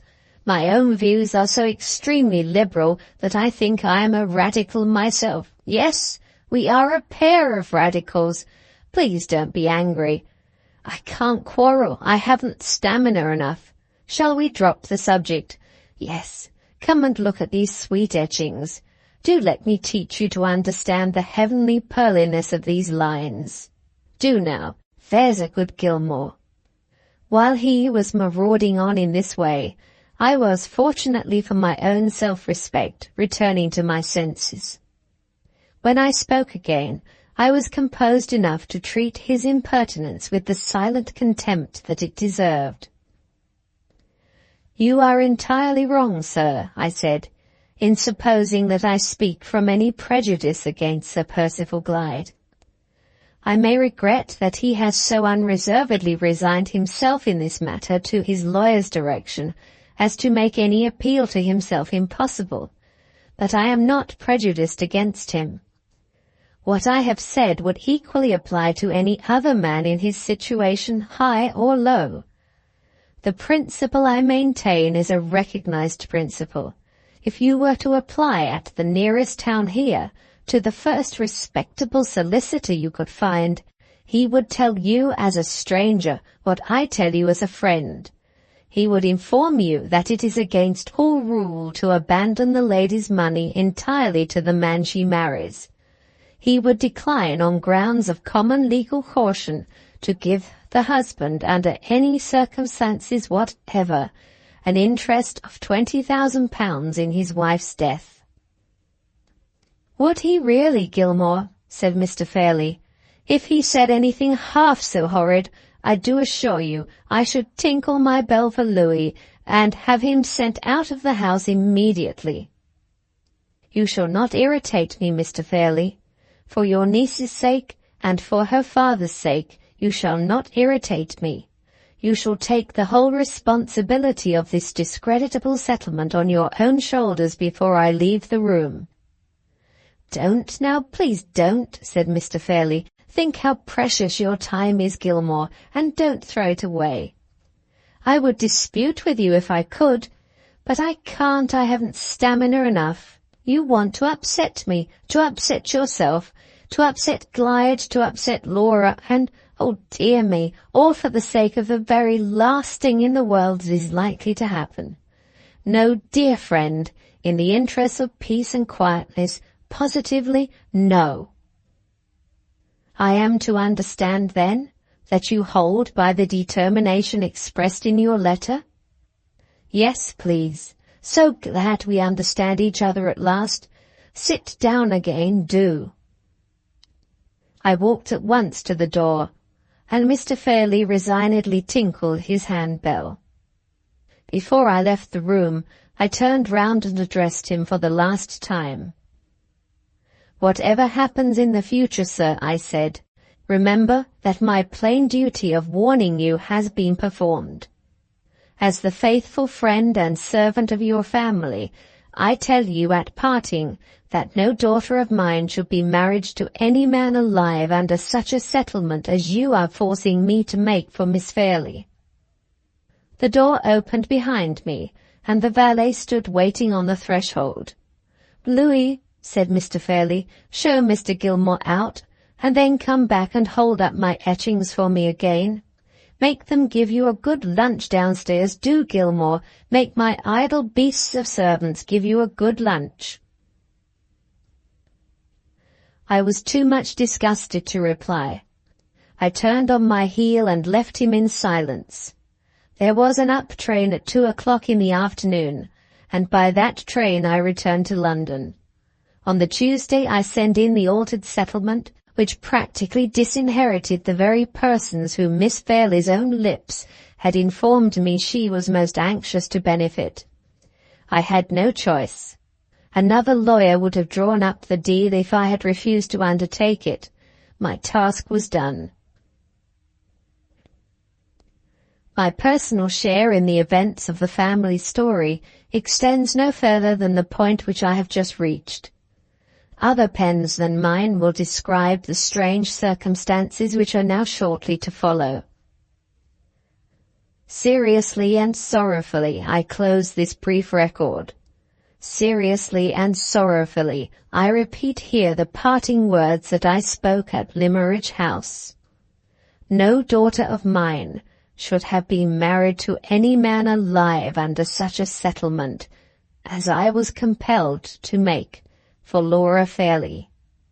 The story continued by Marian Halcombe in extracts from her diary. Note: the passages omitted here and elsewhere in Miss Halcombe's diary are only those which bear no reference to Miss Fairlie or to any of the persons with whom she is associated in these pages. Part 1. Limmeridge House, November 8th. This morning Mr. Gilmore left us. His interview with Laura had evidently grieved and surprised him more than he liked to confess. I felt afraid from his look and manner when we parted that she might have inadvertently betrayed to him the real secret of her depression and my anxiety. This doubt grew on me so after he had gone that I declined riding out with Sir Percival and went up to Laura's room instead. I've been sadly distrustful of myself in this difficult and lamentable matter ever since I found out my own ignorance of the strength of Laura's unhappy attachment. I ought to have known that the delicacy and forbearance and sense of honour which drew me to poor Hartright and made me so sincerely admire and respect him were just the qualities to appeal most irresistibly to Laura's natural sensitiveness and natural generosity of nature. And yet, until she opened her heart to me of her own accord, I had no suspicion that this new feeling had taken root so deeply. I once thought time and care might remove it. I now fear that it will remain with her and alter her for life. The discovery that I have committed such an error in judgment as this makes me hesitate about everything else. I hesitate about Sir Percival, in the face of the plainest proofs. I hesitate even in speaking to Laura. On this very morning I doubted, with my hand on the door, whether I should ask her the questions I had come to put, or not. When I went into her room, I found her walking up and down in great impatience. She looked flushed and excited, and she came forward at once and spoke to me before I could open my lips. "I wanted you," she said. "Come and sit down on the sofa with me, Marian. I can bear this no longer. I must and will end it." There was too much colour in her cheeks, too much energy in her manner, too much firmness in her voice. The little book of Hartright's drawings, the fatal book that she will dream over whenever she is alone, was in one of her hands. I began by gently and firmly taking it from her and putting it out of sight on a side table. "Tell me quietly, my darling, what you wish to do," I said. "Has Mr. Gilmore been advising you?" She shook her head. "No, not in what I am thinking of now. He was very kind and good to me, Marian, and I'm ashamed to say I distressed him by crying. I'm miserably helpless. I can't control myself. For my own sake and for all our sakes, I must have courage enough to end it." "Do you mean courage enough to claim your release?" I asked. "No," she said simply. "Courage, dear, to tell the truth." She put her arms around my neck and rested her head quietly on my bosom. On the opposite wall hung the miniature portrait of her father. I bent over her and saw that she was looking at it while her head lay on my breast. "I can never claim my release from my engagement," she went on. "Whatever way it ends, it must end wretchedly for me. All I can do, Marian, is not to add the remembrance that I have broken my promise and forgotten my father's dying words to make that wretchedness worse." "What is it you propose, then?" I asked. "To tell Sir Percival Glyde the truth with my own lips," she answered, "and to let him release me if he will, not because I ask him, but because he knows all." "What do you mean, Laura, by all? Sir Percival will know enough. He has told me so himself, if he knows that the engagement is opposed to your own wishes." "Can I tell him that when the engagement was made for me by my father with my own consent? I should have kept my promise, not happily, I am afraid, but still contentedly." She stopped, turned her face to me and laid her cheek close against mine. "I should have kept my engagement, Marian, if another love had not grown up in my heart which was not there when I first promised to be Sir Percival's wife." "Laura, you would never lower yourself by making a confession to him." "I shall lower myself indeed if I gave my release by hiding from him what he has a right to know." "He has not the shadow of a right to know it." "Wrong, Marian, wrong. I ought to deceive no one, least of all the man to whom my father gave me, and to whom I gave myself." She put her lips to mine and kissed me. "My own love," she said softly, "you are so much too fond of me, and so much too proud of me that you forget in my case what you would remember in your own. Better that Sir Percival should doubt my motives, and misjudge my conduct if he will, than that I should first be false to him in thought, and then mean enough to serve my own interests by hiding the falsehood." I held her away from me in astonishment. For the first time in our lives we had changed places. The resolution was all on her side, the hesitation all on mine. I looked into the pale, quiet, resigned young face. I saw the pure, innocent heart in the loving eyes that looked back at me, and the poor worldly cautions and objections that rose to my lips dwindled and died away in their own emptiness. I hung my head in silence. In her place, the despicably small pride which makes so many women deceitful would have been my pride, and would have made me deceitful too. "Don't be angry with me, Marian," she said, mistaking my silence. I only answered by drawing her close to me again. I was afraid of crying if I spoke. My tears do not flow so easily as they ought. They come almost like men's tears, with sobs that seem to tear me in pieces, and that frighten everyone about me. "I've thought of this love for many days," she went on, twining and twisting my hair with that childish restlessness in her fingers, which poor Mrs. Vesey still tried so patiently and so vainly to cure her of. "I've thought of it very seriously, and I can be sure of my courage when my own conscience tells me I am right. Let me speak to him tomorrow, in your presence, Marian. I will say nothing that is wrong, nothing that you or I need be ashamed of, but oh, it will ease my heart so to end this miserable concealment. Only let me know and feel that I have no deception to answer for on my side, and then, when he has heard what I have to say, let him act towards me as he will." She sighed, and put her head back in its old position on my bosom. Sad misgivings about what the end would be weighed upon my mind, but still distrusting myself, I told her that I would do as she wished. She thanked me, and we passed gradually into talking of other things.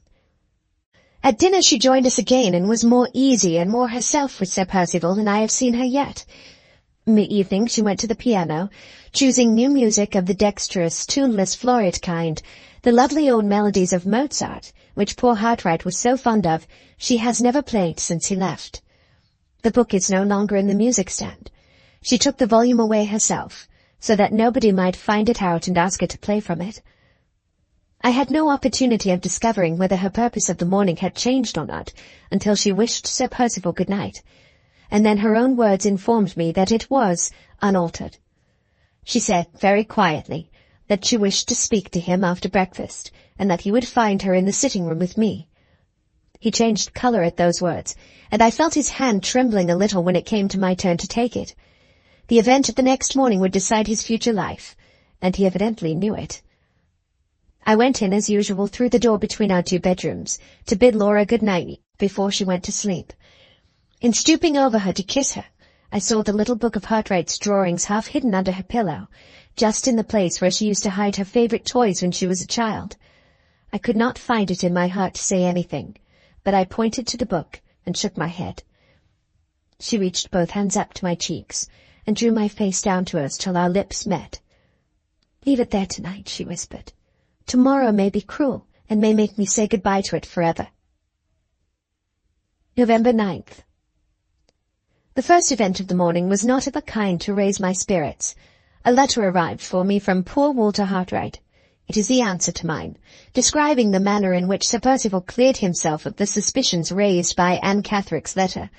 He writes shortly and bitterly about Sir Percival's explanations, only saying that he has no right to offer an opinion on the conduct of those who are above him. This is sad, but his occasional references to himself grieve me still more. He says that the effort to return to his old habits and pursuits grows harder instead of easier to him every day, and he implores me, if I have any interest, to exert it to get him employment that will necessitate his absence from England, and take him among new scenes and new people. I have made all ready to comply with this request by a passage at the end of his letter, which has almost alarmed me. After mentioning that he has neither seen nor heard anything of Anne Catherick, he suddenly breaks off, and hints in the most abrupt, mysterious manner that he has been perpetually watched and followed by strange men ever since he came to London. He acknowledges that he cannot prove this extraordinary suspicion by fixing on any particular persons, but he declares that the suspicion itself is present to him night and day. This has frightened me, because it looks as if his one fixed idea about Laura was becoming too much for his mind. I will write immediately to some of my mother's influential old friends in London, and press his claims on their notice. Change of scene and change of occupation may really be the salvation of him at this crisis in his life. Greatly to my relief, Sir Percival sent an apology for not joining us at breakfast. He had taken an early cup of coffee in his own room, and he was engaged there in writing letters. At 11 o'clock, if that hour was convenient, he would do himself the honour of waiting on Miss Fairlie and Miss Halcombe. My eyes were on Laura's face while the message was being delivered. I had found her unaccountably quiet and composed on going into her room that morning, and so she remained all through breakfast.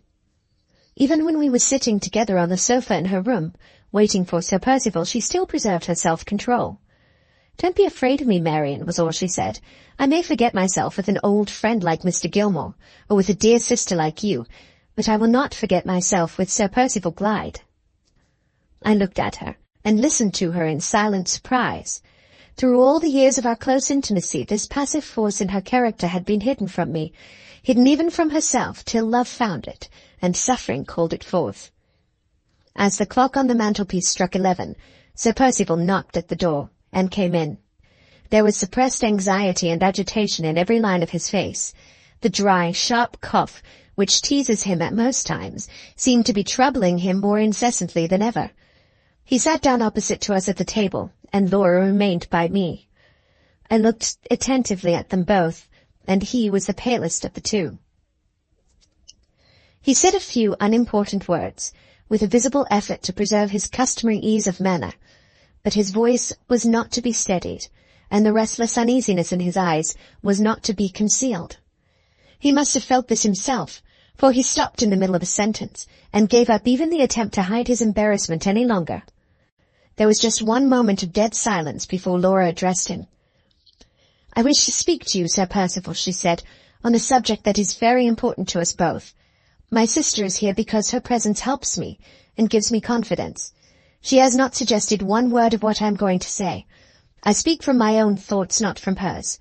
I am sure you will be kind enough to understand that before I go any further." Sir Percival bowed.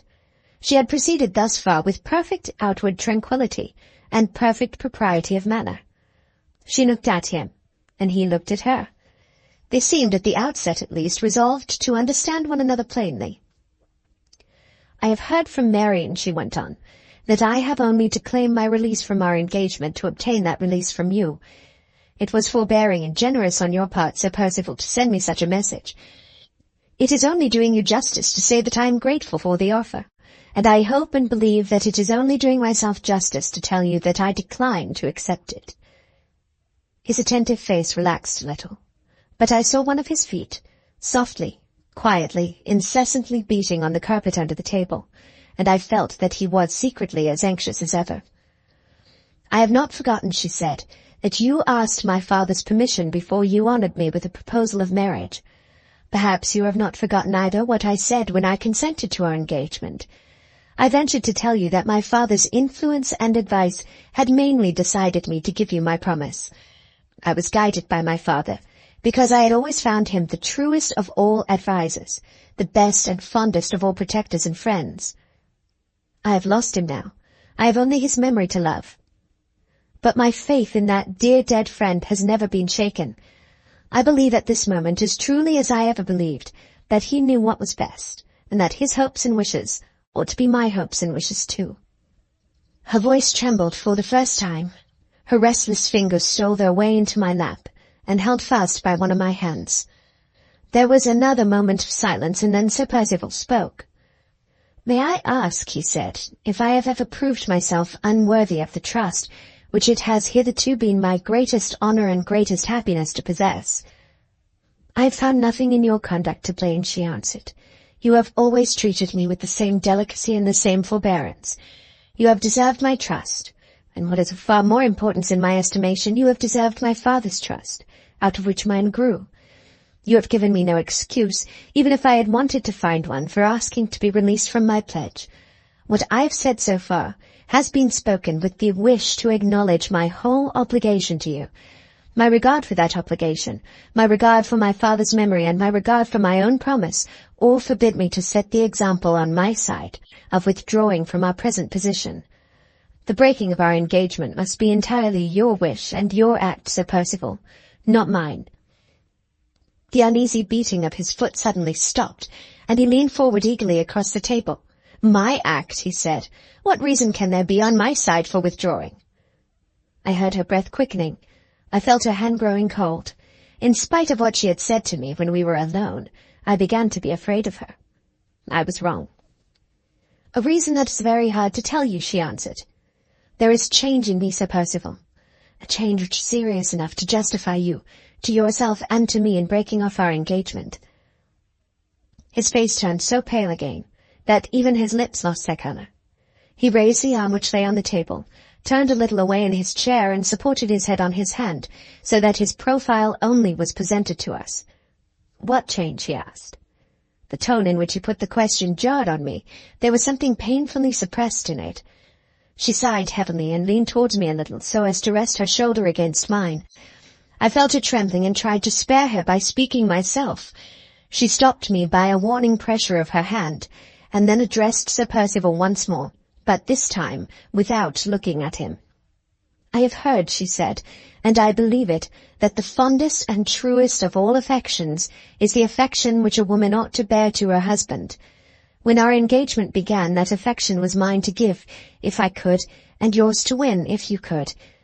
Will you pardon me and spare me, Sir Percival, if I acknowledge that it is not so any longer?" A few tears gathered in her eyes, and dropped over her cheeks slowly as she paused and waited for his answer. He did not utter a word. At the beginning of her reply he had moved the hand on which his head rested, so that it hid his face.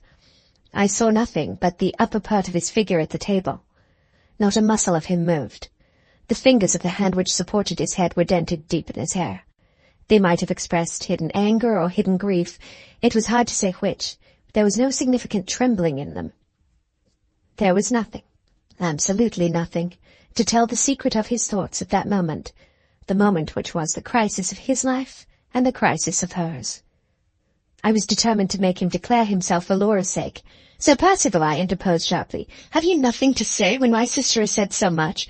More, in my opinion," I added, my unlucky temper getting the better of me, "than any man alive in your position has a right to hear from her."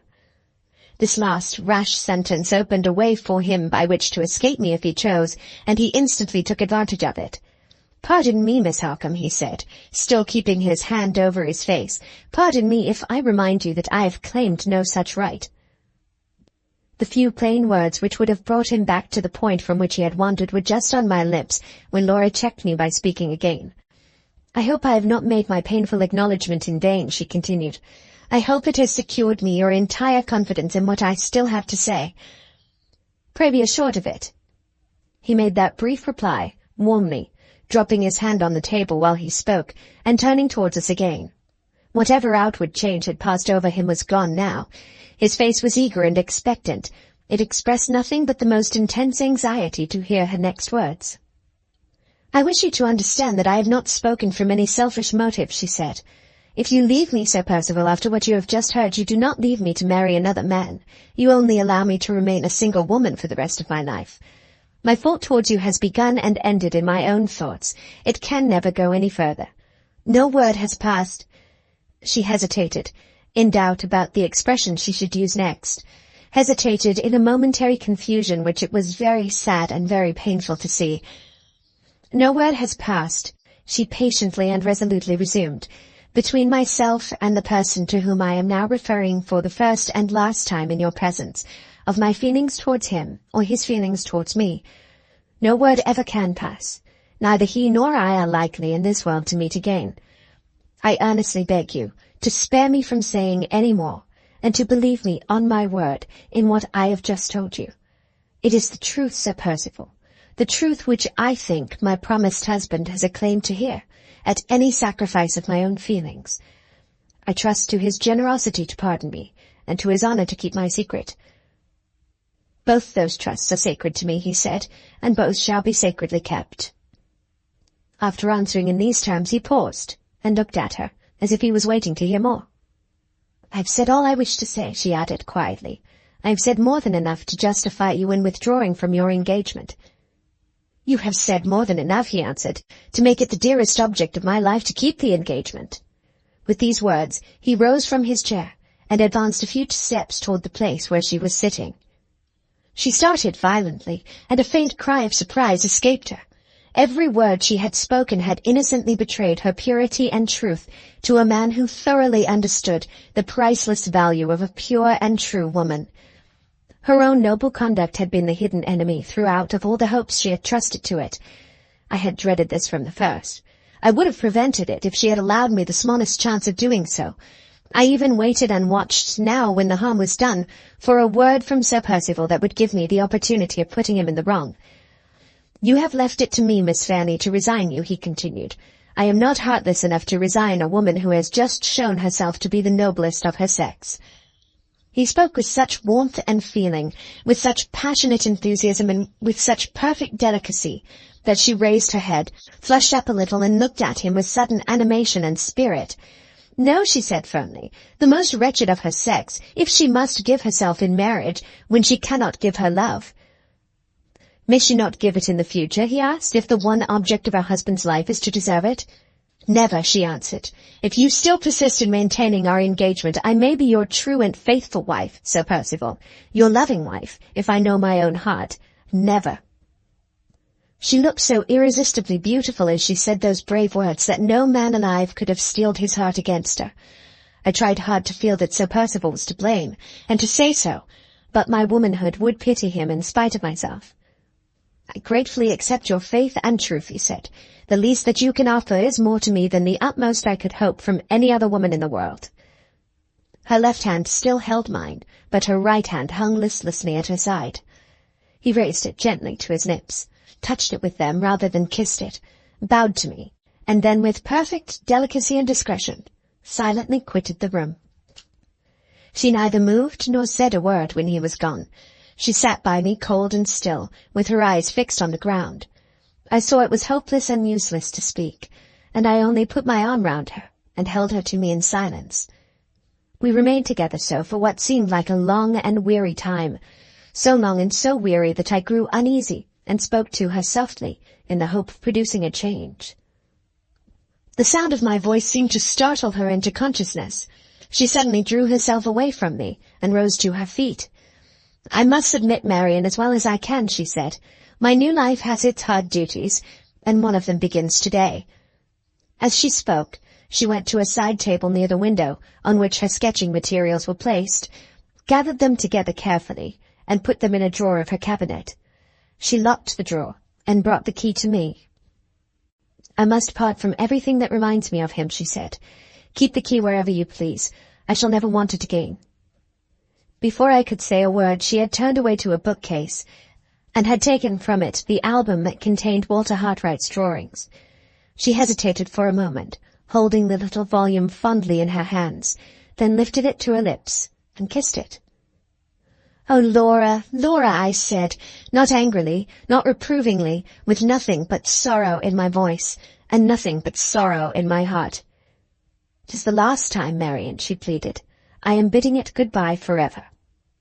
She laid the book on the table and drew out the comb that fastened her hair. It fell, in its matchless beauty, over her back and shoulders, and dropped round her, far below her waist. She separated one long, thin lock from the rest, cut it off, and pinned it carefully in the form of a circle on the first blank page of the album. The moment it was fastened, she closed the volume hurriedly and placed it in my hands. "You write to him, and he writes to you," she said. "While I am alive, if he asks after me, always tell him I am well, and never say I am unhappy. Don't distress him, Marian. For my sake, don't distress him. If I die first, promise you will give him this little book of his drawings with my hair in it. There can be no harm when I am gone in telling him that I put it there with my own hands. And say, oh, Marian, say for me then what I can never say for myself. Say that I loved him." She flung her arms round my neck and whispered the last words in my ear with a passionate delight in uttering them which it almost broke my heart to hear. All the long restraint she had imposed on herself gave way in that first, last outburst of tenderness. She broke from me with hysterical vehemence and threw herself on the sofa in a paroxysm of sobs and tears that shook her from head to foot. I tried vainly to soothe her and reason with her. She was past being soothed, and past being reasoned with. It was the sad, sudden end for us two, of this memorable day. When the fit had worn itself out, she was too exhausted to speak. She slumbered toward the afternoon, and I put away the book of drawings so that she might not see it when she woke. My face was calm, whatever my heart might be, when she opened her eyes again and looked at me. We said no more to each other about the distressing interview of the morning. Sir Percival's name was not mentioned. Walter Hartright was not alluded to again by either of us for the remainder of the day. November 10th. Finding that she was composed and like herself this morning, I returned to the painful subject of yesterday, for the sole purpose of imploring her to let me speak to Sir Percival and Mr. Fairlie more plainly and strongly than she could speak to either of them herself about this lamentable marriage. She interposed, gently but firmly, in the middle of my remonstrances. "I left yesterday to decide," she said, "and yesterday has decided. It is too late to go back." Sir Percival spoke to me this afternoon about what had passed in Laura's room. He assured me that the unparalleled trust she had placed in him had awakened such an answering conviction of her innocence and integrity in his mind that he was guiltless of having felt even a moment's unworthy jealousy, either at the time when he was in her presence or afterwards when he had withdrawn from it. Deeply as he lamented the unfortunate attachment which had hindered the progress he might otherwise have made in her esteem and regard, he firmly believed that it had remained unacknowledged in the past, and that it would remain, under all changes of circumstance which it was possible to contemplate, unacknowledged in the future. This was his absolute conviction, and the strongest proof he could give of it was the assurance which he now offered that he felt no curiosity to know whether the attachment was of recent date or not, or who had been the object of it. His implicit confidence in Miss Fairlie made him satisfied with what she had thought fit to say to him, and he was honestly innocent of the slightest feeling of anxiety to hear more. He waited after saying these words, and looked at me. I was so conscious of my unreasonable prejudice against him, so conscious of an unworthy suspicion that he might be speculating on my impulsively answering the questions which he had just described himself as resolved not to ask, that I evaded all reference to this part of the subject with something like a feeling of confusion on my part.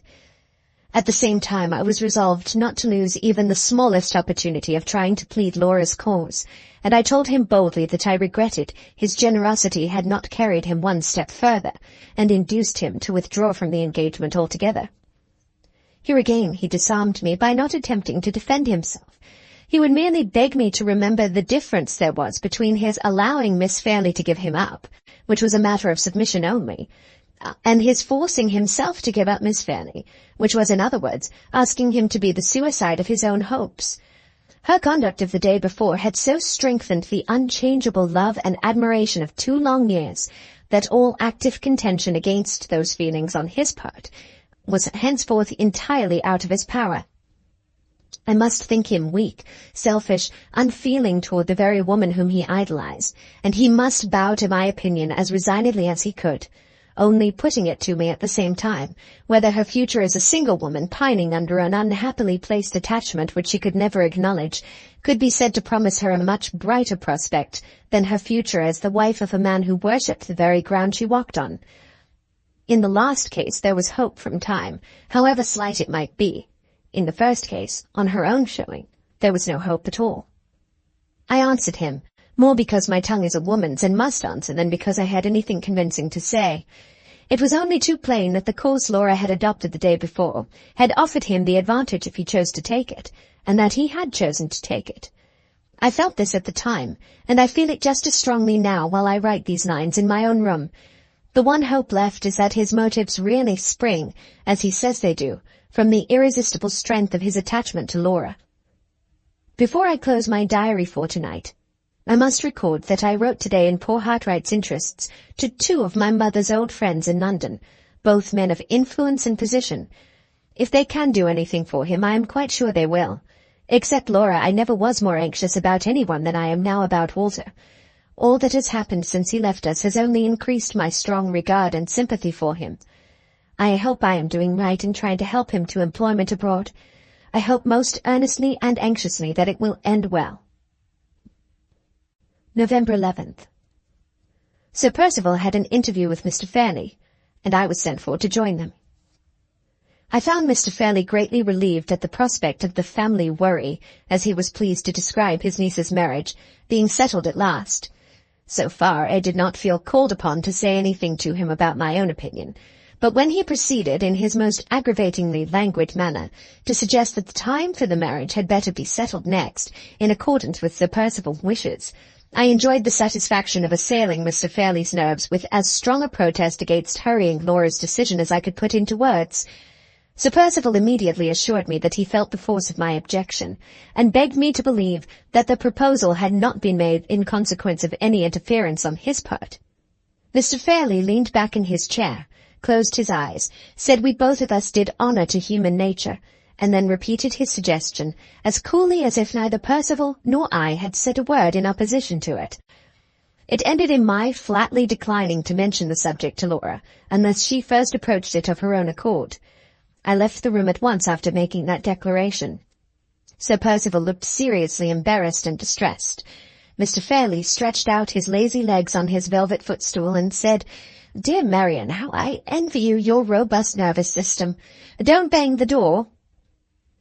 On going to Laura's room, I found that she had asked for me, and that Mrs. Vesey had informed her that I was with Mr. Fairlie. She inquired at once what I had been wanted for, and I told her all that had passed, without attempting to conceal the vexation and annoyance that I really felt. Her answer surprised and distressed me inexpressibly.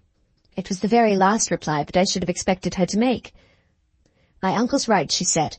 "I have caused trouble and anxiety enough to you, and to all about me. Let me cause no more, Marian. Let Sir Percival decide." I remonstrated warmly, but nothing that I could say moved her. "I'm held to my engagement," she replied. "I've broken with my old life. The evil day will not come the less surely because I put it off. No, Marian, once again my uncle is right. I have caused trouble enough and anxiety enough, and I will cause no more." She used to be pliability itself, but she was now inflexibly passive in her resignation, I might almost say, in her despair. Dearly as I love her, I should have been less pained if she had been violently agitated. It was so shockingly unlike her natural character to see her as cold and insensible as I saw her now. November 12th.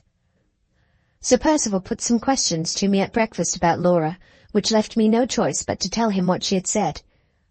While we were talking, she herself came down and joined us. She was just as unnaturally composed in Sir Percival's presence as she had been in mine. When breakfast was over, he had an opportunity of saying a few words to her privately, in a recess of one of the windows. They were not more than 2 or 3 minutes together, and on their separating, she left the room with Mrs. Vesey, while Sir Percival came to me. He said he had entreated her to favour him by maintaining her privilege of fixing the time for the marriage at her own will and pleasure. In reply, she had merely expressed her acknowledgments, and had desired him to mention what his wishes were, to Miss Halcombe. I had no patience to write more. In this instant, as in every other, Sir Percival has carried his point, with the utmost possible credit to himself, in spite of everything that I can say or do. His wishes are now what they were, of course, when he first came here, and Laura, having resigned herself to the one inevitable sacrifice of the marriage, remains as coldly hopeless and enduring as ever. In parting with the little occupations and relics that reminded her of Hartright, she seems to have parted with all her tenderness and all her impressibility. It is only 3 o'clock in the afternoon while I write these lines, and Sir Percival has left us already, in the happy hurry of a bridegroom, to prepare for the bride's reception at his house in Hampshire. Unless some extraordinary event happens to prevent it, they will be married exactly at the time when he wished to be married, before the end of the year. My fingers burn as I write it. November 13th. A sleepless night, through uneasiness about Laura. Towards the morning I came to a resolution to try what change of scene would do to rouse her. She cannot surely remain in her present torpor of insensibility if I take her away from Limerick and surround her with the pleasant faces of old friends. After some consideration I decided on writing to the Arnolds, in Yorkshire. They are simple, kind-hearted, hospitable people, and she's known them from her childhood. When I had put the letter in the post-bag, I told her what I'd done. It would have been a relief to me if she had shown the spirit to resist and object, but no, she only said, "I will go anywhere with you, Marian. I dare say you are right. I dare say the change will do me good." November 14th. I wrote to Mr. Gilmore, informing him that there really was a prospect of this miserable marriage taking place, and also mentioning my idea of trying what change of scene would do for Laura. I had no heart to go into particulars. Time enough for them when we get nearer to the end of the year. November 15th. 3 letters for me. The first from the Arnolds, full of delight at the prospect of seeing Laura and me. The second from one of the gentlemen to whom I wrote on Walter Hartright's behalf, informing me that he has been fortunate enough to find an opportunity of complying with my request. The third from Walter himself, thanking me, poor fellow, in the warmest terms for giving him an opportunity of leaving his home, his country, and his friends. A private expedition is to make excavations among ruined cities of Central America, and is, it seems, about to sail from Liverpool. The draftsman, who had already been appointed to accompany it, has lost heart, and withdrawn at the 11th hour, and Walter is to fill his place. He is to be engaged for 6 months certain, from the time of the landing in Honduras, and for a year afterwards, if the excavations are successful, and if the funds hold out. His letter ends with a promise to write me a farewell line when they are all on board ship, and when the pilot leaves them. I can only hope and pray earnestly that he and I are both acting in this matter for the best. It seems such a serious step for him to take that the mere contemplation of it startles me. And yet, in his unhappy position, how can I expect him or wish him to remain at home? November 16th. The carriage is at the door. Laura and I set out on our visit to the Arnolds today. Polesdean Lodge, Yorkshire, November 23rd. A week in these new scenes and among these kind-hearted people has done her some good, though not so much as I'd hoped. I have resolved to prolong our stay for another week at least. It is useless to go back to Limerick till there be an absolute necessity for our return. November 24th. Sad news by this morning's post. The expedition to Central America sailed on the 21st. We have parted with a true man. We have lost a faithful friend. Walter Hartright has left England. November 25th. Sad news yesterday, ominous news today. Sir Percival Glyde has written to Mr. Fairlie, and Mr. Fairlie has written to Laura and me, and recalled us to Limerick immediately. What can this mean? Has the day for the marriage been fixed in our absence? Marian Halcombe, Section 2, Limerick House. November 27th. My forebodings are realized. The marriage is fixed for the 22nd of December. The day after we left for Polesdean Lodge, Sir Percival wrote, it seems to Mr. Fairlie, to say that the necessary repairs and alterations in his house in Hampshire would occupy a much longer time in completion than he had originally anticipated. The proper estimates were to be submitted to him as soon as possible, and it would greatly facilitate his entering into definite arrangements with the workpeople, if he could be informed of the exact period at which the wedding ceremony might be expected to take place. He could then make all his calculations in reference to time, besides writing the necessary apologies to friends who had been engaged to visit him that winter, and who could not, of course, be received when the house was in the hands of workmen. To this letter Mr. Fairlie had replied by requesting Sir Percival himself to suggest a day for the marriage, subject to Miss Fairlie's approval, which her guardian willingly undertook to do his best to obtain.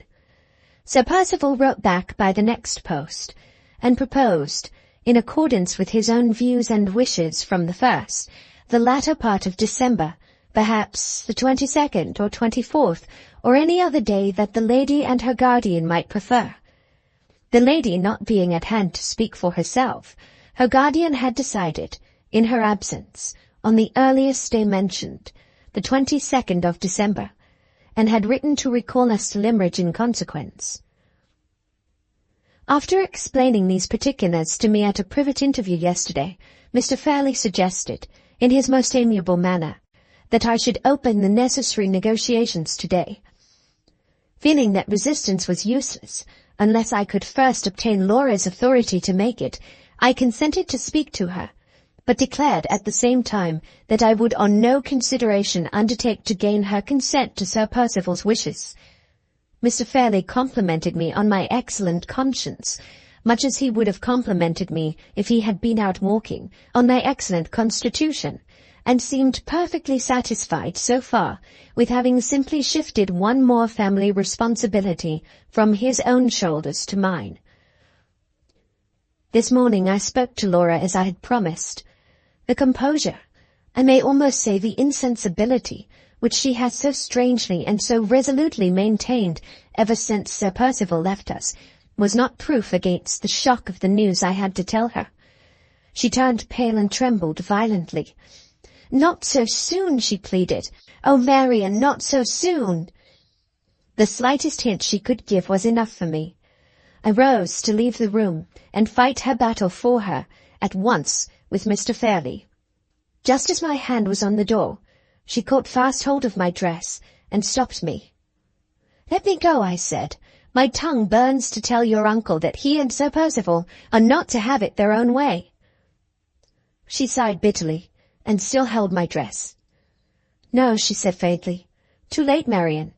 Too late." "Not a minute too late," I retorted. "The question of time is our question, and trust me, Laura, to take a woman's full advantage of it." I unclasped her hand from my gown while I spoke, but she slipped both her arms round my waist at the same moment, and held me more effectually than ever. "It will only involve us in more trouble and more confusion," she said.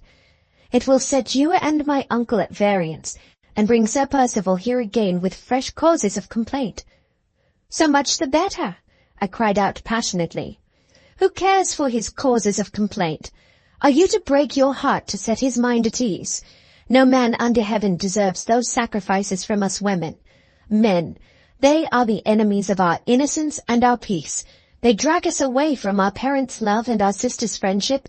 They take us body and soul to themselves, and fasten our helpless lives to theirs as they chain up a dog in his kennel. And what does the best of them give us in return? Let me go, Laura. I'm mad when I think of it. The tears, miserable, weak woman's tears of vexation and rage, started to my eyes.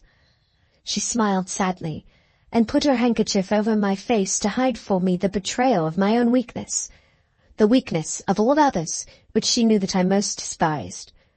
"Oh, Marian," she said, "you crying. Think what you would say to me if the places were changed, and if those tears were mine. All your love and courage and devotion will not alter what must happen, sooner or later. Let my uncle have his way. Let us have no more troubles and heartburnings that any sacrifice of mine can prevent. Say you will live with me, Marian, when I am married, and say no more." But I did say more. I forced back the contemptible tears that were no relief to me, and that only distressed her, and reasoned and pleaded as calmly as I could. It was of no avail. She made me twice repeat the promise to live with her when she was married, and then suddenly asked a question which turned my sorrow and my sympathy for her into a new direction. "While we were at Posdene," she said, "you had a letter, Marian." Her altered tone, the abrupt manner in which she looked away from me and hid her face on my shoulder, the hesitation, which silenced her before she had completed her question, all told me, but too plainly, to whom the half-expressed enquiry pointed. "I thought, Laura, that you and I were never to refer to him again," I said gently. "You had a letter from him," she persisted. "Yes," I replied, "if you must know it."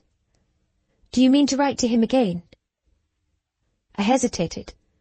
I had been afraid to tell her of his absence from England, or of the manner in which my exertions to serve his new hopes and projects had connected me with his departure. What answer could I make? He was gone where no letters could reach him for months, perhaps for years to come. "Suppose I do mean to write him again," I said at last. "What then, Laura?" Her cheek grew burning hot against my neck, and her arms trembled and tightened round me. "Don't tell him about the 22nd, she whispered. "Promise, Marian. Pray, promise you will not even mention my name to him when you write next." I gave the promise. No words can say how sorrowfully I gave it. She instantly took her arm from my waist, walked away to the window, and stood looking out with her back to me. After a moment she spoke once more, but without turning round, without allowing me to catch the smallest glimpse of her face. "Are you going to my uncle's room?" she asked. "Will you say that I consent to whatever arrangement he may think best? Never mind leaving me, Marian. I shall be better alone for a little while." I went out. If, as soon as I got into the passage, I could have transported Mr. Fairlie and Sir Percival Glyde to the uttermost ends of the earth by lifting one of my fingers, that finger would have been raised without an instant's hesitation. For once, my unhappy temper now stood my friend. I should have broken down altogether and burst into a violent fit of crying if my tears had not all been burnt up by the heat of my anger. As it was, I dashed into Mr. Fairlie's room, called to him as harshly as possible, "Laura consents to the 22nd," and dashed out again without waiting for a word of answer. I banged the door after me, and I hope I shattered Mr. Fairlie's nervous system for the rest of the day. 28th. This morning I read poor Hartright's farewell letter over again, a doubt having crossed my mind since yesterday whether I am acting wisely in concealing the fact of his departure from Laura. On reflection, I still think I am right. The allusions in his letter to the preparations made for the expedition to Central America all show that the leaders of it know it to be dangerous. If the discovery of this makes me uneasy, what would it make her? It is bad enough to feel that his departure has deprived us of the friend of all others to whose devotion we could trust in the hour of need, if ever that hour comes and finds us helpless. But it is far worse to know that he has gone from us, to face the perils of a bad climate, a wild country, and a disturbed population. Surely it would be cruel candor to tell Laura this without a pressing and positive necessity for it. I almost doubt whether I ought not to go a step further, and burn the letter at once, for fear of its one day falling into the wrong hands. It not only refers to Laura in terms which ought to remain a secret forever between the writer and me, but it reiterates his suspicion, so obstinate, so unaccountable, and so alarming, that he has been secretly watched since he left Limerick. He declares that he saw the faces of the two strange men who followed him about the streets of London, watching him among the crowd which gathered at Liverpool to see the expedition embark, and he positively asserts that he heard the name of Anne Catherick pronounced behind him as he got into the boat. His own words are, "These events have a meaning. These events must lead to a result. The mystery of Anne Catherick is not cleared up yet. She may never cross my path again, but if she ever crosses yours, make better use of the opportunity, Miss Halcombe, than I made of it. I speak on strong conviction. I entreat you to remember what I say."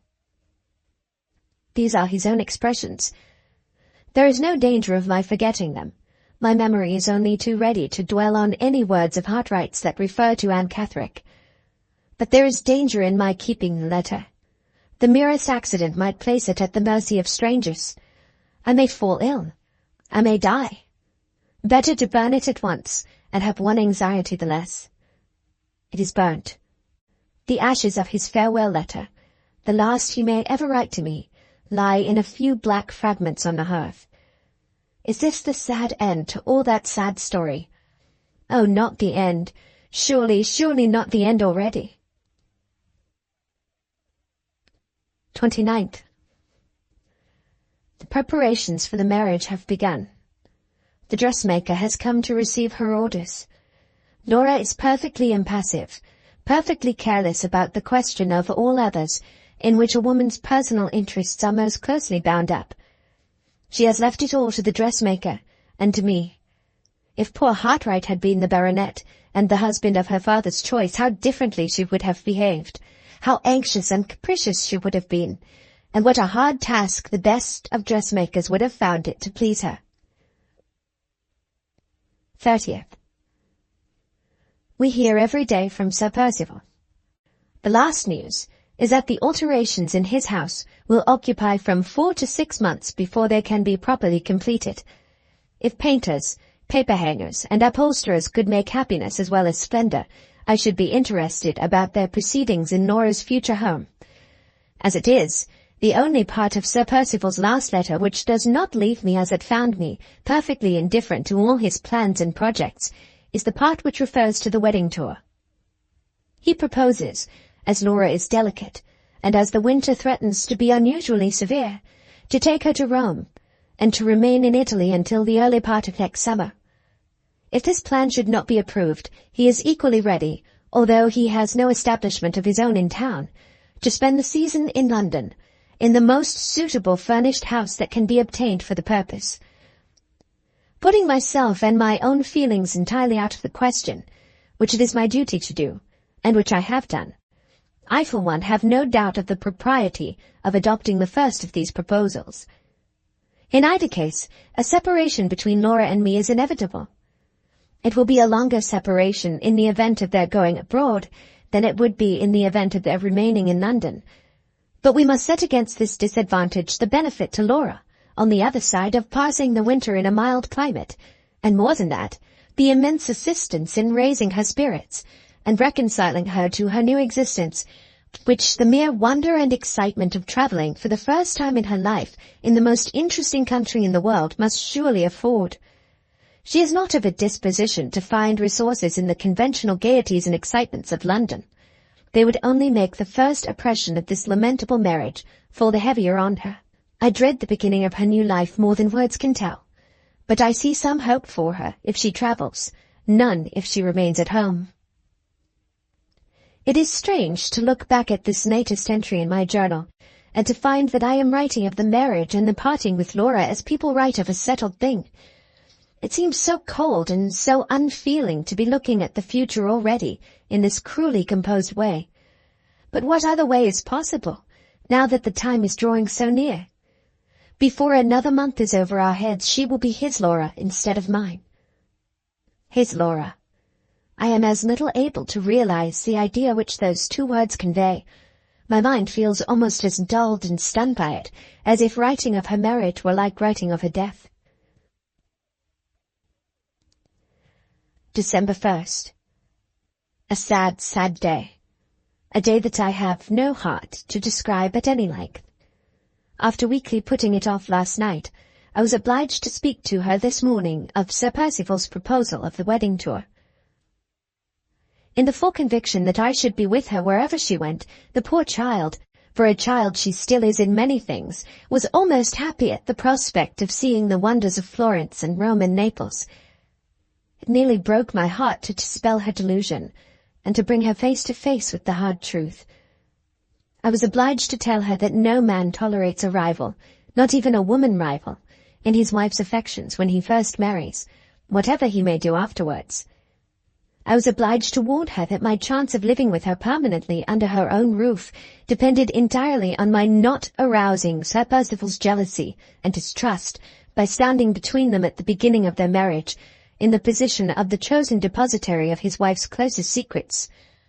Drop by drop, I poured the profaning bitterness of this world's wisdom into that pure heart and that innocent mind, while every higher and better feeling within me recoiled from my miserable task.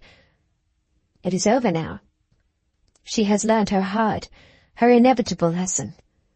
The simple illusions of girlhood are gone, and my hand has stripped them off. Better mine than his, that is all my consolation. Better mine than his.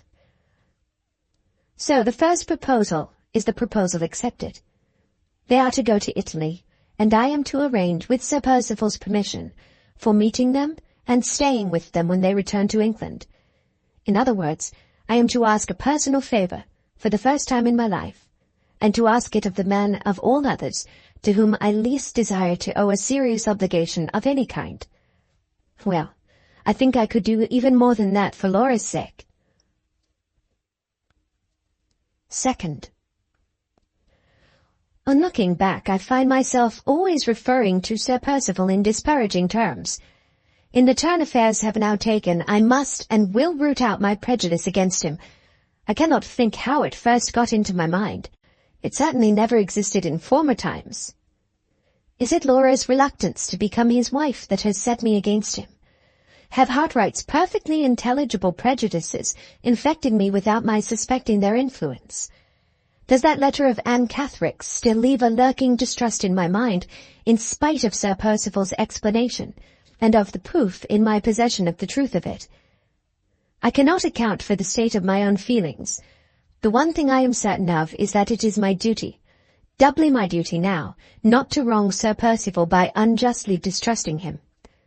If it has got to be a habit with me always to write of him in the same unfavourable manner, I must and will break myself of this unworthy tendency, even though the effort should force me to close the pages of my journal till the marriage is over. I am seriously dissatisfied with myself. I will write no more today.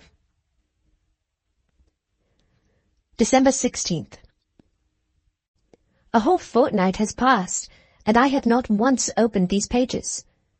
I have been long enough away from my journal to come back to it with a healthier and better mind, I hope, so far as Sir Percival is concerned. There is not much to record of the past 2 weeks. The dresses are almost all finished, and the new travelling trunks have been sent here from London. Poor dear Laura hardly leaves me for a moment all day, and last night, when neither of us could sleep, she came and crept into my bed to talk to me there. "I shall lose you so soon, Marian," she said. "I must make the most of you while I can." They are to be married at Limmeridge Church, and thank heaven not one of the neighbours is to be invited to the ceremony. The only visitor will be our old friend Mr. Arnold, who is to come from Polesdean to give Laura away, her uncle being far too delicate to trust himself outside the door in such inclement weather as we now have. If I were not determined from this day forth to see nothing but the bright side of our prospects, the melancholy absence of any male relatives of Laura's, at the most important moment of her life, would make me very gloomy and very distrustful of the future. But I have done with gloom and distrust. That is to say, I have done with writing about either one or the other in this journal. Sir Percival is to arrive tomorrow. He offered, in case we wished to treat him on terms of rigid etiquette, to write and ask our clergyman to grant him the hospitality of the rectory during the short period of his sojourn at Limerick before the marriage. Under the circumstances, neither Mr. Fairlie nor I thought it at all necessary for us to trouble ourselves about attending to trifling forms and ceremonies. In our wild moorland country, and in this great lonely house, we may well claim to be beyond the reach of the trivial conventionalities which hamper people in other places. I wrote to Sir Percival to thank him for his polite offer, and to beg that he would occupy his old rooms, just as usual, at Limerick House. 17th. He arrived today, looking, as I thought, a little worn and anxious, but still talking and laughing like a man in the best possible spirits. He brought with him some really beautiful presents and jewellery, which Laura received with her best grace, and outwardly at least, with perfect self-possession. The only sign I can detect of the struggle it must cost her to preserve appearances at this trying time expresses itself in a sudden unwillingness, on her part, ever to be left alone. Instead of retreating to her own room as usual, she seems to dread going there. When I went upstairs today, after lunch, to put on my bonnet for a walk, she offered to join me, and again before dinner, she threw the door open between our two rooms, so that we might talk to each other while we were dressing. "Keep me always doing something," she said. "Keep me always in company with somebody. Don't let me think. That is all I ask now, Marian. Don't let me think."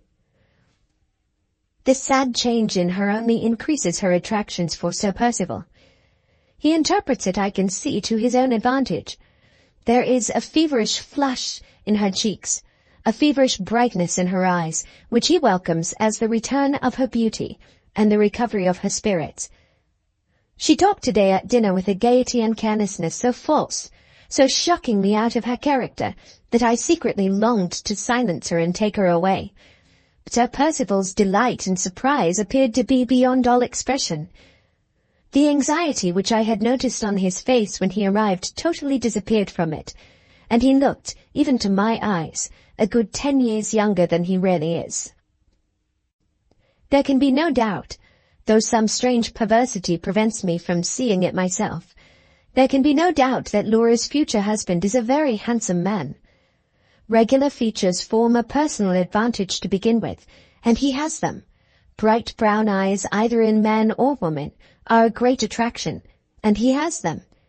Even baldness, when it is only baldness over the forehead, as in his case, is rather becoming than not in a man, for it heightens the head, and adds to the intelligence of the face. Grace and ease of movement, untiring animation of manner, ready, pliant, conversational powers, all these are unquestionable merits, and all these he certainly possesses. Surely Mr. Gilmore, ignorant as he is of Laura's secret, was not to blame for feeling surprised that she should repent of her marriage engagement. Anyone else in his place would have shared our good old friend's opinion. If I were asked at this moment to say plainly what defects I have discovered in Sir Percival, I could point out only two. 1. His incessant restlessness and excitability, which may be caused naturally enough by unusual energy of character. The other, his short, sharp, ill-tempered manner of speaking to the servants, which may be only a bad habit after all. No, I cannot dispute it, and I will not dispute it. Sir Percival is a very handsome and a very agreeable man. There, I've written it down at last, and I'm glad it's over. 18th. Feeling weary and depressed this morning, I left Laura with Mrs. Vesey, and went out alone for one of my brisk midday walks, which I have discontinued too much of late. I took the dry, airy road over the moor that led to Todd's Corner. After having been out half an hour, I was excessively surprised to see Sir Percival approaching me from the direction of the farm. He was walking rapidly, swinging his stick, his head erect as usual, and his shooting jacket flying openly in the wind. When we met, he did not wait for me to ask any questions. He told me at once that he had been to the farm, to inquire if Mr. or Mrs. Todd had received any tidings since his last visit to Limmeridge of Anne Catherick. "You found, of course, that they had heard nothing?" I said. "Nothing whatever," he replied. "I begin to be seriously afraid that we have lost her. Do you happen to know," he continued, looking me in the face very attentively, "if the artist, Mr. Hartright, is in a position to give us any further information?" "He has neither heard of her nor seen her since he left Cumberland," I answered. "Very sad," said Sir Percival, speaking like a man who was disappointed, and yet, oddly enough, looking at the same time like a man who was relieved. "It is impossible to say what misfortunes may not have happened to the miserable creature. I am inexpressibly annoyed at the failure of all my efforts to restore her to the care and protection which she so urgently needs." This time he looked really annoyed. I said a few sympathizing words, and we then talked of other subjects on our way back to the house. Surely my chance meeting with him on the moor has disclosed another favourable trait in his character. Surely it was singularly considerate and unselfish of him to think of Anne Catherick on the eve of his marriage, and to go all the way to Todd's Corner to make enquiries about her, when he might have passed the time so much more agreeably in Nora's society. Considering that he can only have acted from motives of pure charity, his conduct, under the circumstances, shows unusual good feeling, and deserves extraordinary praise. Well, I give him extraordinary praise, and there's an end of it. 19th. More discoveries in the inexhaustible mine of Sir Percival's virtues. Today I approached the subject of my proposed sojourn under his wife's roof when he brings her back to England.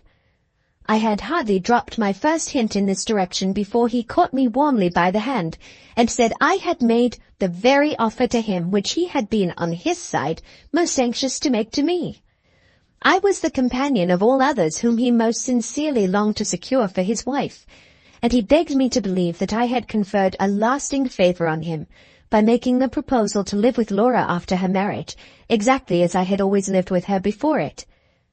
When I had thanked him in her name and mine for his considerate kindness to both of us, we passed next to the subject of his wedding tour, and began to talk of the English society in Rome to which Laura was to be introduced.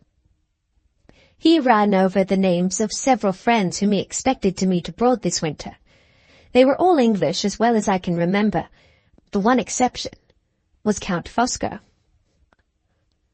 The mention of the Count's name, and the discovery that he and his wife are likely to meet the bride and bridegroom on the continent, puts Nora's marriage for the first time in a distinctly favourable light. It is likely to be the means of healing a family feud.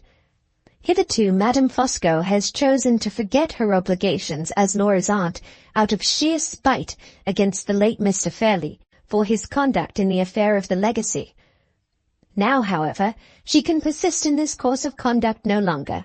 Sir Percival and Count Fosco are old and fast friends, and their wives will have no choice but to meet on civil terms. Madame Fosco, in her maiden days, was one of the most impertinent women I ever met with, capricious, exacting, and vain to the last degree of absurdity. If her husband has succeeded in bringing her to her senses, he deserves the gratitude of every member of the family, and he may have mine to begin with. I am becoming anxious to know the Count. He is the most intimate friend of Laura's husband, and in that capacity he excites my strongest interest. Neither Laura nor I have ever seen him. All I know of him is that his accidental presence years ago on the steps of the Trinita do Monte at Rome assisted Sir Percival's escape from robbery and assassination at the critical moment when he was wounded in the hand, and might the next moment have been wounded in the heart. I remember also that, at the time of the late Mr. Fairlie's absurd objections to his sister's marriage, the Count wrote him a very temperate and sensible letter on the subject, which I am ashamed to say remained unanswered. This is all I know of Sir Percival's friend. I wonder if he will ever come to England. I wonder if I shall like him. My pen is running away into mere speculation. Let me return to sober matter of fact. It is certain that Sir Percival's reception of my venturesome proposal to live with his wife was more than kind. It was almost affectionate. I am sure Laura's husband will have no reason to complain of me, if I can only go on as I have begun. I have already declared him to be handsome, agreeable, full of good feeling towards the unfortunate, and full of affectionate kindness towards me. Really, I hardly know myself again in my new character of Sir Percival's warmest friend. 20th. I hate Sir Percival. I flatly deny his good looks. I consider him to be eminently ill-tempered and disagreeable, and totally wanting in kindness and good feeling. Last night, the cards for the married couple were sent home. Laura opened the packet and saw her future name in print for the first time. Sir Percival looked over her shoulder familiarly at the new card, which had already transformed Miss Fairlie into Lady Glyde, smiled with the most odious self-complacency, and whispered something in her ear. I don't know what it was. Laura has refused to tell me, but I saw her face turn to such a deadly whiteness that I thought she would have fainted. He took no notice of the change. He seemed to be barbarously unconscious that he had said anything to pain her. All my old feelings of hostility towards him revived on the instant, and all the hours that have passed since then have done nothing to dissipate them. I am more unreasonable and more unjust than ever. In 3 words, how glibly my pen writes them, in 3 words, I hate him. 21st. Have the anxieties of this anxious time shaken me a little at last? I have been writing for the last few days in a tone of levity which heaven knows is far from my heart, and which it has rather shocked me to discover on looking back at the entries in my journal. Perhaps I may have caught the feverish excitement of Laura's spirits for the last week. If so, the fit has already passed away from me, and has left me in a very strange state of mind. A persistent idea has been forcing itself on my attention ever since last night, that something will yet happen to prevent the marriage. What has produced this singular fancy? Is it the indirect result of my apprehensions for Laura's future, or has it been unconsciously suggested to me by the increasing restlessness and irritability which I have certainly observed in Sir Percival's manner as the wedding day grows nearer and nearer? Impossible to say. I know that I have the idea, surely the wildest idea under the circumstances that ever entered a woman's head, but try as I may, I cannot trace it back to its source. This last day has been all confusion and wretchedness. How can I write about it? And yet I must write. Anything is better than brooding over my own gloomy thoughts. Kind Mrs. Vesey, whom we have all too much overlooked and forgotten of late, innocently caused us a sad morning to begin with. She has been for months past secretly making a warm Shetland shawl for her dear pupil, a most beautiful and surprising piece of work to be done by a woman at her age and with her habits. The gift was presented this morning, and poor warm-hearted Laura completely broke down when the shawl was put proudly on her shoulders by the loving old friend and guardian of her motherless childhood. I was hardly allowed time to quiet them both, or even to dry my own eyes, when I was sent for by Mr. Fairlie, to be favoured with a long recital of his arrangements for the preservation of his own tranquillity on the wedding day. Dear Laura was to receive his present, a shabby ring, with her affectionate uncle's hair for an ornament instead of a precious stone, and with a heartless French inscription inside about congenial sentiments and eternal friendship. Dear Laura was to receive this tender tribute from my hands immediately, so that she might have plenty of time to recover from the agitation produced by the gift before she appeared in Mr. Fairlie's presence. Dear Laura was to pay him a little visit that evening, and to be kind enough not to make a scene. Dear Laura was to pay him another little visit in her wedding dress the next morning, and to be kind enough again not to make a scene. Dear Laura was to look in once more, for the 3rd time, before going away, but without harrowing his feelings by saying when she was going away, and without tears, in the name of pity, in the name of everything, dear Marian, that is most affectionate, and most domestic, and most delightfully and charmingly self-composed, without tears. I was so exasperated by this miserable selfish trifling at such a time that I should certainly have shocked Mr. Fairlie by some of the hardest and rudest truths he has ever heard in his life, if the arrival of Mr. Arnold from Polesden had not called me away to new duties downstairs. The rest of the day is indescribable. I believe no one in the house really knew how it passed. The confusion of small events, all huddled together one on the other, bewildered everybody. There were dresses sent home that had been forgotten. There were trunks to be packed and unpacked and packed again. There were presents from friends far and near, friends high and low. We were all needlessly hurried, all nervously expectant of the morrow. Sir Percival especially was too restless now to remain 5 minutes together in the same place. That short, sharp cough of his troubled him more than ever. He was in and out of doors all day long, and he seemed to grow so inquisitive on a sudden that he questioned the very strangers who came in on small errands to the house. Add to all this the one perpetual thought in Laura's mind and mine, that we were to part the next day, and the haunting dread, unexpressed by either of us, and yet ever present to both, that this deplorable marriage might prove to be the one fatal error of her life, and the one hopeless sorrow of mine. For the first time in all the years of our close and happy intercourse, we almost avoided looking each other in the face, and we refrained, by common consent, from speaking together in private through the whole evening. I can dwell on it no longer. Whatever future sorrows may be in store for me, I shall always look back on this 21st of December as the most comfortless and most miserable day of my life.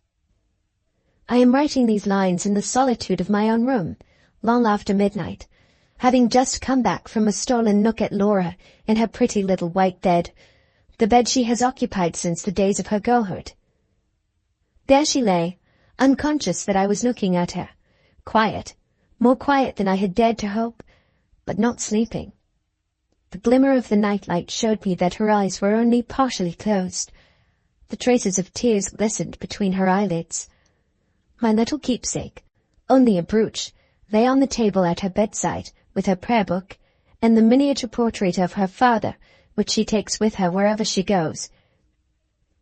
I waited a moment, looking at her from behind her pillow, as she lay beneath me, with one arm and hand resting on the white coverlid, so still, so quietly breathing that the frill on her nightdress never moved. I waited, looking at her as I have seen her thousands of times, as I shall never see her again, and then stole back to my room. My own love, with all your wealth and all your beauty, how friendless you are. The one man who would give his heart's life to serve you is far away, tossing this stormy night on the awful sea. Who else is left to you? No father, no brother, no living creature but the helpless, useless woman who writes these sad lines, and watches by you for the morning, in sorrow that she cannot compose, in doubt that she cannot conquer. Oh, what a trust is to be placed in that man's hands tomorrow! If ever he forgets it, if ever he injures a hair of her head. The 22nd of December. 7 o'clock. A wild, unsettled morning.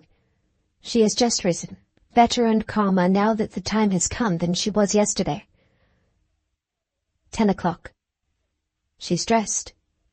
We have kissed each other. We have promised each other not to lose courage. I am away for a moment in my own room. In the whirl and confusion of my thoughts, I can detect that strange fancy of some hindrance happening to stop the marriage still hanging above my mind. Is it hanging about his mind too? I see him from the window, moving hither and thither uneasily among the carriages at the door. How can I write such folly? The marriage is a certainty. In less than half an hour we start for the church. 11 o'clock. It is all over. They are married. 3 o'clock. They are gone. I am blind with crying. I can write no more. The first epoch of the story closes here. The second epoch. The story continued by Marian Halcombe. 1. Blackwater Park, Hampshire. June 11th, 1850. 6 months to look back on. 6 long, lonely months since Laura and I last saw each other. How many days have I still to wait? Only one. Tomorrow, the 12th, the travelers return to England. I can hardly realize my own happiness. I can hardly believe that the next 24 hours will complete the last day of separation between Laura and me. She and her husband have been in Italy all the winter, and afterwards in the Tyrol. They come back, accompanied by Count Fosco and his wife, who propose to settle somewhere in the neighborhood of London, and who have engaged to stay at Blackwater Park for the summer months, before deciding on a place of residence. So long as Laura returns, no matter who returns with her, Sir Percival may fill the house from floor to ceiling if he likes, on condition that his wife and I inhabit it together. Meanwhile, here I am, established at Blackwater Park, the ancient and interesting seat, as the county history obligingly informs me, of Sir Percival Glyde, Baronet, and the future abiding place, as I may now venture to add on my account, of plain Marian Halcombe, spinster, now settled in a snug little sitting-room, with a cup of tea by her side, and all her earthly possessions ranged round her in 3 boxes and a bag. I left Limerick yesterday, having received Laura's delightful letter from Paris the day before. I had been previously uncertain whether I was to meet them in London or in Hampshire, but this last letter informed me that Sir Percival proposed to land at Southampton, and to travel straight on to his country house. He has spent so much money abroad that he has none left to defray the expenses of living in London for the remainder of the season, and he is economically resolved to pass the summer and autumn quietly at Blackwater. Laura has had more than enough of excitement and change of scene, and is pleased with the prospect of country tranquillity and retirement which her husband's prudence provides for her. As for me, I am ready to be happy anywhere in her society. We are all, therefore, well contented in our various ways, to begin with. Last night I slept in London, and was delayed there so long today by various calls and commissions, that I did not reach Blackwater this evening till after dusk. Judging by my vague impressions of the place thus far, it is the exact opposite of Limerick. The house is situated on a dead flat, and seems to be shut in, almost suffocated to my north country notions, by trees. I have seen nobody but the manservant who opened the door to me, and the housekeeper, a very civil person, who showed me the way to my own room and got me my tea. I have a nice little boudoir and bedroom at the end of a long passage on the first floor. The servants and some of the spare rooms are on the second floor, and all the living rooms are on the ground floor. I have not seen one of them yet, and I know nothing about the house, except that one wing of it is said to be 500 years old, that it had a moat round it once, and that it gets its name of Blackwater from a lake in the park. 11 o'clock has just struck, in a ghostly and solemn manner, from a turret over the center of the house, which I saw when I came in. A large dog has been woke, apparently by the sound of the bell, and is howling and yawning drearily, somewhere round a corner. I hear echoing footsteps in the passages below, and the iron thumping of bolts and bars at the house door. The servants are evidently going to bed. Shall I follow their example? No, I am not half sleepy enough. Sleepy, did I say? I feel as if I should never close my eyes again. The bare anticipation of seeing that dear face and hearing that well-known voice tomorrow keeps me in a perpetual fever of excitement. If I only had the privileges of a man, I would order out Sir Percival's best horse instantly and tear away on a night gallop, eastward to meet the rising sun. A long, hard, heavy, ceaseless gallop of hours and hours, like the famous highwaymen's ride to York. Being, however, nothing but a woman, condemned to patience, propriety, and petticoats for life, I must respect the housekeeper's opinions, and try to compose myself in some feeble and feminine way. Reading is out of the question, I can't fix my attention on books. Let me try if I can write myself into sleepiness and fatigue. My journal has been very much neglected of late. What can I recall, standing as I now do on the threshold of a new life, of persons and events, of chances and changes during the past 6 months, the long, weary, empty interval since Laura's wedding day? Walter Hartright is uppermost in my memory, and he passes first in the shadowy procession of my absent friends. I received a few lines from him after the landing of the expedition at Honduras, written more cheerfully and hopefully than he has written yet. A month or 6 weeks later, I saw an extract from an American newspaper describing the departure of the adventurers on their inland journey. They were last seen entering a wild primeval forest, each man with his rifle on his shoulder and his baggage at his back. Since that time, civilization has lost all trace of them. Not a line more have I received from Walter. Not a fragment of news from the expedition has appeared in any of the public journals. The same dense, disheartening obscurity hangs over the fate and fortunes of Anne Catrick and her companion, Mrs. Clements. Nothing whatever has been heard of either of them. Whether they are in the country or out of it, whether they are living or dead, no one knows. Even Sir Percival's solicitor has lost all hope, and has ordered the useless search after the fugitives to be finally given up. Our good old friend Mr. Gilmore has met with a sad check in his active professional career. Early in the spring, we were alarmed by hearing that he had been found insensible at his desk, and that the seizure was pronounced to be an apoplectic fit. He had been long complaining of fullness and oppression in the head, and his doctor had warned him of the consequences that would follow his persistency in continuing to work, early and late, as if he were still a young man.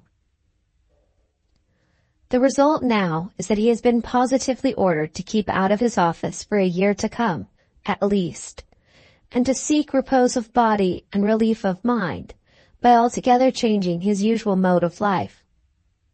The business is left, accordingly, to be carried on by his partner, and he is himself at this moment away in Germany, visiting some relations who are settled there in mercantile pursuits. Thus another true friend and trustworthy adviser is lost to us. Lost, I earnestly hope and trust, for a time only. Poor Mrs. Vesey travelled with me as far as London. It was impossible to abandon her to solitude at Limmeridge after Laura and I had both left the house, and we have arranged that she is to live with an unmarried younger sister of hers, who keeps a school at Clapham. She is to come here this autumn to visit your pupil. I might almost say her adopted child. I saw the good old lady safe to her destination, and left her in the care of her relative, quietly happy at the prospect of seeing Laura again in a few months' time. As for Mr. Fairlie, I believe I am guilty of no injustice if I describe him as being unutterably relieved by having the house clear of us women. The idea of his missing his niece is simply preposterous. He used to let months pass in the old times without attempting to see her, and in my case and Mrs. Vesey's, I take leave to consider his telling us both that he was half broken-hearted at our departure, to be equivalent to a confession that he was secretly rejoiced to be rid of us. His last caprice has led him to keep 2 photographers incessantly employed in producing sun pictures of all the treasures and curiosities in his possession. One complete copy of the collection of the photographs is to be presented to the Mechanics' Institution of Carlisle, mounted on the finest cardboard, with ostentatious red-letter inscriptions underneath. Madonna and Child, by Raphael, in the possession of Frederick Fairlie, Esquire. Copper coin of the period of Tiglath-Pileser, in the possession of Frederick Fairlie, Esquire. Unique Rembrandt etching, known all over Europe as the smudge, from a printer's blot in the corner, which exists in no other copy, valued at 300 guineas, in the possession of Frederick Fairlie, Esquire. Dozens of photographs of this sort, and all inscribed in this manner, were completed before I left Cumberland, and hundreds more remain to be done. With this new interest to occupy him, Mr. Fairlie will be a happy man for months and months to come, and the two unfortunate photographers will share the social martyrdom which he has hitherto inflicted on his valet alone. So much for the persons and events which hold the foremost place in my memory. What next of the one person who holds the foremost place in my heart? Laura has been present to my thoughts all the while I have been writing these lines. What can I recall of her during the past 6 months, before I close my journal for the night? I have only her letters to guide me, and on the most important of all the questions which our correspondents can discuss, every one of those letters leaves me in the dark. Does he treat her kindly? Is she happier now than she was when I parted with her on the wedding day? All my letters have contained these two inquiries, put more or less directly, now in one form and now in another, and all, on that point only, have remained without reply, or have been answered as if my questions merely related to the state of her health. She informs me over and over again that she is perfectly well, that traveling agrees with her, that she is getting through the winter, for the first time in her life, without catching cold. But not a word can I find anywhere which tells me plainly that she is reconciled to her marriage, and that she can now look back to the 22nd of December without any bitter feelings of repentance and regret. The name of her husband is only mentioned in her letters, as she might mention the name of a friend who was traveling with them and who had undertaken to make all the arrangements for the journey. Sir Percival has settled that we leave on such a day. Sir Percival has decided that we travel by such a road. Sometimes she writes Percival only, but very seldom. In 9 cases out of 10, she gives him his title. I cannot find that his habits and opinions have changed and colored hers in any single particular. The usual moral transformation which is insensibly wrought in a young, fresh, sensitive woman by her marriage seems never to have taken place in Laura.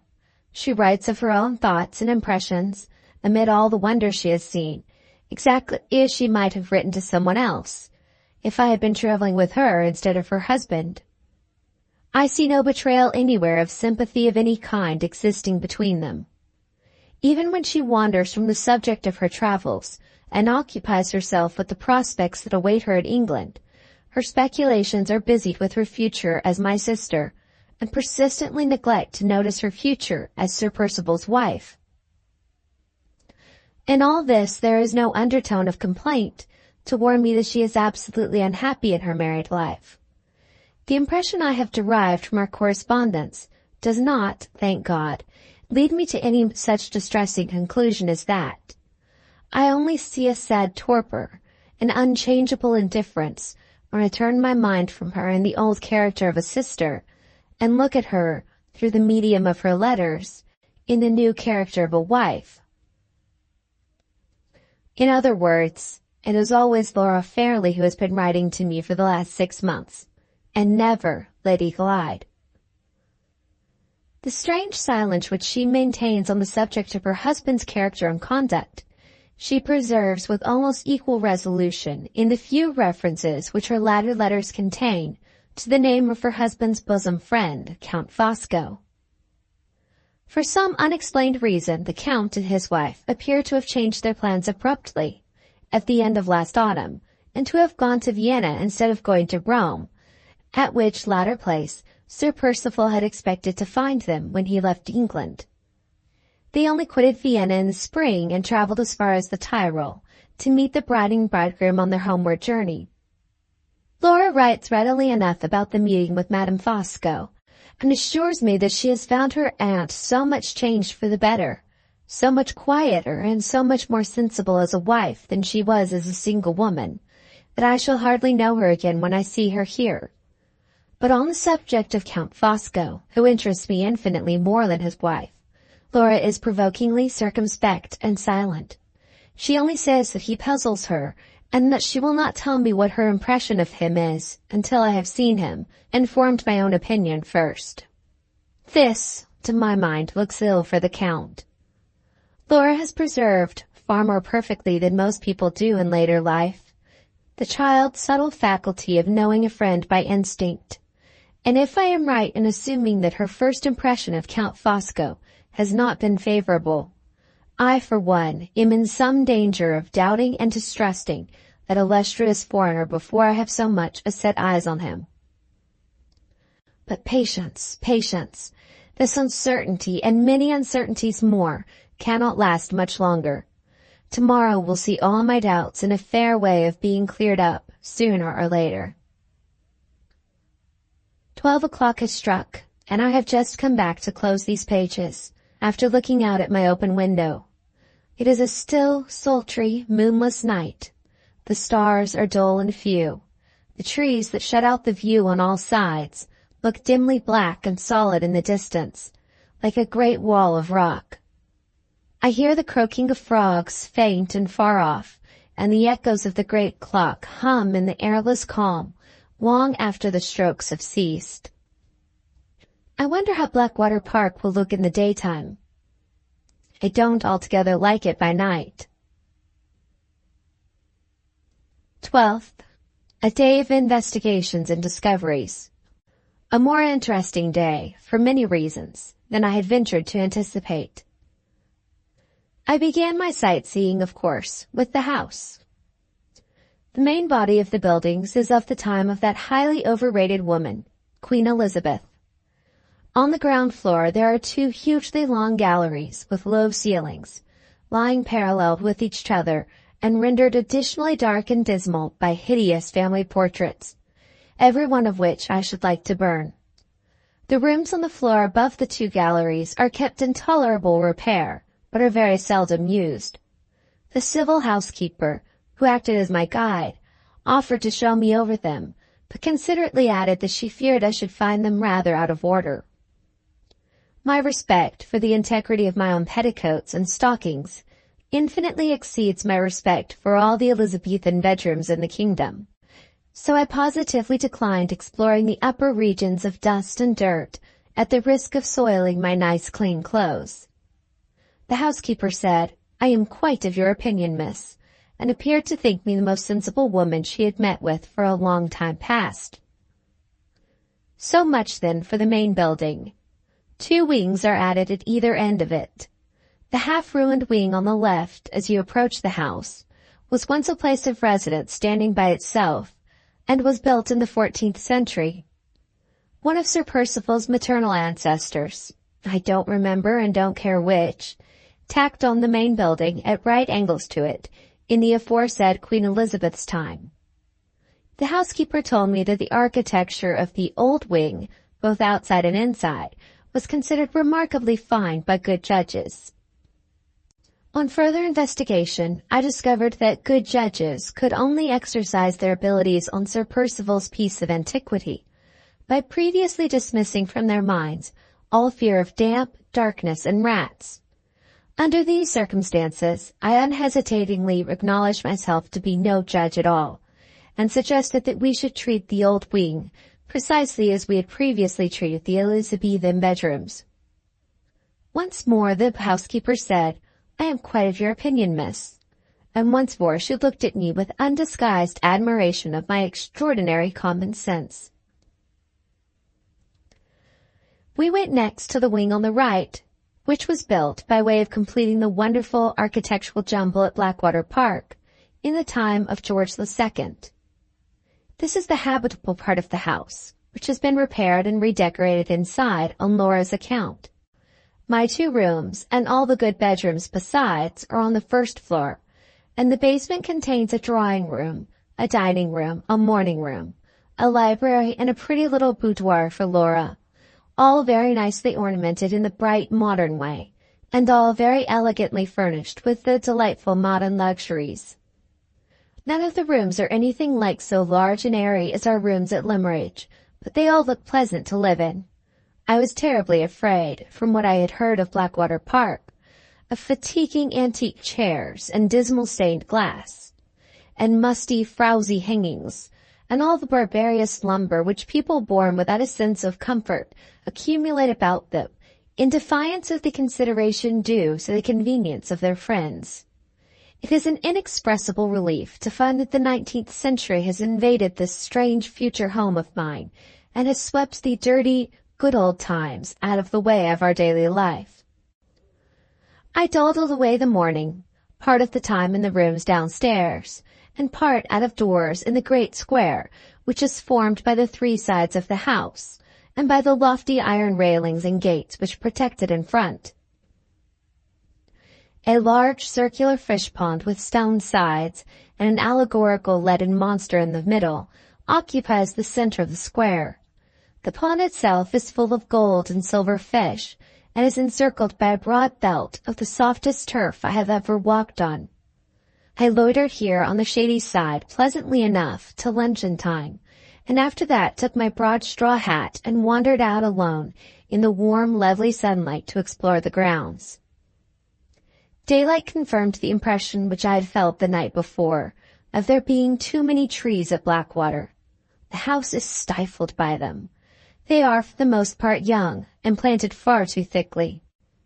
I suspect there must have been a ruinous cutting down of timber all over the estate before Sir Percival's time, and an angry anxiety on the part of the next possessor to fill up all the gaps as thickly and rapidly as possible. After looking about me in front of the house, I observed a flower garden on my left hand, and walked towards it to see what I could discover in that direction. On a nearer view, the garden proved to be small and poor and ill-kept. I left it behind me, opened a little gate in a ring fence, and found myself in a plantation of fir trees. A pretty, winding path, artificially made, led me on among the trees, and my north country experience soon informed me that I was approaching sandy, heathy ground. After a walk of more than half a mile, I should think, among the firs, the path took a sharp turn, the trees abruptly ceased to appear on either side of me, and I found myself standing suddenly on the margin of a vast open space, and looking down at the Blackwater Lake from which the house takes its name. The ground, shelving away below me, was all sand, with a few little heathy hillocks to break the monotony of it in certain places. The lake itself had evidently once flowed to the spot on which I stood, and had been gradually wasted and dried up to less than a third of its former size. I saw its still, stagnant waters a quarter of a mile away from me in the hollow, separated into pools and ponds by twining reeds and rushes and little knolls of earth.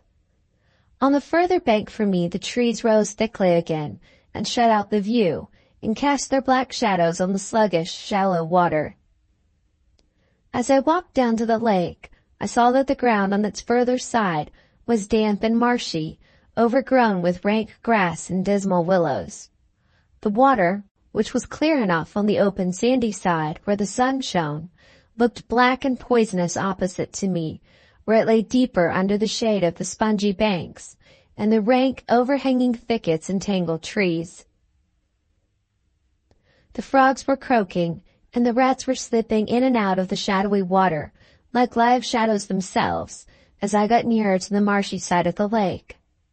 I saw here, lying half in and half out of the water, the rotten wreck of an old, overturned boat, like a sickly spot of sunlight glimmering through a gap in the trees on its dry surface, and a snake basking in the midst of the spot, fantastically coiled and treacherously still.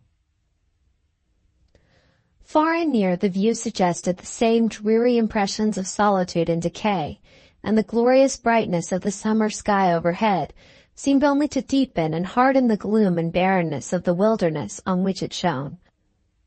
I turned and retraced my steps to the high heathy ground, directed them a little aside from my former path towards a shabby old wooden shed, which stood on the outer skirt of the fir plantation, and which had hitherto been too unimportant to share my notice with the wide, wild prospect of the lake.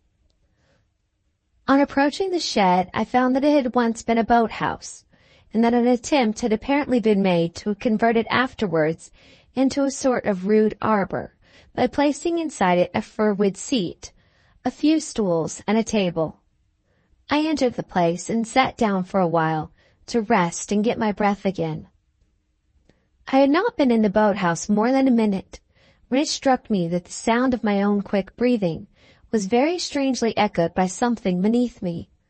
I listened intently for a moment and heard a low, thick, sobbing breath that seemed to come from the ground under the seat which I was occupying. My nerves are not easily shaken by trifles, but on this occasion I started to my feet in fright, called out, received no answer, summoned back my recreant courage, and looked under the seat. There, crouched up in the farthest corner, lay the forlorn cause of my terror, in the shape of a poor little dog, a black and white spaniel. The creature moaned feebly when I looked at it and called to it, but never stirred. I moved away from the seat and looked closer. The poor little dog's eyes were glazing fast, and there were spots of blood on its glossy white side.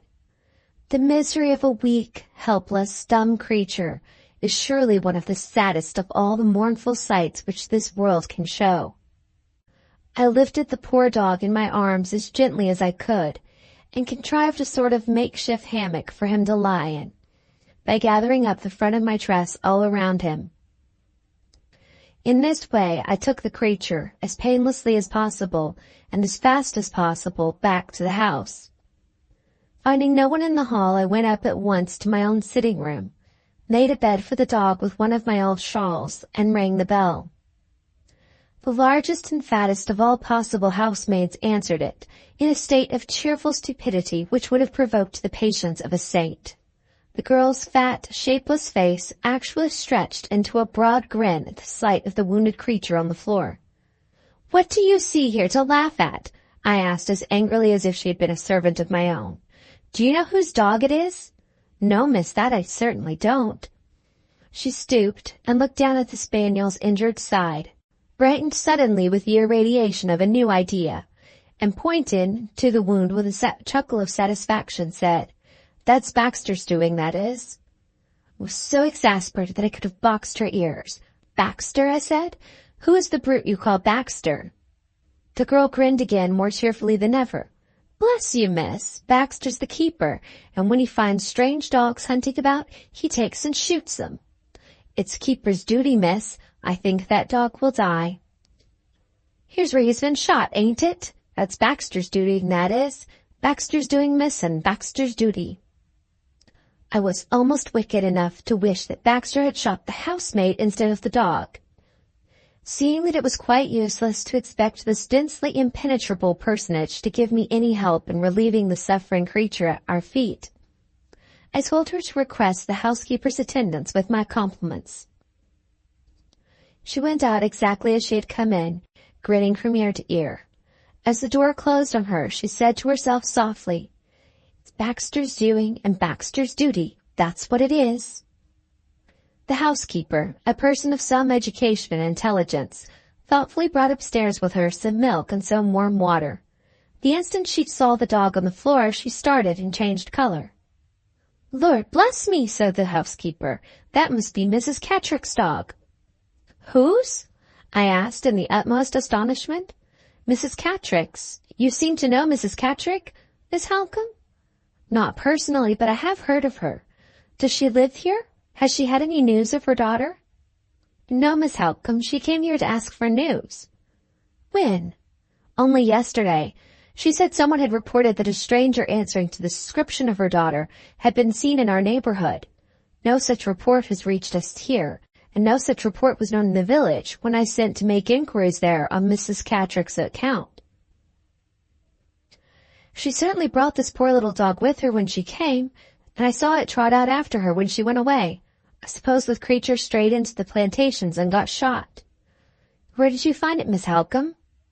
"In the old shed that looks out on the lake."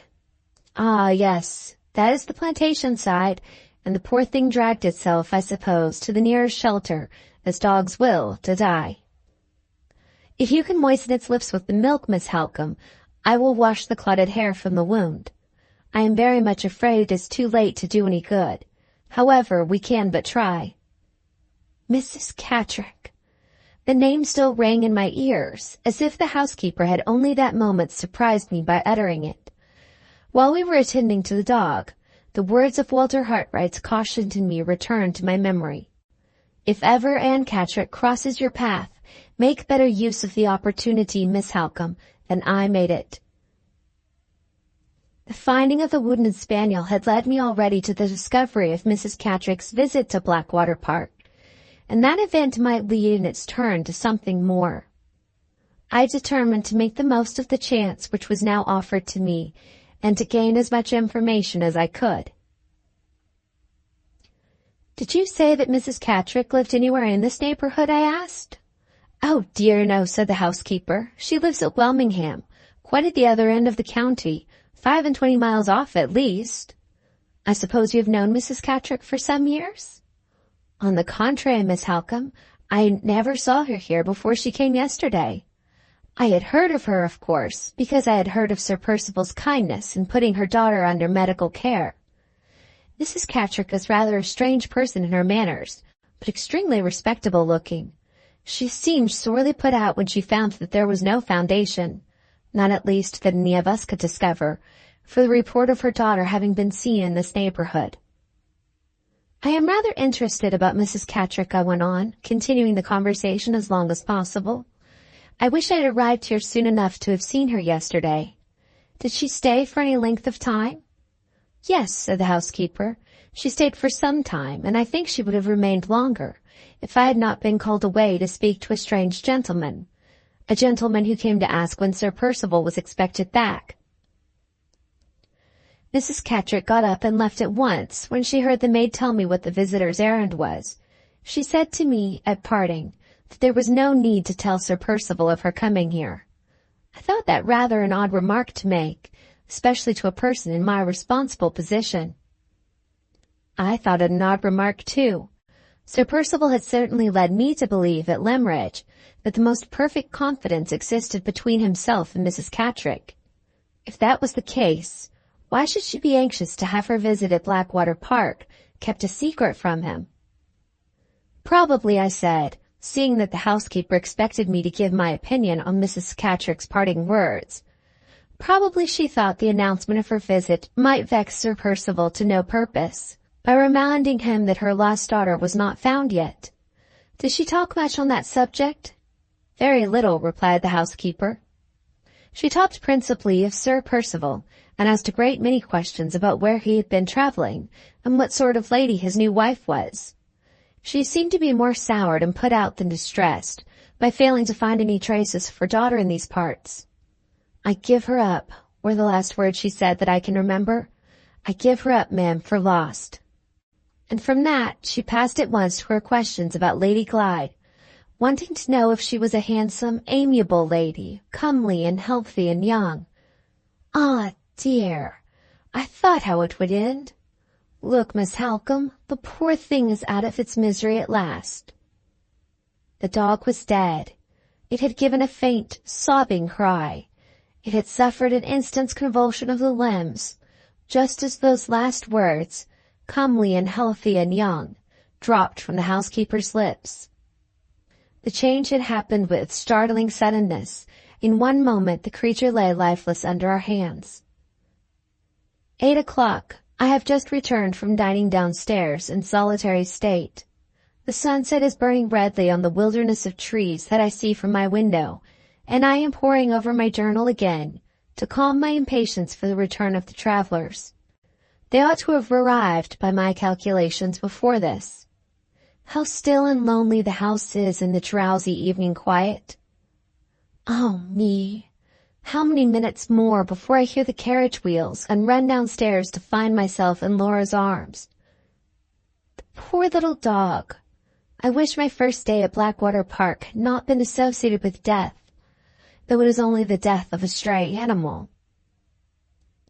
Welmingham. I see, on looking back through these private pages of mine, that Welmingham is the name of the place where Mrs. Catterick lives. Her note is still in my possession, the note in answer to that letter about her unhappy daughter which Sir Percival obliged me to write. One of these days, when I can find a safe opportunity, I will take the note with me by way of introduction, and try what I can make of Mrs. Catterick at a personal interview.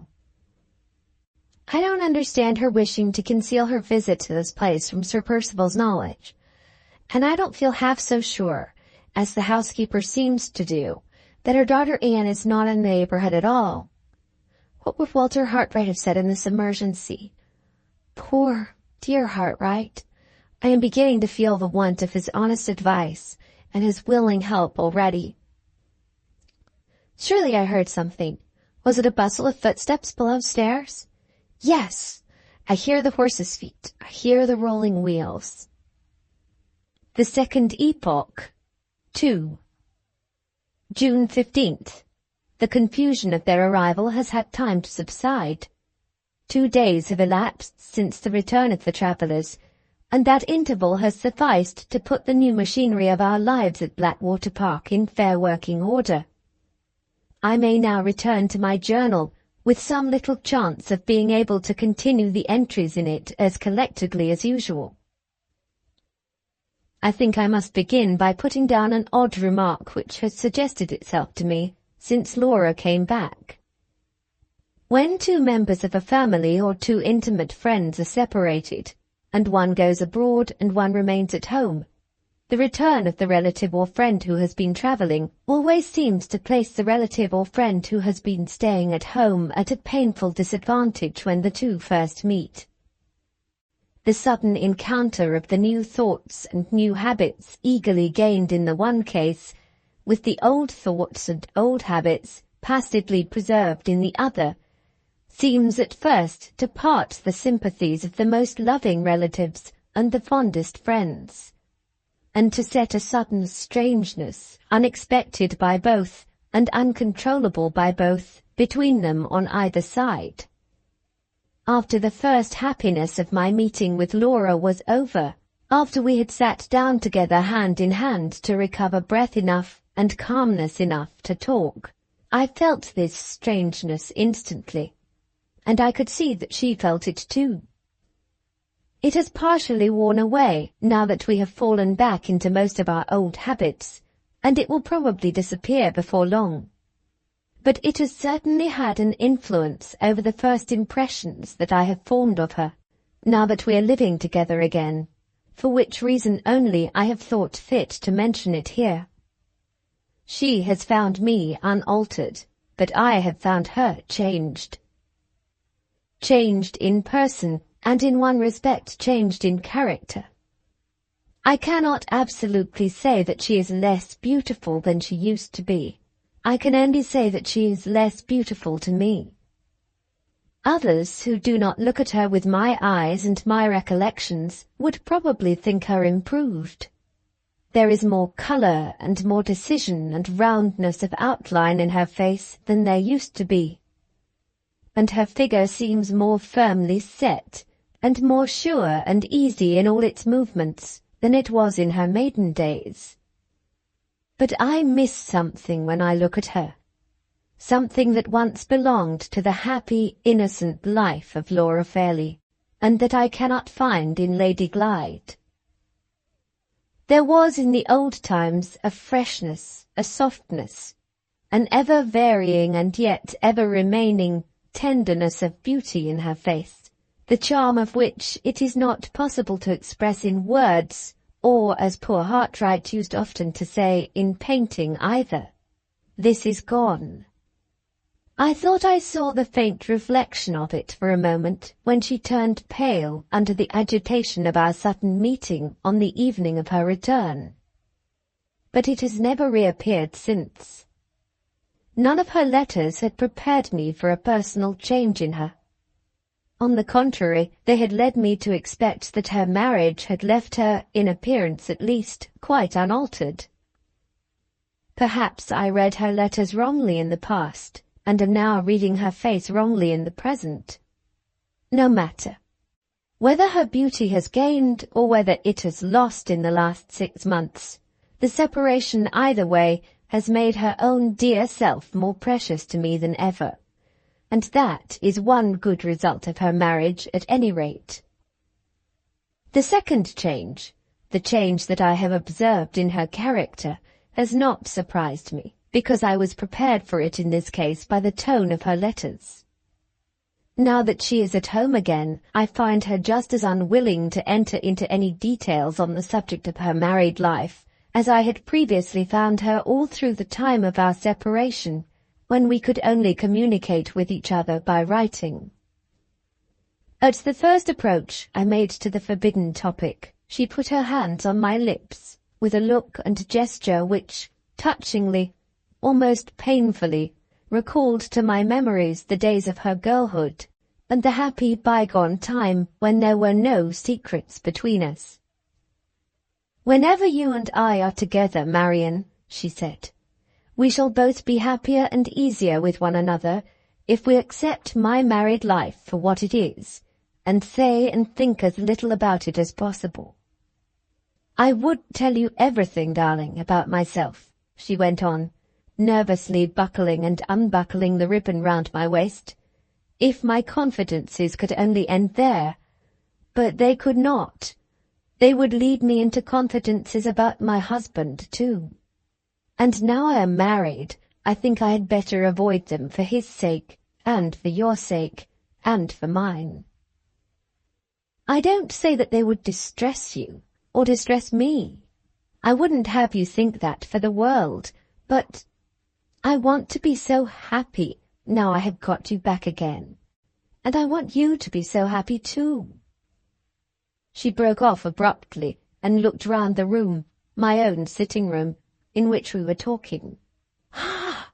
she cried, clapping her hands with a bright smile of recognition. "Another old friend found already. Your bookcase, Marian. Your dear little shabby old satinwood bookcase. How glad I am you brought it with you from Limmeridge. And the horrid heavy man's umbrella that you would always walk out with when it rained. And first and foremost of all, your own dear, dark, clever gypsy face, looking at me just as usual. It is so like home again to be here. How can we make it more like home still? I will put my father's portrait in your room instead of in mine, and I will keep all my little treasures from Limmeridge here, and we will pass hours and hours every day with these four friendly walls around us. Oh, Marian!" she said, suddenly seating herself on a footstool at my knees and looking up earnestly in my face, "promise you will never marry and leave me. It is selfish to say so, but you are so much better off as a single woman. Unless you are very fond of your husband. But you won't be very fond of anybody but me, will you?" She stopped again, crossed my hands on my lap, and laid her face on them. "Have you been writing many letters, and receiving many letters lately?" she asked, in low, suddenly altered tones. I understood what the question meant, but I thought it my duty not to encourage her by meeting her halfway. "Have you heard from him?" she went on, coaxing me to forgive the more direct appeal on which she now ventured, by kissing my hands, upon which her face still rested. "Is he well and happy, and getting on in his profession? Has he recovered himself, and forgotten me?" She should not have asked those questions. She should have remembered her own resolution on the morning when Sir Percival held her to her marriage engagement, and when she resigned the book of Hartright's drawings into my hands for ever. But, ah me! Where is the faultless human creature who can persevere in a good resolution without sometimes failing and falling back? Where is the woman who has ever really torn from her heart the image that has been once fixed in it by a true love? Books tell us that such unearthly creatures have existed, but what does our own experience say in answer to books? I made no attempt to remonstrate with her, perhaps because I sincerely appreciated the fearless candour which let me see what other women in her position might have had reasons for concealing, even from their dearest friends. Perhaps because I felt in my own heart and conscience that in her place I should have asked the same questions and had the same thoughts. All I could honestly do was to reply that I had not written to him or heard from him lately, and then to turn the conversation to less dangerous topics. There has been much to sadden me in our interview, my first confidential interview with her since her return. The change which her marriage has produced in our relations towards each other by placing a forbidden subject between us for the first time in our lives. The melancholy conviction of the dearth of all warmth of feeling, of all close sympathy between her husband and herself, which her own unwilling words now force on my mind. The distressing discovery that the influence of that ill-fated attachment still remains, no matter how innocently, how harmlessly, rooted as deeply as ever in her heart. All these are disclosures to sadden any woman who loves her as dearly, and feels for her as acutely as I do. There is only one consolation to set against them, a consolation that ought to comfort me, and that does comfort me. All the graces and gentleness of her character, all the frank affection of her nature, all the sweet, simple, womanly charms which used to make her the darling and delight of everyone who approached her, have come back to me with herself. Of my other impressions I am sometimes a little inclined to doubt. Of this last, best, happiest of all impressions, I grow more and more certain every hour in the day. Let me turn now from her to her travelling companions. Her husband must engage my attention first. What have I observed in Sir Percival since his return to improve my opinion of him? I can hardly say.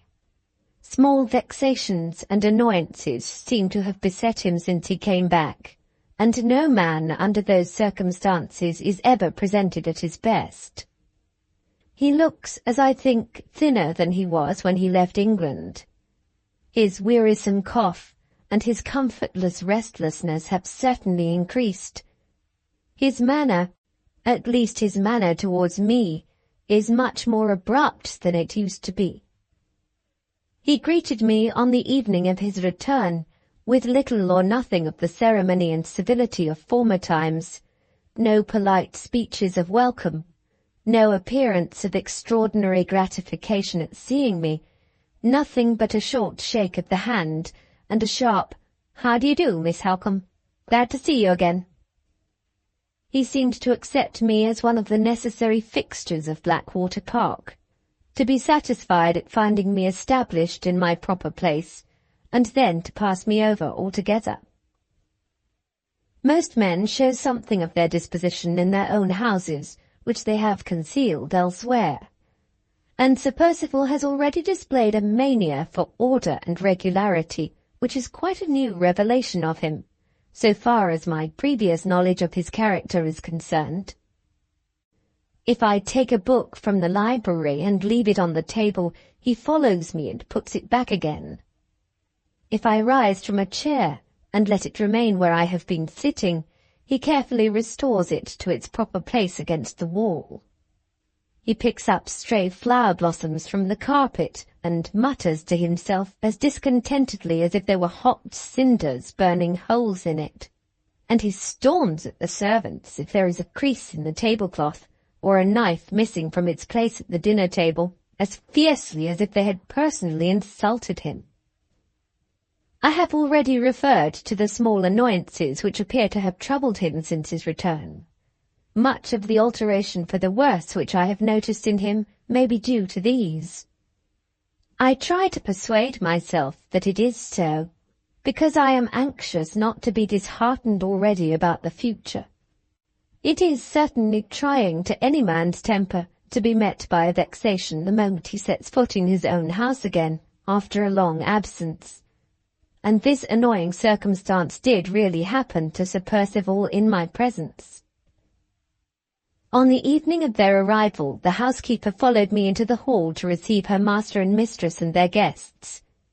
The instant he saw her, Sir Percival asked if anyone had called lately. The housekeeper mentioned to him in reply what she had previously mentioned to me, the visit of the strange gentleman to make inquiries about the time of her master's return. He asked immediately for the gentleman's name.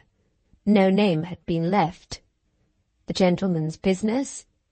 No business had been mentioned. What was the gentleman like? The housekeeper tried to describe him, but failed to distinguish the nameless visitor by any personal peculiarity which her master could recognize. Sir Percival frowned, stamped angrily on the floor, and walked on into the house, taking no notice of anybody. Why he should have been so discomposed by a trifle I cannot say, but he was seriously discomposed beyond all doubt. Upon the whole, it will be best, perhaps, if I abstain from forming a decisive opinion of his manners, language, and conduct in his own house, until time has enabled him to shake off the anxieties, whatever they may be, which now evidently troubled his mind in secret. I will turn over to a new page, and my pen shall let Laura's husband alone for the present. The two guests, the Count and Countess Fosco, come next in my catalogue. I will dispose of the Countess first, so as to have done with the woman as soon as possible. Laura was certainly not chargeable with any exaggeration in writing me word that I should hardly recognize her aunt again when we met. Never before have I beheld such a change produced in a woman by her marriage as has been produced in Madame Fosco. As Eleanor Fairlie, aged 37, she was always talking pretentious nonsense, and always worrying the unfortunate men with every small exaction which a vain and foolish woman can impose on long-suffering male humanity.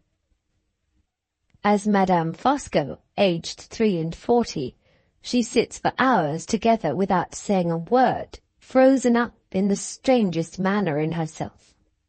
The hideously ridiculous love-locks which used to hang on either side of her face are now replaced by stiff little rows of very short curls, of the sort one sees in old-fashioned wigs. A plain matronly cap covers her head, and makes her look, for the first time in her life since I remember her, like a decent woman. Nobody, putting her husband out of the question of course, now sees in her what everybody once saw. I mean the structure of the female skeleton in the upper regions of the collarbones and the shoulder blades. Clad in quiet black or grey gowns made high round the throat, dresses that she would have laughed at or screamed at as the whim of the moment inclined her in her maiden days, she sits speechless in corners, her dry white hands, so dry that the pores of her skin look chalky, incessantly engaged either in monotonous embroidery work or in rolling up endless cigarettes for the Count's own particular smoking. On the few occasions when her cold blue eyes are off her work, they are generally turned on her husband with the look of mute submissive inquiry which we are all familiar with in the eyes of a faithful dog. The only approach to an inward thaw which I have yet detected under her outer covering of icy constraint has betrayed itself once or twice in the form of a suppressed, tigerish jealousy of any woman in the house, the maids included, to whom the Count speaks, or on whom he looks with anything approaching to special interest or attention. Except in this one particular, she is always, morning, noon, and night, indoors and out, fair weather or foul, as cold as a statue, and as impenetrable as the stone out of which it is cut. For the common purposes of society, the extraordinary change thus produced in her is, beyond all doubt, a change for the better, seeing that it has transformed her into a civil, silent, unobtrusive woman who is never in the way. How far she is really reformed or deteriorated in her secret self is another question. I have once or twice seen sudden changes of expression on her pinched lips, and heard sudden inflections of tone in her calm voice, which have led me to suspect that her present state of suppression may have sealed up something dangerous in her nature, which used to evaporate harmlessly in the freedom of her former life. It is quite possible that I may be altogether wrong in this idea. My own impression, however, is that I am right. Time will show. And the magician who has wrought this wonderful transformation, the foreign husband who has tamed this once wayward Englishwoman till her own relations hardly know her again, the Count himself. What of the Count? This in 2 words: he looks like a man who could tame anything. If he had married a tigress instead of a woman, he would have tamed the tigress. If he had married me, I should have made his cigarettes as his wife does. I should have held my tongue when he looked at me as she holds hers. I am almost afraid to confess it even to these secret pages. The man has interested me, has attracted me, has forced me to like him. In 2 short days he has made his way straight into my favourable estimation, and how he has worked the miracle is more than I can tell. It absolutely startles me now he is in my mind to find how plainly I see him, how much more plainly than I see Sir Percival, or Mr. Fairlie, or Walter Hartright, or any other absent person of whom I think, with the one exception of Laura herself. I can hear his voice as if he was speaking at this moment. I know what his conversation was yesterday as well as if I was hearing it now. How am I to describe him? There are peculiarities in his personal appearance, his habits and his amusements, which I should blame in the boldest terms or ridicule in the most merciless manner if I had seen them in another man. What is it that makes me unable to blame them or to ridicule them in him? For example, he is immensely fat. Before this time I have always especially disliked corpulent humanity. I have always maintained that the popular notion of connecting excessive grossness of size and excessive good humour as inseparable allies was equivalent to declaring either that no people but amiable people ever get fat, or that the accidental addition of so many pounds of flesh has a directly favourable influence over the disposition of the person on whose body they accumulate.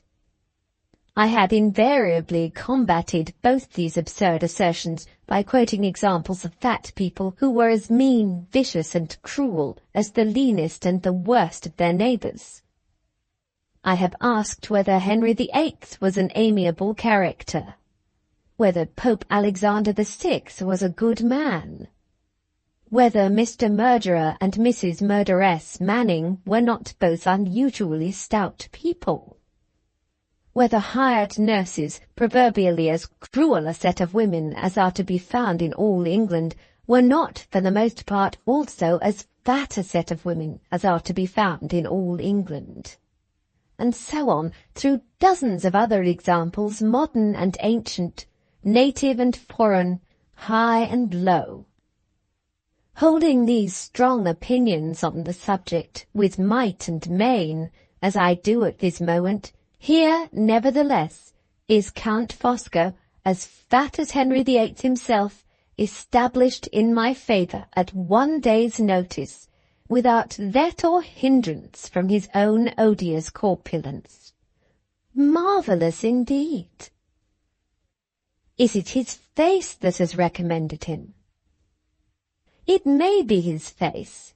He is a most remarkable likeness, on a large scale, of the great Napoleon.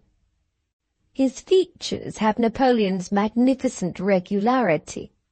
His expression recalls the grandly calm, immovable power of the great soldier's face. This striking resemblance certainly impressed me to begin with. But there is something in him besides the resemblance which has impressed me more. I think the influence I am now trying to find is in his eyes. They are the most unfathomable grey eyes I ever saw, and they have at times a cold, clear, beautiful, irresistible glitter in them which forces me to look at him, and yet causes me sensations when I do look, which I would rather not feel. Other parts of his face and head have their strange peculiarities.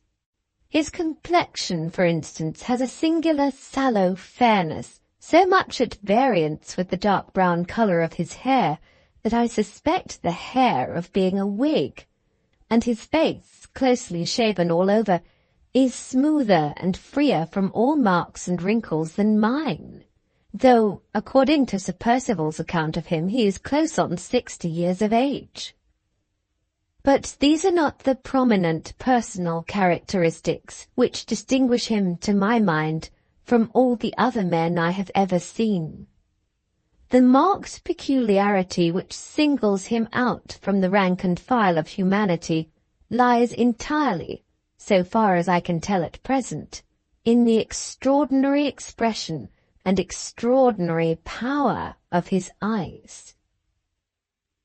His manner and his command of our language may also have assisted him in some degree to establish himself in my good opinion. He has that quiet deference, that look of pleased, attentive interest in listening to a woman, and that secret gentleness in his voice in speaking to a woman, which, say what we may, we can none of us resist. Here, too, his unusual command of the English language necessarily helps him. I had often heard of the extraordinary aptitude which many Italians show in mastering our strong, hard northern speech. But until I saw Count Fosco, I had never supposed it possible that any foreigner could have spoken English as he speaks it. There are times when it is almost impossible to detect by his accent that he is not a countryman of our own. And as for fluency, there are very few born Englishmen who can talk with as few stoppages and repetitions as the Count. He may construct his sentences more or less in the foreign way, but I have never yet heard him use a wrong expression, or hesitate for a moment in his choice of a word. All the smallest characteristics of this strange man had something strikingly original and perplexingly contradictory in them. Fat as he is and old as he is, his movements are astonishingly light and easy. He is as noiseless in a room as any of us women, and more than that, with all his look of unmistakable mental firmness and power, he is as nervously sensitive as the weakest of us. He starts at chance noises as inveterately as Laura herself. He winced and shuddered yesterday when Sir Percival beat one of the spaniels, so that I felt ashamed of my own want of tenderness and sensibility by comparison with the Count. The relation of this last incident reminds me of one of his most curious peculiarities, which I have not yet mentioned. His extraordinary fondness for pet animals. Some of these he has left on the continent, but he has brought with him to this house a cockatoo, 2 canary birds, and a whole family of white mice. He attends to all the necessities of these strange favourites himself, and he has taught the creatures to be surprisingly fond of him and familiar with him. The cockatoo, a most vicious and treacherous bird towards everyone else, absolutely seems to love him. When he lets it out of its cage, it hocks on to his knee and claws its way up his great big body, and rubs its topknot against his sallow double chin in the most caressing manner imaginable. He has only to set the doors of the canaries' cages open and to call them, and the pretty little cleverly trained creatures perch fearlessly on his hand, mount his fat outstretched fingers one by one when he tells them to go upstairs, and sing together as if they would burst their throats with delight when they get to the top finger. His white mice live in a little pagoda of gaily painted wirework, designed and made by himself. They are almost as tame as the canaries, and they are perpetually let out like the canaries. They crawl all over him, popping in and out of his waistcoat, and sitting in couples, white as snow, on his capacious shoulders. He seems to be even fonder of his mice than of his other pets, smiles at them and kisses them and calls them by all sorts of endearing names. If it be possible to suppose an Englishman with any taste for such childish interests and amusements as these, that Englishman would certainly feel rather ashamed of them, and would be anxious to apologize for them in the company of grown-up people. But the Count, apparently, sees nothing ridiculous in the amazing contrast between his colossal self and his frail little pets. He would blandly kiss his white mice and twitter to his canary birds amid an assembly of English fox hunters, and would only pity them as barbarians when they were all laughing their loudest at him. It seems hardly credible while I am writing it down, but it is certainly true that this same man, who has all the fondness of an old maid for his cockatoo, and all the small dexterities of an organ boy in managing his white mice, can talk, when anything happens to rouse him, with a daring independence of thought, a knowledge of books in every language, and an experience of society in half the capitals of Europe, which would make him the prominent personage of any assembly in the civilized world. This trainer of canary birds, this architect of a pagoda for white mice, is, as Sir Percival himself has told me, one of the first experimental chemists living, and has discovered, among other wonderful inventions, a means of petrifying the body after death, so as to preserve it as hard as marble to the end of time. This fat, indolent, elderly man, whose nerves are so finely strung that he starts at chance noises, and winces when he sees a house spaniel get a whipping, went into the stable-yard on the morning after his arrival, and put his hand on the head of a chained bloodhound, a beast so savage that the very groom who feeds him keeps out of his reach. His wife and I were present, and I shall not forget the scene that followed, short as it was. "Mind that dog, sir," said the groom. "He flies at everybody." "He does that, my friend," replied the Count quietly, "because everybody is afraid of him. Let us see if he flies at me." And he laid his plump yellow-white fingers, on which the canary birds had been perching 10 minutes before, upon the formidable brute's head, and looked him straight in the eyes. "You big dogs are all cowards," he said, addressing the animal contemptuously, with his face and the dog's within an inch of each other.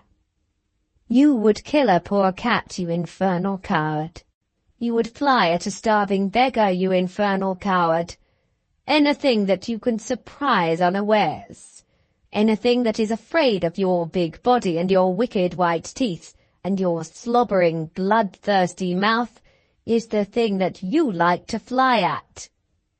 You could throttle me at this moment, you mean miserable bully, and you daren't so much as look me in the face because I am not afraid of you.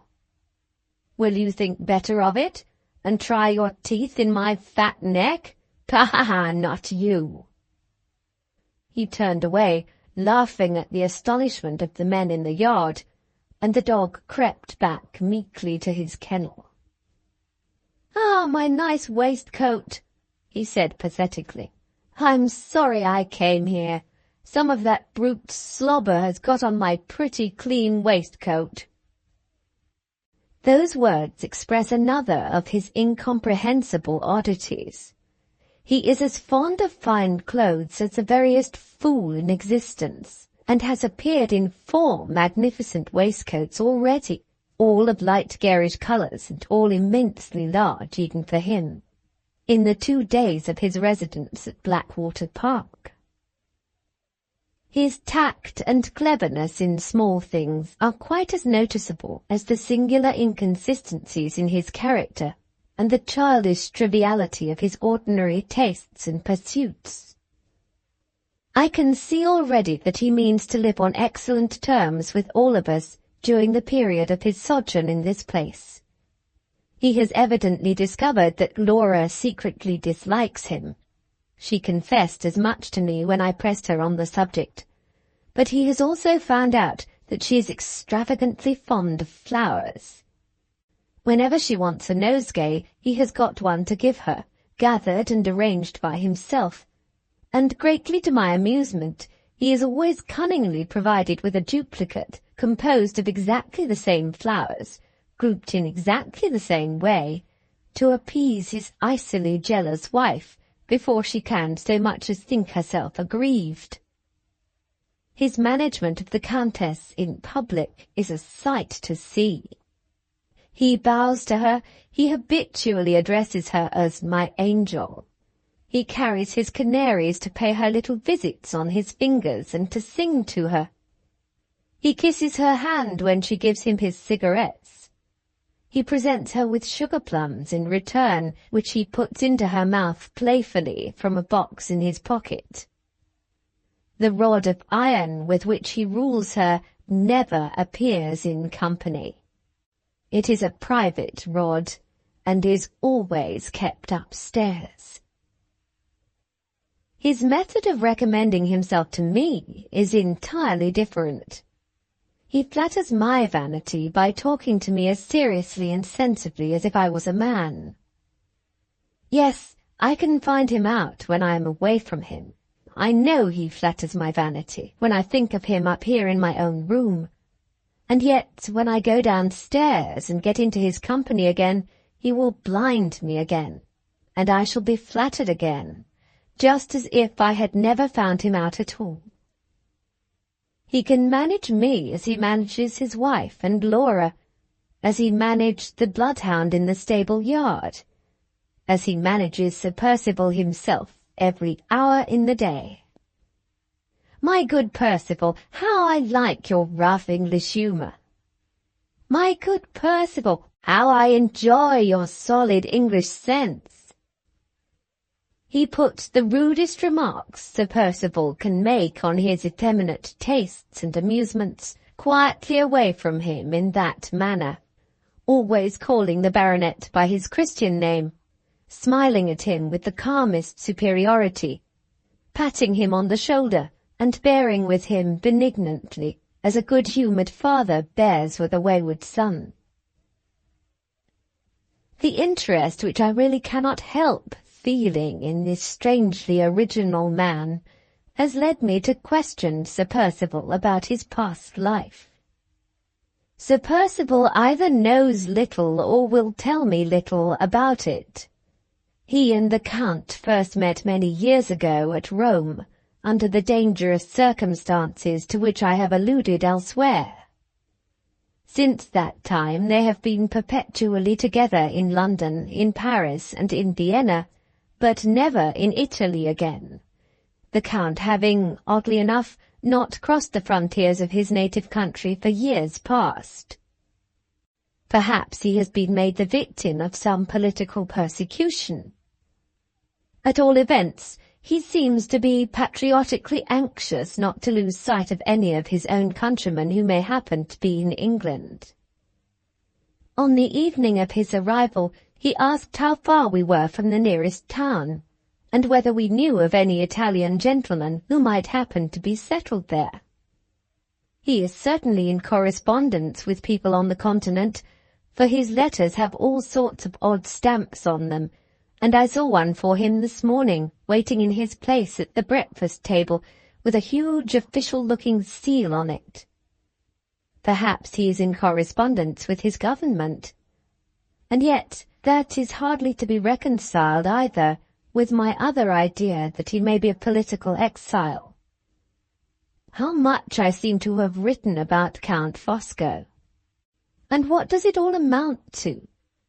As poor dear Mr. Gilmore would ask in his impenetrable business-like way, I can only repeat that I do assuredly feel, even on this short acquaintance, a strange, half-willing, half-unwilling liking for the Count.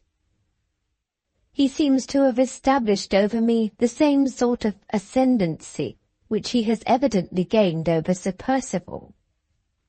Free and even rude as he may occasionally be in his manner towards his fat friend, Sir Percival is nevertheless afraid, as I can plainly see, of giving any serious offence to the Count. I wonder whether I am afraid too. I certainly never saw a man in all my experience whom I should be so sorry to have for an enemy. Is this because I like him, or because I am afraid of him? Qui sait? As Count Fosco might say in his own language, who knows? June 16th. Something to chronicle today besides my own ideas and impressions. A visitor has arrived, quite unknown to Laura and to me, and apparently quite unexpected by Sir Percival. We were all at lunch in the room with the new French windows that open into the veranda, and the Count, who devours pastry as I have never yet seen it devoured by any human beings but girls at boarding schools, had just amused us by asking gravely for his fourth tart, when the servant entered to announce the visitor. Mr. Merriman has just come, Sir Percival, and wishes to see you immediately. Sir Percival started and looked at the man with an expression of angry alarm. Mr. Merriman, he repeated, as if he thought his own ears must have deceived him. Yes, Sir Percival, Mr. Merriman from London. Where is he? In the library, Sir Percival. He left the table the instant the last answer was given, and hurried out of the room without saying a word to any of us. Who is Mr. Merriman? Asked Laura, appealing to me. I have not the least idea, was all I could say in reply. The Count had finished his fourth tart, and had gone to a side table to look after his vicious cockatoo. He turned round to us with the bird perched on his shoulder. Mr. Merriman is Sir Percival's solicitor, he said quietly. Sir Percival's solicitor. It was a perfectly straightforward answer to Laura's question, and yet, under the circumstances, it was not satisfactory. If Mr. Merriman had been specially sent for by his client, there would have been nothing very wonderful in his leaving town to obey the summons. But when a lawyer travels from London to Hampshire without being sent for, and when his arrival at a gentleman's house seriously startles the gentleman himself, it may be safely taken for granted that the legal visitor is the bearer of some very important and very unexpected news. News which may be either very good or very bad, but which cannot, in either case, be of the common everyday kind. Laura and I sat silent at the table for a quarter of an hour or more, wondering uneasily what had happened, and waiting for the chance of Sir Percival's speedy return. There were no signs of his return, and we rose to leave the room. The Count, attentive as usual, advanced from the corner in which he had been feeding his cockatoo, with the bird still perched on his shoulder, and opened the door for us. Laura and Madame Fosco went out first. Just as I was on the point of following them, he made a sign with his hand, and spoke to me before I passed him, in the oddest manner. Yes, he said, quietly answering the unexpressed idea at that moment in my mind, as if I had plainly confided it to him in so many words. Yes, Miss Halcombe, Something has happened." I was on the point of answering, "I never said so," but the vicious cockatoo ruffled his clipped wings and gave a screech that set all my nerves on edge in an instant, and made me only too glad to get out of the room. I joined Laura at the foot of the stairs. The thought in her mind was the same as the thought in mine, which Count Fosco had surprised, and when she spoke, her words were almost the echo of his. She too said to me secretly that she was afraid something had happened. The second epoch. 3. June the 16th. I have a few lines more to add to this day's entry before I go to bed tonight.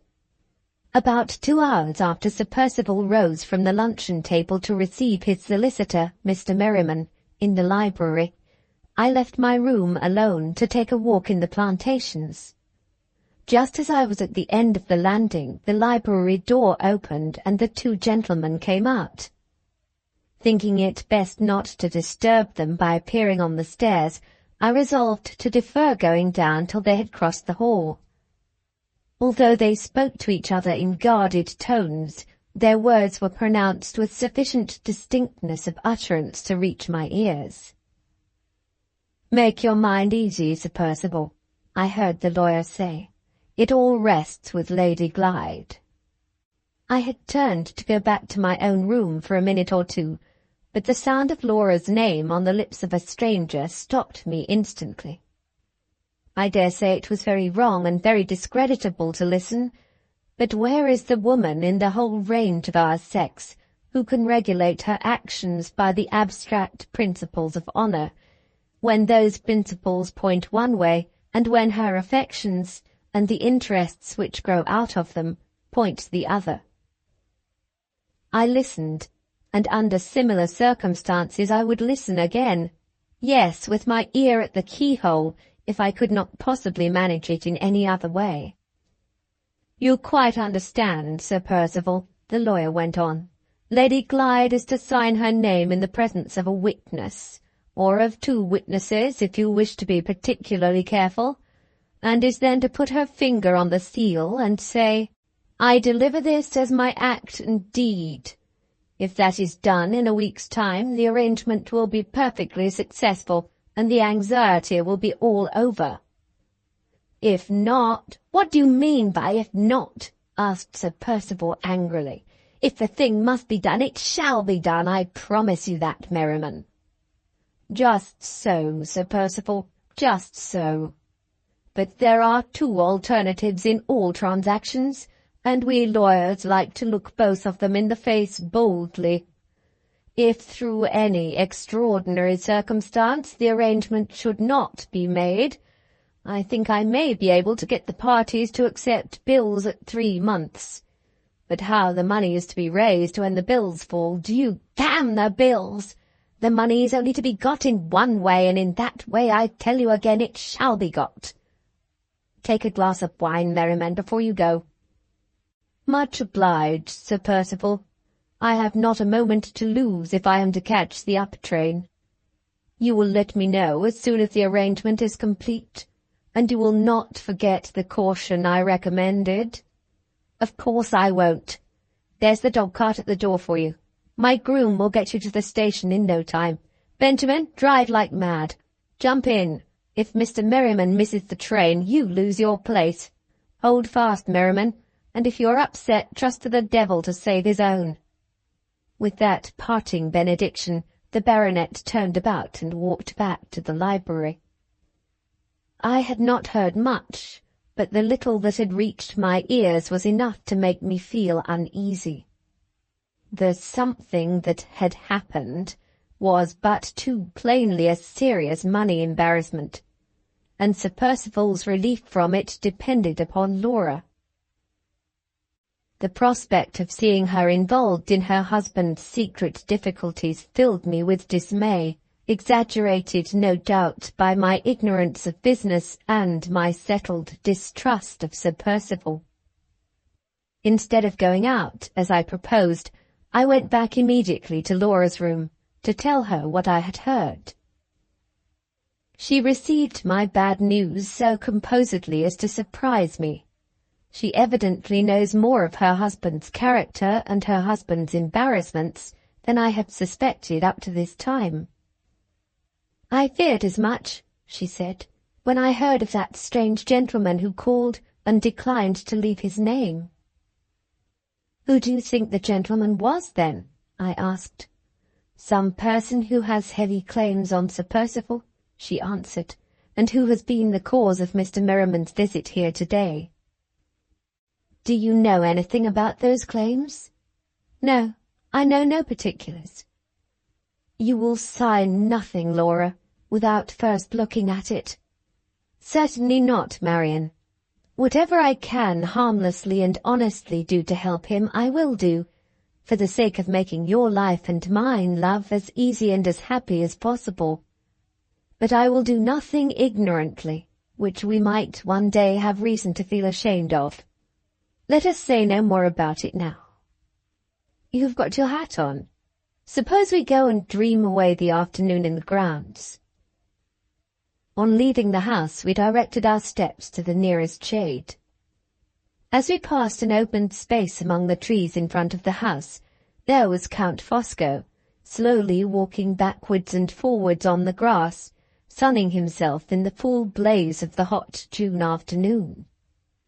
He had a broad straw hat on with a violet-coloured ribbon round it. A blue blouse with profuse white fancy-work over the bosom covered his prodigious body, and was girt about the place where his waist might once have been with a broad scarlet leather belt. Nankeen trousers, displaying more white fancy-work over the ankles, and purple morocco slippers adorned his lower extremities. He was singing Figaro's famous song in the Barber of Seville with that crisply fluent vocalization which is never heard from any other than an Italian throat, accompanying himself on the concertina, which he played with ecstatic throwings up of his arms and graceful twistings and turnings of his head, like a fat Saint Cecilia masquerading in male attire. "Figaro qua, Figaro là, Figaro su, Figaro giù," sang the Count, jauntily tossing up the concertina at arm's length, and bowing to us on one side of the instrument with the airy grace and elegance of Figaro himself at 20 years of age. "Take my word for it, Laura, that man knows something of Sir Percival's embarrassments," I said, as we returned the Count's salutation from a safe distance. "What makes you think that?" she asked. "How should he have known otherwise that Mr. Merriman was Sir Percival's solicitor?" I rejoined. "Besides, when I followed you out of the luncheon-room, he told me, without a single word of inquiry on my part, that something had happened. Depend upon it, he knows more than we do." "Don't ask him any questions if he does. Don't take him into our confidence." "You seem to dislike him, Laura, in a very determined manner. What has he said or done to justify you?" "Nothing, Marian. On the contrary, he was all kindness and attention on our journey home, and he several times checked Sir Percival's outbreaks of temper in the most considerate manner towards me. Perhaps I dislike him because he has so much more power over my husband than I have. Perhaps it hurts my pride to be under any obligations to his interference. All I know is that I do dislike him." The rest of the day and evening passed quietly enough. The Count and I played at chess. For the first 2 games he politely allowed me to conquer him, and then, when he saw that I had found him out, begged my pardon, and at the 3rd game checkmated me in 10 minutes. Sir Percival never once referred all through the evening to the lawyer's visit. But either that event or something else had produced a singular alteration for the better in him. He was as polite and agreeable to all of us as he used to be in the days of his probation at Limmeridge, and he was so amazingly attentive and kind to his wife that even icy Madame Fosco was roused into looking at him with a grave surprise. "What does this mean?" "I think I can guess." I'm afraid Laura can guess, and I am sure Count Fosco knows. I caught Sir Percival looking at him for approval more than once in the course of the evening. June 17th. A day of events. I most fervently hope I may not have to add a day of disasters as well. Sir Percival was as silent at breakfast as he had been the evening before on the subject of the mysterious arrangement, as the lawyer called it, which is hanging over our heads. An hour afterwards, however, he suddenly entered the morning-room, where his wife and I were waiting, with our hats on, for Madame Fosco to join us, and inquired for the Count. "We expect to see him here directly," I said. "Fact is," Sir Percival went on, walking nervously about the room, "I want Fosco and his wife in the library for a mere business formality, and I want you there, Laura, for a minute too." He stopped, and appeared to notice for the first time that we were in our walking costume. "Have you just come in?" he asked, "or were you just going out?" "We were all thinking of going to the lake this morning," said Laura, "but if you have any other arrangement to propose—" No, he answered hastily. "My arrangement can wait. After lunch will do as well for it as after breakfast. All going to the lake, eh? A good idea. Let's have an idle morning. I'll be one of the party." There was no mistaking his manner, even if it had been possible to mistake the uncharacteristic readiness which his words expressed to submit his own plans and projects to the convenience of others. He was evidently relieved at finding any excuse for delaying the business formality in the library to which his own words had referred. My heart sank within me as I drew the inevitable inference. The Count and his wife joined us at that moment. The lady had her husband's embroidered tobacco pouch and her store of paper in her hand for the manufacture of the eternal cigarettes. The gentleman, dressed as usual in his blouse and straw hat, carried the gay little pagoda cage with his darling white mice in it, and smiled on them, and on us, with a bland amiability which it was impossible to resist. "With your kind permission," said the Count, "I will take my small family here, my poor little harmless pretty mousies, out for an airing along with us. There are dogs about the house, and shall I leave my forlorn white children at the mercies of the dogs? Ah, never." He chirruped paternally at his small white children through the bars of the pagoda, and we all left the house for the lake. In the plantation, Sir Percival strayed away from us. It seems to be part of his restless disposition always to separate himself from his companions on these occasions, and always to occupy himself when he is alone in cutting new walking-sticks for his own use. The mere act of cutting and lopping at hazard appears to please him. He has filled the house with walking-sticks of his own making, not one of which he ever takes up for a second time. When they have been once used, his interest in them is all exhausted, and he thinks of nothing but going on and making more. At the old boat-house he joined us again. I will put down the conversation that ensued when we were all settled in our places exactly as it passed. It is an important conversation so far as I am concerned, for it has seriously disposed me to distrust the influence which Count Fosco has exercised over my thoughts and feelings, and to resist it for the future as resolutely as I can. The boat-house was large enough to hold us all, but Sir Percival remained outside trimming the last new stick with his pocket-axe. We three women found plenty of room on the large seat. Laura took her work, and Madame Fosco began her cigarettes.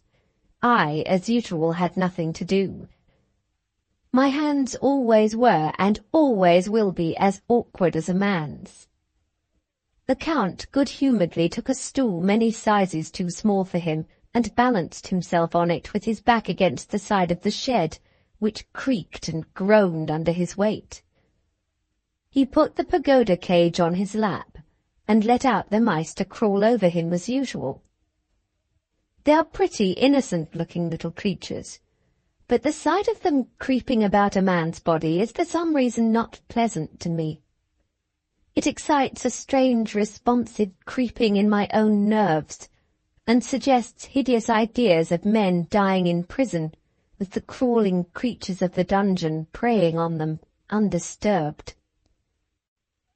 The morning was windy and cloudy, and the rapid alternations of shadow and sunlight over the waste of the lake made the view look doubly wild, weird, and gloomy.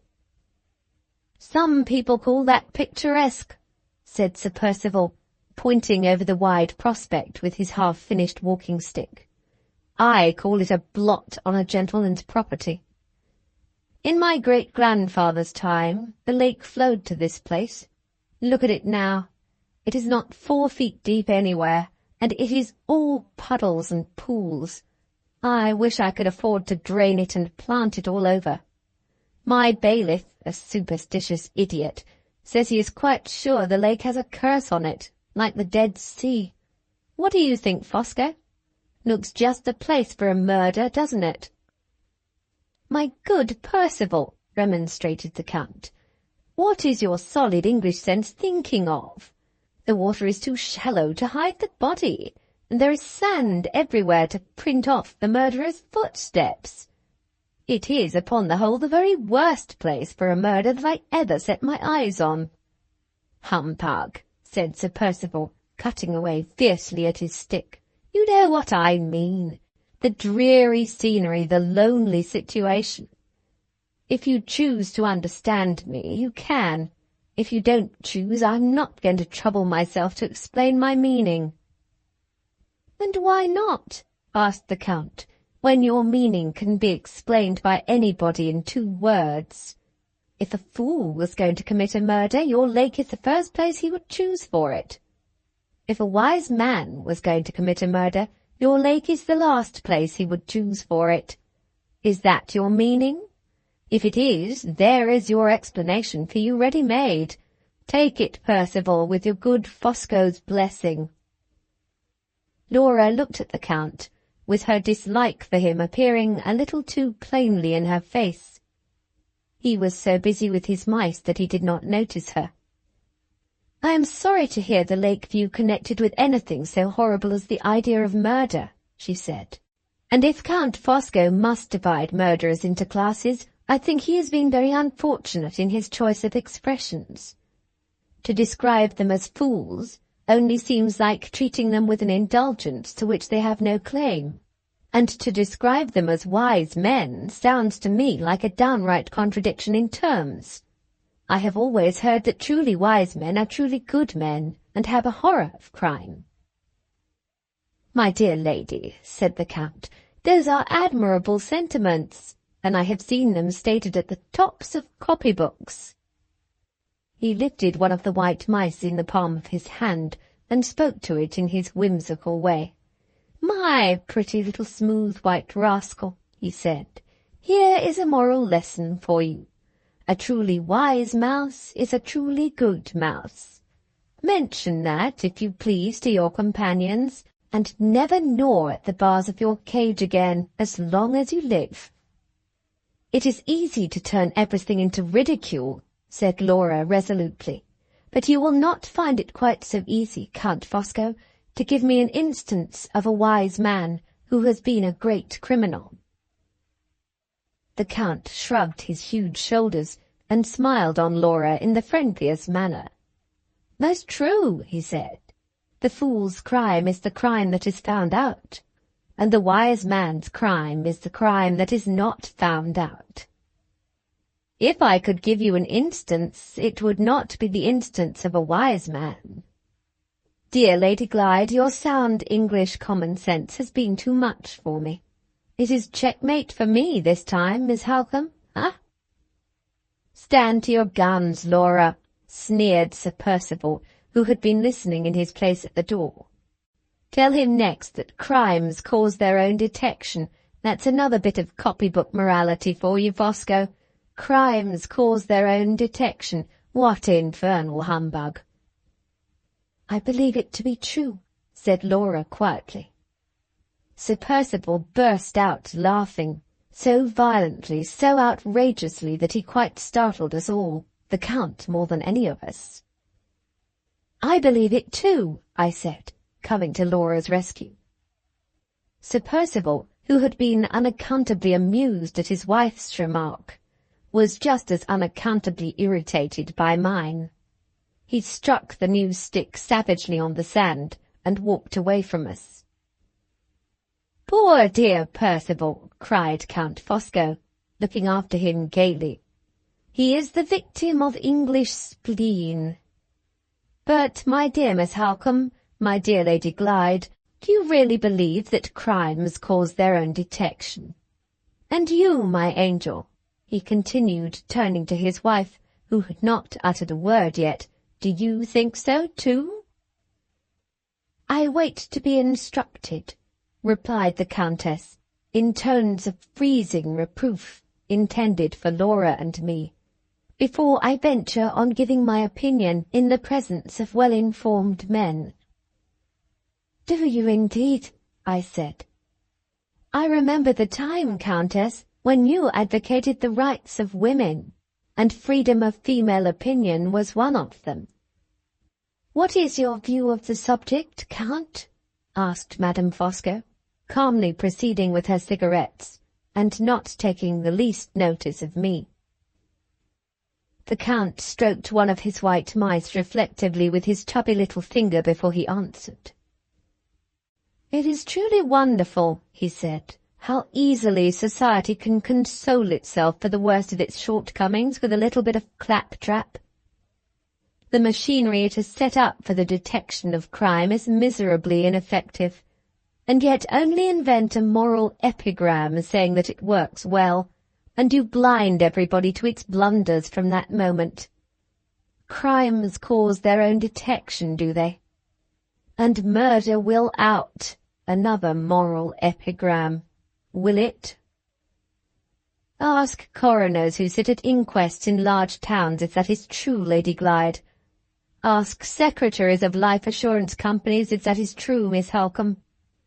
Read your own public journals. In the few cases that get into the newspapers, are there not instances of slain bodies found, and no murderers ever discovered?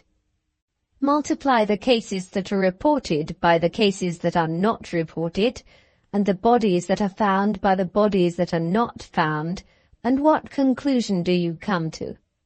This: that there are foolish criminals who are discovered, and wise criminals who escape.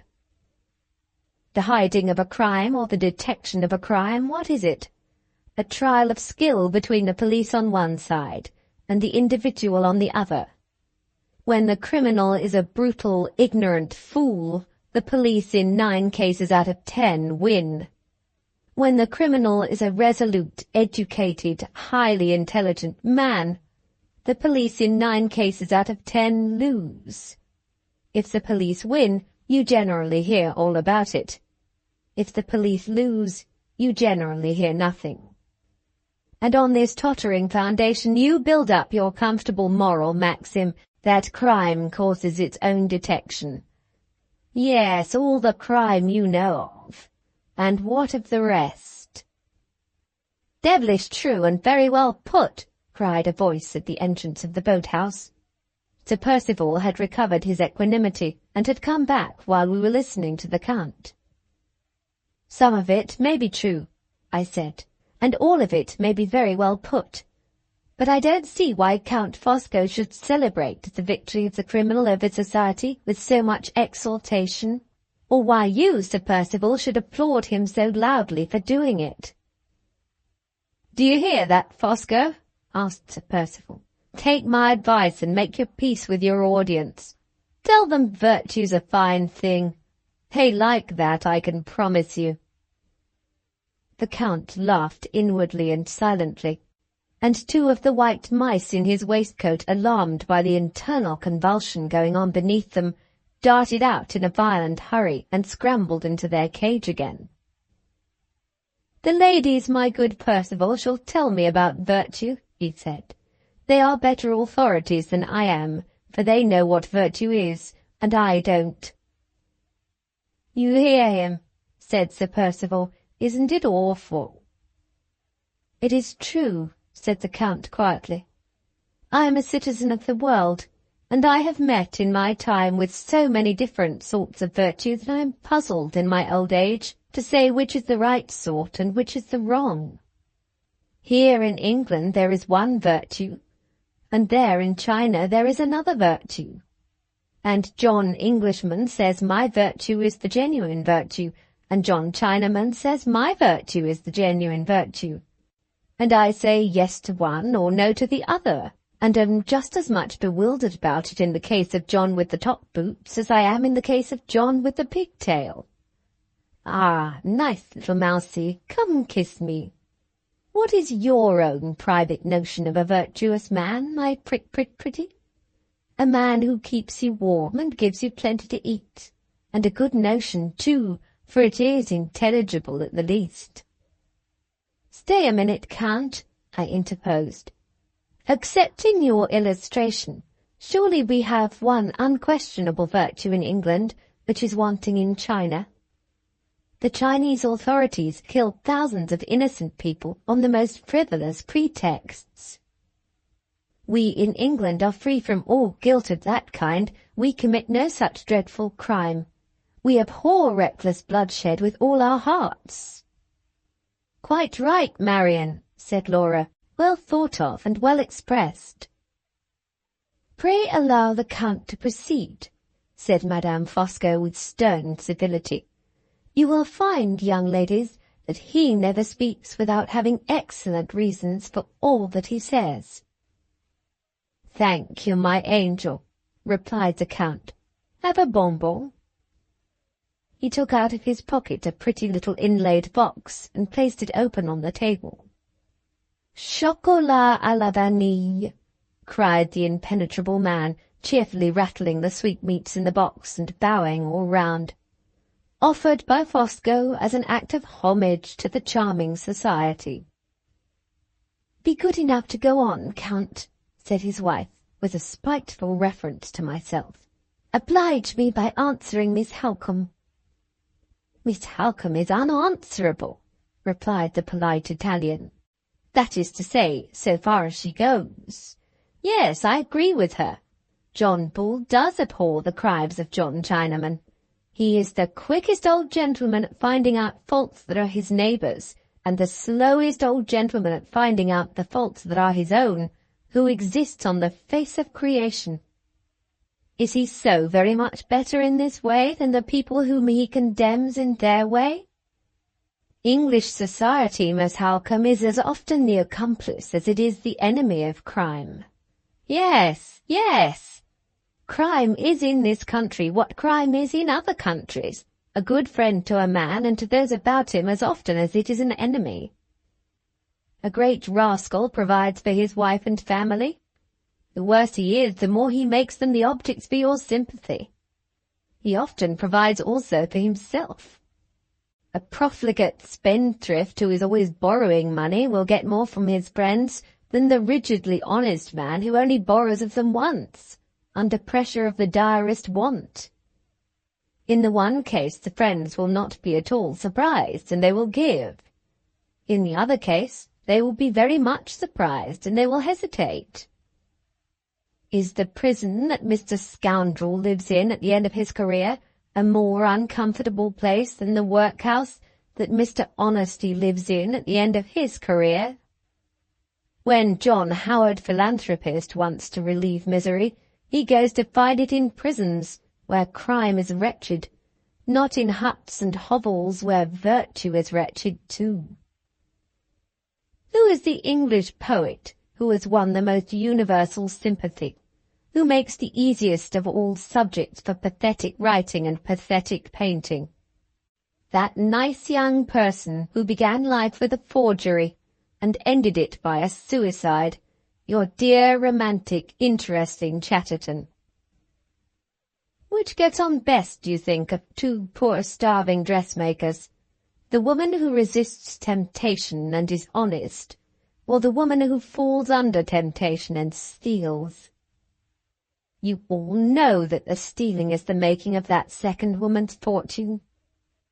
It advertises her from lengths to breadths of good-humoured, charitable England, and she is relieved as the breaker of a commandment when she would have been left to starve as the keeper of it. Come here, my jolly little mouse. Presto, pass! I transform you for the time being into a respectable lady. Stop there in the palm of my great big hand, my dear, and listen.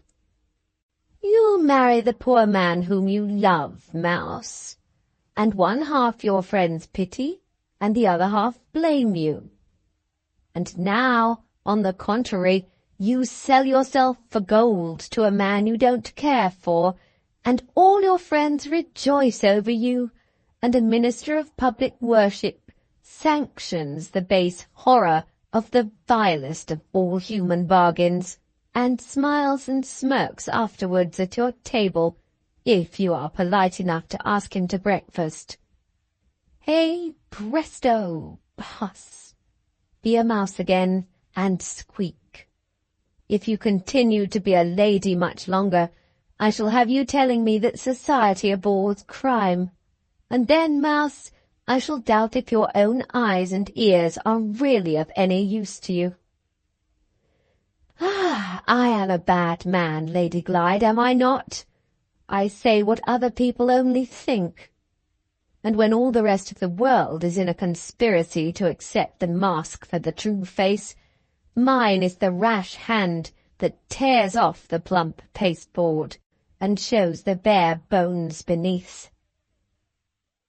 I will get up on my big elephant's legs before I do myself any more harm in your amiable estimations. I will get up and take a little airy walk of my own. Dear ladies, as your excellent Sheridan said, I go, and I leave my character behind me. He got up, put the cage on the table, and paused for a moment to count the mice in it. 1, 2, 3, 4. Ha! He cried with a look of horror. Where in the name of heaven is the fifth? The youngest, the whitest, the most amiable of all, my Benjamin of mice. Neither Laura nor I were in any favourable disposition to be amused. The Count's glib cynicism had revealed a new aspect of his nature, from which we both recoiled. But it was impossible to resist the comical distress of so very large a man at the loss of so very small a mouse.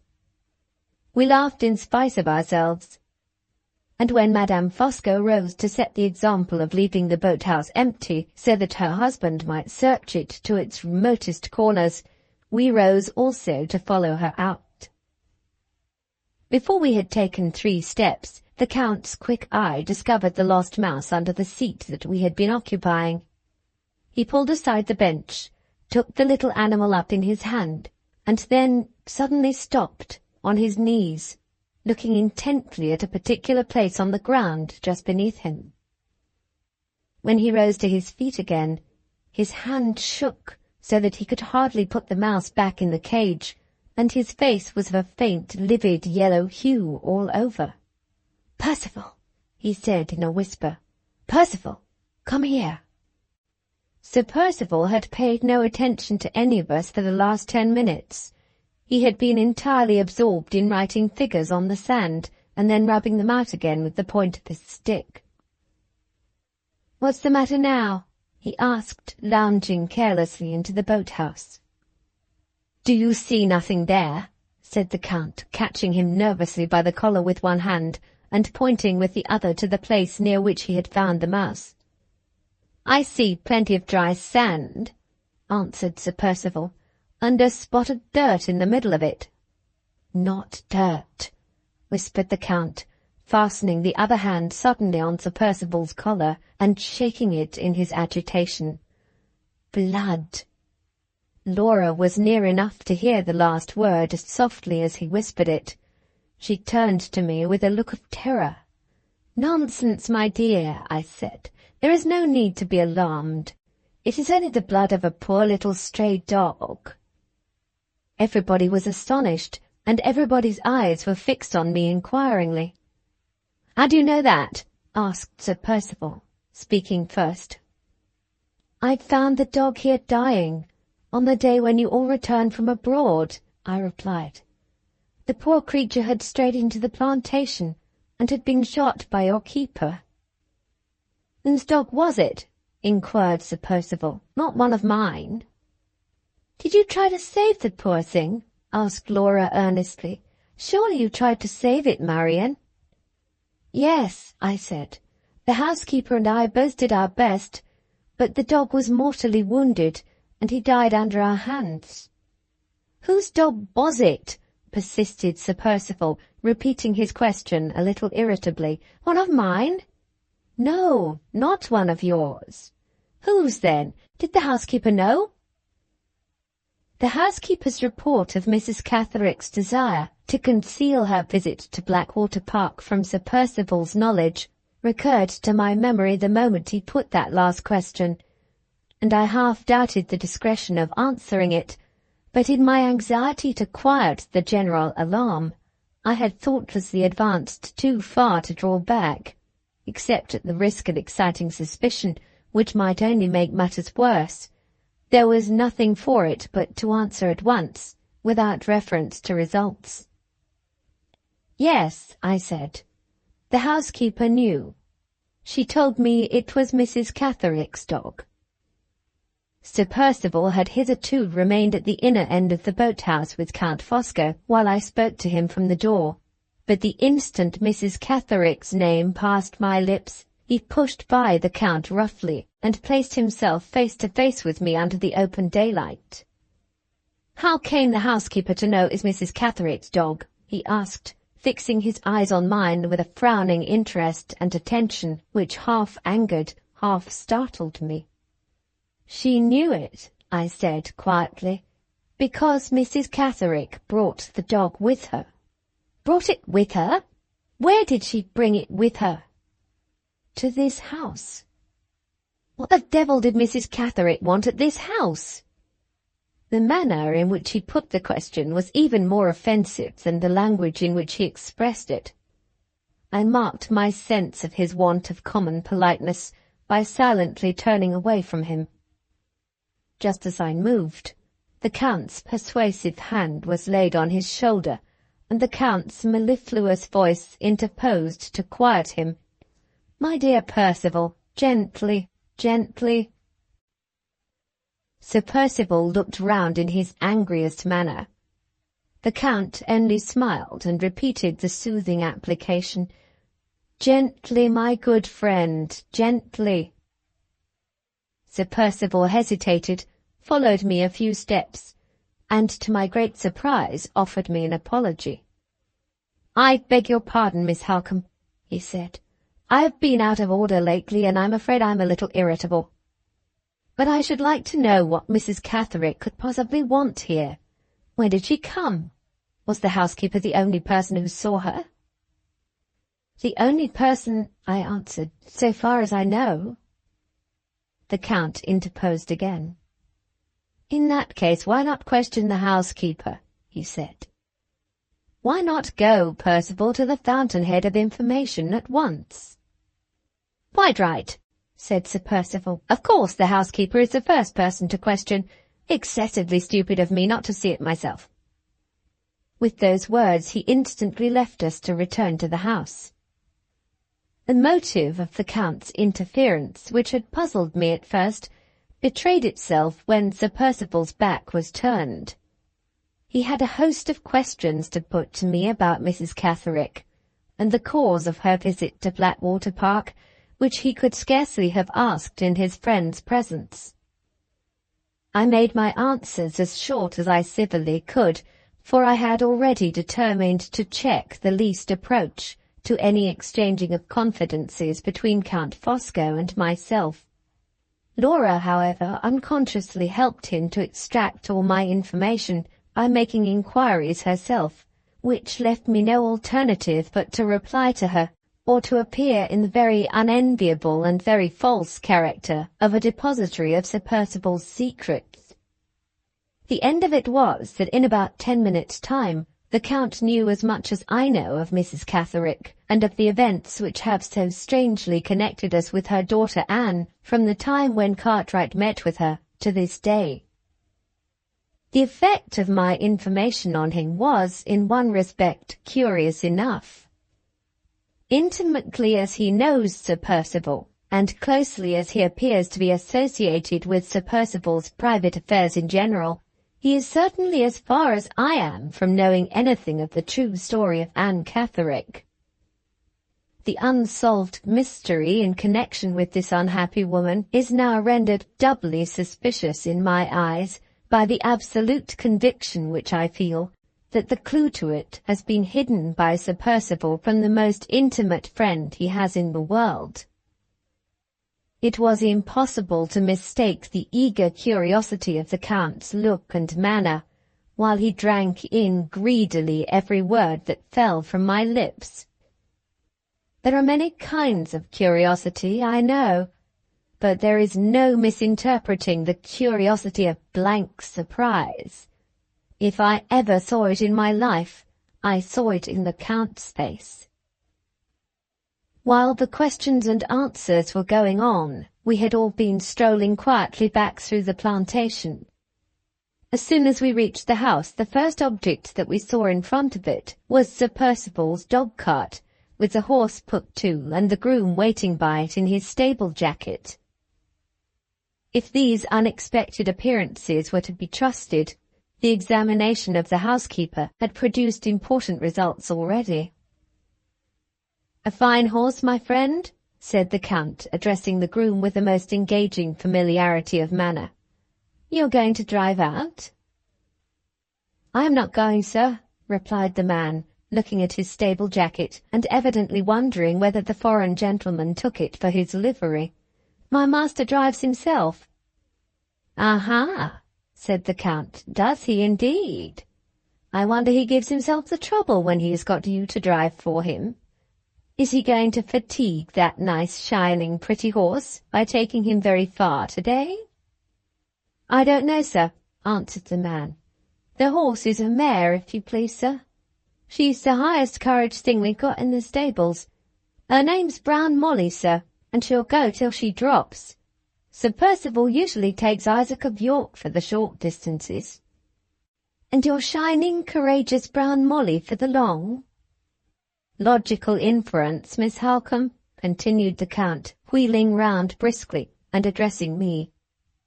"Sir Percival is going a long distance today." I made no reply. I had my own inferences to draw from what I knew through the housekeeper and from what I saw before me, and I did not choose to share them with Count Fosco. When Sir Percival was in Cumberland, I thought to myself, he walked away a long distance on Anne's account to question the family at Todd's Corner. Now he is in Hampshire. Is he going to drive away a long distance on Anne's account again, to question Mrs. Catterick at Welmingham? We all entered the house. As we crossed the hall, Sir Percival came out from the library to meet us. He looked hurried and pale and anxious, but for all that he was in his most polite mood when he spoke to us. "I'm sorry to say I'm obliged to leave you," he began. "A long drive, a matter that I can't very well put off.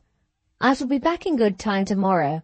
But before I go, I should like that little business formality which I spoke of this morning to be settled. Laura, will you come into the library? It won't take a minute, a mere formality. Countess, may I trouble you also? I want you and the Countess Fosco to be witnesses to a signature, nothing more. Come in at once and get it over." He held the library door open until they had passed in, followed them, and shut it softly. I remained for a moment afterwards, standing alone in the hall, with my heart beating fast, and my mind misgiving me sadly. Then I went on to the staircase, and ascended slowly to my own room. The Second Epoch, Chapter 4. June 17th. Just as my hand was on the door of my room, I heard Sir Percival's voice calling to me from below. "I must beg you to come downstairs again," he said. "It is Fosco's fault, Miss Halcombe, not mine.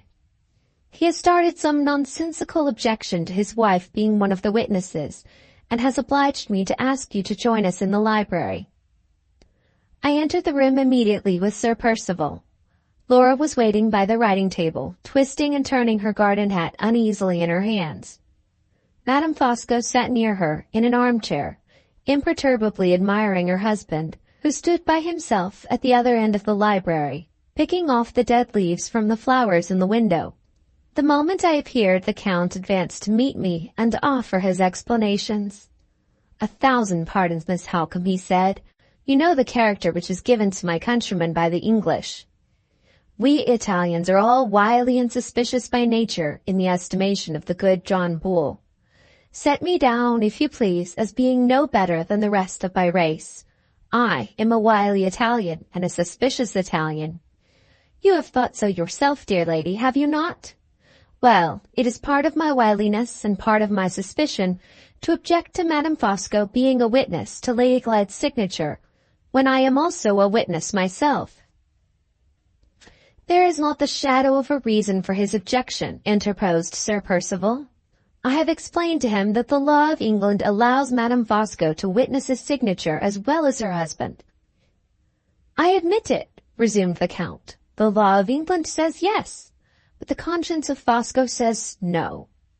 He spread out his fat fingers on the bosom of his blouse and bowed solemnly, as if he wished to introduce his conscience to us all, in the character of an illustrious addition to the society.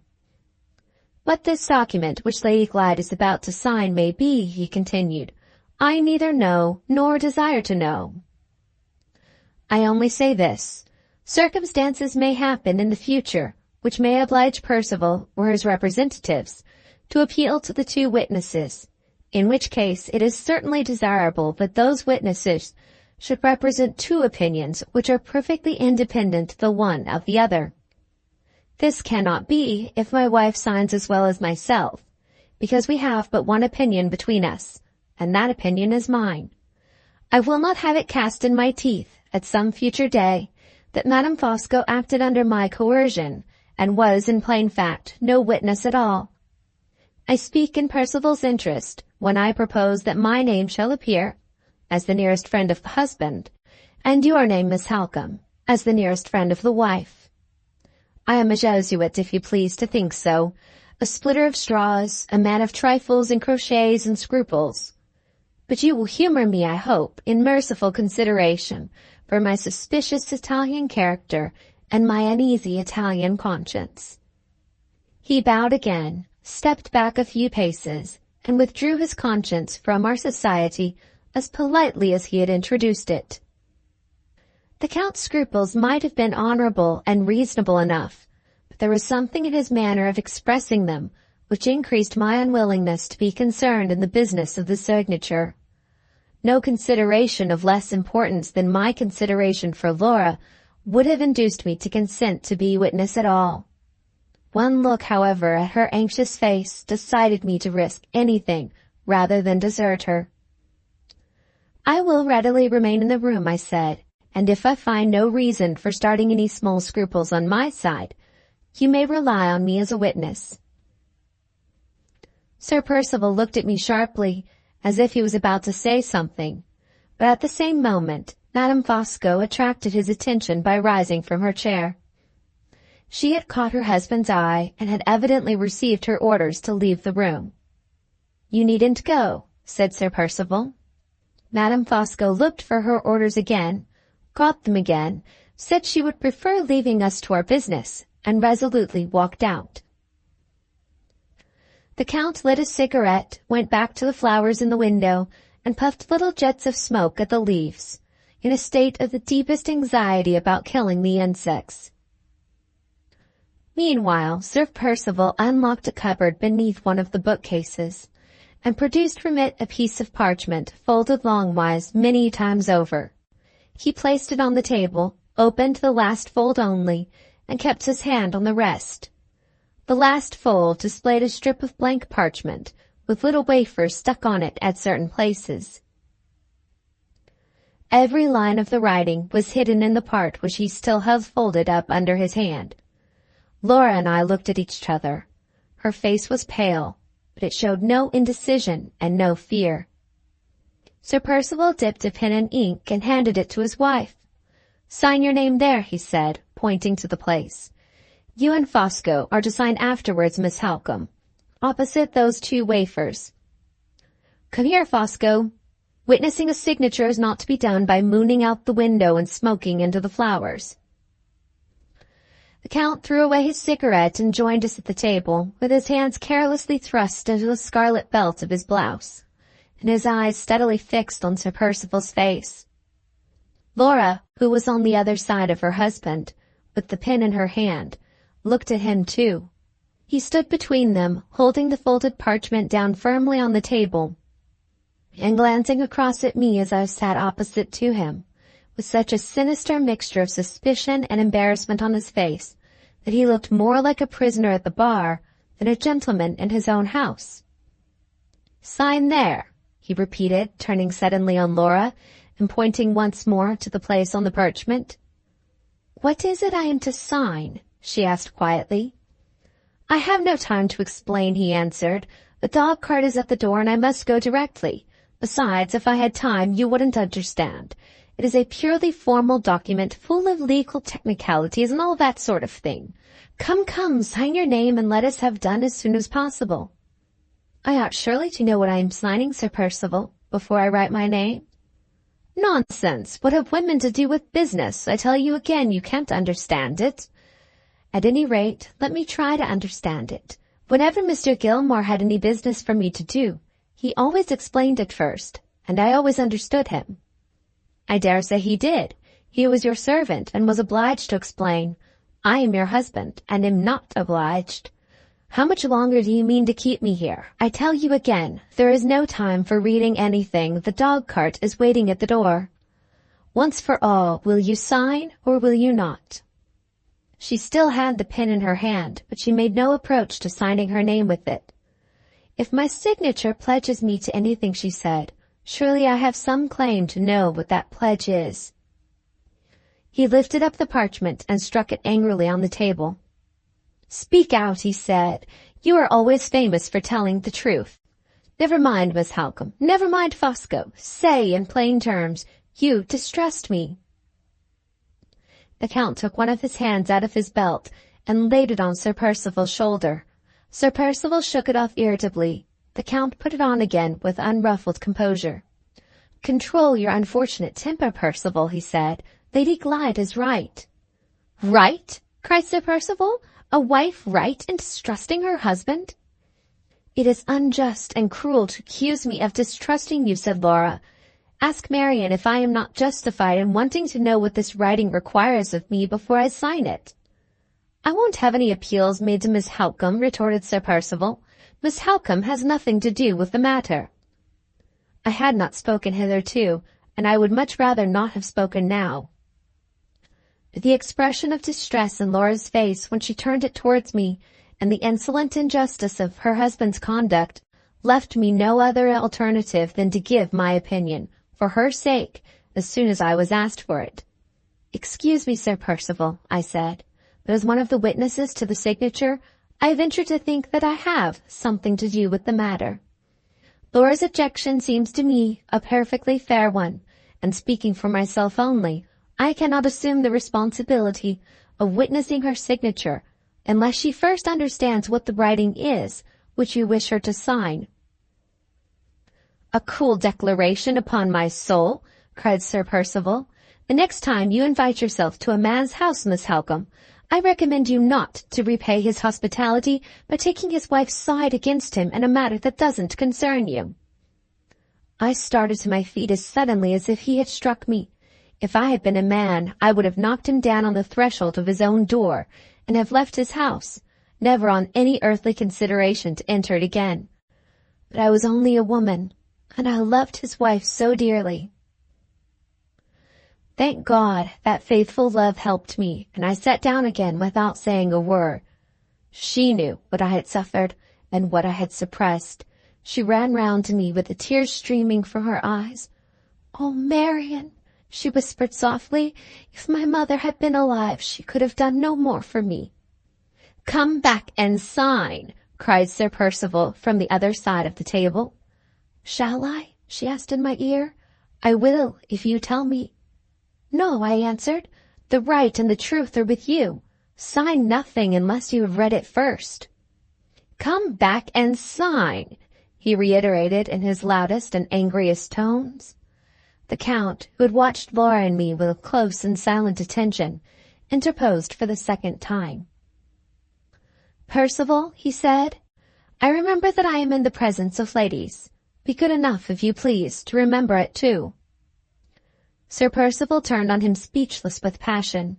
The Count's firm hand slowly tightened its grasp on his shoulder, and the Count's steady voice quietly repeated, "Be good enough, if you please, to remember it too." They both looked at each other. Sir Percival slowly drew his shoulder from under the Count's hand, slowly turned his face away from the Count's eyes, doggedly looked down for a little while at the parchment on the table, and then spoke with the sullen submission of a tamed animal, rather than the becoming resignation of a convinced man. "I don't want to offend anybody," he said, "but my wife's obstinacy is enough to try the patience of a saint. I have told her this is merely a formal document, and what more can she want? You may say what you please, but it is no part of a woman's duty to set her husband at defiance. Once more, Lady Glyde, and for the last time, will you sign, or will you not?" Laura returned to his side of the table and took up the pen again. "I will sign with pleasure," she said, "if you will only treat me as a responsible being. I care little what sacrifice is required of me, if it will affect no one else and lead to no ill results." "Who talked of a sacrifice being required of you?" he broke in, with a half-suppressed return of his former violence. "I only meant," she resumed, "that I would refuse no concession which I could honorably make. If I have a scruple about signing my name to an engagement of which I know nothing, why should you visit on me so severely? It is rather hard, I think, to treat Count Fosco's scruples so much more indulgently than you have treated mine." This unfortunate, yet most natural reference to the Count's extraordinary power over her husband, indirect as it was, set Sir Percival's smouldering temper on fire again in an instant. "Scruples," he repeated. "Your scruples? It is rather late in the day for you to be scrupulous. I should have thought you had got over all weakness of that sort when you made a virtue of necessity by marrying me." The instant he spoke those words, Laura threw down the pen, looked at him with an expression in her eyes which, throughout all my experience of her, I had never seen in them before, and turned her back on him in dead silence. This strong expression of the most open and the most bitter contempt was so entirely unlike herself, so utterly out of her character, that it silenced us all. There was something hidden, beyond a doubt, under the mere surface brutality of the words which her husband had just spoken to her. There was some lurking insult beneath them of which I was wholly ignorant, but which had left the mark of its profanation so plainly on her face that even a stranger might have seen it. The Count, who was no stranger, saw it as distinctly as I did. When I left my chair to join Laura, I heard him whisper under his breath to Sir Percival, "You idiot!" Laura walked before me to the door as I advanced, and at the same time her husband spoke to her once more. "You positively refuse, then, to give me your signature?" he said, in the altered tone of a man who was conscious that he had let his own license of language seriously injure him. "After what you have just said to me," she replied firmly, "I refuse my signature until I have read every line in that parchment, from the first word to the last. Come away, Marian, we have remained here long enough." "One moment," interposed the Count, before Sir Percival could speak again. "One moment, Lady Glyde, I implore you." Laura would have left the room without noticing him, but I stopped her. "Don't make an enemy of the Count," I whispered. "Whatever you do, don't make an enemy of the Count." She yielded to me. I closed the door again, and we stood near it waiting. Sir Percival sat down at the table, with his elbow on the folded parchment, and his head resting on his clenched fist. The Count stood between us, master of the dreadful position in which we were placed, as he was master of everything else. "Lady Glyde," he said, with a gentleness which seemed to address itself to our forlorn situation, instead of to ourselves, "pray pardon me if I venture to offer one suggestion, and pray believe that I speak out of my profound respect and my friendly regard for the mistress of this house." He turned sharply towards Sir Percival. "Is it absolutely necessary," he asked, "that this thing here, under your elbow, should be signed today?" "It is necessary to my plans and wishes," returned the other sulkily. "But that consideration, as you may have noticed, has no influence on Lady Glyde." "Answer my question plainly. Can the business of the signature be put off till tomorrow, yes or no?" "Yes, if you will have it be so." "Then what are you wasting your time for here? Let the signature wait till tomorrow. Let it wait till you come back." Sir Percival looked up with a frown and an oath. "You are taking a tone with me that I don't like," he said, "a tone I won't bear from any man." "I am advising you for your good," returned the Count, with a smile of quiet contempt. "Give yourself time. Give Lady Glyde time. Have you forgotten that your dog-cart is waiting at the door? My tone surprises you, huh? I dare say it does. It is the tone of a man who can keep his temper. How many doses of good advice have I given you in my time? More than you can count. Have I ever been wrong? I defy you to quote me an instance of it. Go, take your drive. The matter of the signature can wait till tomorrow.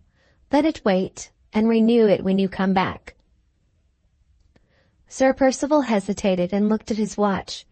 His anxiety about the secret journey which he was to take that day, revived by the Count's words, was now evidently disputing possession of his mind with his anxiety to obtain Laura's signature. He considered for a little while, and then got up from his chair.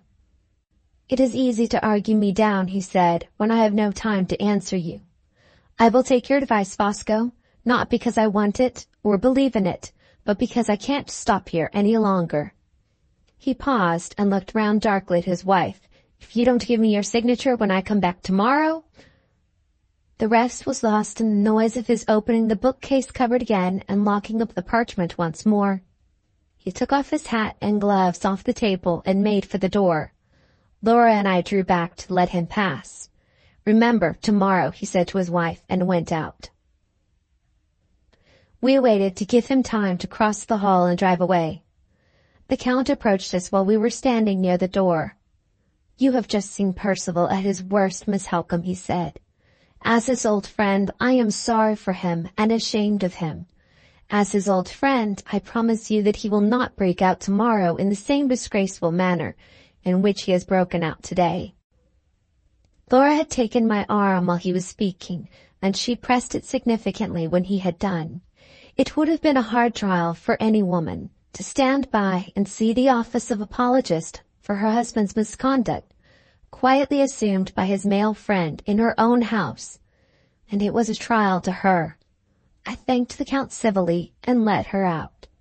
Yes, I thanked him, for I felt already, with a sense of inexpressible helplessness and humiliation, that it was either his interest or his caprice to make sure of my continuing to reside at Blackwater Park, and I knew after Sir Percival's conduct to me that without the support of the Count's influence I could not hope to remain there.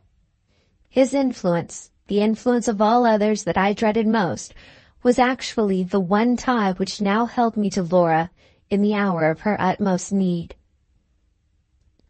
We heard the wheels of the dog-cart crashing on the gravel of the drive as we came into the hall. Sir Percival had started on his journey. "Where is he going to, Marian?" Laura whispered. "Every fresh thing he does seems to terrify me about the future. Have you any suspicions?" After what she had undergone that morning, I was unwilling to tell her my suspicions. "How should I know his secrets?" I said evasively. "I wonder if the housekeeper knows," she persisted. "Certainly not," I replied. "She must be quite as ignorant as we are." Laura shook her head doubtfully. Did you not hear from the housekeeper that there was a report of Anne Catrick having been seen in this neighborhood? Don't you think he may have gone away to look for her? I would rather compose myself, Laura, by not thinking about it at all, and after what has happened, you had better follow my example. Come into my room and rest and quiet yourself a little. We sat down together close to the window and let the fragrant summer air breathe over our faces. I am ashamed to look at you, Marian, she said, after what you submitted to downstairs for my sake. Oh, my love, I am almost heartbroken when I think of it, but I will try to make it up to you. I will indeed. Hush, hush, I replied. Don't talk so. What is the trifling mortification of my pride compared to the dreadful sacrifice of your happiness? You heard what he said to me, she went on quickly and vehemently. You heard the words, but you don't know what they meant. You don't know why I threw down the pen and turned my back on him. She rose in sudden agitation and walked about the room. I have kept many things from your knowledge, Marian, for fear of distressing you and making you unhappy at the outset of our new lives. You don't know how he has used me, and yet you ought to know, for you saw how he used me today. You heard him sneer at me, presuming to be scrupulous. You heard him say I had made a virtue of necessity in marrying him. She sat down again, her face flushed deeply, and her hands twisted and twined together in her lap. I can't tell you about it now, she said. I shall burst out crying if I tell you now. Later, Marian, when I am more sure of myself. My poor head aches, darling, aches, aches, aches. Where is your smelling bottle? Let me talk to you about yourself. I wish I had given him my signature for your sake. Shall I give it to him tomorrow? I would rather compromise myself than compromise you. After your taking my part against him, he will lay all the blame on you if I refuse again. What shall I do? Oh, for a friend to help us and advise us. A friend we could really trust. She sighed bitterly.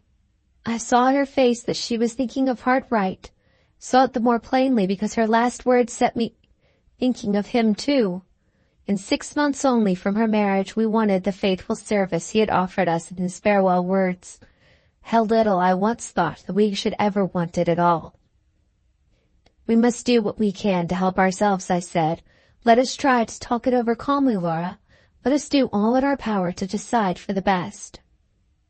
Put in what she knew of her husband's embarrassments and what I had heard of his conversation with the lawyer together, we arrived necessarily at the conclusion that the parchment in the library had been drawn up for the purpose of borrowing money, and that Laura's signature was absolutely necessary to fit it for the attainment of Sir Percival's object. The second question, concerning the nature of the legal contract by which the money was to be obtained, and the degree of personal responsibility to which Laura might subject herself if she signed it in the dark, involves considerations which lay far beyond any knowledge or experience that either of us possessed.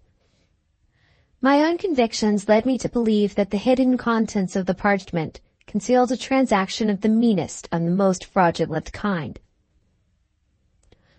I had not formed this conclusion in consequence of Sir Percival's refusal to show the writing or to explain it, for that refusal might well have proceeded from his obstinate disposition and his domineering temper alone.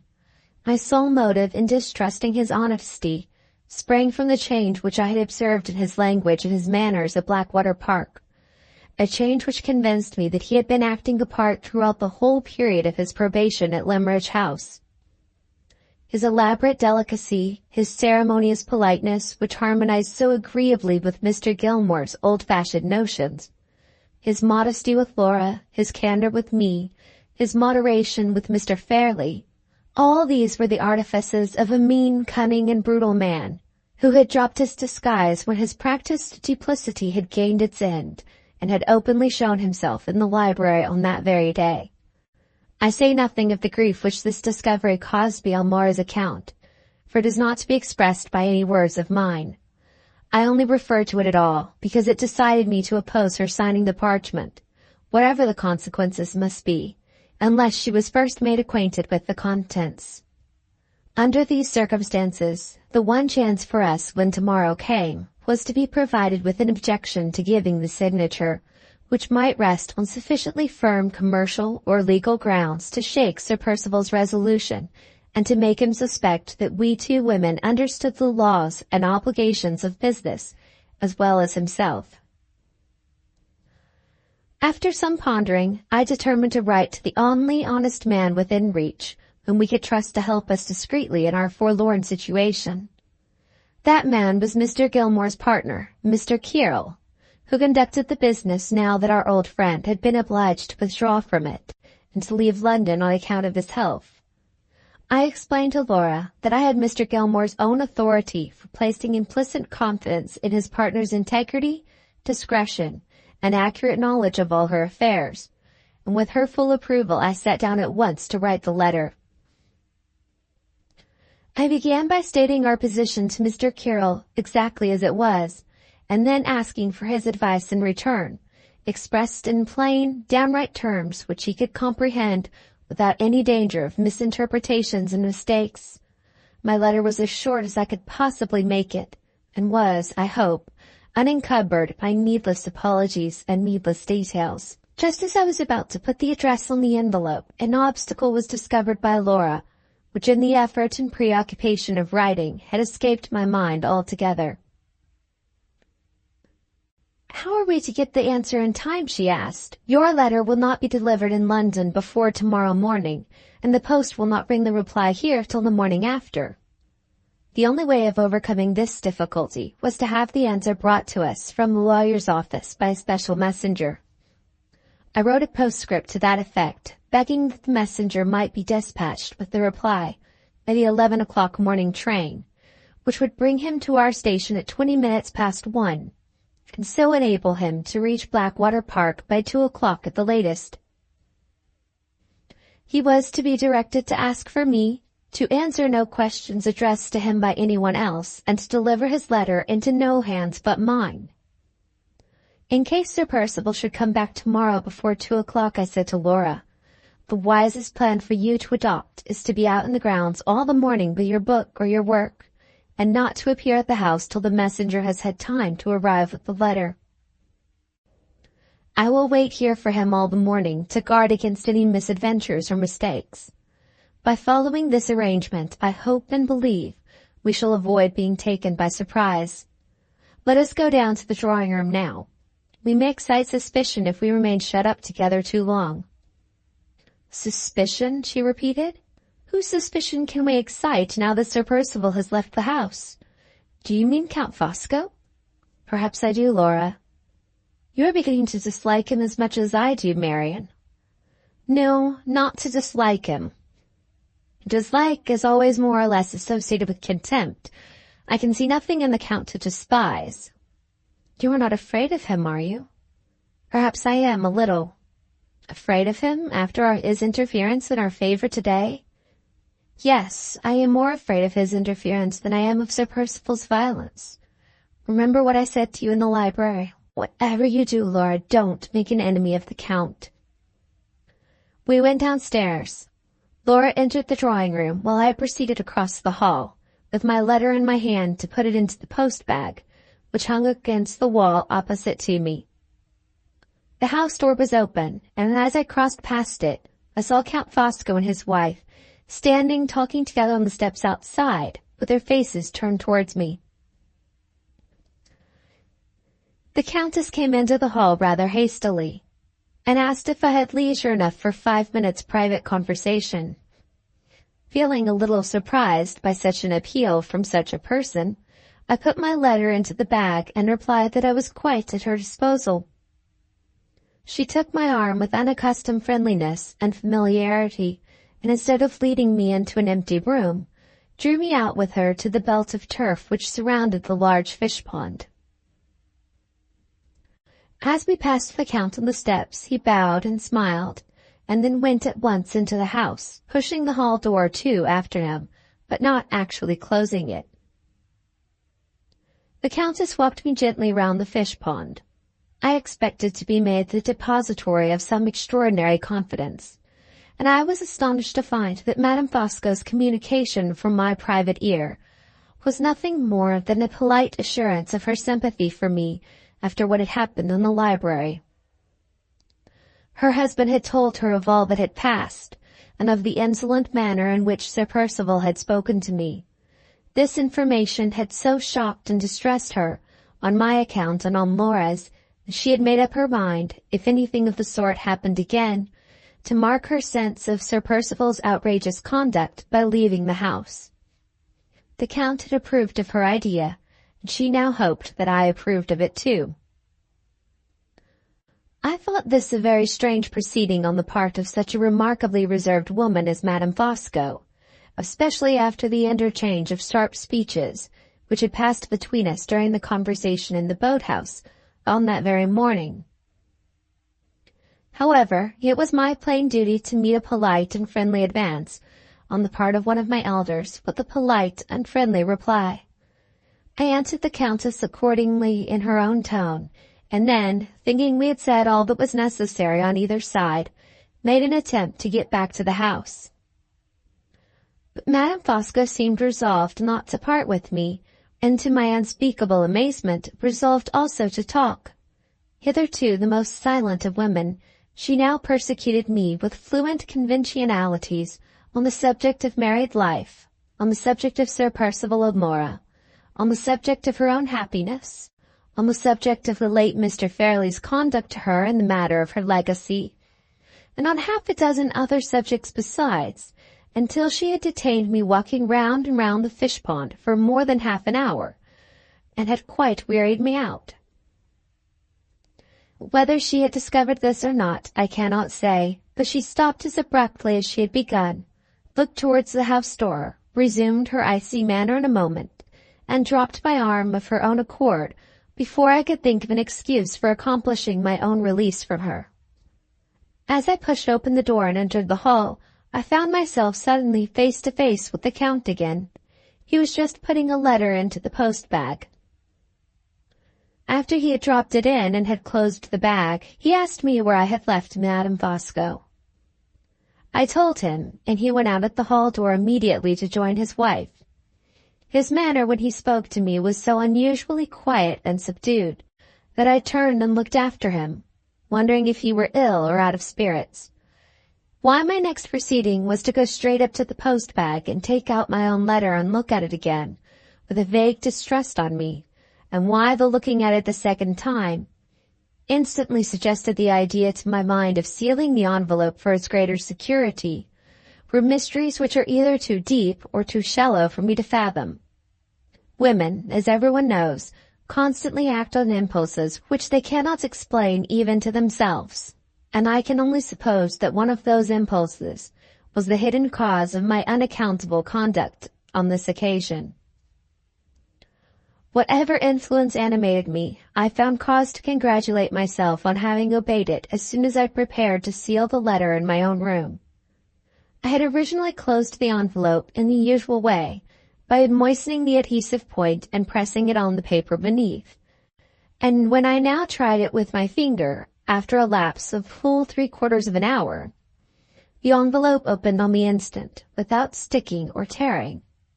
Perhaps I had fastened it insufficiently? Perhaps there might have been some defect in the adhesive gum? Or perhaps— no, it is quite revolting enough to feel that third conjecture stirring in my mind. I would rather not see it confronting me in plain black and white. I almost dread tomorrow. So much depends on my discretion and self-control. There are 2 precautions at all events, which I am sure not to forget. I must be careful to keep up friendly appearances with the Count, and I must be well on my guard when the messenger from the office comes here with the answer to my letter. The second epoch. 5. June 17th. When the dinner hour brought us together again, Count Fosco was in his usual excellent spirits. He exerted himself to interest and amuse us, as if he was determined to efface from our memories all recollection of what had passed in the library that afternoon. lively descriptions of his adventures in travelling, amusing anecdotes of remarkable people whom he had met with abroad, quaint comparisons between the social customs of various nations, illustrated by examples drawn from men and women indiscriminately all over Europe, humorous confessions of the innocent follies of his own early life when he ruled the fashions of a second-rate Italian town, and wrote preposterous romances on the French model for a second-rate Italian newspaper, all flowed in succession so easily and so gaily from his lips, and all addressed our various curiosities and various interests so directly and so delicately, that Laura and I listened to him with as much attention and, inconsistent as it may seem, with as much admiration also as Madame Fosco herself. Women can resist a man's love, a man's fame, a man's personal appearance, and a man's money, but they cannot resist a man's tongue when he knows how to talk to them. After dinner, while the favourable impression which he had produced on us was still vivid in our minds, the Count modestly withdrew to read in the library. Laura proposed a stroll in the grounds to enjoy the close of the long evening. It was necessary in common politeness to ask Madame Fosco to join us, but this time she had apparently received her orders beforehand, and she begged we would kindly excuse her.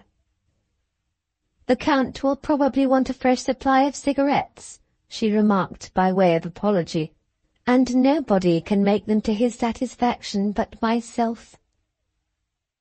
Her cold blue eyes almost warmed as she spoke the words. She looked actually proud of being the officiating medium through which her lord and master composed himself with tobacco smoke. Laura and I went out together alone. It was a misty, heavy evening. There was a sense of blight in the air. The flowers were drooping in the garden, and the ground was parched and dewless. The western heaven, as we saw it over the quiet trees, was of a pale yellow hue, and the sun was setting faintly in a haze. Coming rain seemed near. It would fall probably with the fall of night. "Which way shall we go?" I asked. "Towards the lake, Marian, if you like," she answered. "You seem unaccountably fond, Laura, of that dismal lake." "No, not of the lake, but of the scenery about it. The sand and heath and the fir trees are the only objects I can discover in all this large place to remind me of Limmeridge. But we'll walk in some other direction if you prefer it." "I have no favourite walks at Blackwater Park, my love. One is the same as another to me. Let us go to the lake. We may find it cooler in the open space than we find it here." We walked through the shadowy plantation in silence. The heaviness in the evening air oppressed us both, and when we reached the boat-house we were glad to sit down and rest inside. A white fog hung low over the lake. The dense brown line of the trees on the opposite bank appeared above it, like a dwarf forest floating in the sky. The sandy ground, shelving downward from where we sat, was lost mysteriously in the outward layers of the fog. The silence was horrible. No rustling of the leaves, no bird's note in the wood, no cry of waterfowl from the pools of the hidden lake. Even the croaking of the frogs had ceased tonight. "It is very desolate and gloomy," said Laura, "but we can be more alone here than anywhere else." She spoke quietly, and looked at the wilderness of sand and mist with steady, thoughtful eyes. I could see that her mind was too much occupied to feel the dreary impressions from without which had fastened themselves already on mine. "I promised, Marian, to tell you the truth about my married life, instead of leaving you any longer to guess it for yourself," she began. That secret is the first I have ever had from you, love, and I am determined it shall be the last. I was silent, as you know, for your sake, and perhaps a little for my own sake as well. It is very hard for a woman to confess that the man to whom she has given her whole life is the man of all others who cares least for the gift. If you were married yourself, Marian, and especially if you were happily married, you would feel for me as no single woman can feel, however kind and true she may be. What answer could I make? I could only take her hand and look at her with my whole heart, as well as my eyes would let me. "How often," she went on, "I have heard you laughing over what you used to call your poverty. How often you have made me mock speeches of congratulation on my wealth. Oh, Marian, never laugh again. Thank God for your poverty. It has made you your own mistress, and has saved you from the lot that has fallen on me." A sad beginning on the lips of a young wife. Sad in its quiet, plain-spoken truth. The few days we had all passed together at Blackwater Park had been many enough to show me, to show anyone, what her husband had married her for. "You shall not be distressed," she said, "by hearing how soon my disappointments and my trials began, or even by knowing what they were. It is bad enough to have them on my memory. If I tell you how he received the first and last attempt at remonstrance that I ever made, you will know how he has always treated me, as well as if I had described it in so many words. It was one day at Rome, when we had ridden out together to the tomb of Cecilia Metella. The sky was calm and lovely, and the grand old ruin looked beautiful. And the remembrance that a husband's love had raised it in the old time to a wife's memory made me feel more tenderly and more anxiously towards my husband than I had ever felt yet. "Would you build such a tomb for me, Percival?" I asked him. "You said you loved me dearly before we were married, and yet since that time—" I could get no farther. "Marian, he was not even looking at me." I pulled down my veil, thinking it best not to let him see that the tears were in my eyes. I fancied he had not paid any attention to me, but he had. He said, "Come away," and laughed to himself as he helped me onto my horse. He mounted his own horse and laughed again as we rode away. "If I do build you a tomb," he said, "it will be done with your own money. I wonder whether Cecilia Metella had a fortune and paid for hers." I made no reply. How could I, when I was crying behind my veil? "Ah, you light-complexioned women are all sulky," he said. "What do you want? Compliments and soft speeches? Well, I'm in a good humour this morning. Consider the compliments paid and the speeches said." Men little know when they say hard things to us, how well we remember them, and how much harm they do us. It would have been better for me if I'd gone on crying, but his contempt dried up my tears and hardened my heart. From that time, Marian, I never checked myself again in thinking of Walter Hartright. I let the memory of those happy days, when we were so fond of each other in secret, come back and comfort me. What else had I to look to for consolation? If we had been together, you would have helped me to better things. I know it was wrong, darling, but tell me if I was wrong without any excuse.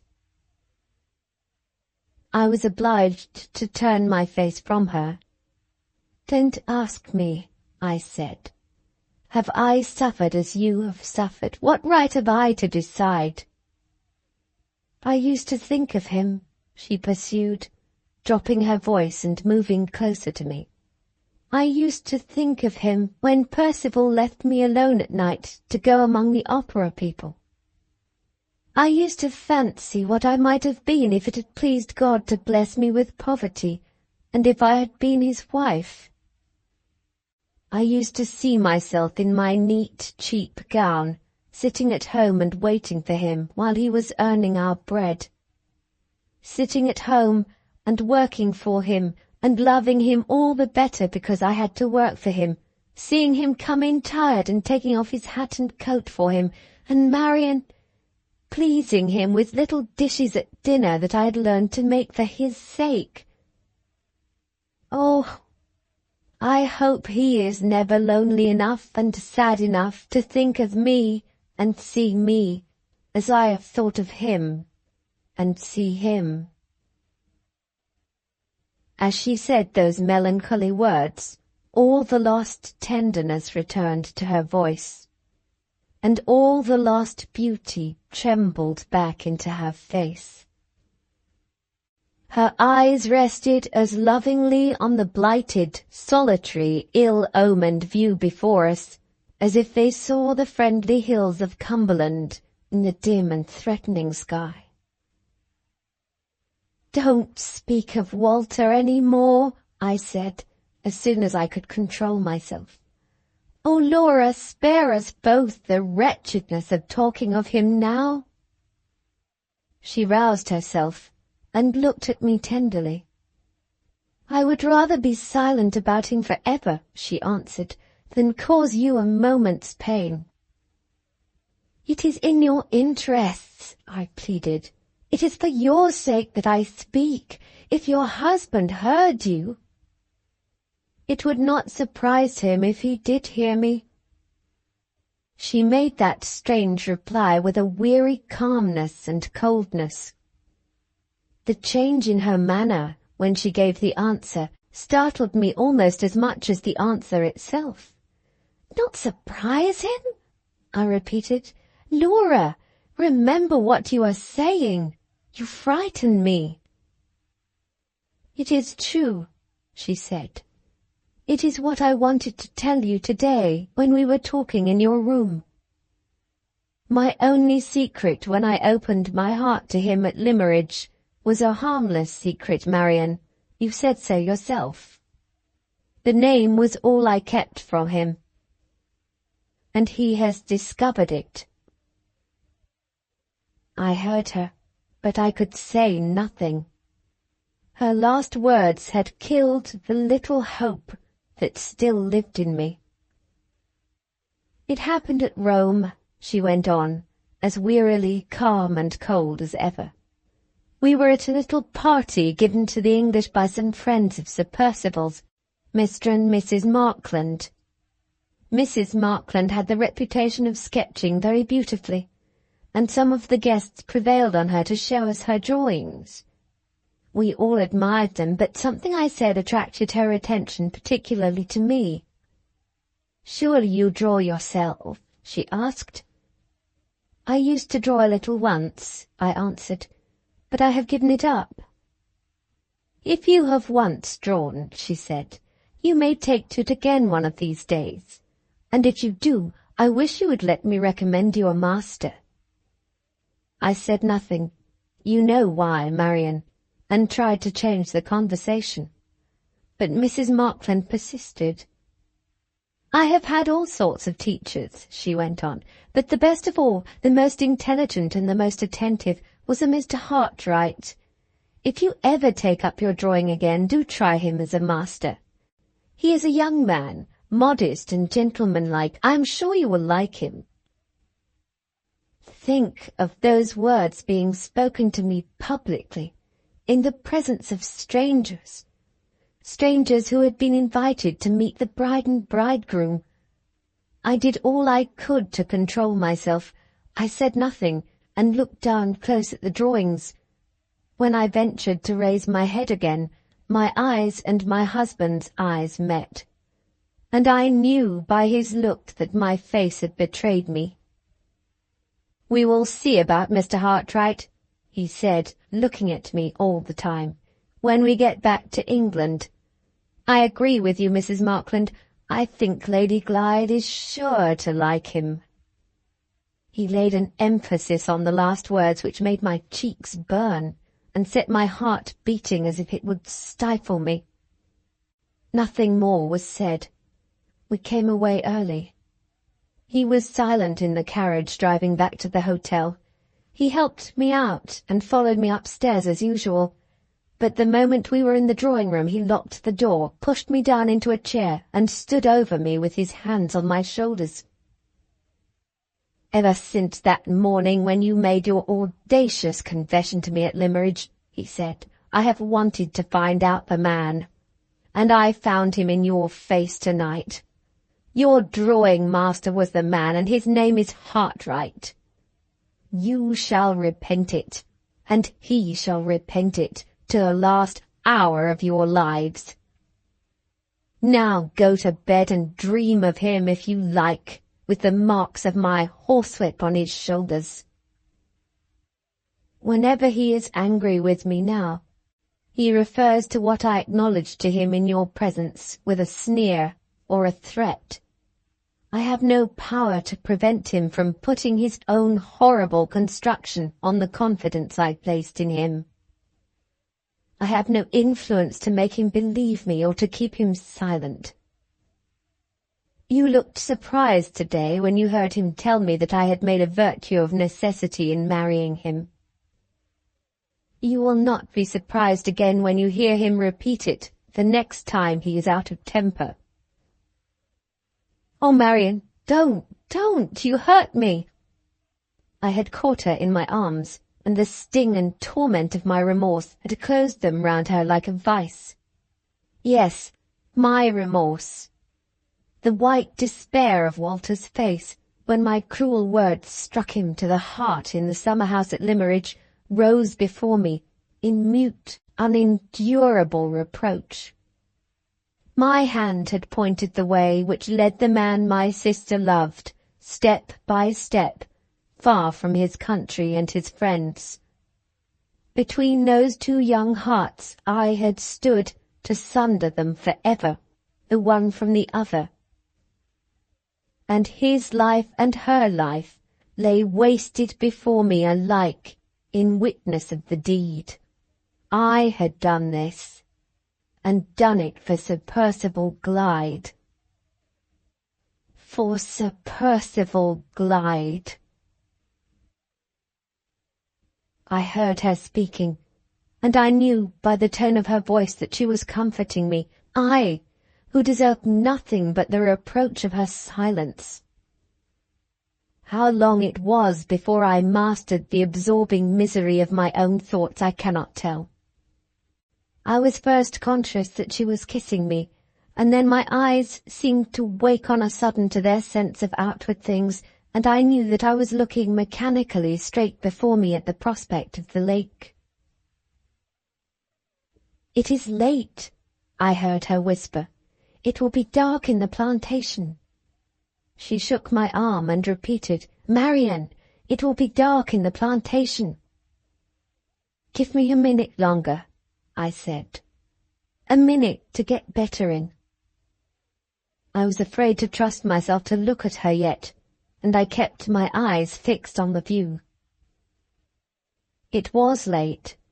The dense brown line of trees in the sky had faded in the gathering darkness to the faint resemblance of a long wreath of smoke. The mist over the lake below had stealthily enlarged and advanced on us.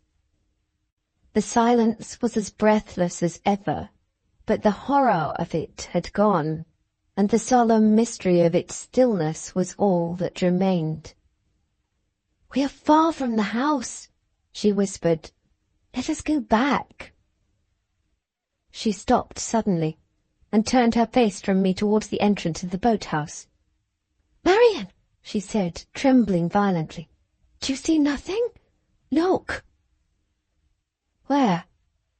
"Down there, below us." She pointed. My eyes followed her hand, and I saw it too. A living figure was moving over the waste of heath in the distance.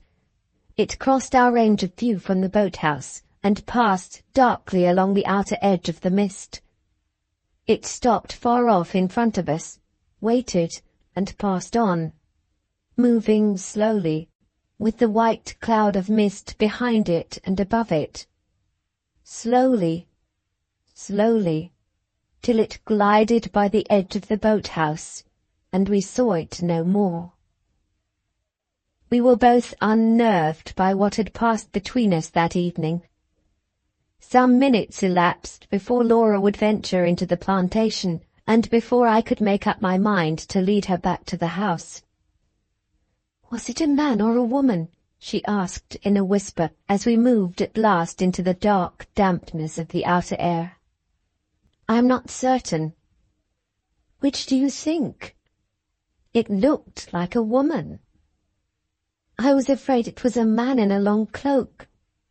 "It may be a man. In this dim light it is not possible to be certain." "Wait, Marian, I'm frightened. I don't see the path. Suppose the figure should follow us." "Not at all likely, Laura. There is really nothing to be alarmed about. The shores of the lake are not far from the village, and they are free to anyone to walk on by day or night. It is only wonderful we have seen no living creature there before." We were now in the plantation. It was very dark, so dark that we found some difficulty in keeping the path. I gave Laura my arm, and we walked as fast as we could on our way back. Before we were halfway through, she stopped, and forced me to stop with her. She was listening. "Hush," she whispered. "I hear something behind us." "Dead leaves," I said to cheer her, "or a twig blown off the trees." "It is summer-time, Marian, and there is not a breath of wind. Listen." I heard the sound too, a sound like a light footstep following us. "No matter who it is or what it is," I said, "let us walk on. In another minute, if there is anything to alarm us, we shall be near enough to the house to be heard." We went on quickly, so quickly that Laura was breathless by the time we were nearly through the plantation and within sight of the lighted windows. I waited a moment to give her breathing time. Just as we were about to proceed, she stopped me again and signed to me with her hand to listen once more. We both heard distinctly a long, heavy sigh behind us in the black depths of the trees. "Who's there?" I called out. There was no answer. "Who's there?" I repeated. An instant of silence followed, and then we heard the light fall of the footsteps again, fainter and fainter, sinking away into the darkness. Sinking, sinking, sinking, till they were lost in the silence. We hurried out from the trees to the open lawn beyond, crossed it rapidly, and without another word passing between us, reached the house. In the light of the hall lamp, Laura looked at me with white cheeks and startled eyes. "I'm half dead with fear," she said. "Who could it have been?" "We will try to guess tomorrow," I replied. "In the meantime, say nothing to anyone of what we have heard and seen." "Why not?" "Because silence is safe, and we have need of safety in this house." I sent Laura upstairs immediately, waited a minute to take off my hat and put my hair smooth, and then went at once to make my first investigations in the library on pretence of searching for a book. There sat the Count, filling out the largest easy-chair in the house, smoking and reading calmly, with his feet on an ottoman, his cravat across his knees, and his shirt-collar wide open. And there sat Madame Fosco, like a quiet child, on a stool by his side making cigarettes. Neither husband nor wife could by any possibility have been out late that evening, and have just got back to the house in a hurry. I felt that my object in visiting the library was answered the moment I set eyes on them. Count Fosco rose in polite confusion and tied his cravat on when I entered the room. "Pray don't let me disturb you," I said. "I have only come here to get a book."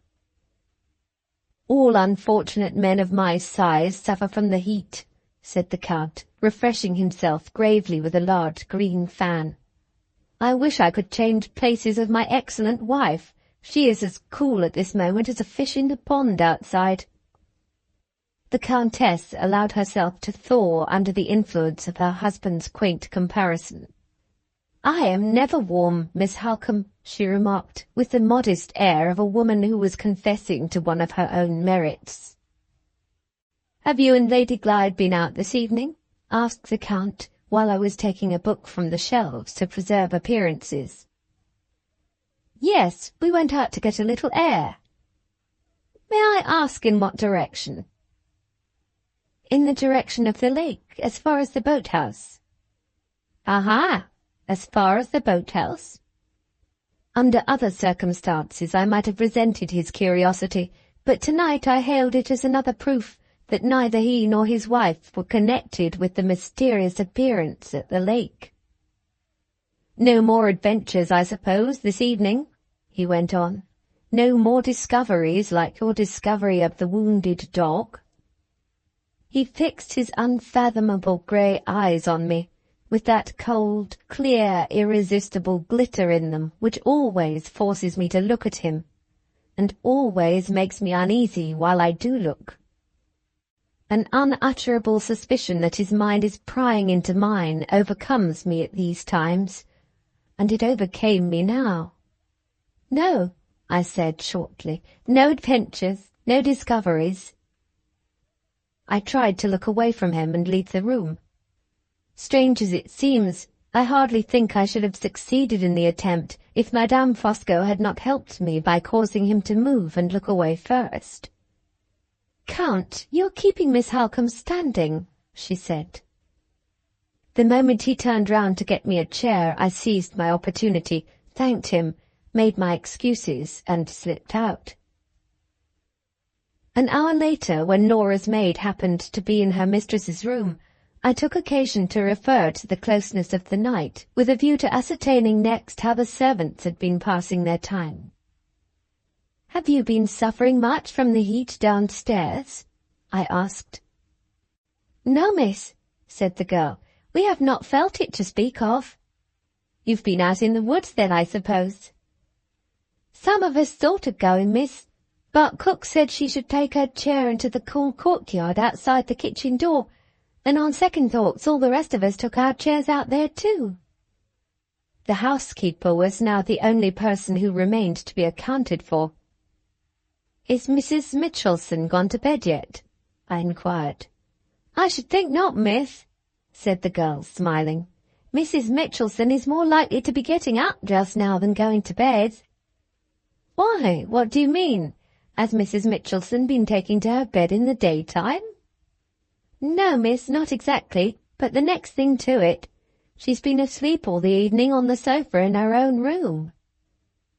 Putting together what I observed for myself in the library, and what I have just heard from Laura's maid, one conclusion seems inevitable. The figure we saw at the lake was not the figure of Madame Fosco, of her husband, or of any of the servants.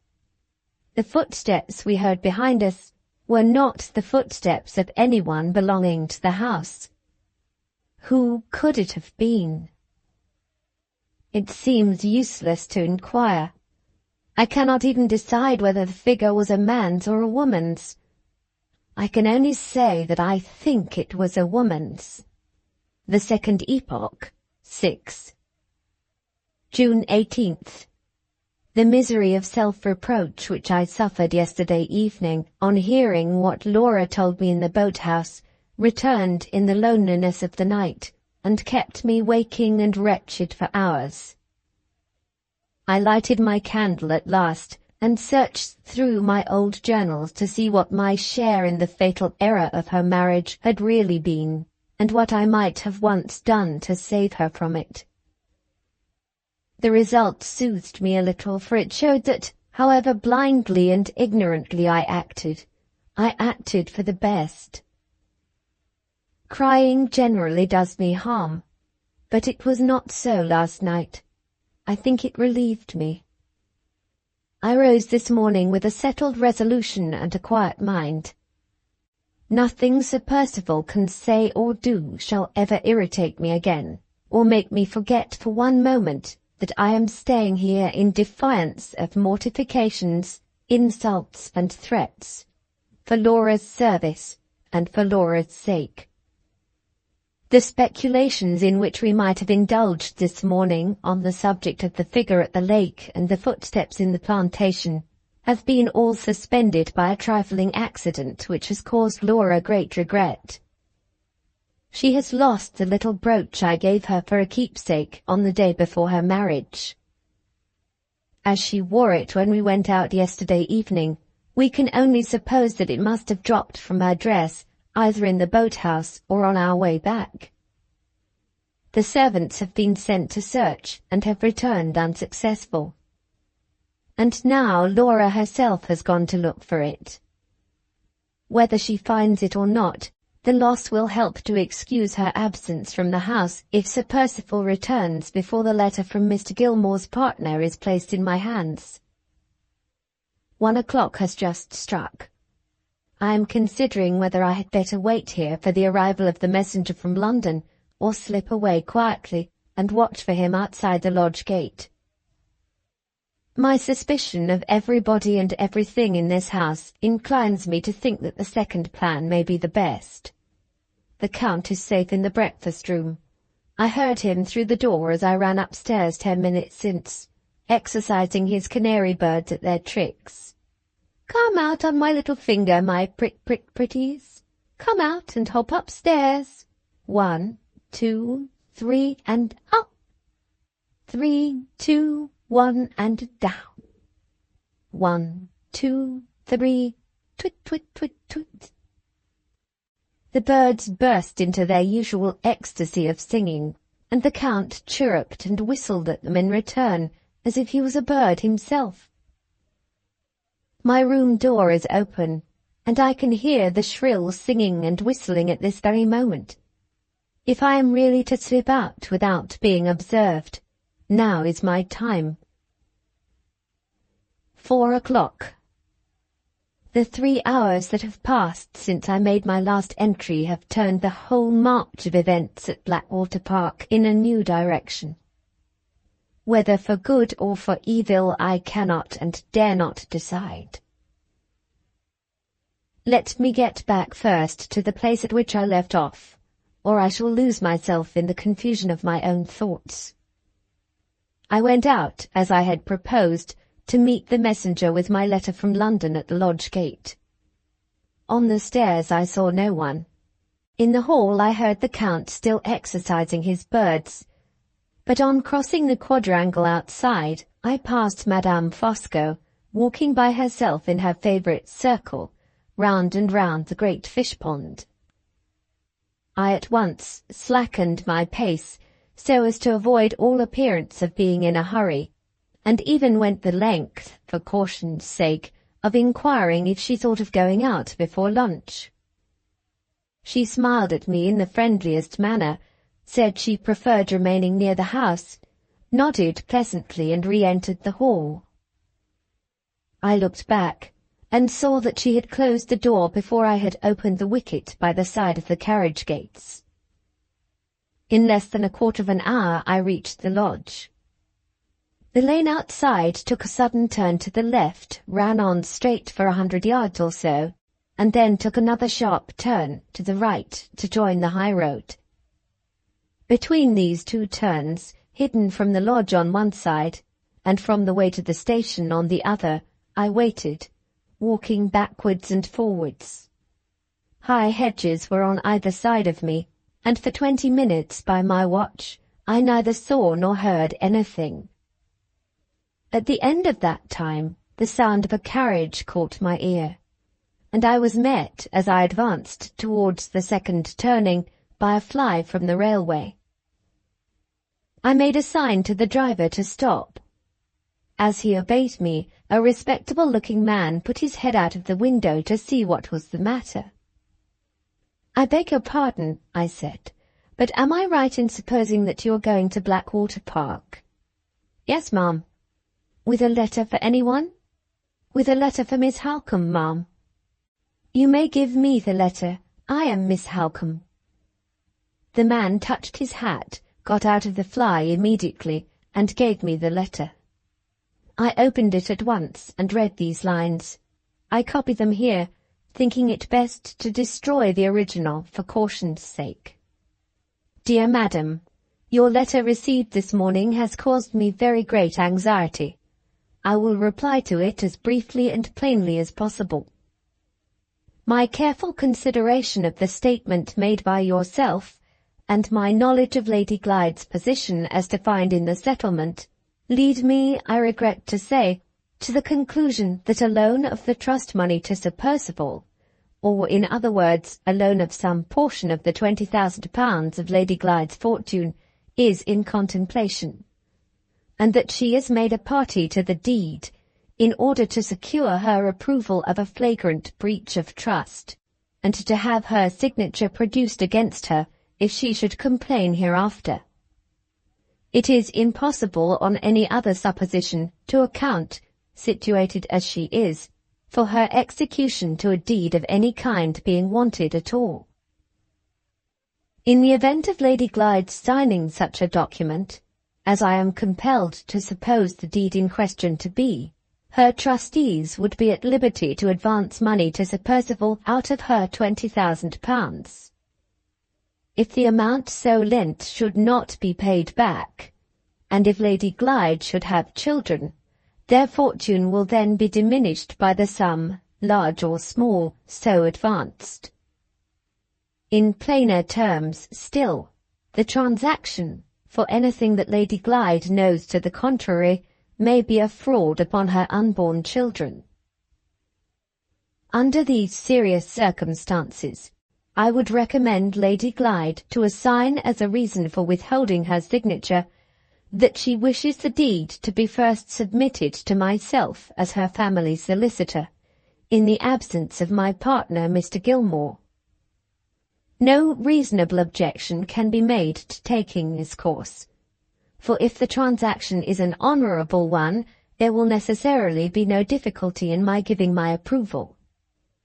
Sincerely assuring you of my readiness to afford any additional help or advice that may be wanted, I beg to remain, Madam, your faithful servant, William Curl. I read this kind and sensible letter very thankfully. It supplied Laura with a reason for objecting to the signature which was unanswerable, and which we could both of us understand. The messenger waited near me while I was reading, to receive his directions when I had done. "Will you be good enough to say that I understand the letter, and that I am very much obliged?" I said. "There is no other reply necessary at present." Exactly at the moment when I was speaking those words, holding the letter open in my hand, Count Fosco turned the corner of the lane from the high road, and stood before me as if he had sprung up out of the earth. The suddenness of his appearance, in the very last place under heaven in which I should have expected to see him, took me completely by surprise. The messenger wished me good morning, and got into the fly again. I could not say a word to him. I was not even able to return his bow.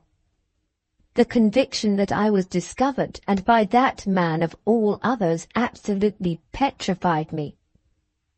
"Are you going back to the house, Miss Halcombe?" he inquired, without showing the least surprise on his side, and without even looking at the fly, which drove off while he was speaking to me. I collected myself sufficiently to make a sign in the affirmative. "I am going back too," he said. "Pray allow me the pleasure of accompanying you. Will you take my arm? You look surprised at seeing me." I took his arm. The first of my scattered senses that came back was the sense that warned me to sacrifice anything rather than make an enemy of him.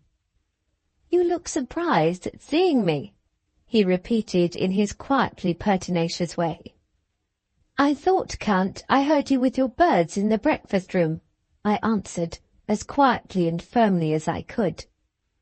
"Surely, but my little feathered children, dear lady, are only too like other children. They have their days of perversity, and this morning was one of them. My wife came in as I was putting them back in their cage, and said she had left you going out alone for a walk. You told her so, did you not?" "Certainly." "Well, Miss Halcombe, the pleasure of accompanying you was too great a temptation for me to resist. At my age there is no harm in confessing so much as that, is there? I seized my hat and set off to offer myself as your escort.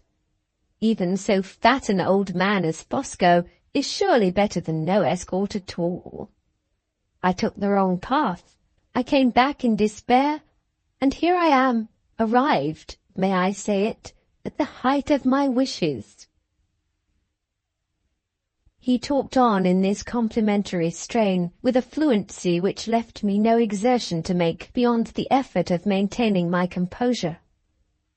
He never referred in the most distant manner to what he had seen in the lane, or to the letter which I still had in my hand. This ominous discretion helped to convince me that he must have surprised, by the most dishonourable means, the secret of my application in Laura's interest to the lawyer, and that, having now assured himself of the private manner in which I had received the answer, he had discovered enough to suit his purposes, and was only bent on trying to quiet the suspicions which he knew he must have aroused in my mind. I was wise enough under these circumstances not to attempt to deceive him by plausible explanations, and woman enough, notwithstanding my dread of him, to feel as if my hand was tainted by resting on his arm. On the drive in front of the house we met the dog-cart being taken round to the stables. Sir Percival had just returned. He came out to meet us at the house door. Whatever other results his journey might have had, it had not ended in softening his savage temper. "Oh, here are two of you come back," he said with a lowering face. "What is the meaning of the house being deserted in this way? Where is Lady Glyde?" I told him of the loss of the brooch, and said that Laura had gone into the plantation to look for it. "Brooch or no brooch," he growled sulkily, "I recommend her not to forget her appointment in the library this afternoon. I shall expect to see her in half an hour."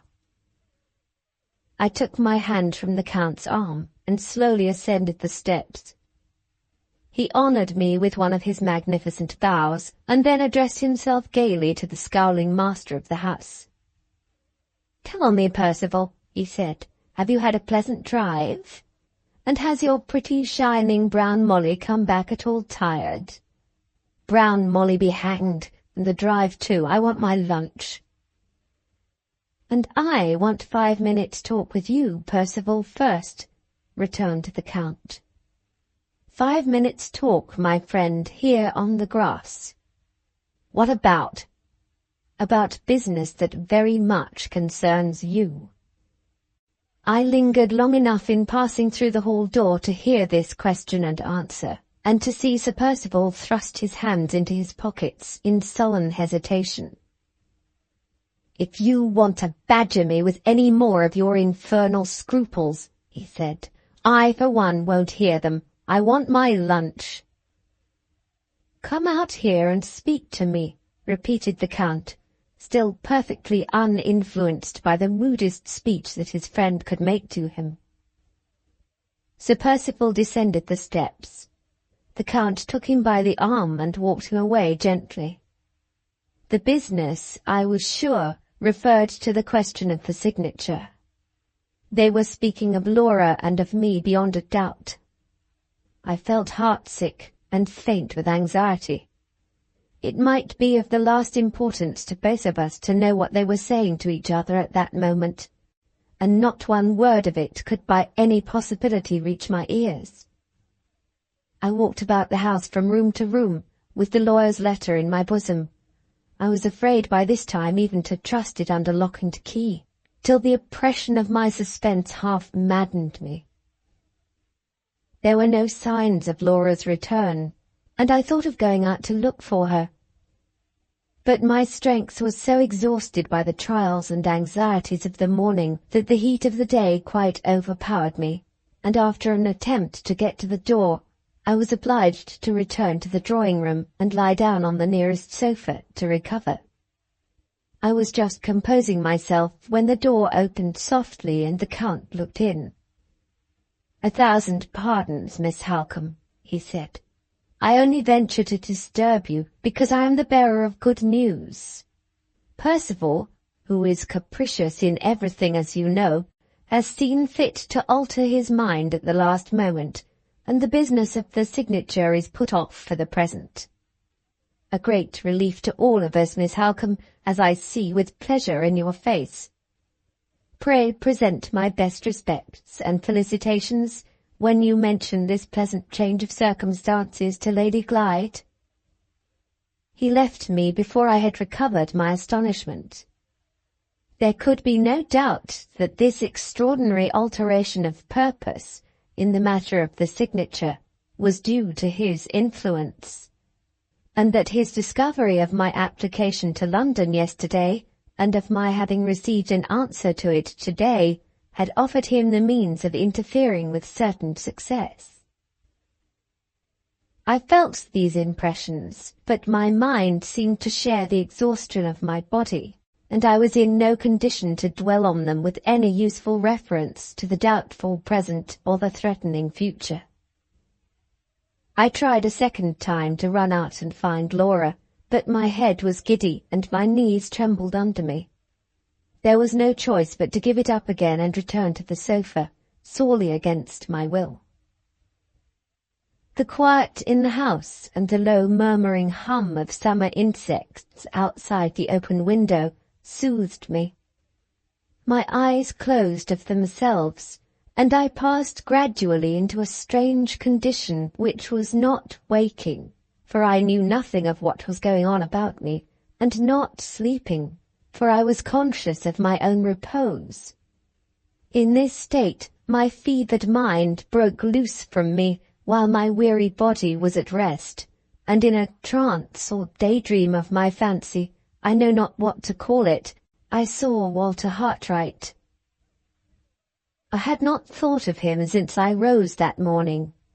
Laura had not said one word to me, either directly or indirectly referring to him, and yet I saw him now, as plainly as if the past time had returned and we were both together again at Limmeridge House. He appeared to me as one among many other men, none of whose faces I could plainly discern. They were all lying on the steps of an immense ruined temple. Colossal tropical trees with rank creepers twining endlessly about their trunks, and hideous stone idols glimmering and grinning at intervals behind leaves and stalks and branches, surrounded the temple and shut out the sky, and threw a dismal shadow over the forlorn band of men on the steps. White exhalations twisted and curled up stealthily from the ground, approached the men in wreaths like smoke, touched them, and stretched them out dead, one by one, in the places where they lay. An agony of pity and fear for Walter loosened my tongue, and I implored him to escape. "Come back, I said. "Remember your promise to her and to me. Come back to us before the pestilence reaches you and lays you dead like the rest."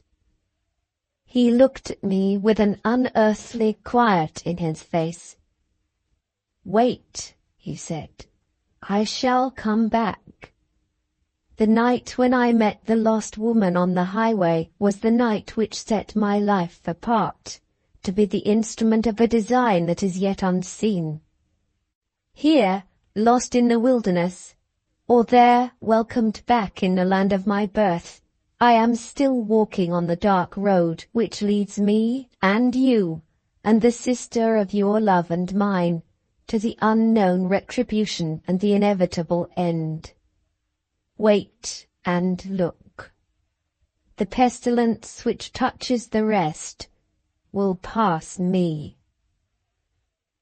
I saw him again. He was still in the forest, and the numbers of his lost companions had dwindled to very few. The temple was gone, and the idols were gone, and in their place the figures of dark dwarfish men lurked murderously among the trees, with bows in their hands and arrows fitted to the string. Once more I feared for Walter, and cried out to warn him. Once more he turned to me, with the immovable quiet in his face. "Another step," he said, "on the dark road. Wait and look. The arrows that strike the rest will spare me." I saw him for the third time in a wrecked ship, stranded on a wild, sandy shore. The overloaded boats were making away from him for the land, and he alone was left to sink with the ship. I cried to him to hail the hindmost boat and to make a last effort for his life. The quiet face looked at me in return, and the unmoved voice gave me back the changeless reply. "Another step on the journey. Wait and look. The sea which drowns the rest will spare me." I saw him for the last time. He was kneeling by a tomb of white marble, and the shadow of a veiled woman rose out of the grave beneath and waited by his side. The unearthly quiet of his face had changed to an unearthly sorrow.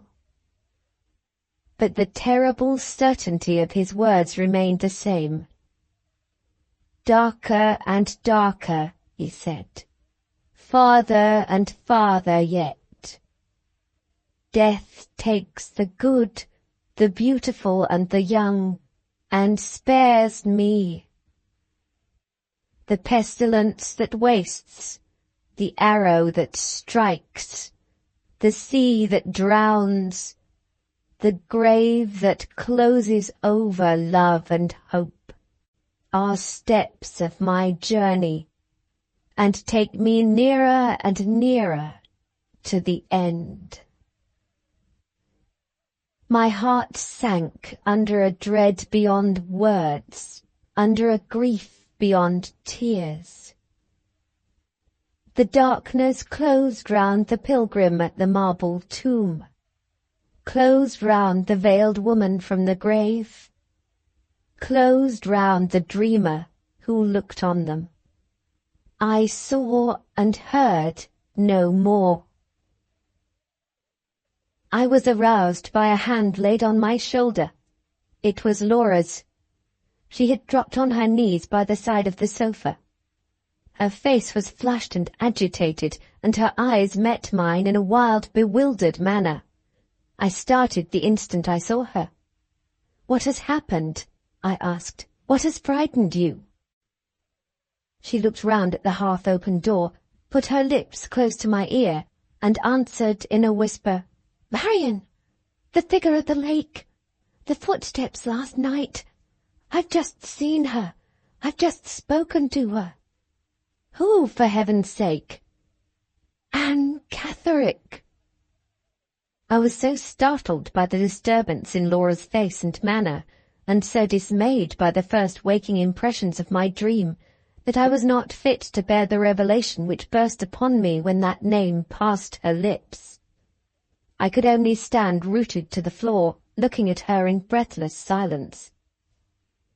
She was too much absorbed by what had happened to notice the effect which her reply had produced on me. "I have seen Anne Catherick. I have spoken to Anne Catherick," she repeated, as if I had not heard her. "Oh, Marian, I have such things to tell you. Come away, we may be interrupted here. Come at once into my room."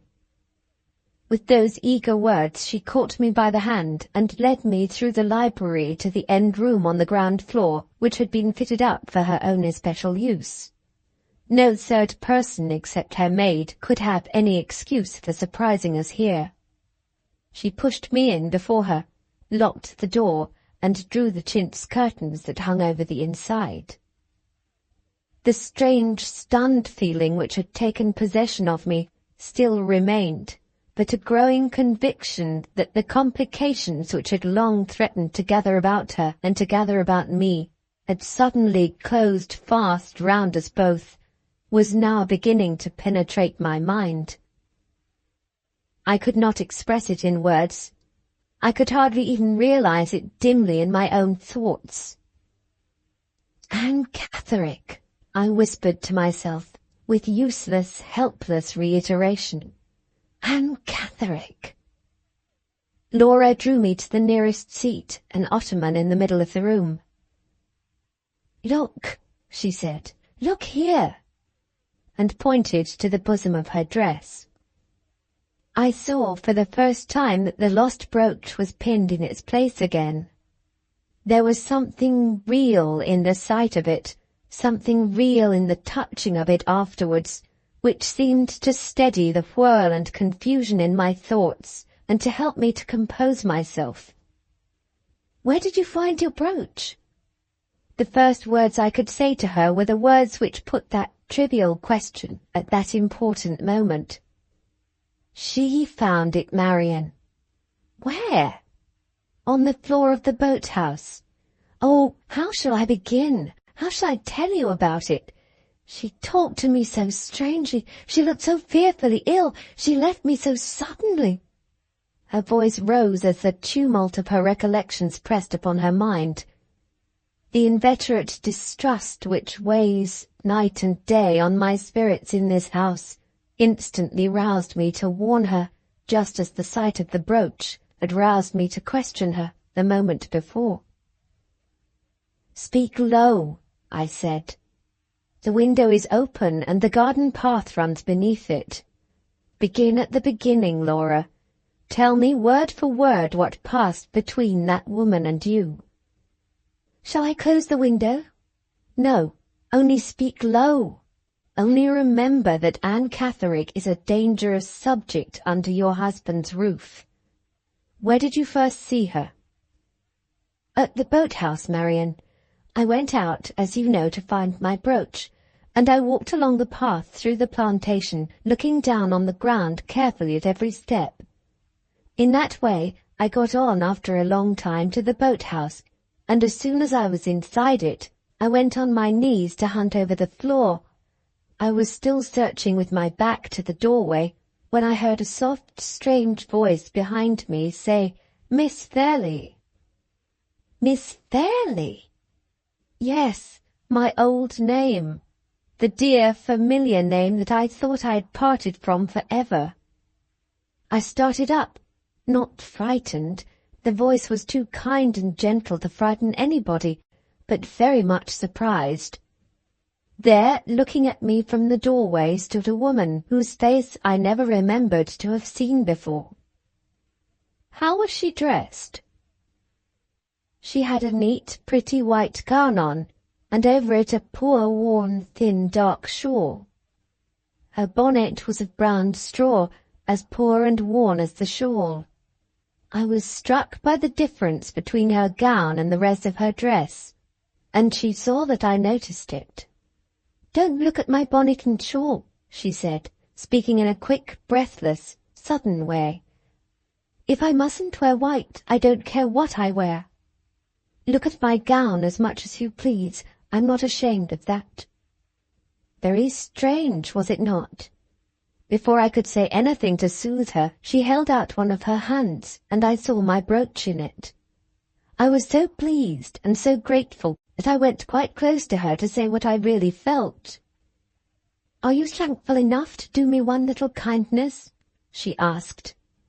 'Yes, indeed,' I answered. 'Any kindness in my power I shall be glad to show you.' Then let me pin your brooch on for you, now I have found it. The request was so unexpected, Marian, and she made it with such extraordinary eagerness that I drew back a step or two, not well knowing what to do. "Ah," she said, "your mother would have let me pin on the brooch." There was something in her voice and her look, as well as in her mentioning my mother in that reproachful manner, which made me ashamed of my distrust. I took her hand with the brooch in it and put it up gently on the bosom of my dress. "You knew my mother?" I said. "Was it very long ago? Have I ever seen you before?" Her hands were busy fastening the brooch. She stopped and pressed them against my breast. "You don't remember a fine spring day at Limmeridge?" she said. "And your mother walking down the path that led to the school with a little girl on each side of her?" "I have had nothing else to think of since, and I remember it. You were one of the little girls and I was the other. Pretty, clever Miss Fairlie and poor, dazed Anne Catherick were nearer to each other than they are now." "Did you remember her, Laura, when she told you her name?" "Yes, I remembered your asking me about Anne Catherick at Limmeridge, and your saying that she had once been considered like me." "What reminded you of that, Laura?" "She reminded me. While I was looking at her, while she was very close to me, it came over my mind suddenly that we were like each other. Her face was pale and thin and weary, but the sight of it startled me, as if it had been the sight of my own face in the glass after a long illness. The discovery, I don't know why, gave me such a shock that I was perfectly incapable of speaking to her for the moment." "Did she seem hurt by your silence?" "I am afraid she was hurt by it." "You have not got your mother's face," she said, "or your mother's heart." "Your mother's face was dark, and your mother's heart, Miss Fairlie, was the heart of an angel." "I'm sure I feel kindly towards you," I said, "though I may not be able to express it as I ought. Why do you call me Miss Fairlie?" "Because I love the name of Fairlie and hate the name of Glyde," she broke out violently. I had seen nothing like madness in her before this, but I fancied I saw it now in her eyes. "I only thought you might not know I was married," I said, remembering the wild letter she wrote to me at Limmeridge, and trying to quiet her. She sighed bitterly and turned away from me. "Not know you were married," she repeated. "I am here because you are married. I am here to make atonement to you before I meet your mother in the world beyond the grave." She drew farther and farther away from me till she was out of the boat-house, and then she watched and listened for a little while. When she turned round to speak again, instead of coming back, she stopped where she was, looking in at me with a hand on each side of the entrance. "Did you see me at the lake last night?" she said. "Did you hear me following you in the wood? I have been waiting for days together to speak to you alone. I have left the only friend I have in the world anxious and frightened about me. I have risked being shut up again in the madhouse, and all for your sake, Miss Fairlie, all for your sake." Her words alarmed me, Marian, and yet there was something in the way she spoke that made me pity her with all my heart. I'm sure my pity must have been sincere, for it made me bold enough to ask the poor creature to come in and sit down in the boat-house by my side. Did she do so? No. She shook her head and told me she must stop where she was to watch and listen, and see that no third person surprised us. And from first to last there she waited at the entrance, with a hand on each side of it, sometimes bending in suddenly to speak to me, sometimes drawing back suddenly to look about her. "I was here yesterday," she said, "before it came dark, and I heard you and the lady with you talking together. I heard you tell her about your husband. I heard you say you had no influence to make him believe you, and no influence to keep him silent. Ah, I knew what those words meant. My conscience told me while I was listening. Why did I ever let you marry him? Oh, my fear, my mad, miserable, wicked fear! She covered up her face in her poor worn shawl, and moaned and murmured to herself behind it. I began to be afraid she might break out into some terrible despair which neither she nor I could master. Try to quiet yourself, I said. Try to tell me how you might have prevented my marriage. She took the shawl from her face and looked at me vacantly. I ought to have had heart enough to stop at Limmeridge, she answered. I ought never to have let the news of his coming there frighten me away. I ought to have warned you and saved you before it was too late. Why did I only have courage enough to write you that letter? Why did I only do harm when I wanted and meant to do good? Oh, my fear, my mad, miserable, wicked fear! She repeated those words again, and hid her face again in the end of her poor worn shawl. It was dreadful to see her, and dreadful to hear her. Surely, Laura, you asked what the fear was which she dwelt on so earnestly. Yes, I asked that. And what did she say?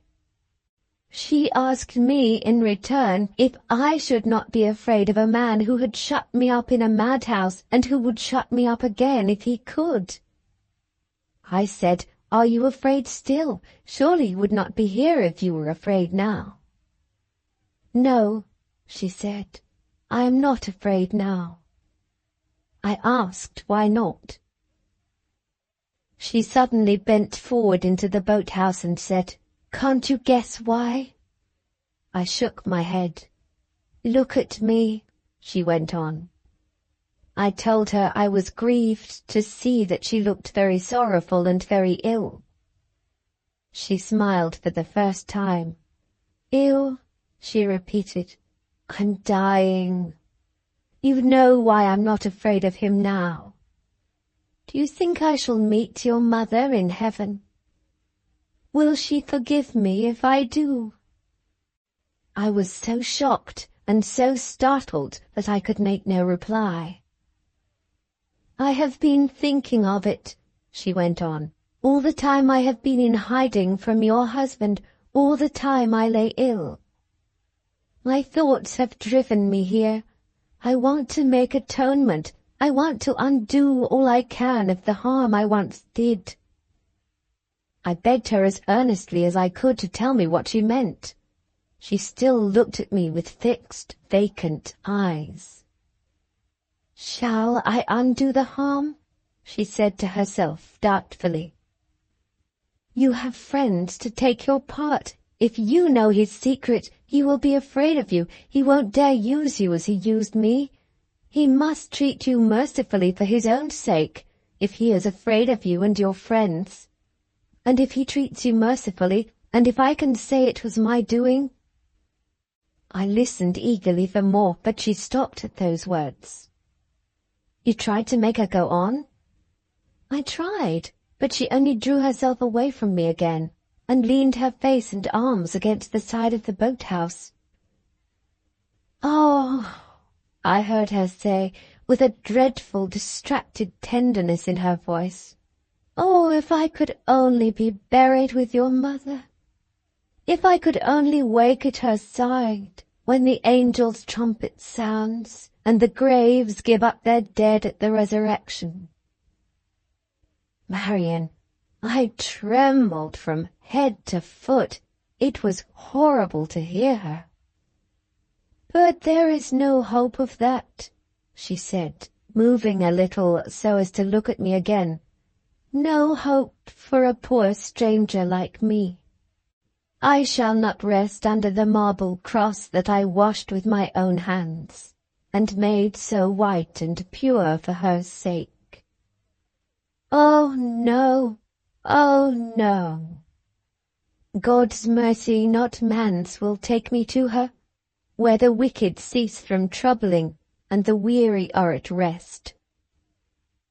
She spoke those words quietly and sorrowfully, with a heavy, hopeless sigh, and then waited a little. Her face was confused and troubled. She seemed to be thinking, or trying to think. "What was it I said just now?" she asked after a while. "When your mother is in my mind, everything else goes out of it. What was I saying? What was I saying?" I reminded the poor creature as kindly and delicately as I could. "Ah, yes, yes," she said, still in a vacant, perplexed manner. "You are helpless with your wicked husband, yes, and I must do what I have come to do here.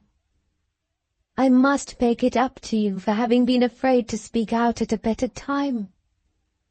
"What is it you have to tell me?" I asked. "The secret that your cruel husband is afraid of," she answered. "I once threatened him with the secret and frightened him. You shall threaten him with the secret and frighten him too." Her face darkened, and a hard, angry stare fixed itself in her eyes.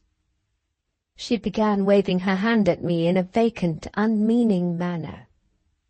"My mother knows the secret," she said. "My mother has wasted under the secret half her lifetime. One day, when I was grown up, she said something to me, and the next day your husband—" "Yes, yes, go on. What did she tell you about your husband?"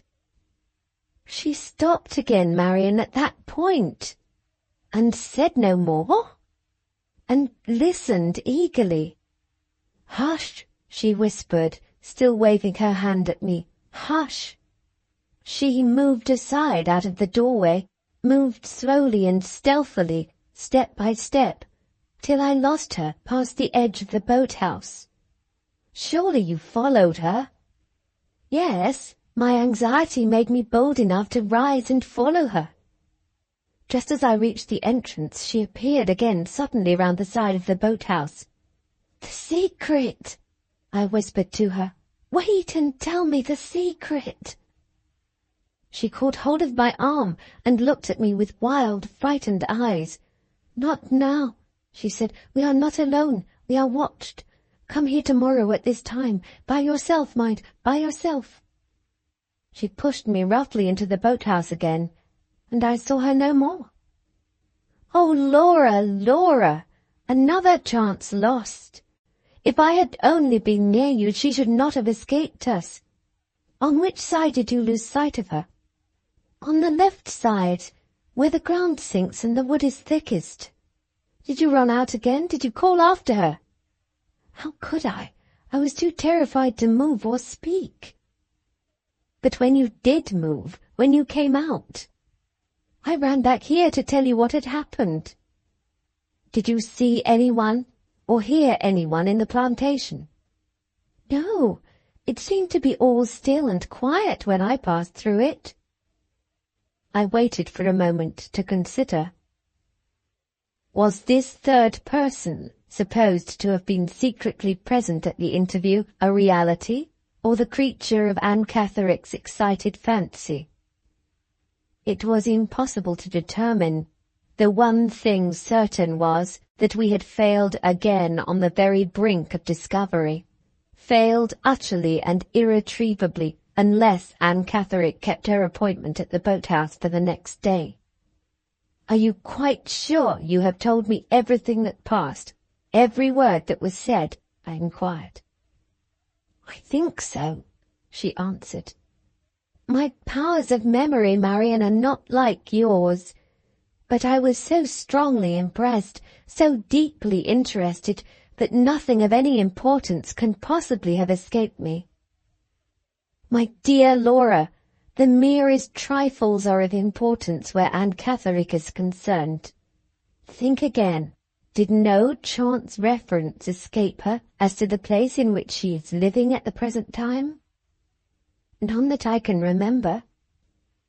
Did she not mention a companion and friend, a woman named Mrs. Clements? Oh, yes, I forgot that. She told me Mrs. Clements wanted sadly to go with her to the lake and take care of her, and begged and prayed that she would not venture into this neighbourhood alone. Was that all she said about Mrs. Clements? Yes, that was all. She told you nothing about the place in which she took refuge after leaving Todd's Corner? Nothing, I'm quite sure. Nor where she has lived since, nor what her illness had been. No, Marian, not a word. Pray tell me what you think about it. I don't know what to think, or what to do next. You must do this, my love. You must carefully keep the appointment at the boathouse tomorrow. It is impossible to say what interests may not depend on your seeing that woman again. You shall not be left to yourself a second time. I will follow you at a safe distance. Nobody shall see me, but I will keep within hearing of your voice if anything happens. Anne Catherick has escaped Walter Hartright, and has escaped you. Whatever happens, she shall not escape me. Laura's eyes read mine attentively. You believe, she said, in this secret that my husband is afraid of? Suppose, Marian, it should only exist after all in Anne Catherick's fancy. Suppose she only wanted to see me and to speak to me for the sake of old remembrances. Her manner was so strange. I almost doubted her. Would you trust her in other things? I trust nothing, Laura, but my own observation of your husband's conduct. I judge Anne Catherick's words by his actions, and I believe there is a secret. I said no more, and got up to leave the room. Thoughts were troubling me which I might have told her if we had spoken together longer, and which it might have been dangerous for her to know. The influence of the terrible dream from which she had awakened me hung darkly and heavily over every fresh impression which the progress of her narrative produced on my mind. I felt the ominous future coming close, chilling me with an unutterable awe, forcing on me the conviction of an unseen design in the long series of complications which had now fastened round us. I thought of Hartright, as I saw him in the body when he said farewell, as I saw him in the spirit in my dream. And I, too, began to doubt now whether we were not advancing blindfold to an appointed and an inevitable end. Leaving Laura to go upstairs alone, I went out to look about me in the walks near the house. The circumstances under which Anne Catherick had parted from her had made me secretly anxious to know how Count Fosco was passing the afternoon, and had rendered me secretly distrustful of the results of that solitary journey from which Sir Percival had returned but a few hours since. After looking for them in every direction and discovering nothing, I returned to the house, and entered the different rooms on the ground floor, one after another. They were all empty. I came out again into the hall, and went upstairs to return to Laura. Madame Fosco opened her door as I passed it in my way along the passage, and I stopped to see if she could inform me of the whereabouts of her husband and Sir Percival. Yes, she had seen them both from her window more than an hour since.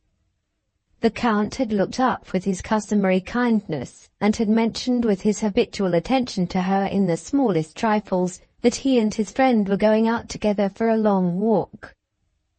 For a long walk. They had never yet been in each other's company with that object in my experience of them. Sir Percival cared for no exercise but riding, and the Count, except when he was polite enough to be my escort, cared for no exercise at all. When I joined Laura again, I found that she had called to mind in my absence the impending question of the signature to the deed, which, in the interest of discussing her interview with Anne Catherick we had hitherto overlooked. Her first words when I saw her expressed her surprise at the absence of the expected summons to attend Sir Percival in the library.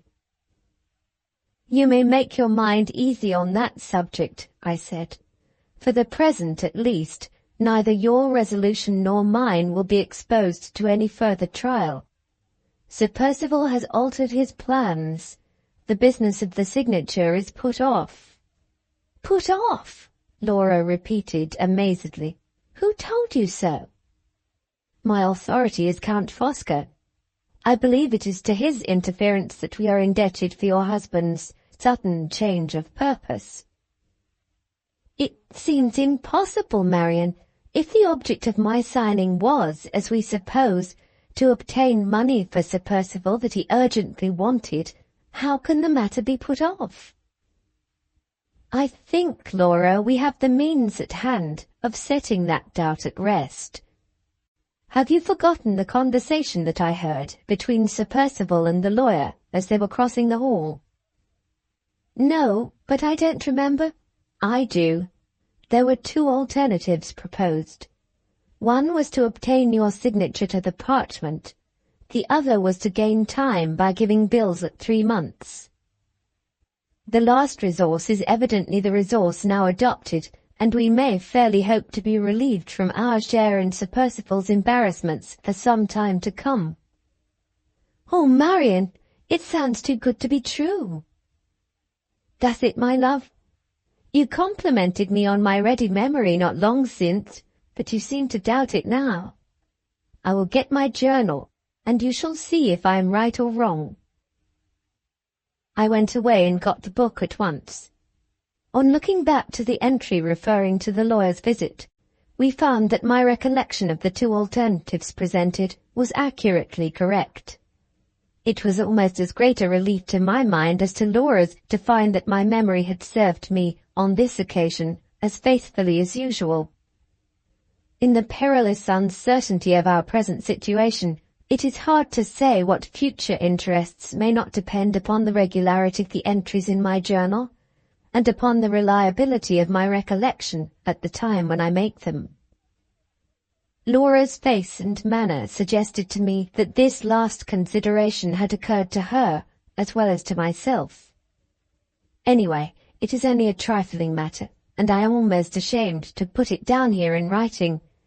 It seems to set the forlornness of our situation in such a miserably vivid light. We must have little indeed to depend on when the discovery that my memory can still be trusted to serve us is hailed as if it was the discovery of a new friend. The first bell for dinner separated us.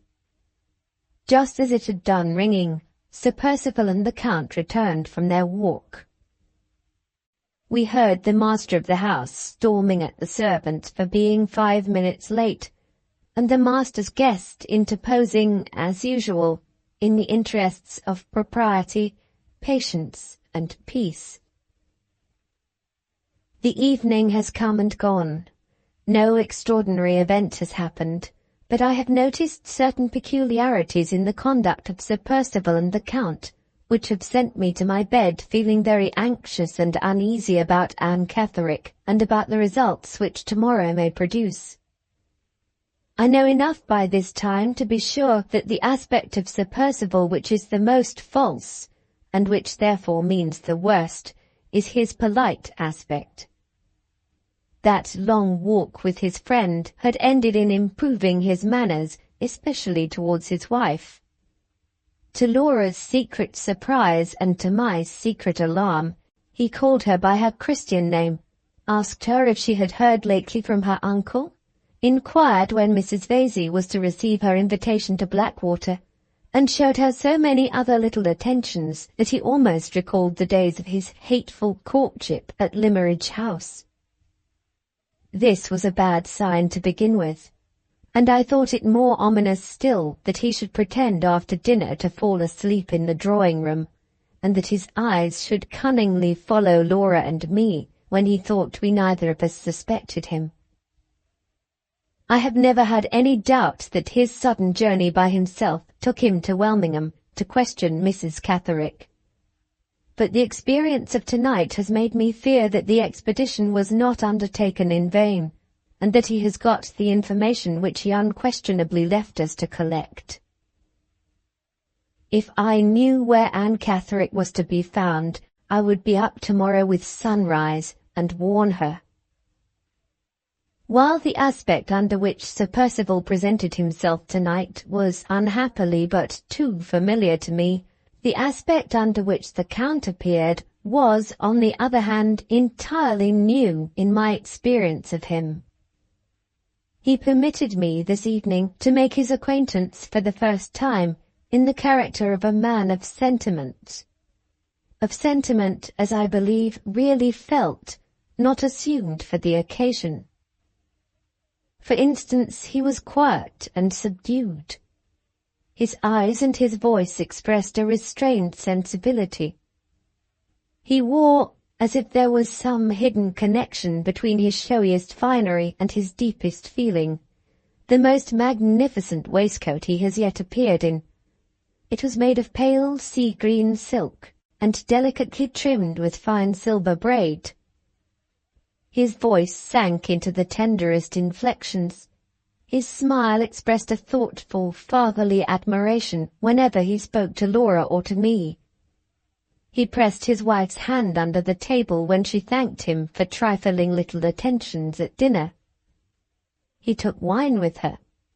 "Your health and happiness, my angel," he said, with fond, glistening eyes. He ate little or nothing, and sighed and said, "Good Percival," when his friend laughed at him.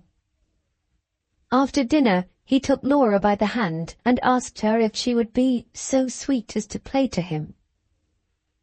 She complied through sheer astonishment. He sat by the piano with his watch-chain resting in folds like a golden serpent on the sea-green protuberance of his waistcoat. His immense head lay languidly on one side, and he gently beat time with two of his yellow-white fingers. He highly approved of the music, and tenderly admired Laura's manner of playing, not as poor Hartright used to praise it, with an innocent enjoyment of the sweet sounds, but with a clear, cultivated, practical knowledge of the merits of the composition in the first place, and of the merits of the player's touch in the second. As the evening closed in, he begged that the lovely dying light might not be profaned just yet by the appearance of the lamps. He came, with his horribly silent tread, to the distant window at which I was standing, to be out of his way and to avoid the very sight of him. He came to ask me to support his protest against the lamps. If any one of them could only have burnt him up at that moment, I would have gone down to the kitchen and fetched it myself. "Surely you like this modest, trembling English twilight?" he said softly. "Ah, I love it. I feel my inborn admiration of all that is noble and great and good, purified by the breath of heaven on an evening like this. Nature has such imperishable charms, such inextinguishable tenderness for me. I am an old fat man. Talk which would become your lips, Miss Halcombe, sounds like a derision and a mockery on mine. It is hard to be laughed at in my moments of sentiment, as if my soul was like myself, old and overgrown.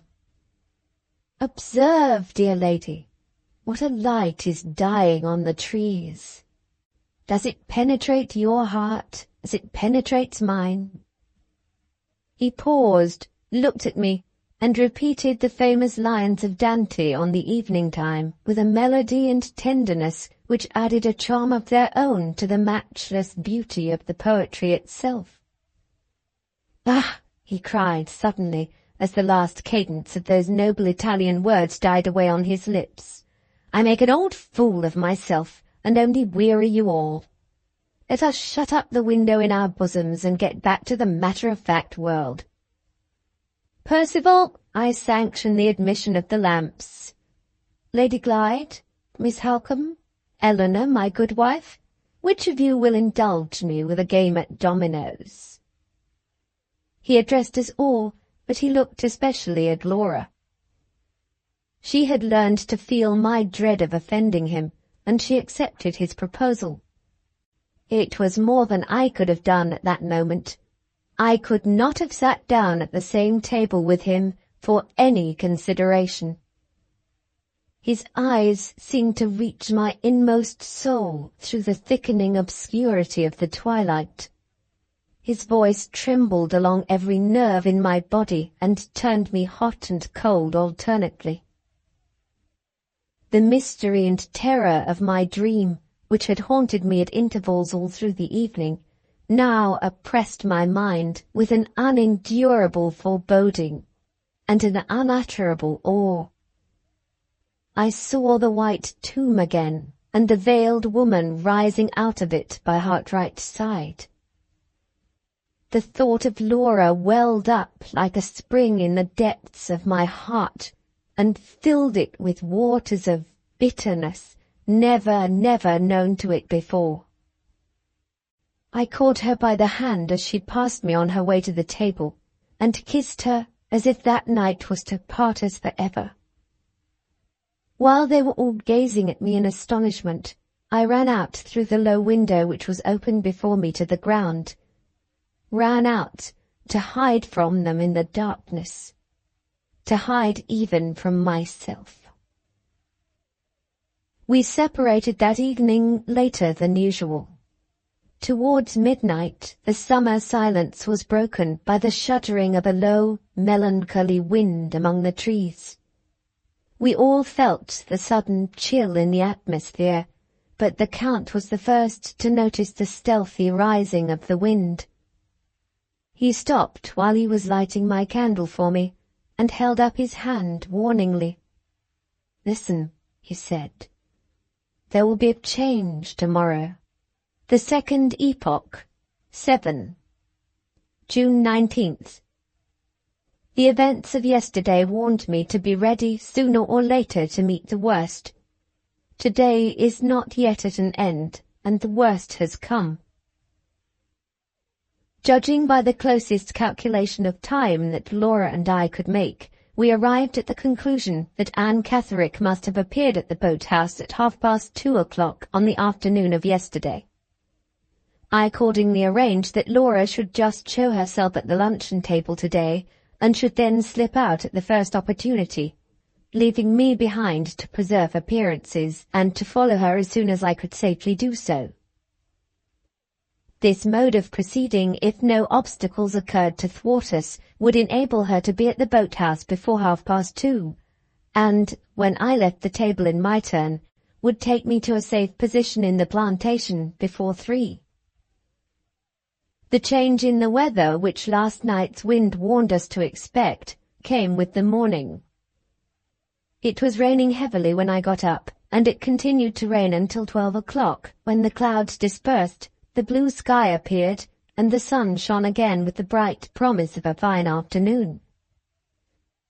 My anxiety to know how Sir Percival and the Count would occupy the early part of the day was by no means set at rest, so far as Sir Percival was concerned, by his leaving us immediately after breakfast and going out by himself, in spite of the rain. He neither told us where he was going, nor when we might expect him back. We saw him pass the breakfast-room window hastily with his high boots and his waterproof coat on, and that was all. The Count passed the morning quietly indoors, some part of it in the library, some part in the drawing-room, playing odds and ends of music on the piano and humming to himself. Judging by appearances, the sentimental side of his character was persistently inclined to betray itself still. He was silent and sensitive, and ready to sigh and languish ponderously, as only fat men can sigh and languish, on the smallest provocation. Luncheon time came, and Sir Percival did not return. The Count took his friend's place at the table, plaintively devoured the greater part of a fruit tart, submerged under a whole jugful of cream, and explained the full merit of the achievement to us as soon as he had done. "A taste for sweets," he said in his softest tones and his tenderest manner, "is the innocent taste of women and children. I love to share it with them. It is another bond, dear ladies, between you and me." Laura left the table in 10 minutes' time. I was sorely tempted to accompany her, but if we had both gone out together we must have excited suspicion, and worse still, if we allowed Aunt Catherine to see Laura accompanied by a second person who was a stranger to her, we should in all probability forfeit her confidence from that moment, never to regain it again. I waited, therefore, as patiently as I could until the servant came in to clear the table. When I quitted the room, there were no signs, in the house or out of it, of Sir Percival's return. I left the Count with a piece of sugar between his lips and the vicious cockatoo scrambling up his waistcoat to get at it, while Madame Fosco, sitting opposite to her husband, watched the proceedings of his bird and himself as attentively as if she had never seen anything of the sort before in her life. On my way to the plantation I kept carefully beyond the range of view from the luncheon-room window. Nobody saw me, and nobody followed me. It was then 2:45 by my watch. Once among the trees I walked rapidly until I had advanced more than halfway through the plantation. At that point I slackened my pace and proceeded cautiously, but I saw no one and heard no voices. By little and little I came within view of the back of the boat-house, stopped and listened, then went on till I was close behind it and must have heard any persons who were talking inside. Still the silence was unbroken. Still, far and near, no sign of a living creature appeared anywhere. After skirting round by the back of the building, first on one side and then on the other, and making no discoveries, I ventured in front of it and fairly looked in. The place was empty. I called, "Laura!" at first softly, then louder and louder. No one answered and no one appeared.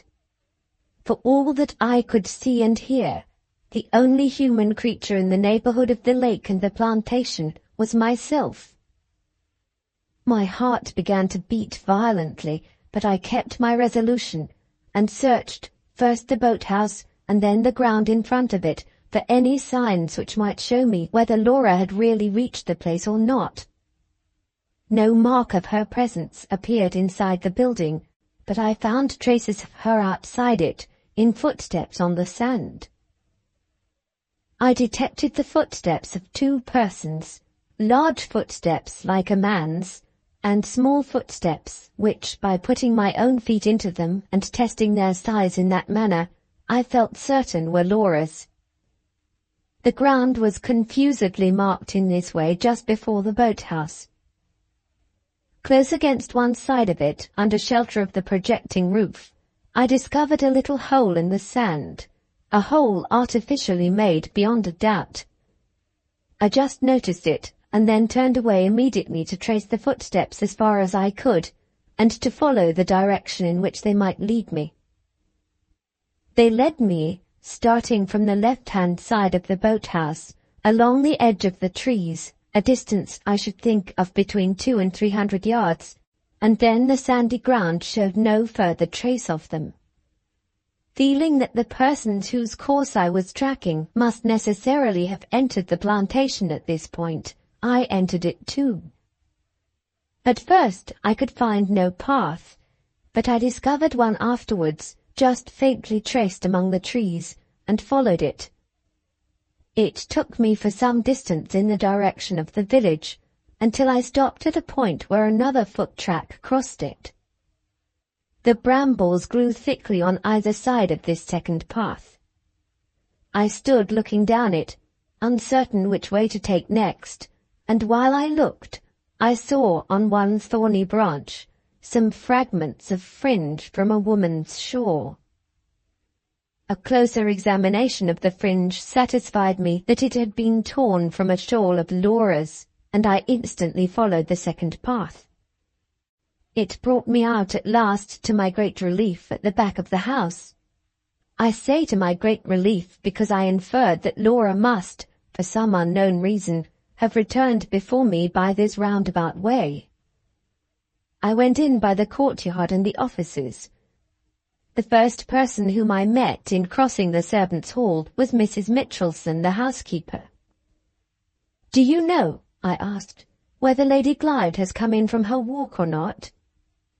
"My lady came in a little while ago with Sir Percival," answered the housekeeper. "I'm afraid, Miss Halcombe, something very distressing has happened." My heart sank within me. "You don't mean an accident?" I said faintly. No, thank God, no accident. But my lady ran upstairs to her own room in tears, and Sir Percival has ordered me to give Fanny warning to leave in an hour's time." Fanny was Laura's maid, a good, affectionate girl who had been with her for years, the only person in the house whose fidelity and devotion we could both depend upon. "Where is Fanny?" I inquired. "In my room, Miss Halcombe. The young woman is quite overcome, and I told her to sit down and try to recover herself." I went to Mrs. Mitchelson's room, and found Fanny in a corner, with her box by her side, crying bitterly. She could give me no explanation whatever of her sudden dismissal. Sir Percival had ordered that she should have a month's wages in place of a month's warning, and go. No reason had been assigned. No objection had been made to her conduct. She had been forbidden to appeal to her mistress, forbidden even to see her for a moment to say goodbye. She was to go without explanations or farewells, and to go at once. After soothing the poor girl by a few friendly words, I asked where she proposed to sleep that night. She replied that she thought of going to the little inn in the village, the landlady of which was a respectable woman known to the servants at Blackwater Park. The next morning, by leaving early, she might get back to her friends in Cumberland without stopping in London, where she was a total stranger. I felt directly that Fanny's departure offered us a safe means of communication with London and with Limmeridge House, of which it might be very important to avail ourselves. Accordingly, I told her that she might expect to hear from her mistress or from me in the course of the evening, and that she might depend on our both doing all that lay in our power to help her, under the trial of leaving us for the present. Those words said, I shook hands with her and went upstairs. The door which led to Laura's room was the door of an antechamber opening onto the passage. When I tried it, it was bolted on the inside. I knocked, and the door was opened by the same heavy, overgrown housemaid whose lumpish insensibility had tried my patient so severely on the day when I found the wounded dog. I had since that time discovered that her name was Margaret Porcher, and that she was the most awkward, slatternly and obstinate servant in the house. On opening the door, she instantly stepped out to the threshold, and stood grinning at me in stolid silence. "Why do you stand there?" I said. "Don't you see that I want to come in?" "Ah, but you mustn't come in," was the answer, with another and a broader grin still. "How dare you talk to me in that way? Stand back instantly." She stretched out a great red hand and arm on each side of her, so as to bar the doorway, and slowly nodded her addle head at me. "Master's orders," she said, and nodded again. I had need of all my self-control to warn me against contesting the matter with her, and to remind me that the next words I had to say must be addressed to her master. I turned my back on her, and instantly went downstairs to find him. My resolution to keep my temper under all the irritations that Sir Percival could offer was by this time as completely forgotten, I say so to my shame, as if I had never made it. It did me good. After all I had suffered and suppressed in that house, it actually did me good to feel how angry I was. The drawing-room and the breakfast-room were both empty. I went on to the library, and there I found Sir Percival, the Count, and Madame Fosco. They were all three standing up close together, and Sir Percival had a little slip of paper in his hand. As I opened the door, I heard the Count say to him, "No, 1,000 times over, no." I walked straight up to him and looked him full in the face. "Am I to understand, Sir Percival, that your wife's room is a prison, and that your housemaid is the jailer who keeps it?" I asked. "Yes, that is what you are to understand," he answered. "Take care my jailer hasn't got double duty to do. Take care your room is not a prison too." "Take you care how you treat your wife, and how you threaten me," I broke out in the heat of my anger. "There are laws in England to protect women from cruelty and outrage. If you hurt a hair of Laura's head, if you dare to interfere with my freedom, come what may, to those laws I will appeal." Instead of answering me, he turned round to the Count. "What did I tell you?" he asked. "What do you say now?" "What I said before," replied the Count. "No." Even in the vehemence of my anger, I felt his calm, cold, grey eyes on my face. They turned away from me as soon as he had spoken, and looked significantly at his wife. Madame Fosco immediately moved close to my side, and in that position addressed Sir Percival before either of us could speak again. "Favour me with your attention for one moment," she said in her clear, icily suppressed tones. "I have to thank you, Sir Percival, for your hospitality, and to decline taking advantage of it any longer.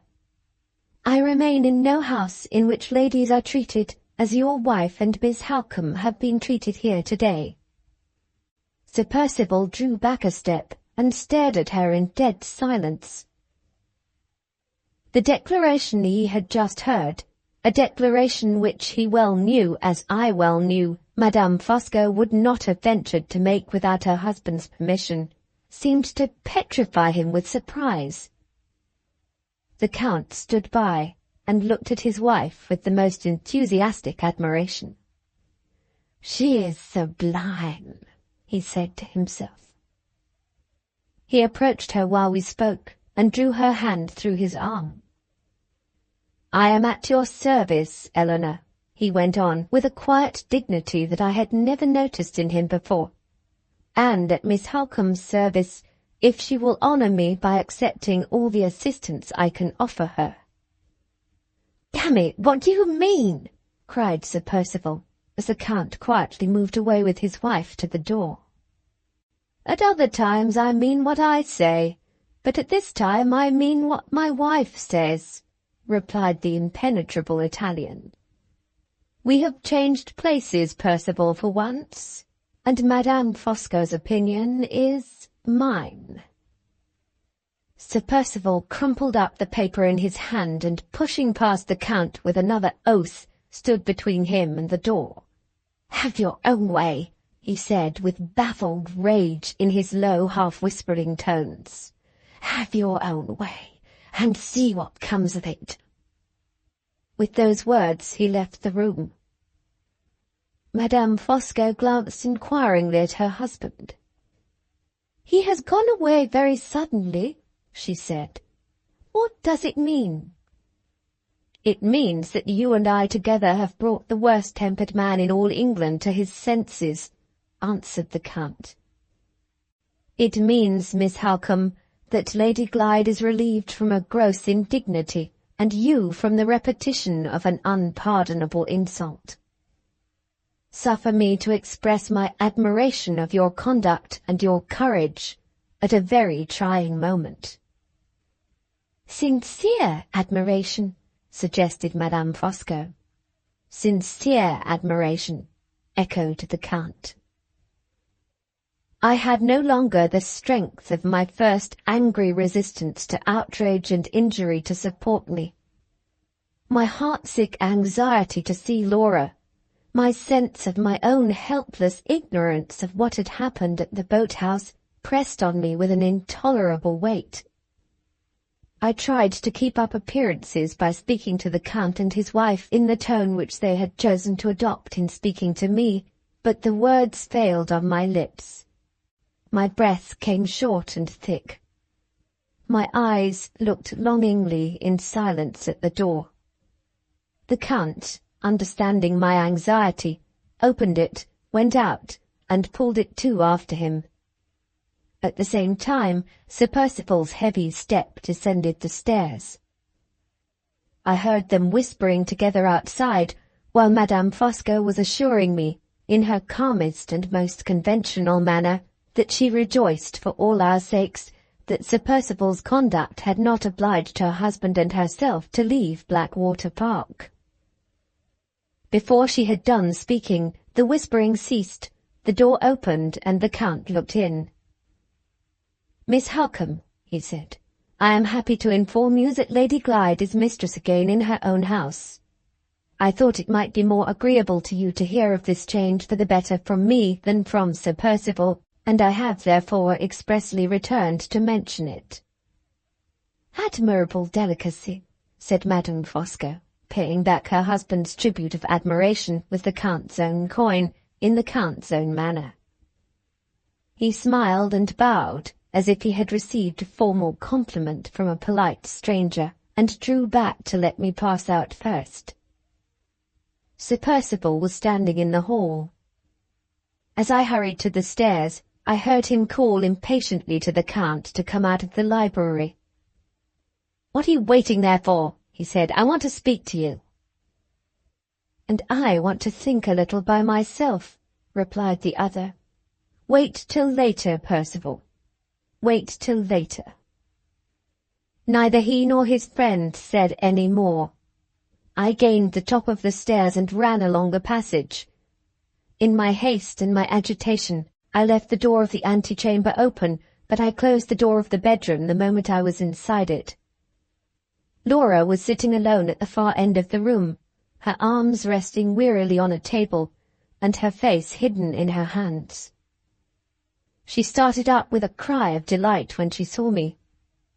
"How did you get here?" she asked. "Who gave you leave? Not Sir Percival?" In my overpowering anxiety to hear what she had to tell me, I could not answer her. I could only put questions on my side.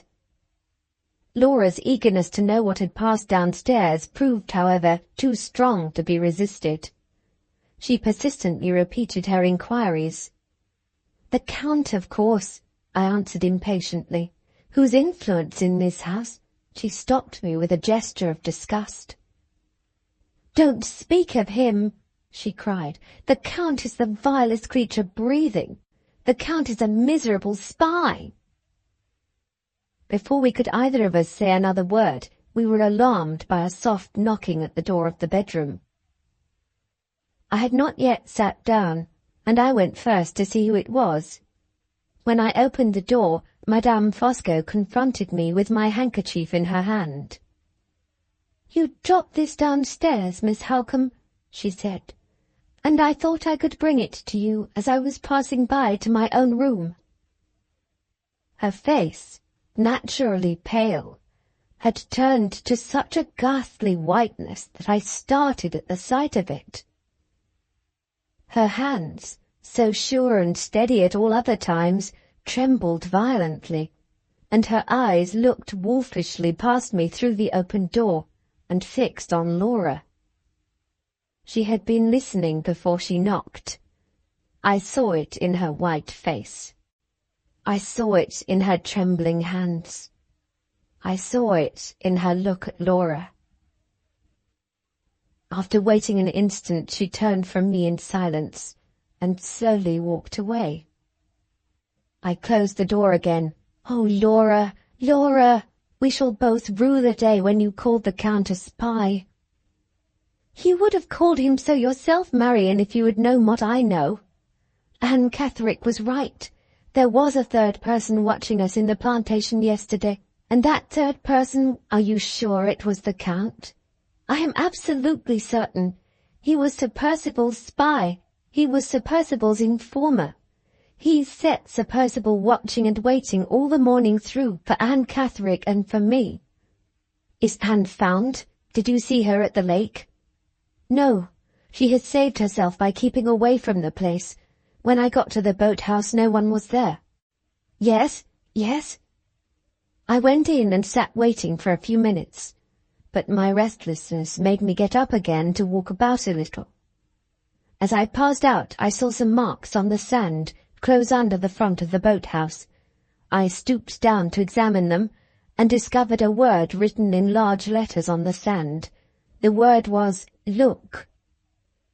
And you scraped away the sand and dug a hollow place in it. How do you know that, Marian? I saw the hollow place myself when I followed you to the boathouse. Go on, go on.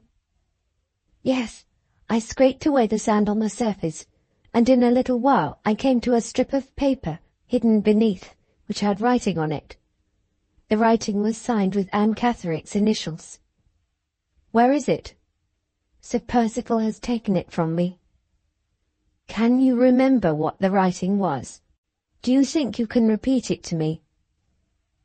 In substance I can, Marian. It was very short.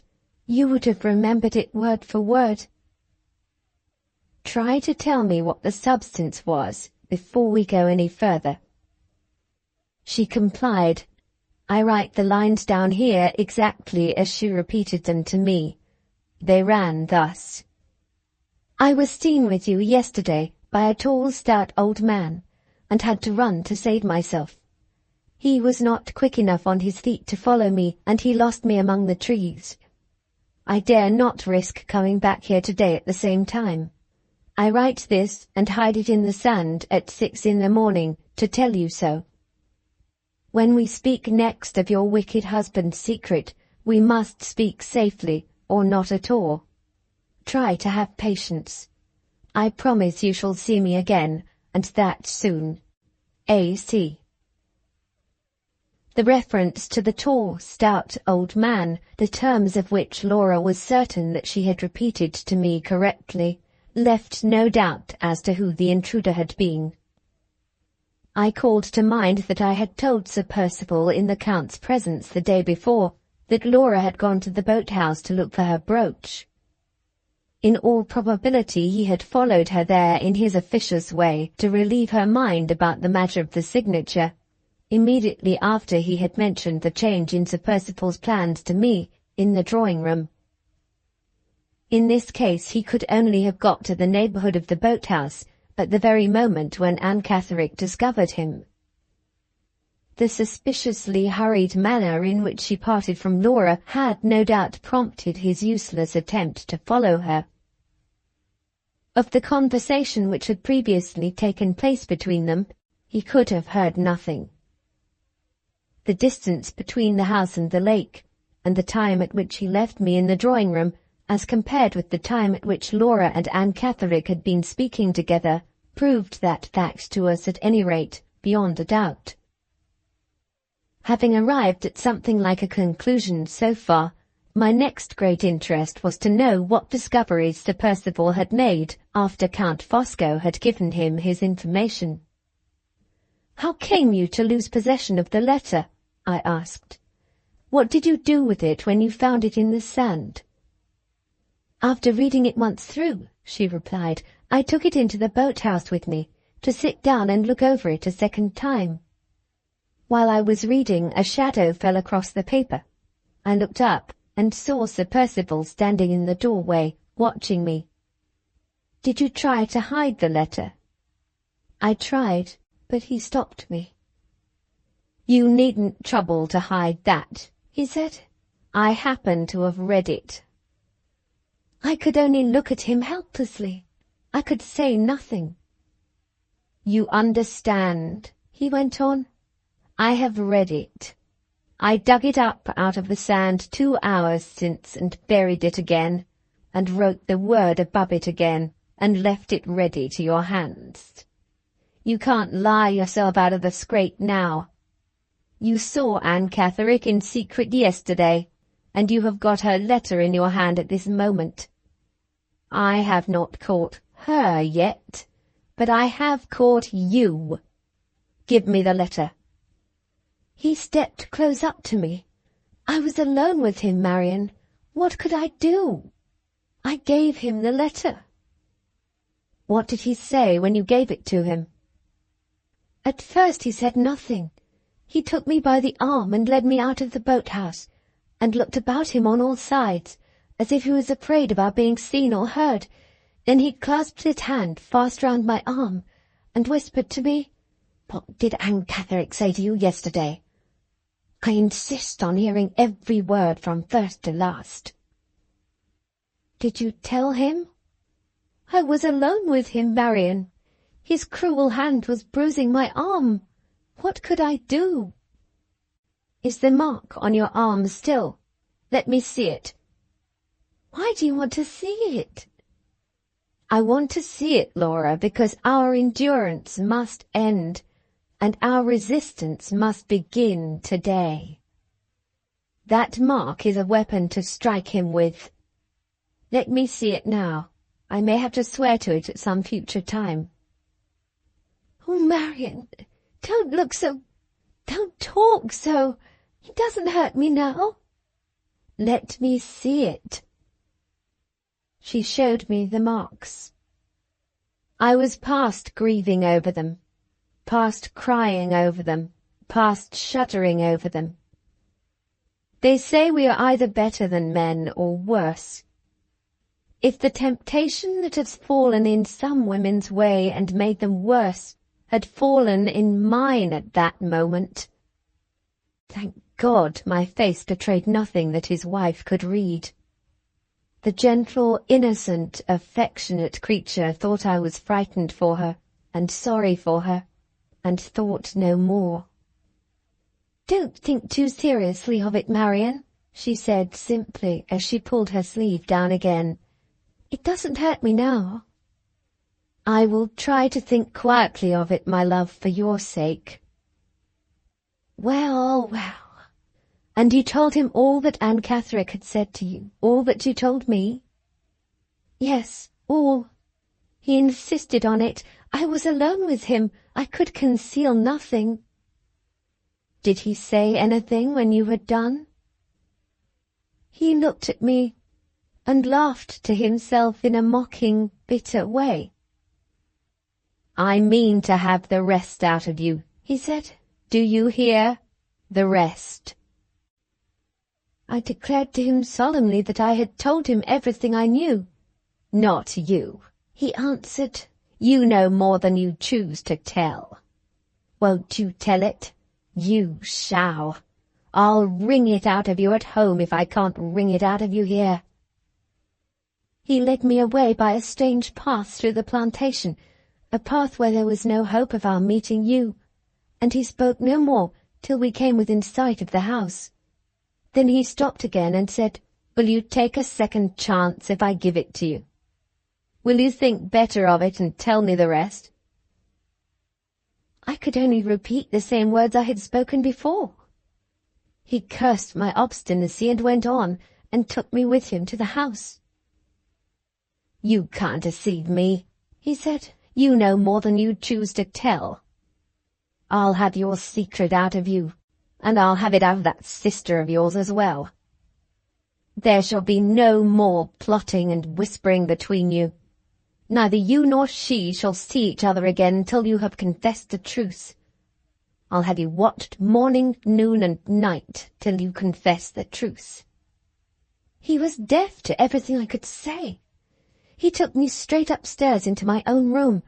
Fanny was sitting there doing some work for me, and he instantly ordered her out. 'I'll take good care you're not mixed up in the conspiracy,' he said. 'You shall leave this house today. If your mistress wants a maid, she shall have one of my choosing.' He pushed me into the room and locked the door on me. He set that senseless woman to watch me outside, Marian. He looked and spoke like a madman. You may hardly understand it. He did, indeed. I do understand it, Laura. He is mad, mad with the terrors of a guilty conscience. Every word you have said makes me positively certain that when Aunt Catherine left you yesterday, you were on the eve of discovering a secret which might have been your vile husband's ruin. And he thinks you have discovered it. Nothing you can say or do will quiet that guilty distrust and convince his false nature of your truth. I don't say this, my love, to alarm you. I say it to open your eyes to your position, and to convince you of the urgent necessity of letting me act as I best can for your protection while the chance is our own. Count Fosco's interference has secured me access to you today, but he may withdraw that interference tomorrow. Sir Percival has already dismissed Fanny because she is a quick-witted girl and devotedly attached to you, and has chosen a woman to take her place who cares nothing for your interests, and whose dull intelligence lowers her to the level of the watchdog in the yard. It is impossible to say what violent measures he may take next, unless we make the most of our opportunities while we have them. What can we do, Marian? Oh, if we could only leave this house never to see it again. Listen to me, my love, and try to think that you are not quite helpless so long as I am here with you. I will think so. I do think so. Don't altogether forget poor Fanny in thinking of me. She wants help and comfort too. I will not forget her. I saw her before I came up here, and I have arranged to communicate with her tonight. Letters are not safe in the post-bag at Blackwater Park, and I shall have two to write today, in your interests, which must pass through no hands but Fanny's. What letters? I mean to write first, Laura, to Mr. Gilmore's partner, who has offered to help us in any fresh emergency. Little as I know of the law, I am certain that it can protect a woman from such treatment as that ruffian has inflicted on you today. I will go into no details about Anne Catherine, because I have no certain information to give, but the lawyer shall know of those bruises on your arm, and of the violence offered to you in this room. He shall, before I rest tonight. But think of the exposure, Marian. I'm calculating on the exposure. Sir Percival has more to dread from it than you have. The prospect of an exposure may bring him to terms when nothing else will. I rose as I spoke, but Laura entreated me not to leave her. He will drive him to desperation, she said, and increase our dangers tenfold. I felt the truth, the disheartening truth of those words, but I could not bring myself plainly to acknowledge it to her. In our dreadful position, there was no help and no hope for us but in risking the worst. I said so in guarded terms. She sighed bitterly, but did not contest the matter. She only asked about the second letter that I had proposed writing. To whom was it to be addressed? To Mr. Fairlie, I said. Your uncle is your nearest male relative and the head of the family. He must and shall interfere. Laura shook her head sorrowfully. Yes, yes, I went on. Your uncle is a weak, selfish, worldly man, I know. But he is not Sir Percival Glyde, and he has no such friend about him as Count Fosco. I expect nothing from his kindness or his tenderness of feeling towards you or towards me, but he will do anything to pamper his own indolence and to secure his own quiet. Let me only persuade him that his interference at this moment will save him inevitable trouble and wretchedness and responsibility hereafter, and he will bestir himself for his own sake. I know how to deal with him, Laura. I have had some practice. If you could only prevail on him to let me go back to Limmeridge for a little while, and stay there quietly with you, Marian, I could be almost as happy again as I was before I was married. Those words set me thinking in a new direction. Would it be possible to place Sir Percival between the two alternatives of either exposing himself to the scandal of legal interference on his wife's behalf, or of allowing her to be quietly separated from him for a time, under pretext of a visit to her uncle's house? And could he, in that case, be reckoned on as likely to accept the last resource? It was doubtful, more than doubtful. And yet, hopeless as the experiment seemed, surely it was worth trying. I resolved to try it in sheer despair of knowing what better to do.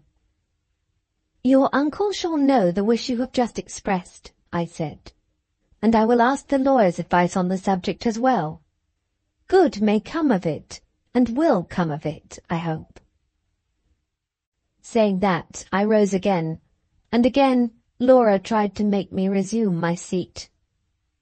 "Don't leave me," she said uneasily. "My desk is on that table. You can write here." It tried me to the quick to refuse her, even in her own interests. But we had been too long shut up alone together already. Our chance of seeing each other again might entirely depend on our not exciting any fresh suspicions. It was full time to show myself, quietly and unconcernedly, among the wretches who were at that very moment perhaps thinking of us and talking of us downstairs. I explained the miserable necessity to Laura, and prevailed on her to recognize it as I did. "I will come back again, love, in an hour or less," I said. "The worst is over for today. Keep yourself quiet, and fear nothing. Is the key in the door, Marian? Can I lock it on the inside?" "Yes, here is the key. Lock the door, and open it to nobody until I come upstairs again." I kissed her and left her. It was a relief to me as I walked away to hear the key turned in the lock, and to know that the door was at her own command. The second epoch. 8. June 19th.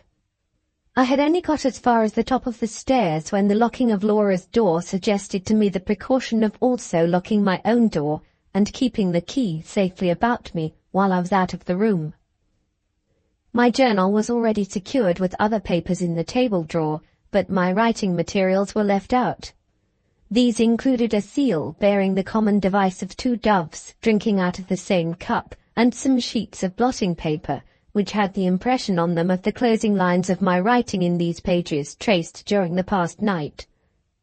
Distorted by the suspicion which had now become a part of myself, even such trifles as these looked too dangerous to be trusted without a guard.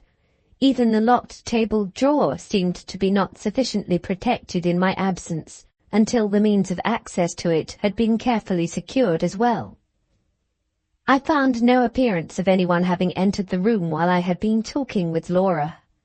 My writing materials, which I had given the servant instructions never to meddle with, were scattered over the table much as usual. The only circumstance in connection with them that at all struck me was that the seal lay tidily in the tray with the pencils and the wax. It was not in my careless habits, I'm sorry to say, to put it there. Neither did I remember putting it there. But as I could not call to mind, on the other hand, where else I had thrown it down, and as I was also doubtful whether I might not for once have laid it mechanically in the right place, I abstained from adding to the perplexity with which the day's events had filled my mind by troubling it afresh about a trifle. I locked the door, put the key in my pocket, and went downstairs. Madame Fosco was alone in the hall, looking at the weather-glass. "Still falling?" she said. "I am afraid we must expect more rain." Her face was composed again to its customary expression and its customary colour, but the hand with which she pointed to the dial of the weather-glass still trembled. Could she have told her husband already that she had overheard Laura reviling him, in my company, as a spy? My strong suspicion that she must have told him, my irresistible dread, all the more overpowering from its very vagueness, of the consequences which might follow, my fixed conviction, derived from various little self-betrayals which women notice in each other, that Madame Fosco, in spite of her well-assumed external civility, has not forgiven her niece for innocently standing between her and the legacy of £10,000, all rushed upon my mind together. All impelled me to speak, in the vain hope of using my own influence and my own powers of persuasion for the atonement of Laura's offence. May I trust to your kindness to excuse me, Madame Fosco, if I venture to speak to you on an exceedingly painful subject? She crossed her hands in front of her, and bowed her head solemnly, without uttering a word, and without taking her eyes off mine for a moment. When you are so good as to bring me back my handkerchief, I went on, I am very, very much afraid you must have accidentally heard Laura say something which I am unwilling to repeat, and which I will not attempt to defend. I will only venture to hope that you have not thought it of sufficient importance to be mentioned to the Count. I think it of no importance whatever, said Madame Fosco sharply and suddenly. But, she added, resuming her icy manner in a moment, I have no secrets from my husband, even in trifles. When he noticed just now that I looked distressed, it was my painful duty to tell him why I was distressed, and I frankly acknowledge to you, Miss Halcombe, that I have told him. I was prepared to hear it, and yet she turned me cold all over when she said those words. Let me earnestly entreat you, Madame Fosco, let me earnestly entreat the Count, to make some allowances for the sad position in which my sister is placed. She spoke while she was smarting under the insult and injustice inflicted on her by her husband, and she was not herself when she said those rash words. May I hope that they will be considerately and generously forgiven? Most assuredly, said the Count's quiet voice behind me. He had stolen on us with his noiseless tread, and his book in his hand from the library. When Lady Glyde said those hasty words, he went on, she did me an injustice which I lament and forgive. Let us never return to the subject, Miss Halcombe. Let us all comfortably combine to forget it from this moment. You are very kind, I said. You relieve me inexpressibly. I tried to continue, but his eyes were on me.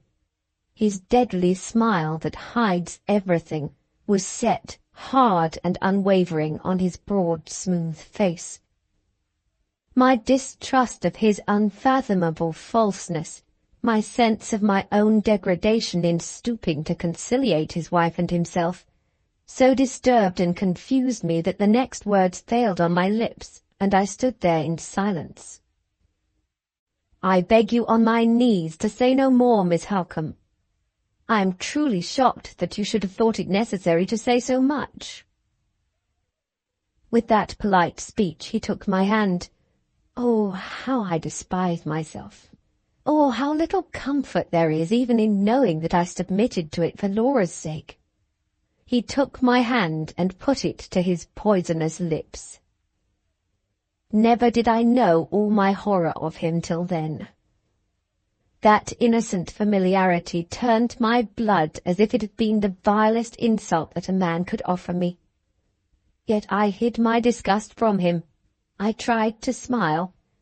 I, who once mercilessly despised deceit in other women, was as false as the worst of them, as false as the Judas whose lips had touched my hand. I could not have maintained my degrading self-control. It is all that redeems me in my own estimation to know that I could not, if he had still continued to keep his eyes on my face. His wife's tigerish jealousy came to my rescue and forced his attention away from me the moment he possessed himself of my hand. Her cold blue eyes caught light. Her dull white cheeks flushed into bright colour. She looked years younger than her age in an instant. "Count," she said, Your foreign forms of politeness are not understood by English women. Pardon me, my angel. The best and dearest Englishwoman in the world understands them. With those words he dropped my hand and quietly raised his wife's hand to his lips in place of it. I ran back up the stairs to take refuge in my own room. If there had been time to think, my thoughts, when I was alone again, would have caused me bitter suffering. But there was no time to think. Happily for the preservation of my calmness and my courage, there was time for nothing but action. The letters to the lawyer and to Mr. Fairlie were still to be written, and I sat down at once without a moment's hesitation to devote myself to them. There was no multitude of resources to perplex me. There was absolutely no one to depend on in the first instance but myself. Sir Percival had neither friends nor relatives in the neighbourhood whose intercession I could attempt to employ. He was on the coldest terms, in some cases on the worst terms, with the families of his own rank and station who lived near him. We two women had neither father nor brother to come to the house and take our parts. There was no choice but to write those two doubtful letters, or to put Laura in the wrong and myself in the wrong, and to make all peaceable negotiation in the future impossible, by secretly escaping from Blackwater Park. Nothing but the most imminent personal peril could justify our taking that second course.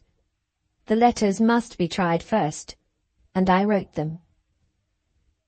I said nothing to the lawyer about Anne Catherick, because, as I had already hinted to Laura, that topic was connected with a mystery which we could not yet explain, and which it would therefore be useless to write about to a professional man.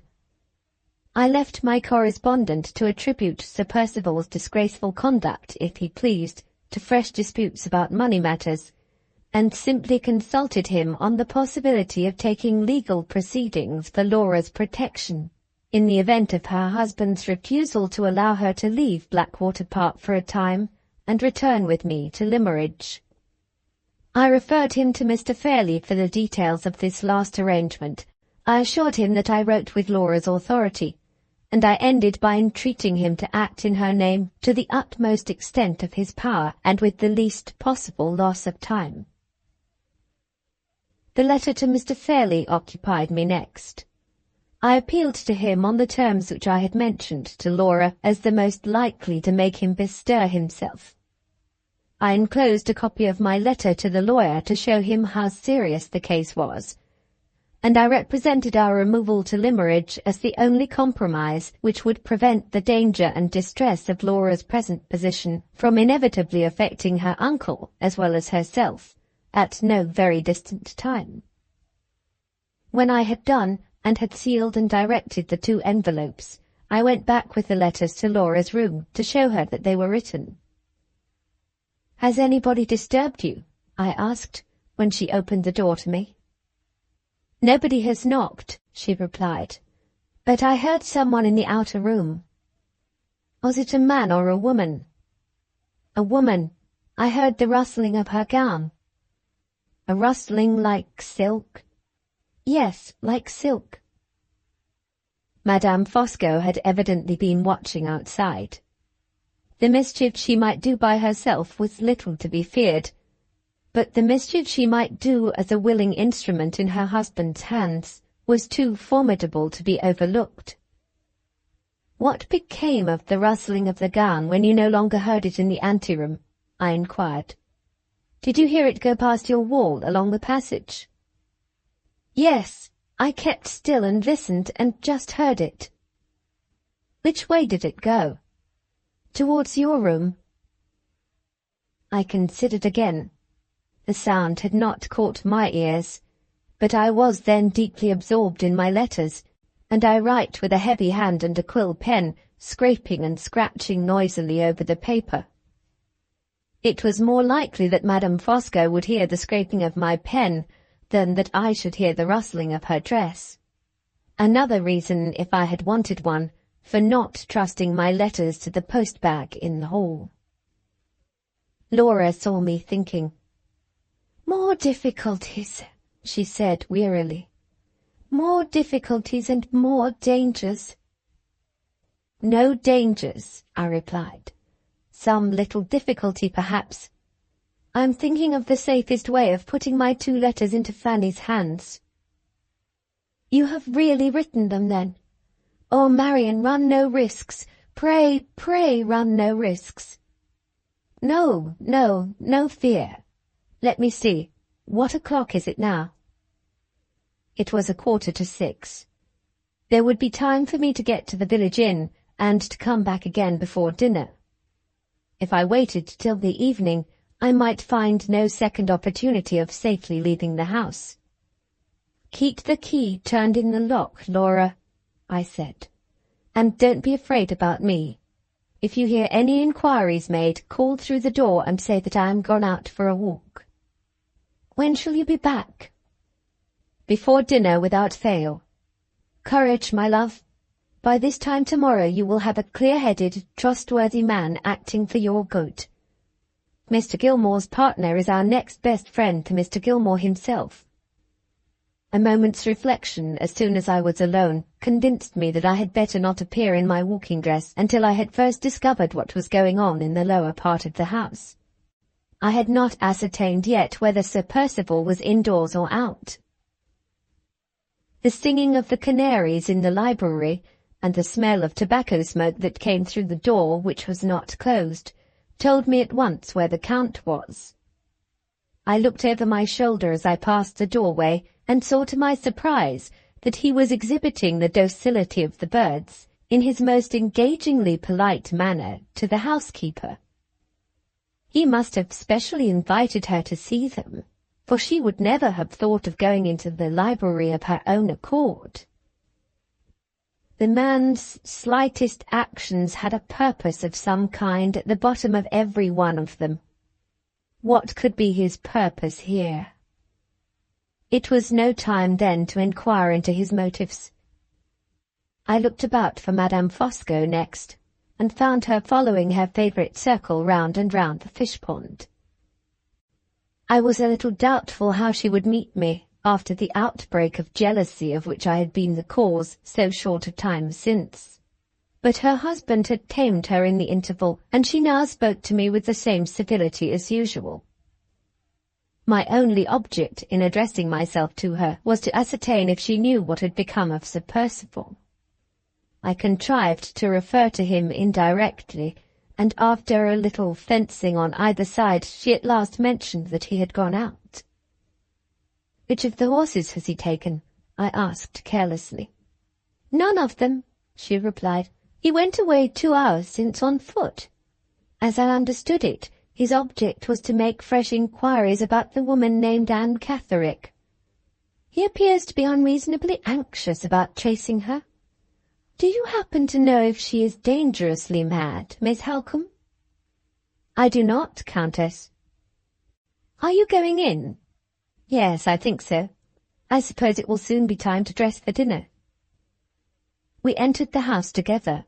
Madame Fosco strolled into the library and closed the door. I went at once to fetch my hat and shawl. Every moment was of importance if I was to get to Fanny at the inn and be back before dinner. When I crossed the hall again, no one was there, and the singing of the birds in the library had ceased. I could not stop to make any fresh investigations. I could only assure myself that the way was clear, and then leave the house with the 2 letters safe in my pocket. On my way to the village, I prepared myself for the possibility of meeting Sir Percival. As long as I had him to deal with alone, I felt certain of not losing my presence of mind. Any woman who is sure of her own wits is a match at any time for a man who is not sure of his own temper. I had no such fear of Sir Percival as I had of the Count.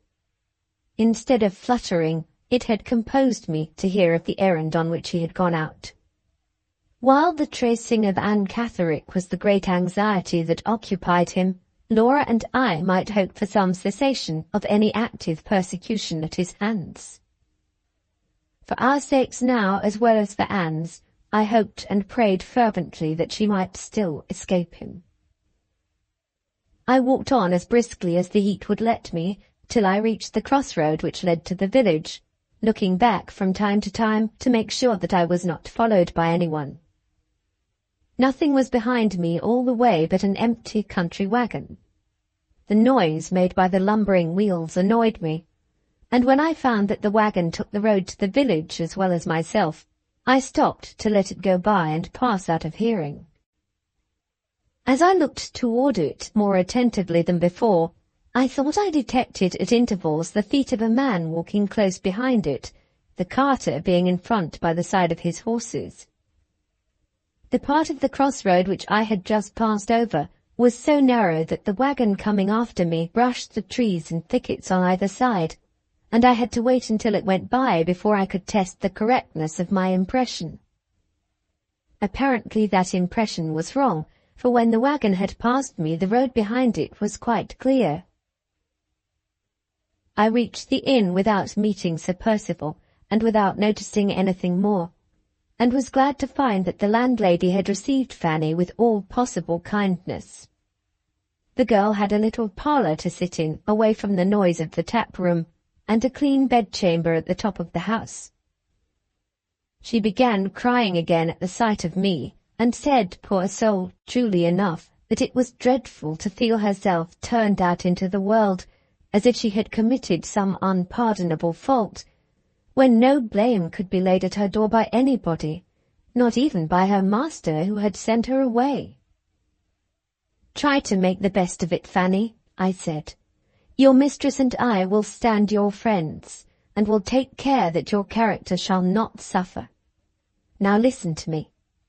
I have very little time to spare, and I am going to put a great trust in your hands. I wish you to take care of these 2 letters. The one with the stamp on it you are to put into the post when you reach London tomorrow. The other, directed to Mr. Fairlie, you are to deliver to him yourself as soon as you get home. Keep both the letters about you and give them up to no one. They are of the last importance to your mistress's interests." Fanny put the letters into the bosom of her dress. "There they shall stop, miss," she said, "till I have done what you tell me." "Mind you are at the station in good time tomorrow morning," I continued, "and when you see the housekeeper at Limmeridge, give her my compliments, and say that you are in my service until Lady Glyde is able to take you back. We may meet again sooner than you think, so keep a good heart, and don't miss the 7 o'clock train." "Thank you, miss. Thank you kindly. It gives one courage to hear your voice again. Please to offer my duty to my lady, and say I left all the things as tidy as I could in the time. Oh, dear, dear, who will dress her for dinner today? It really breaks my heart, miss, to think of it."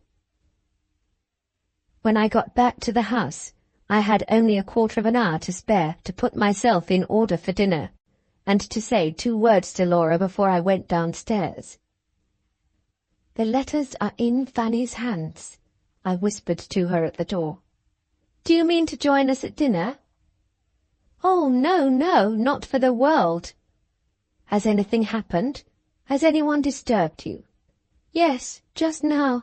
Sir Percival—" "Did he come in?" "No. He frightened me by a thump on the door outside. I said, 'Who's there?' 'You know,' he answered. 'Will you alter your mind and tell me the rest?' 'You shall. Sooner or later I'll wring it out of you. You know where Anne Catherick is at this moment.' 'Indeed, indeed,' I said, 'I don't.' 'You do,' he called back. 'I'll crush your obstinacy. Mind that. I'll wring it out of you.' He went away with those words. Went away, Marian, hardly 5 minutes ago." He had not found Anne. We were safe for that night. He had not found her yet. "You are going downstairs, Marian? Come up again in the evening." "Yes, yes. Don't be uneasy if I'm a little late. I must be careful not to give offence by leaving them too soon." The dinner bell rang, and I hastened away. Sir Percival took Madame Fosco into the dining-room, and the Count gave me his arm.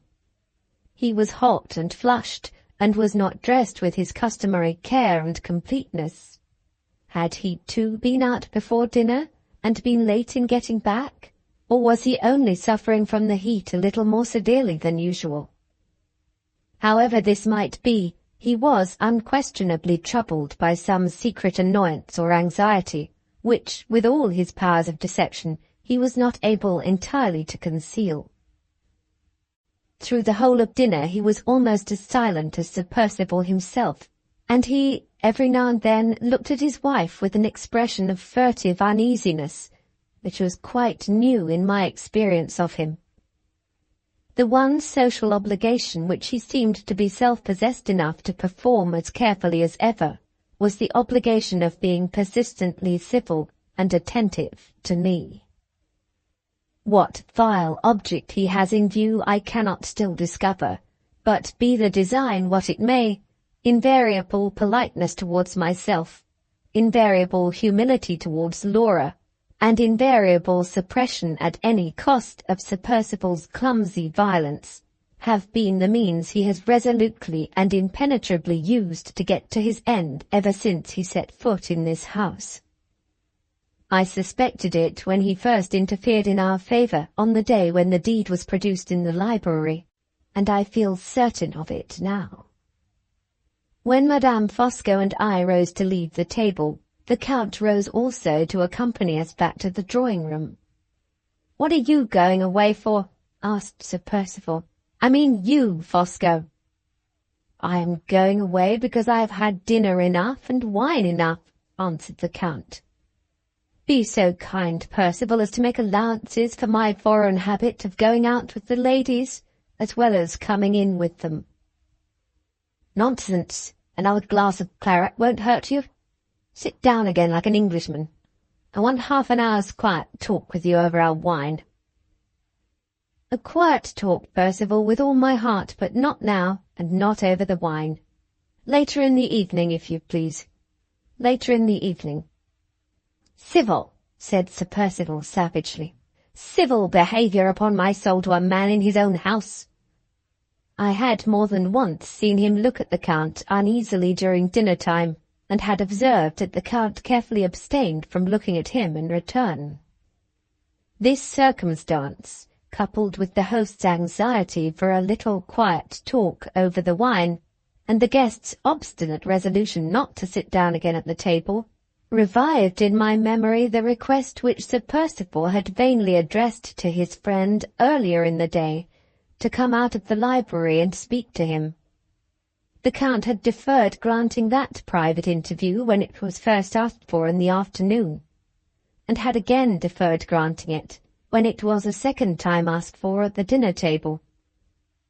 Whatever the coming subject of discussion between them might be, it was clearly an important subject in Sir Percival's estimation, and perhaps, judging from his evident reluctance to approach it, a dangerous subject as well in the estimation of the Count.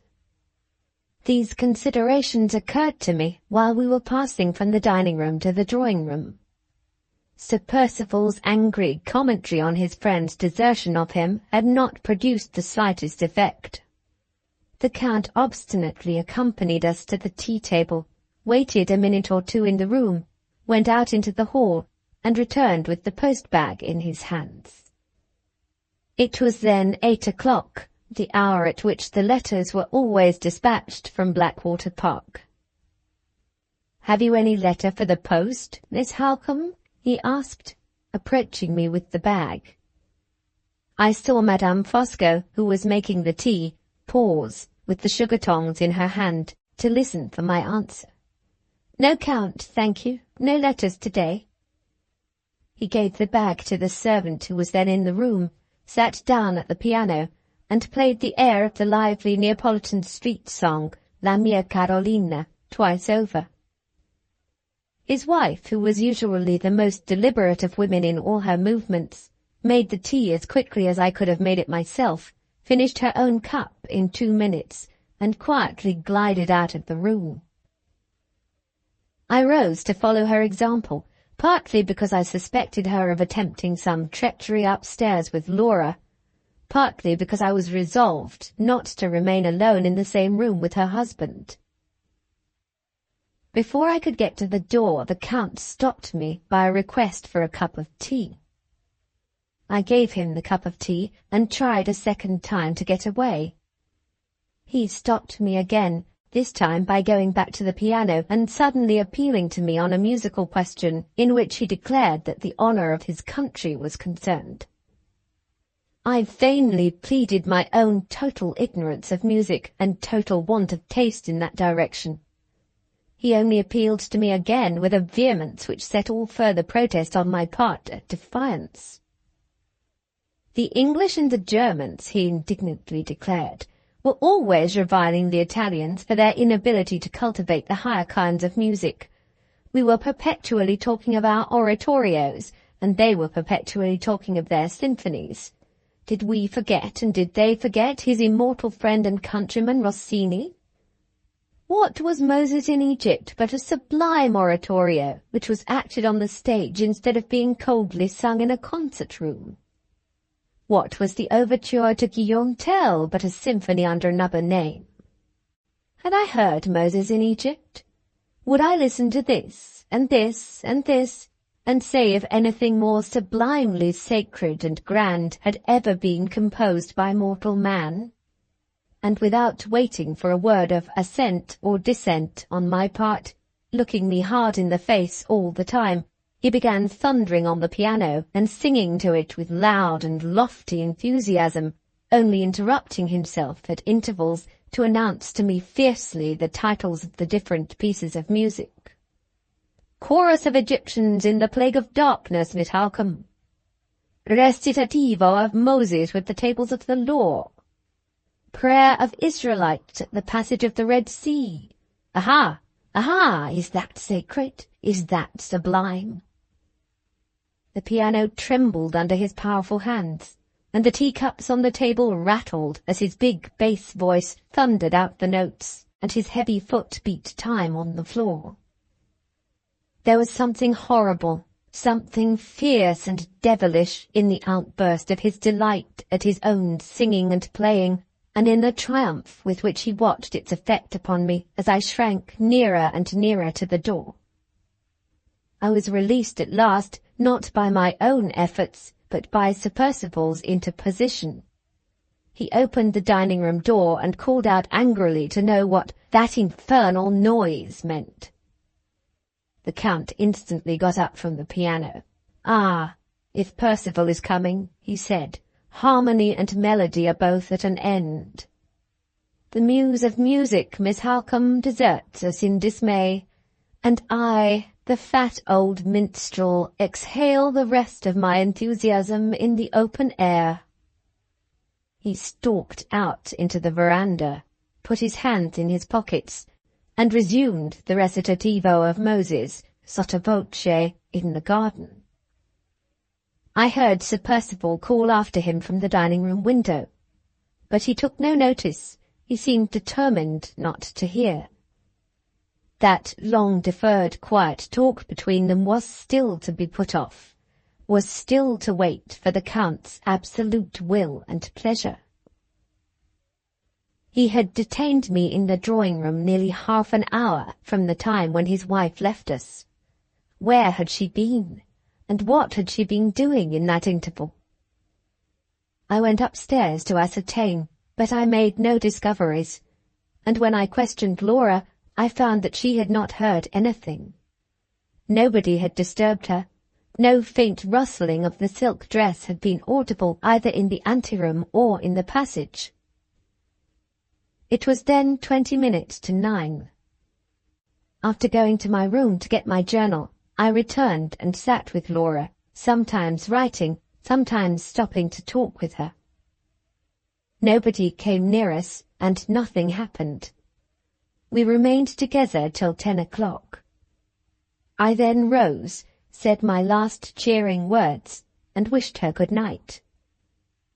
She locked her door again after we had arranged that I should come in and see her the first thing in the morning.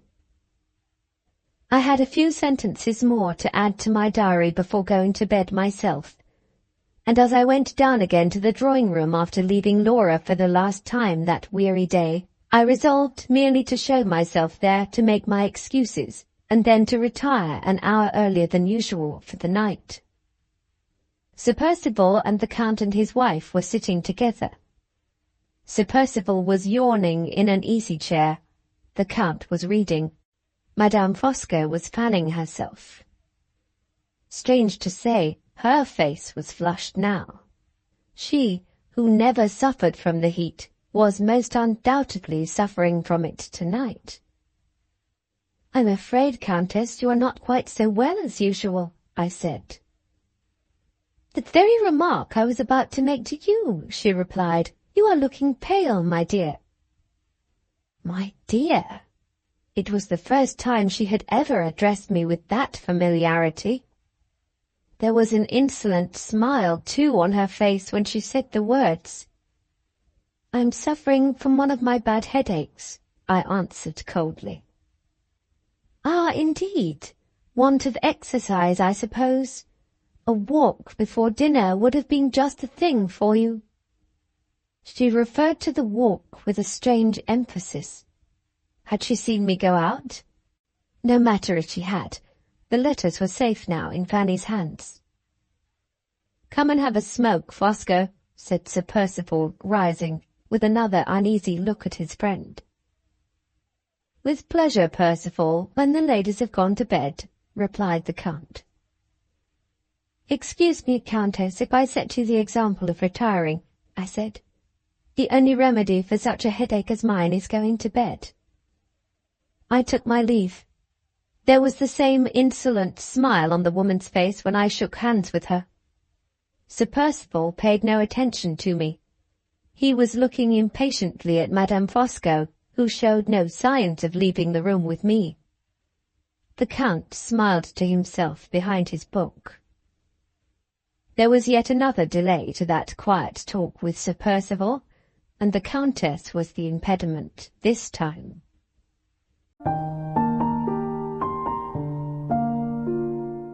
Thank you very much for watching. Please don't forget to subscribe our channel for more stories.